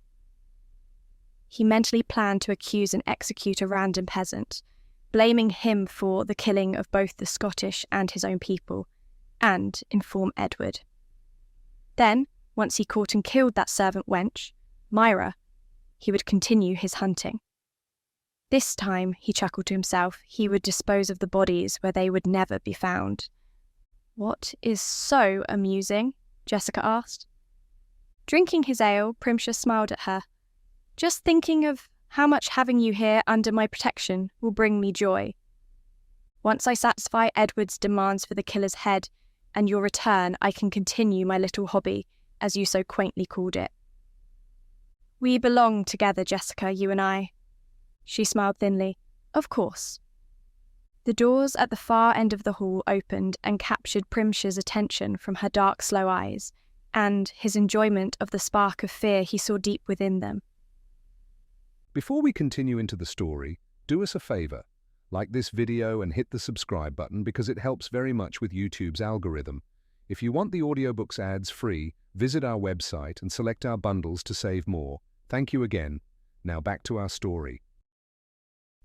Gazing down, he observed one of his men-at-arms stumble in and limp down the aisle between the rows of tables toward the dais, clearly wounded. Primshire's smile instantly faded. "What is this?" he demanded into the silence that descended over the hall. "What happened?" Nearing him, the man bowed. "My lord," he said, his voice faint, "the expedition to recover your stolen stock has failed. Lord Avery is dead."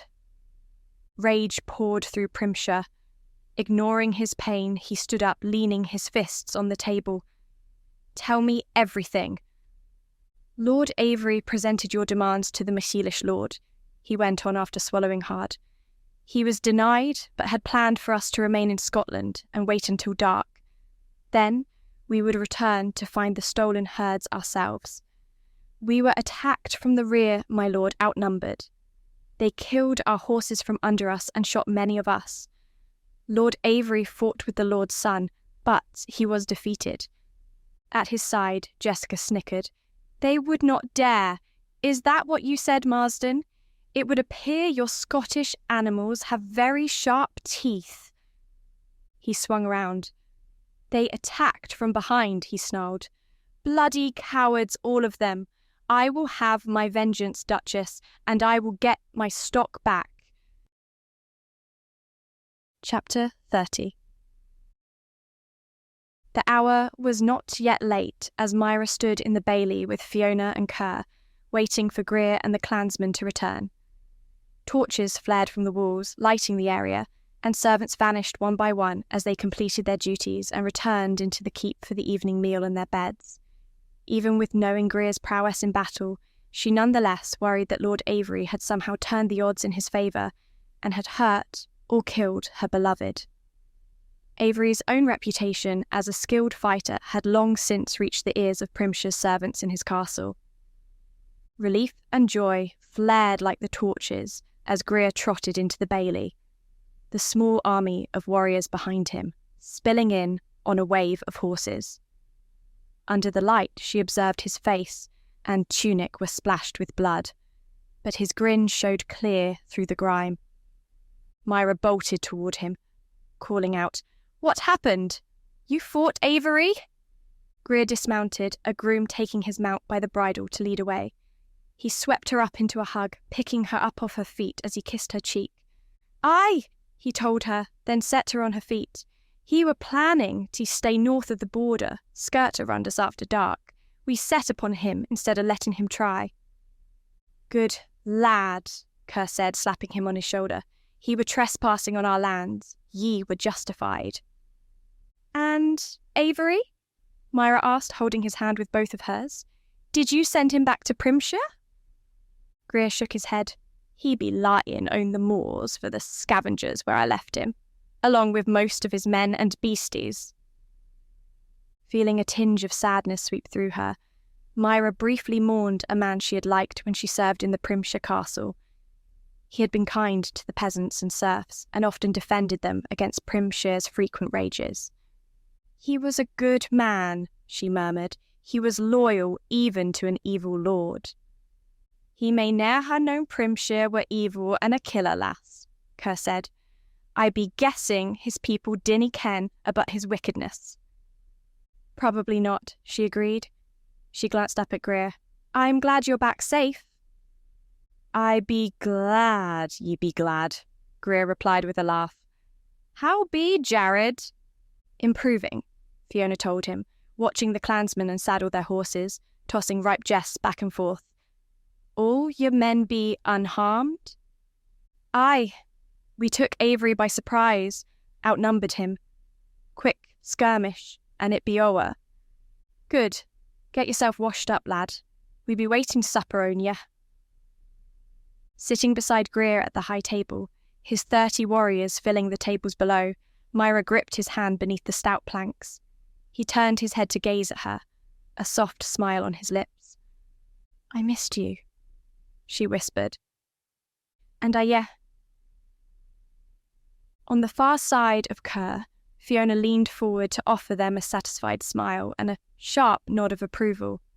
"It be good to see you both where you belong, with each other." Myra blushed at the same time Greer chuckled. "I suppose I be acting the fool," he said, squeezing her hand. "I hae a fierce woman beside me, one with courage and fire." "Ye best cease heaping praise on her, lads," Kerr commented dryly. "It be gone to her head now." Myra laughed. "I'm hardly conceited, Kerr." "What be that name me warriors be calling your wee group of fighting friends?" Kerr asked, his brows hiked. "I believe it be Myra's mayhem." Giggling uncontrollably, Myra covered her face with her fingers, her face heating. "I did not intend for that to happen." "The men did be pursuing their hands in marriage, ye ken," Fiona said. "The lasses had their pick of fine husbands." "They nae gonna return to their villages then?" Greer asked. "I think they be welcome to stay and raise families, eh?" "Of course," Fiona answered, nibbling on her bread. "They be good lasses, all of them." "Myra's mayhem," Myra repeated, still giggling. "We should keep learning our skills and become full-fledged warriors." She caught both Greer's and Kerr's frowns of disapproval. Even Fiona shook her head. "You cannae have babies and be a fighting force," she said. "Keep your skills up for self-defence, aye, but leave the being warriors to the men." Shrugging, still happy, Myra agreed. "I enjoy the learning and the training, and we can be an example for other girls on how to defend themselves." Greer nodded. "I hae nae problem with that. Da agreed that ye may have one of the new foals that be dropping soon from the herd we stole." Stunned, Myra glanced from Greer to Kerr to Fiona and back. "Really? One of the babies?" "Aye, you need to learn more about horses, and this be a good way to start." Myra flung her arms around his neck, kissing him soundly. "Thank you, thank you." "Thank Da," Greer replied with a grin. "It was his idea. I'll kiss him in a moment." She did more than kiss him. Myra embraced him so tightly he complained that she was planning to break his spine. He grinned down at her. "Ach, lass, you brought much honour and joy to our clan." She rested her hand against his chest. "And you took me in and gave me a home when I needed it most." Glancing over her shoulder, she smiled at Greer. "And he saved my life. Without you all, I would be dead, tortured by that monster." "Right, glad we did," Fiona added, taking Kerr by the hand. "Come, Laird, it is late now." Watching them walk away, Myra felt Greer slide his hand into hers. Turning, she found his face close to her own, his emerald eyes filled with love. "Come to me chambers," he whispered. A slow smile spread her lips, a feeling of sweet anticipation filling her loins. "I would love to." Striding at his side, she observed that the hall was nearly empty as the warriors sought their beds. Much of the castle was also devoid of its occupants in the corridors or on the stone steps as she and Greer strolled up them hand in hand. Taking her inside his rooms, Greer didn't bother to light a taper. Myra followed him to his dark bedroom, the moon offering the only light. In its golden beams, they undressed each other, their clothes falling to the floor at their feet. Reaching down, Myra placed her hands on his smooth, silky erection, his skin flowing under her hands as she stroked her hands up and down its length.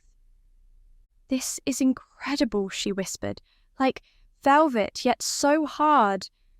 "It be how we make babies," he murmured, his fingers travelling lightly up and down her back. "When I come, I spill me seed into ye." "So I may already be with child?" she asked, peering up at him. The moonlight turned his hair to gold, his eyes in deep shadow. "Only if ye be fertile now. Ye hae young monthlies, not for weeks." He placed his firm hands on each side of her face, then kissed her slowly with love. "If ye carry me bairn, ye would make me the happiest of men." "Then I hope I am."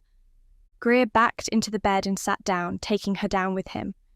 He lay back, Myra sprawled on his chest, their legs entangled. Her hair spilled down to shroud them both as she kissed him deeply, her tongue exploring his mouth. As before, the sensation of his tongue dancing with hers aroused her, heat filling her lower body. Moisture dripped from the place she bled from every month, an erotic feeling she could not get enough of. His arms around her back, Greer rolled her over until she lay on her back, but Greer remained on his side. His fingers played with her breasts, making her gasp as a jolt of pleasure when his thumb and forefinger roused her nipples into instant pleasure. Knowing how much he liked having her hands on his manhood, Myra stroked up and down, her hands cupping the heavy sacks behind it. She heard his swift, sucked-in breath, and knew it brought him the same excitement he brought her. But oh, when his hands trailed down her belly, to the split between her legs and delved inside, all thought fled from her mind as the delicious sensations his fingers wrought from her filled her body. She moaned, her legs spreading, feeling the delightful passion that rose along with the sinful lust. She knew it for what it was. Lust, the very thing priests preached against. She craved his body more than she craved food. "I need you," she muttered thickly. "Nay yet, ye may be aroused. I am..." For answer, Greer's mouth swooped down upon hers, his tongue bringing her to new heights of desire, her savage need increasing. With his fingers toying with her nubbin, his tongue tangled with hers, Myra thought she would go insane with need. Her centre gushed as her thighs spread, inviting him to mount her. Perhaps his own desire took charge of him. For at last he lay on her, his manhood probing the entrance of her tunnel. When he took her, his thick shaft invading, spearing her, Myra felt both pain and intense pleasure as his thrusts stroked in and out of her. He glided on her juices, the feelings his organ brought her she had no name for. She clutched his back with her fingernails, his head beside her on the bed, his hips pounding her body. As his pumping quickened, grew faster, so did her breath. The ecstasy climbed higher, the heat in her body spreading. She knew her climax approached, her passions rose to claim her core began to convulse and shiver. Riding on its intense pleasure, Myra flowed with it, never wanting it to end. Atop her, Greer's body stiffened, his shaft within her spasming even as the walls of her core clamped down on him. She moaned, clutching Greer to her, both of them panting, gasping, coming down from the heights. Relaxing, content to have his weight on her, to breathe in his musky, masculine smell, Myra kissed his neck, under his jaw. Though the words, "I love you," rose to her lips, she didn't want to spoil the moment with mere words. She felt his love for her just as she knew he felt hers for him. When at last he rolled off her, pulling her to him, Myra felt safe within his encircling arms. With her juices and his seed trickling out from between her thighs, Myra fell asleep. Asterisk, asterisk, asterisk. Waking just before the dawn, Myra dressed quietly, not wanting to rouse Greer.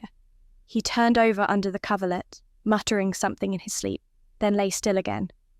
In the corridors, the torches had burned down to mere flickers, but their faint light gave her enough light to see by as she walked to her own chambers, and silently opened the door. Edina roused instantly. "Myra?" "Yes, sorry to wake you." In the darkness, Myra heard her immense yawn. "What time it be?" "Close to dawn. Go back to sleep." "Nay. Were you with Greer?" "Yes, but I would ask you not to tell people. There are enough rumours already." "Oh, everyone think the world of ye. Maybe one who would judge ye for sleeping with him. Well, the priest might. Don't tell him." As Myra fumbled for flint and steel in her bedchamber to light a candle, she heard Edina get up from her pallet in the anteroom and pad barefoot towards her. "What if I get pregnant, Edina?" Myra asked as the taper illuminated much of the room. Clad in the simple kirtle she slept in, Edina sat down at the table, watching her closely. "Ye fearing Greer wunna ask ye to marry him?" Myra half turned away. "I can't help but wonder why he hasn't. All men have a trace of cowardice in them when it come to asking a lass to marry. He was." "How do you know so much?" Myra asked, sitting down with her. "You're not any older than I am." "I dinna ken how I ken it," Edina replied slowly. "I just dae. Men often be like lads, brave one day, a craven the next. Greer hae all the courage in the world except to ask for your hand." "Is he afraid I'll reject him?" Myra leaned forward. "That I'll say no." "Most likely, But Fiona says all the clansmen are asking you and Morgana and the others to marry you. Why are they not afraid to ask? They nay be in love." Myra slapped her hand on the table, exasperated. "I should think it would be the other way around. Think of it, Myra. A man who lost his heart had everything to lose. These warriors risk little. A lass tell him nay, he move on to the next. A man in love, rejection, hurt worse than a spear thrust to the belly." "Oh." Myra thought about that, and tried putting herself in Greer's place. If she were the one to do the asking, and feared the answer would be no, She admitted to herself that Edina might be correct. Greer feared that she would reject him, and she realised how easily she could. Not that she would, of course, but with what she had accomplished, any warrior would want her to wife. As she had once jested, Myra could have her pick of husbands. Doesn't he realise I want no other man than him? He may nay. Give him time, he will ask ye. Myra eyed Edina sharply. Did a man ask you to marry him? Edina shunted her eyes away and was silent for a long moment. Aye. Who? Anyone I know? Jared. Erupting from her chair, Myra charged around the table and hugged her friend. That's wonderful, Edina. He's a wonderful man and will do you honour. Please tell me you said yes. I said I would own it. What's to think about? He's handsome, kind, a brave fighter, and mine and Greer's good friend. I ken all that, Edina replied, rubbing Myra's shoulders and smiling. I just dinna ken if I be ready for a husband, bairns. You can say yes and have a long engagement. That way no other girl will snap him up. He is quite a catch. He has status in the clan. Myra sat back down in her chair. Are you afraid he won't love you? I know he will.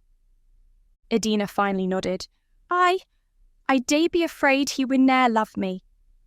Realisation dawned on Myra. But you love him. For a long time. Myra rested her head in her hands with a long moan of despair. You are really confusing me. A man won't ask a woman to marry him out of fear of rejection. But you, a woman, refuses to marry the man she loves even when he asked her to. She lifted her face. Tell me, why? I love him, Myra, Edina whispered, her face lowered. I be afraid he wishes to marry a Myra's mayhem, and not Edina the lass. I do not believe for an instant that Jared asked you to marry him because of your reputation as a fighter, Myra said sternly. He asked you because he has feelings for you. Why don't you try something novel, unique, like talking to him? I canna. He be wounded now. He will nae wish to talk to me now. Myra stood. Get up. Put your clothes on. Why? It need be dawn. Don't care. Do it. Spinning on her heel, Myra marched into her bedchamber to wash, don fresh clothes and brush her hair. By the time she was finished, cocks crowed in the bailey below, and pink laced the horizon. The black outside turned to dark grey, as Myra took Edina by the hand and left their chambers. Myra, please, dinna, stop! I beg ye! Ignoring her protests, Myra marched her to Jared's door. Without bothering to knock, she flung it open. Jared was already awake, propped up on his pillows, gaping at them in surprise. What be this? He asked, his expression confused. Myra shut the door behind them. You asked Edina to marry you. Is this correct? She demanded, her tone cool. Well, aye, Jared replied, his eyes switching from Myra to Edina's form and back. I do wish to marry her. Edina huddled into herself, her shoulders rounded, her face toward the ground. Myra felt an instant of pity, only an instant, then ploughed on merciless. Do you have any feelings for her, Jared?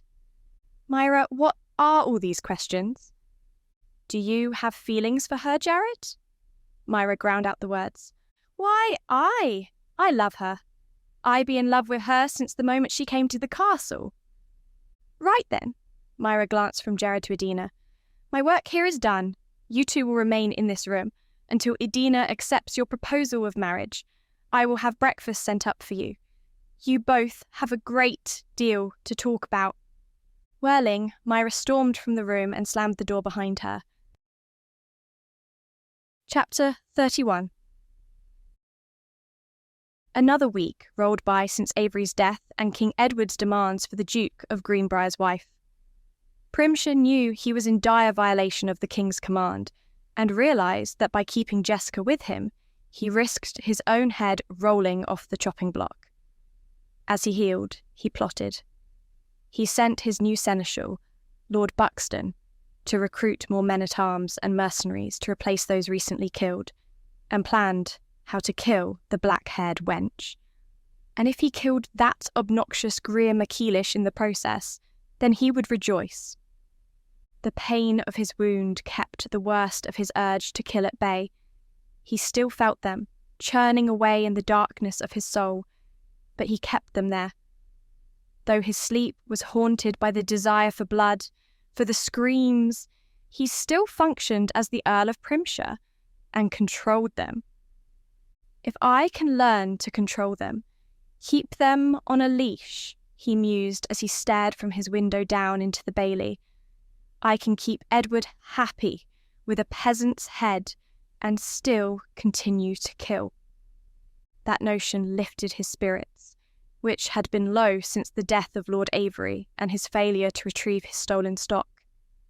Instead of killing Greer MacEilish, he muttered, grinning, I will capture him instead. Hold him for ransom until my beasts are returned. Primshire laughed aloud. Then I will kill him, slowly, listen to him scream. The castle's dungeons were deep, he remembered. Though they hadn't been used for years, he pictured himself chaining the MacEilish heir in a cell, then using the edge of his blade on him. Castrate him first, then slowly cut him, relishing in the man's screams. Perhaps Myra should join him, Primshire said, chuckling to himself as he visualised them hanging side by side, their screams intertwined even as their blood mingled on the stone floor. No one can hear them. No one will know. For the first time, he considered using his own prison cells for his killings. Why not? He asked himself, pacing his chambers. I must hide what I do once I hang a peasant and send Edward his head. Why not kill them in my own dungeons, toss their bodies in a corner when I'm done? Let them rot down there. Only I will have the key to the doors. No one will ever know what happened. They will vanish as though they never existed at all. Feeling pleased with himself, Primshire dined that evening with Jessica seated beside him. While he waxed with his new healing and new plans, she seemed to have shrunken inside herself. Her dark, slow eyes failed to twinkle in that erotic way that never failed to entrance him. She had piled her wealth of hair atop her head, tendrils hung limp and lank against her now bowed neck. Hardly speaking, Jessica appeared to only half listen to his attempts to make conversation. I say, my dear, he finally asked, are you all right? Lifting her hand with its wine cups and her face, she tried to smile. Of course. But you seem, shall we say, distracted. Surely you are not fretting over Edward's command, are you? Are you not? She asked with a trace of her former fire. We both are in remiss. I am not on my way to London, nor have you sent Edward your head, as he demanded. How can I do that, and still remain alive? Primshire tittered, mocking her. I will satisfy Edward with the execution of a peasant. You, however, are another matter. Her dark eyes glittered. You swore to protect me. Primshire wiped his mouth, pondering heavily. Actually, I said I would protect you. I do not recall swearing an oath to do so. And there is no difference in your mind, she sneered. Your word is not your bond. Why, Jessica, you shock me. Primshire's malice rose under a facade of wide-eyed innocence. You seem to think I am some sort of gentleman who keeps his word. After all, you threatened to tell all of London about my doings. Tisk, my dear, you should have known better. Jessica nodded slowly. You are quite right, Marsden. I should have known better. I had thought we had some feelings for one another, including respect. Now that is the most shocking thing you could have ever said, Jessica. Primshire wagged a scolding finger at her. You know I have no feelings for anyone or anything. I am quite incapable of them, including respect. My mistake. Jessica tried a smile, gazing down at the hall filled with Primshire men-at-arms and servants, all loyal to him, not her. "I will trouble you no more, Marsden. I will leave in the morning. I thank you for your hospitality." He feigned shock. "But where will you go, Jessica? I would not see you harmed, not a hair on your head." "To Ireland." She raised a half-smile. "My sister is there. My husband thinks we are estranged, so he may not seek me on her estates. I can live out my days in peace. Ireland is still subject to the king." "Will you tell him that is where I go?" she asked. He sighed. "No, I will tell neither the king nor your husband anything of where you go." She rested her hand briefly on his arm. "Thank you, Marsden." He watched her rise and walk from the hall. He watched as the eyes of his people followed her.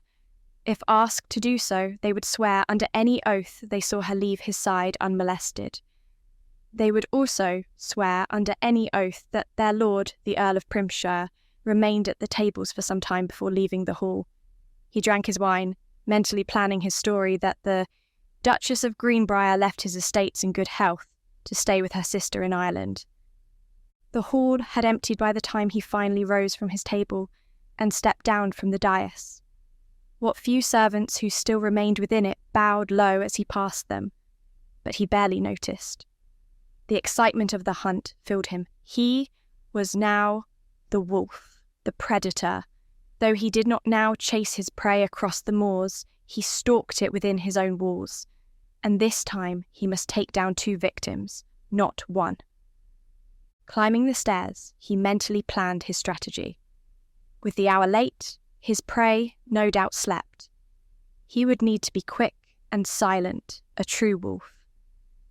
Torches flared along the walls, but he knew of seldom used passages that were not lit, and the darkness within them would conceal him. No servant or man-at-arms walked the hallways to witness him enter the chambers of the Duchess of Greenbrier. His eyes adjusted to the night. The moon's helpful rays shining through the window revealed Jessica's young maid sleeping on the narrow bed just outside the larger bedroom. The room's furniture showed up clearly as shadows, easily avoided. The hilt of his dagger in his hand, his excitement of the hunt, the kill coursing through him, he approached his quarry on silent feet. A quick blow to her head silenced the maid. He would return in a few moments to tie and gag her, just in case she woke before he wanted her to. Creeping to the bedroom doorway, he peered in to see Jessica's rounded form in the great bed. She lay facing him and she stirred. Her eyes opened. "I suppose you came for a final tryst?" she asked, rising up on her elbow, the sheet sliding down to reveal her nakedness. "Yes," he replied, his voice quivering in his eagerness. "I did." Stepping toward her, gazing down at her lovely breasts, her shadowed eyes, her rich hair spread across the pillow, Primshire smiled. "You are beautiful, Jessica," he murmured. "I will miss you so." Her lips curved in a sardonic smile. "How sentimental of you." In the blink of an eye, his hilt crashed into the side of her head. Jessica collapsed onto her pillows, instantly unconscious. Grinning, triumphant, he sheathed his dagger and stroked her silky hair. "Time to go to work. Oh, yes, time for my fun. Jessica, my dear lady, I will miss you." Asterisk, asterisk, asterisk. Primshire tied and gagged the little maid, then picked up Jessica's limp body and tossed it over his shoulder. Opening the outer door, he carefully glanced around for any observers. Seeing none, he stepped through and shut the door behind him. Carrying her down the passageway, he made a left turn that would lead him into the depths of the castle, where few walked these days. The narrow corridor met a set of stairs leading down. Following them, he listened for any voices speaking, for the sounds of footsteps. Only his own and his ragged breathing echoed back at him. A generation had passed since the dungeons were last used. The heavy oaken door creaked on rusty hinges as he swung it open. and more steps led further down into absolute blackness. Setting Jessica on the floor while he lit the torch he had placed there hours earlier, he didn't bother to pick her up again. Seizing her wrist, he dragged her down the mouldy stairs, her nude flesh scraping over the stone and bouncing on the risers.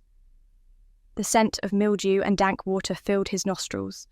The torch he held cast both light and shadows, as he slipped and slithered further down into the depths. The deeper he went, the stench of death and grief encased him, almost choking his throat closed. Heavy iron manacles hung in tiny stone cells. Stout bars created gates to each small chamber. Setting his torch into a nearby sconce, Primshire lifted Jessica against the damp wall and set both her wrists into the cuffs. Still unconscious, she hung limp and seemingly lifeless from the chains above. Yet, his fingers at her throat confirmed she still lived. Taking his torch, he left her there to awaken while he left the dungeon to fetch the little maid lying bound and gagged in the castle's guest quarters. She had awakened by the time he returned, her brown eyes bugging out of her face in terror. "You served the wrong mistress," he said to her, "but that is hardly your fault." Too terrorized to struggle much as he flung her head down over his shoulder, she lay still as he carried her down the silent passageways and the slippery stone steps. The dungeon was so deep in the castle's roots that he didn't hear Jessica's cries and pleas for help until he reached the bottom. His torch lighting his way, he passed the cells containing the mould-covered bones of long-dead prisoners until he stopped at the one beside Jessica. "Hello, my dear," he said cheerfully. "I brought your maid. Thought you might wish for company." "Please, Marsden," Jessica pleaded, tears of panic and terror streaming down her face. "Let me go. You said you would not harm me." Pausing thoughtfully, Primshire nodded. "Yes, I did say that. Of course, I didn't truly mean it." "I swear, I'll never tell anyone about what you do," she cried, trying to jerk her wrists from the manacles. "I'll go to Ireland and never say a word. Just let me go. Kill her if you have to. Sate your needs, but please release me." "Oh, I plan to sate my needs," he replied with a grin, untying the maid's hands and clapping each one in the steel. He ripped the gag from her mouth and listened with satisfaction as she let loose a long and piercing scream. "Now, that is a splendid start." He stripped his clothes from himself, contentedly listening to the cries and begging from both women now, and lay them well out of reach of the blood. Once he finished with them, he would need to empty the guest quarters of their possessions and dispose of them. It must appear to the servants that the Duchess of Greenbrier left the Primshire estate sometime in the night. Naked, the thrill of his bloodlust coursing through his veins, he stepped close to Jessica, gazing into her panicked eyes. "I want you to enjoy my work," he purred. "You wish to watch me kill the wench. Now you can see for yourself what the wolf does to his prey." "No," she whispered. "Please, don't do this." He kissed her lightly on the mouth. "I don't want you to miss a thing." Crossing into the other cell, Primshire began his work on the maid first, relishing the screams of not just one victim, but two, and the feel of hot blood on his skin. Asterisk, asterisk, asterisk. Cheerful, happy, Primshire strode into the dining hall to break his fast the next morning. As usual, his men-at-arms and the castle staff were already seated at the tables, the closest he passed offering him bows and salutes. Privately thinking he would issue a command stating that all would rise and bow when he entered as though he were a king striding to his throne, he nodded cordially to Lord Buxton, who bowed as he mounted the dais. "Where is her grace, the Duchess?" Primshire asked, gazing around as though expecting her to materialise, when in fact her corpse lay deep in the castle's foundations. "I have not seen her yet this morning, my lord," Buxton replied. "Shall I inquire of her?" "Yes, please." Buxton snapped orders to a passing servant, who rushed from the hall to obey. Primshire sat at his usual place, and his food was placed in front of him immediately. He gestured to a chair. "Please sit, eat with me." Her Grace will be here shortly, but I wish to hear about your recruiting efforts." Buxton accepted the chair indicated and joined Primshire in filling his plate. "I have 7 new men-at-arms ready to swear their oaths of loyalty, my lord. They await your pleasure." Primshire frowned, his mouth full. "Just 7?" "I'm afraid so, my lord. There are few trained men who have no allegiance in the vicinity. However, I am in negotiations with the leader of a band of mercenaries, though they are also outlaws." "That matters not. They are needed for just this one purpose. Then they can go where they will." "Very good, my lord. The leader agreed to meet with you this afternoon." "Excellent. Right after the meal, I want you to go to the village and bring me a peasant, a male, preferably large and strong-looking." Buxton's hand, rising to his mouth with a piece of bread in his fingers, hovered there. "You have need of a single serf?" "Indeed." Primshire chewed on a slice of rare roast beef. "He will be hanged as the murderer of the Scotswomen and our own people. Then I will send his head to Edward." Primshire observed Buxton go very still. "Whether he is the true murderer or not, my lord, without a trial?" "Of course." Primshire wiped his mouth on his sleeve. "If you do not have the belly for it, Buxton, I can always hang you in his place. It matters not to me." Buxton visibly swallowed. "I will pick out the peasant myself." "I thought you might—" The servant returned to bow low. "My lords," he said, shivering, "Her Grace the Duchess is not in her rooms. It appears she has packed and left the castle." Primshire waved him away with an impatient gesture, scowling. "That was incredibly rude of her," he snapped, "to leave my hospitality without even a polite goodbye. I expect I am well rid of her." "Of course, my lord." "Bloody females!" Outwardly irritated, but inwardly laughing, Primshire congratulated himself on a successful hunt, as well as the complete cowing of his new seneschal. Buxton ate very little while he himself gorged on the rich food and the ale. No one would ever know the Duchess of Greenbrier never left his castle, and all eyes would be on Ireland when he informed King Edward that she fled his custody. In his message, he would send along with the peasant's head, he would inform His Majesty that Jessica had expressed a desire to be with her sister on her estates. And when she never shows up there, they will believe she had been kidnapped and killed by bandits. After all, the world is a dangerous place for a woman alone. He chuckled to himself as he drank his ale, earning for himself a sharp glance from Buxton. "You have 2 hours to bring me the peasant," he said, rising from the table. Thus he stood in the bailey, surrounded by its occupants later that morning, and watched as Buxton rode toward him with 10 men-at-arms at his back. His hands bound behind him, a heavy rope around his neck. A hulking peasant man stumbled as he tried to keep up with the horses. Primshire nodded to himself in satisfaction. The man was big with broad shoulders. His shaggy, dark hair hung to his shoulders. "He has the look of a killer," he muttered to himself. Buxton rode up to him and bowed in the saddle. "I have the man who murdered the women and the shepherd boy in custody, my lord," he announced. "Excellent work," Primshire replied. He ambled leisurely toward the hapless man, looking him up and down. "So this is the ruthless butcher who stalks and kills helpless women." "No, lord," the man said, falling to his knees. "I be innocent. I swear it. I never killed anyone." Primshire spread his arms theatrically, turning to face the assembled people under his domain. "I find this man guilty of the murder of Scots women as well as our own people. His penalty for his crimes is death by hanging. Take him up to the ramparts." Buxton dismounted and gestured for the men-at-arms to accompany him. They dragged the now screaming and weeping peasant up the wooden stairs inside the bailey to the top of the walls. Without Primshire ordering them, the people filed outside to watch, and several women wept quietly. None met his gaze, and none spoke as they gathered to watch the spectacle.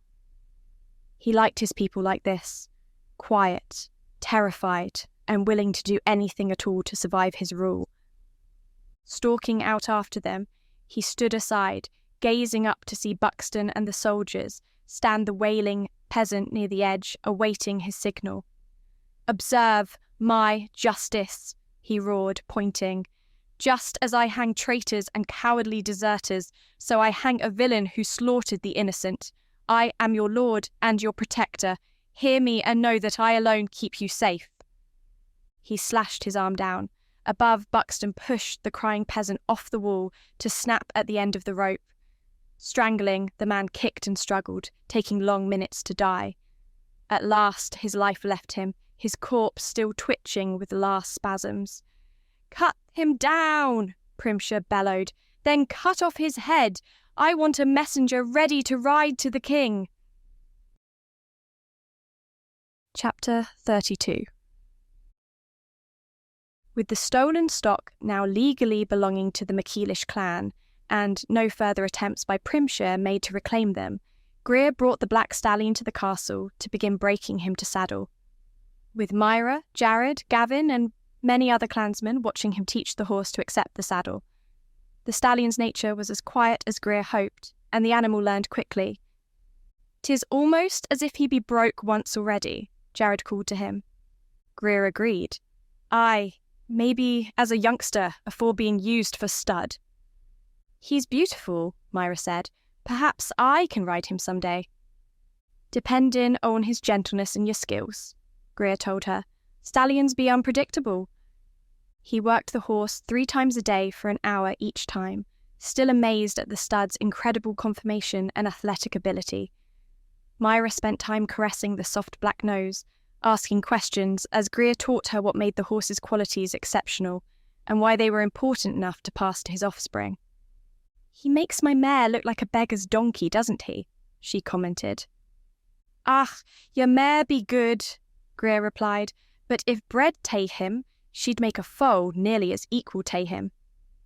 "You think so?" He took Myra riding to the northwest pastures where the former Primshire horses grazed, letting her see the pregnant mares, their bellies rounded under glossy hides. "They're huge," she said with awe as they rode among them. "When will they give birth?" "Any day now, I we expect," Greer answered. He pointed to a tall chestnut with a huge stomach. "See there, she be getting milk in her bag. She we hae her foal very soon."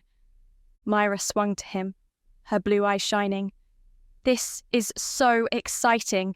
I can't wait to see them." In a month, all these mares will hae young ones at their sides.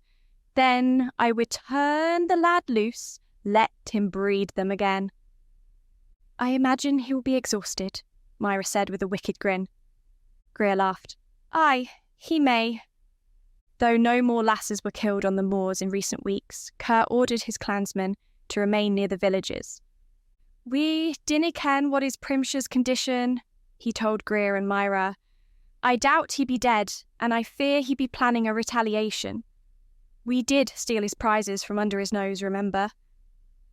"What can he dae da?" Greer asked. "He cannae cross into Scotland wi' an army. He be sulking in his castle." "That may be, lad," Kerr replied with a sharp nod. "I'm just cautious where our lasses are concerned." He also kept a light patrol of his lands, and an armed guard on the stolen stock. Planning a scenario whereby Primshire did, indeed, try to steal them back, he ordered the guards, at any sign of trouble, to shoot fire arrows into the sky and herd the cattle and horses into the next valley. That way, they might be defended more easily. Days passed without Primshire making any attempts to retrieve his animals, and Greer began to believe he most likely would not. Given Primshire's cowardice, Greer suspected he dared not cross into Scotland or challenge the might of the MacEilish clan. He himself relaxed some of his vigilance and permitted Myra and her friends to ride to the pastures and look at the mares as one by one they started to birth their babies. "There's a black one," she crowed as she and Adina trotted into the bailey. "It's a male. Can I have him, Greer? Please."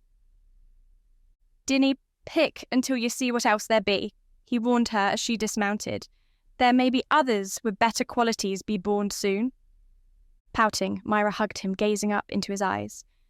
Very well, you can help me pick, but I still want a black foal. Greer rolled his eyes. Then, a black horse ye shall have. Imagine us riding side by side, both of us on black steeds. His love for Myra continued to grow, and he often found himself eyeing her flat belly. Do she carry me bairn in there? Be she with me son, me daughter? It was wrong for her to give birth out of wedlock, yet he could not gather enough courage to ask her to marry him. While she did not actively flirt with the other men of the castle, he knew quite well she enjoyed their attentions. As he performed his duties around the castle, or trained the stallion, he often observed Myra encircled by her admirers, laughing, smiling, her sleek black hair tossed in the light wind. "Ye need to honour her, lad," Fiona said from behind him as he saddled the stallion, flicking his eyes over the horse's back to where Myra stood in yet another small group of chatting warriors. "Offer to marry her." Greer nodded. "I can. I Whitmore." "When?" "I dinna. When you work up the guts." He turned toward her. "It be that obvious?" "Aye." Gazing over the bailey and the activity within it, he shrugged. "Look at her. She hae her pick of men. What if she nae want me? And what if she does?" Fiona set her hands on her hips, frowning. "She clearly loves ye, Greer. She dinna wish for nae other husband. Do right by her." Greer continued to saddle the horse. "I will." Asterisk, asterisk, asterisk. Lying in bed, unable to sleep, Greer tossed and turned, his mind churning. Myra slept beside him, slumbering peacefully even amid his restlessness, her light even breathing the only thing to break the silence.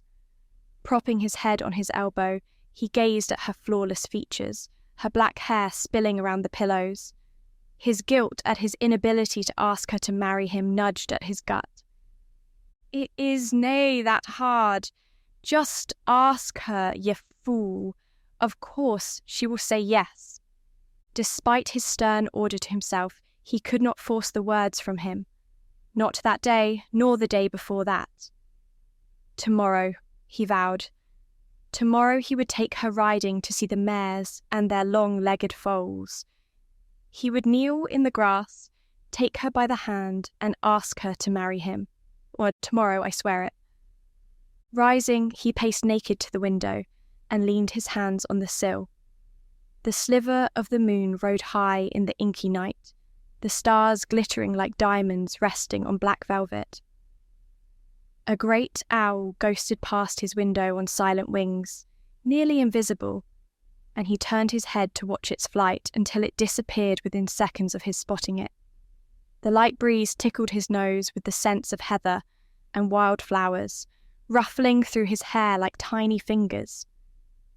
The wind brought a strange sound to his ears. Greer stuck his head further out the window, listening hard, searching the dark with his eyes. Hooves, galloping, heading toward the castle. In that same instant, horns on the ramparts above him sounded the alarm. Invaders rode on the attack. Greer flung himself from the window. "Myra!" he yelled, striding toward the bed. "Wake up!" Awake instantly, Myra sat up. "What's wrong?" "We be under attack," he snapped, shoving his legs into his lianes, grabbing his tunic. "Get dressed. Go to your rooms and bar the door. Ye and Adina stay there." Scrambling from the bed, Myra hurriedly clad herself in her gown and leather vest, pulling on her short boots. "Who could be attacking us?" "My best guess be our old friend, Primshire," he said grimly, buckling on his sword belt. Trotting to the window, Greer listened briefly as the horsemen approached, and the sounds of the clan rousing to the defence. Below in the bailey, torches flared and men yelled, saddling horses. He turned back to Myra and took her by the arm. "Nay bravery, Myra," he said, his voice firm. "Primshire wants to kill ye. We cannae let him hae a chance of doing so. Promise me." Myra nodded, then flung herself into his arms. "I promise, Greer. I will stay inside with Adina." "Good, lass. Keep your blades handy," he said, striding toward the door, taking her with him. "Protect yourself, but that dinna come out until I come for ya." "You be careful too," she said as they entered the faintly lit corridor and paced quickly down it toward her rooms. "Remember, a coward be thrice as dangerous." Greer chuckled as he opened her door. "Aye, me love, I will." Inside, Adina had lit a candle and stood in the middle of the anteroom, watching them, a dagger in her free hand. "Ye promised, now," he said. "Ye stay in here with door barred." "I will." Greer kissed her hard on the mouth. "I love ye. I love you." He paused until she closed the heavy door, and he heard the stout bar slide into place. "I will be back for ye, Myra." Not waiting for a response, Greer ran down the corridor and joined the clansmen swarming from their rooms, some still dressing into their brigandines, buckling their swords about their hips. He saw Jared and Gavin racing down the passageway, dodging a few warriors who moved slower than they. "What be comin'?" yelled Jared, joining him. "Primshire be up to his deviltry, I expect," Greer replied grimly, taking the stairs down 3 at a time, his warriors doing the same. In the bailey, as clansmen still ran from all parts of the keep, ducked into the barns to saddle their mounts. Grooms had many already ready to go, the warriors leaping into their saddles. He found his own bay, and Jared's and Gavin's mounts, being led from the barn at a trot. Finding Kerr, Leith at his side, bellowing orders for the men to ride out and confront the invaders. His own piebald and Leith's grey were brought to them, and they both swung into their saddles. "Daw!" Greer yelled, vaulting into his saddle. "Greer, take 20 lads to the north," Kerr shouted back, reining his horse towards him. "The buggers just galloped on by us." Greer reached down to grab a bow and quiver of arrows a servant held up to him. Hanging the quiver on his pommel, he started to kick his horse into a gallop and yell for 20 followers to ride with him. Above, flaming arrows lit the night, warning the patrols and guards on the herds that trouble had arrived. Just then, a shout rang out. "We have more coming in from the west!" Other voices from outside entered the bailey over the noise within it. "Riders at the east." Kerr gestured for Greer to ride. "He is splitting our forces," he yelled. "Greer, go! Leith, take men to the west. I will take men east." As Greer kicked his mount into a fast gallop, he heard his father cry, "Chase these buggers to hell!" With 20 clansmen galloping hard behind him, Greer rode into the deep dark of the night. His horse, able to see better than himself, leapt dead wood and rocks, climbing the rolling moors at a dead run, flinging his body down the far side as nimble as a goat. Against the stars he glimpsed riders topping the hill, shadows darker than the night around them.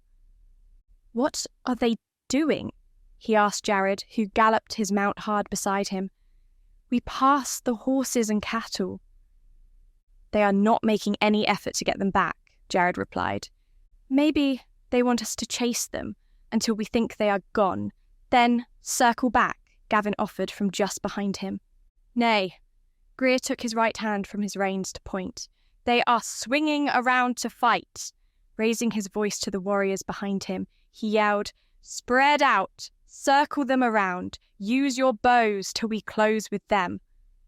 Leaving his horse's reins on his neck, Greer plucked an arrow from his quiver and knocked it to his bow, drew the string to his ear. "MacEilish!" he screamed. "MacEilish!" The enemy soldiers raised their own war cries. "Primshire!" Charging straight at the attacking Sassenach men-at-arms, Greer loosed his arrow. Not waiting to find out if it struck his mark, he loosed another, then a third. Ahead of him, he saw a horse fall, tumble headlong into the ground.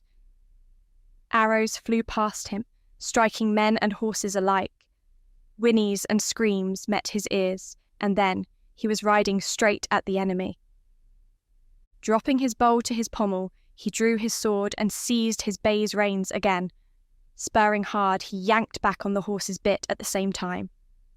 The big horse reared, front hooves flailing, and struck the horse charging at him in the face. The other beast tried to dodge, swung to the side, and enabled Greer to slice his enemy across his eyes with his blade.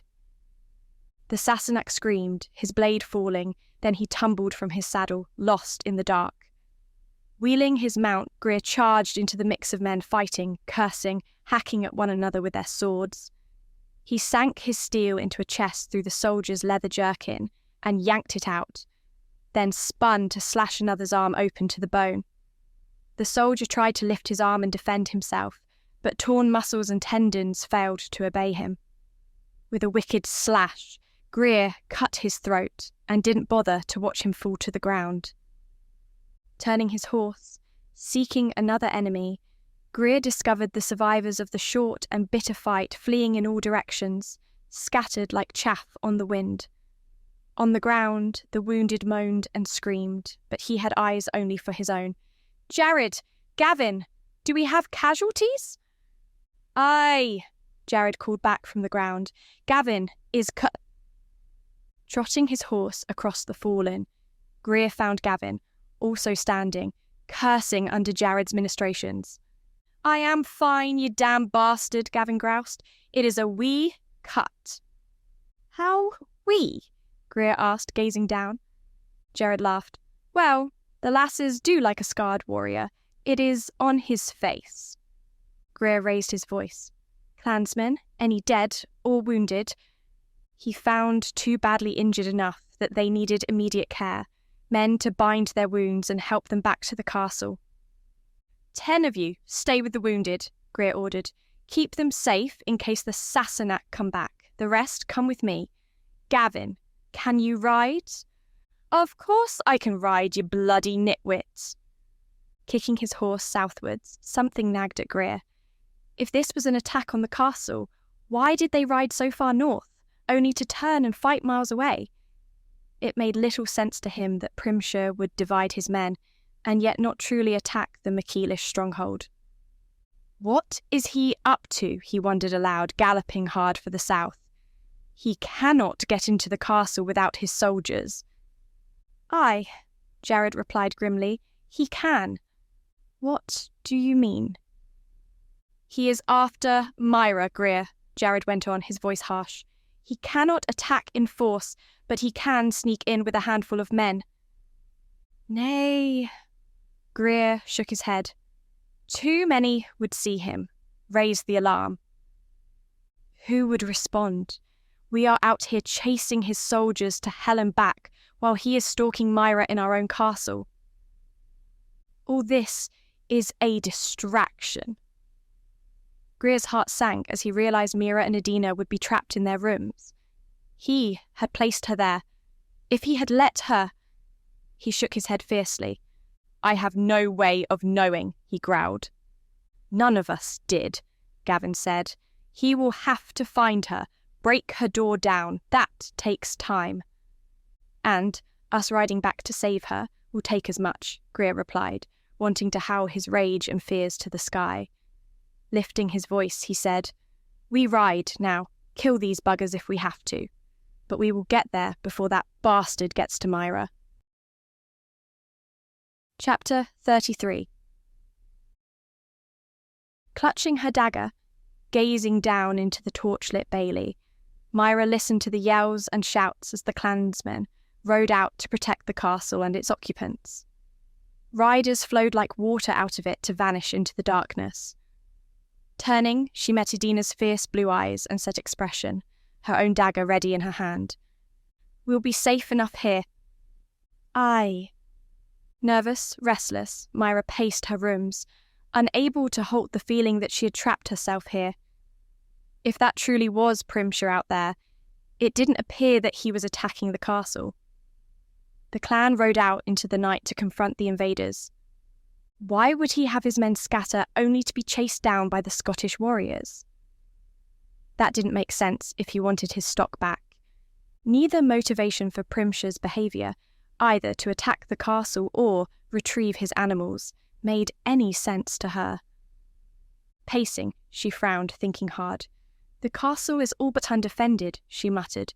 Primshire cannot seize it with just a few men, and he doesn't have the thousands it would take to hold and keep this stronghold from the clan. So, what is he doing? The thought struck her at the same time. Edina said, "He be coming here, fare ye." He was coming here. Oh, God! Myra spun around. We need to get out of here, hide somewhere else. All he has to do is capture and scare a servant into telling him what rooms we are in. Dashing to the door, she unbarred it and swung it open. To her dismay, the sounds of armed men climbing the stairs towards them echoed through the corridor. Her room stood at the end of the hall. There was no way past the men, nor was there another way out. She shut it quietly, then set the stout bar back in its iron brackets. "They're here," she told Edina. "It's too late." "He would ne'er take ye," Edina replied, her voice without fear. "Nay, while I be alive." "That's the point," Myra said, trying to think. "He'll kill us both. Our daggers stand no chance against their swords." Her eyes fell to the furniture, all made of sturdy, heavy oak. "We pile as much as we can against the door. Buy us some time. Greer will figure all this out and ride back. Save us." Together, Myra and Edina started to drag a table when a loud pounding came at the door. "Open, in the name of the Earl of Primshire." Myra glanced at Edina. "Keep going." The loud pounding continued, but Myra knew the door would hold for a time against a small battering ram, and from the sounds, that was exactly what Primshire had out there. She and Edina toppled the heavy table flush with the door, then quickly piled chairs within its legs. The bar splintered under the rain of blows from the outside, the planks of the door parting. Smaller tables joined the larger. Then there was nothing else they could do. Dashing into the bedroom, Myra gazed down into the bailey, still brightly lit, but with no Scottish warriors down there. She could scream to for help. Wondering if they might climb down the sheer wall, she discovered that was not an option. The stones were smooth with no hand or footholds. In the main room, the oak door splintered under the impact of the ram. Wheeling, Myra and Edina spun to face their attackers who still had the bar to contend with. "No matter what happens," Myra said, "I'm glad you're my friend." "We will sell our lives dearly," Edina said, meeting her gaze. "We die as warriors." Myra embraced her quickly, then drew a deep breath, preparing herself for battle. The bar broke under the battering, fell to the floor. Men cursed as they grunted, pushing the remains of the door against the piled furniture. Though it did not stop them for long, Myra knew the stacked tables and chairs bought Edina and herself a few precious minutes. Fear fluttered in her belly, but her heart remained firm. "Stand your ground," she muttered. "Stand your ground." Primshire burst into the room, his sword in his hand. His soldiers spilled into it, spreading out 5 of them. A small enough number to get into the castle undetected, Myra recognised. "Greetings, fair Myra," Primshire said with a tiny bow. "You cost me a great deal of trouble, you know. Put down your knife and come with me now." Myra saw the deep scar on his cheek where she had cut him, and grinned. "No." Primshire sighed. "Very well. I have very little time, so I will kill you quickly and go. Pity your red-haired friend isn't here. I wanted so much to use him to get my horses back." "Her friend be here." Greer charged into the room, his sword high. Without hesitation, he slammed into the small line of soldiers, killing one with a savage blow to his head with the edge of his steel. Behind him, Jared, Gavin, and 2 more clansmen ran into the room and engaged the Primshire men-at-arms. They fought back, sword to sword, grunting, cursing, hacking at one another. Greer made Primshire his target, wielding his sword with savage strokes as Primshire held his ground, fighting with both hands on the hilt of his blade. Myra held her breath as the 2 struck at one another's steel, sparks showering where blade met blade, neither one able to get past the other's guard. Behind them, Jared killed his man with a savage stab to the soldier's chest, then slashed another man across the neck with the edge. "Edina!" he yelled. Edina glanced wildly from him to Myra. Myra shoved her hard. "Go! Ye come with me." Edina. "Go with him," Myra commanded, shoving her again. Edina ran toward Jared, dodging the fighting men, leaping bodies on the floor into the safety of Jared's arms. Gavin still fought his soldier, the two clansmen down on the bloody floor, clutching their wounds to slow their bleeding. Jared shoved Edina out the door, then yelled for Myra. "Come on!" Greer stumbled to the floor on his back, his left leg bleeding, useless, unable to rise, his sword spinning from his grip. Screaming his triumph, Primshire raised his blade high over his head, the tip ready to plunge deep into Greer's heart. Myra didn't blink. She didn't think. Charging in, her dagger ready, she savagely sliced her dagger across the back of his knee. Primshire shrieked, stumbling, trying to stand, to still slay Greer, who seized his sword back into his grasp. With both hands on the hilt, Myra snarled and buried the blade deep into Primshire's back. Lunging up like a snake, Greer plunged his sword into Primshire's lower gut, tearing his belly wide open. Staggering away, blood spilling down his thighs, Primshire waved his own, turning to strike Myra down. Greer, rolling forward onto his knees, slashed Primshire's healthy leg out from under him. The Earl fell, still screaming, helpless. With a wild yell, Greer plunged his sword into Primshire's throat. Myra stared down as the Earl of Primshire gurgled his last breath, his hands at his gaping neck. His dying eyes met hers briefly. Then his head fell back. His body shivered once, and then grew still. The man who tried to kill her, her mortal enemy, lay dead at her feet. The sound of running boots and Greer's swearing forced her eyes from the dead man at last. "Greer!" She and Jared fell to their knees beside Greer, who sank back to sit, his hands holding his wounded leg. He grinned up at her. "Me fierce falcon with a heart of a lion." "How badly are you hurt?" she asked, fearing he would bleed to death. She knew how easily leg wounds could drain a man. "Ugh," Jared said, peering down at the wound. "If I can stop the bleeding, he'll be fine."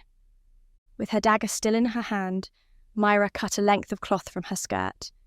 "Use this!" Sheathing her dagger, Myra held Greer's hand, still fearing for his life. Primshire cannot succeed even after his own death. Greer yelped as Jared tightened the cloth over the cut in his thigh. "Shut your mouth!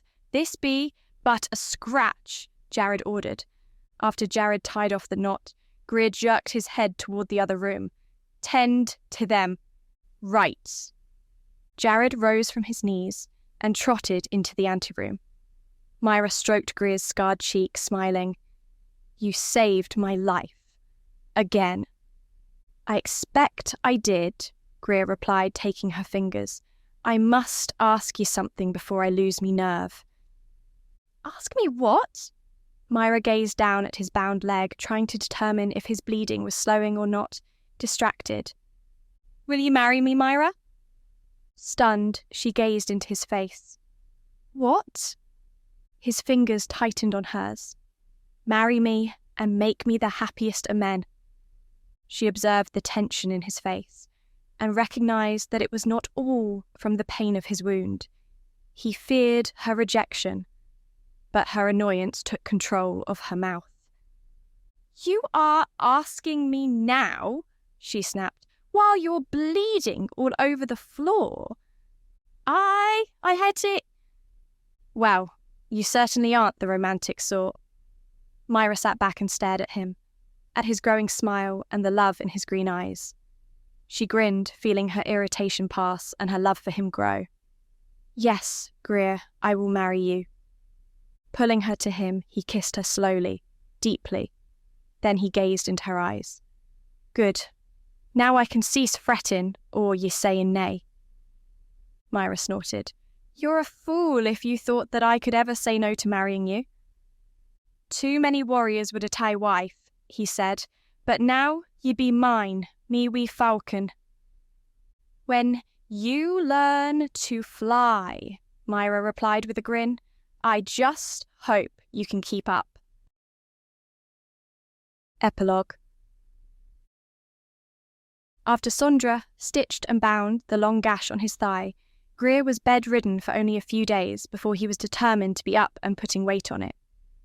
With the aid of a walking stick, he limped his way into the bailey with the Myra at his side. In the bailey, he found Kerr, Leith, Jared and Gavin, his own cut-stitched. Kerr glanced up as they approached. "You suppose to be up and aboot, lad?" he asked. "I dinna care. I heed to keep it moving, or it'll nae heal right." Kerr grunted. "As long as ye be here, I just received a message from the Primshire Seneschal, Lord Buxton." "And?" "He done buried Primshire wi' his ancestors, and the men we killed, and at me suggestion, he did a wee bit of snooping." Greer glanced at Myra, confused. "What kind of snooping?" "Evidence that the Earl be the murderer of Scottish lasses. He wrote to tell me what he found." "Are you going to tell us, or do we have to torture you first?" Myra demanded. Kerr and Leith laughed. "He done discovered the corpses of the Duchess of Greenbrier and her maid in the Primshire Castle dungeons," Kerr said, still grinning. Greer knew his jaw went slack and Myra's eyes went round. "No," Myra gasped. "He killed his lover." "Aye, that he did. They both died the same way our lasses did, tortured first. It be clear now that Primshire be the one who murdered them all, even the dead in England. The peasant he hanged be innocent, ye ken. Now Buxton we inform the King of England for certain that the Earl be the guilty one." "King Robert should also be told," Leith added, "afore he makes war on Edward."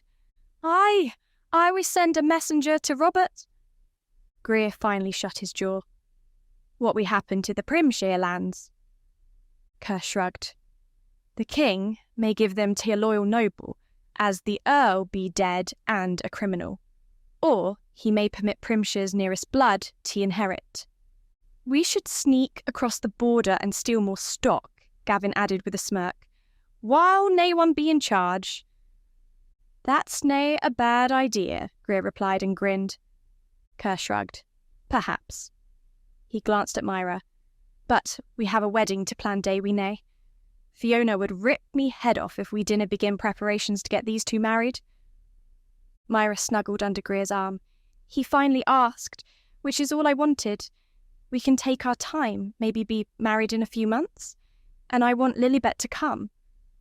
Greer frowned, puzzled. "Who's that?" "The Primshire head housekeeper," Myra answered with a poke to his ribs.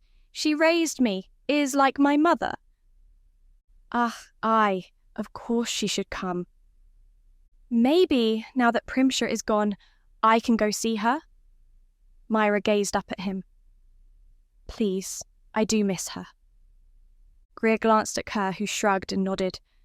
"Peaceful travel across the border be permissible," he replied. "I be wagering that Buxton be in charge for a while, and if he be agreeable, I be—" "Then, as soon as your leg is healed enough," Myra said to Greer, "I want to go. I want you to meet her. Then I expect I be headed south of the border in broad daylight for a change." His attention was caught by the sight of Fiona and Adina crossing the bailey toward them. Just as Myra had, Adina wriggled her way under Jared's arm, her arm sneaking around his waist. "I think we have 2 weddings to plan," Myra said, her tone dry, but her lips smiled. "Aye," Jared replied with a grin. "She finally agreed to marry me. It took a bit of doing." "And a threat from me to never speak to her again?" Myra sniffed. "Bloody, stubborn Scots." "Nosy Sassenach wenches," Adina replied, smiling faintly. Fiona lifted her brow. "These two be friends or nae?" "Only the best of," Myra answered. "But sometimes friends have to give their friends a little push." "A shove, more like," Adina snapped. Greer glanced at Jared. You understand that? Nay, a word. It didn't matter, Fiona went on, eyeing both lasses sternly. We hae 2 weddings to plan, and we best get to them. Come, Myra, Adina, we ha' work today. Standing on tiptoe, Myra brushed a quick kiss across Greer's lips. I will see you soon. I will. Watching the 3 of them walk across the bailey, a question occurred to Greer. I never got a straight answer, Dar. How did Primshire get his men into the castle? We found his horses tied in the hill just beyond the outer wall, Kerr replied. They sneaked in the way Myra sneaked out, staying to the shadows, out of sight of the guards on the ramparts, then into the bailey. Your Moor had rounded up the servants into the hall and barred the doors, so he had no resistance. How did he find the chambers Myra was in? He'd been here long ago, lad, when he was a youngling. You don't remember, as you were just young. He remembered staying in the guest quarters, you ken, and knew that's where Myra was. Greer shook his head. How close I came to telling her to stay in my own rooms. I wanted her with Adina. You did the right thing, lad. Never forget that. I will not. Read or listen the next story now. Save more with our bundles. Scan the QR code or click on the link in the description to read the next book in the series. Share this video with your friend or watch one of the following videos. Subscribe to our channel, like this video and hit the notification bell to not miss any new audiobooks. Thank you for watching.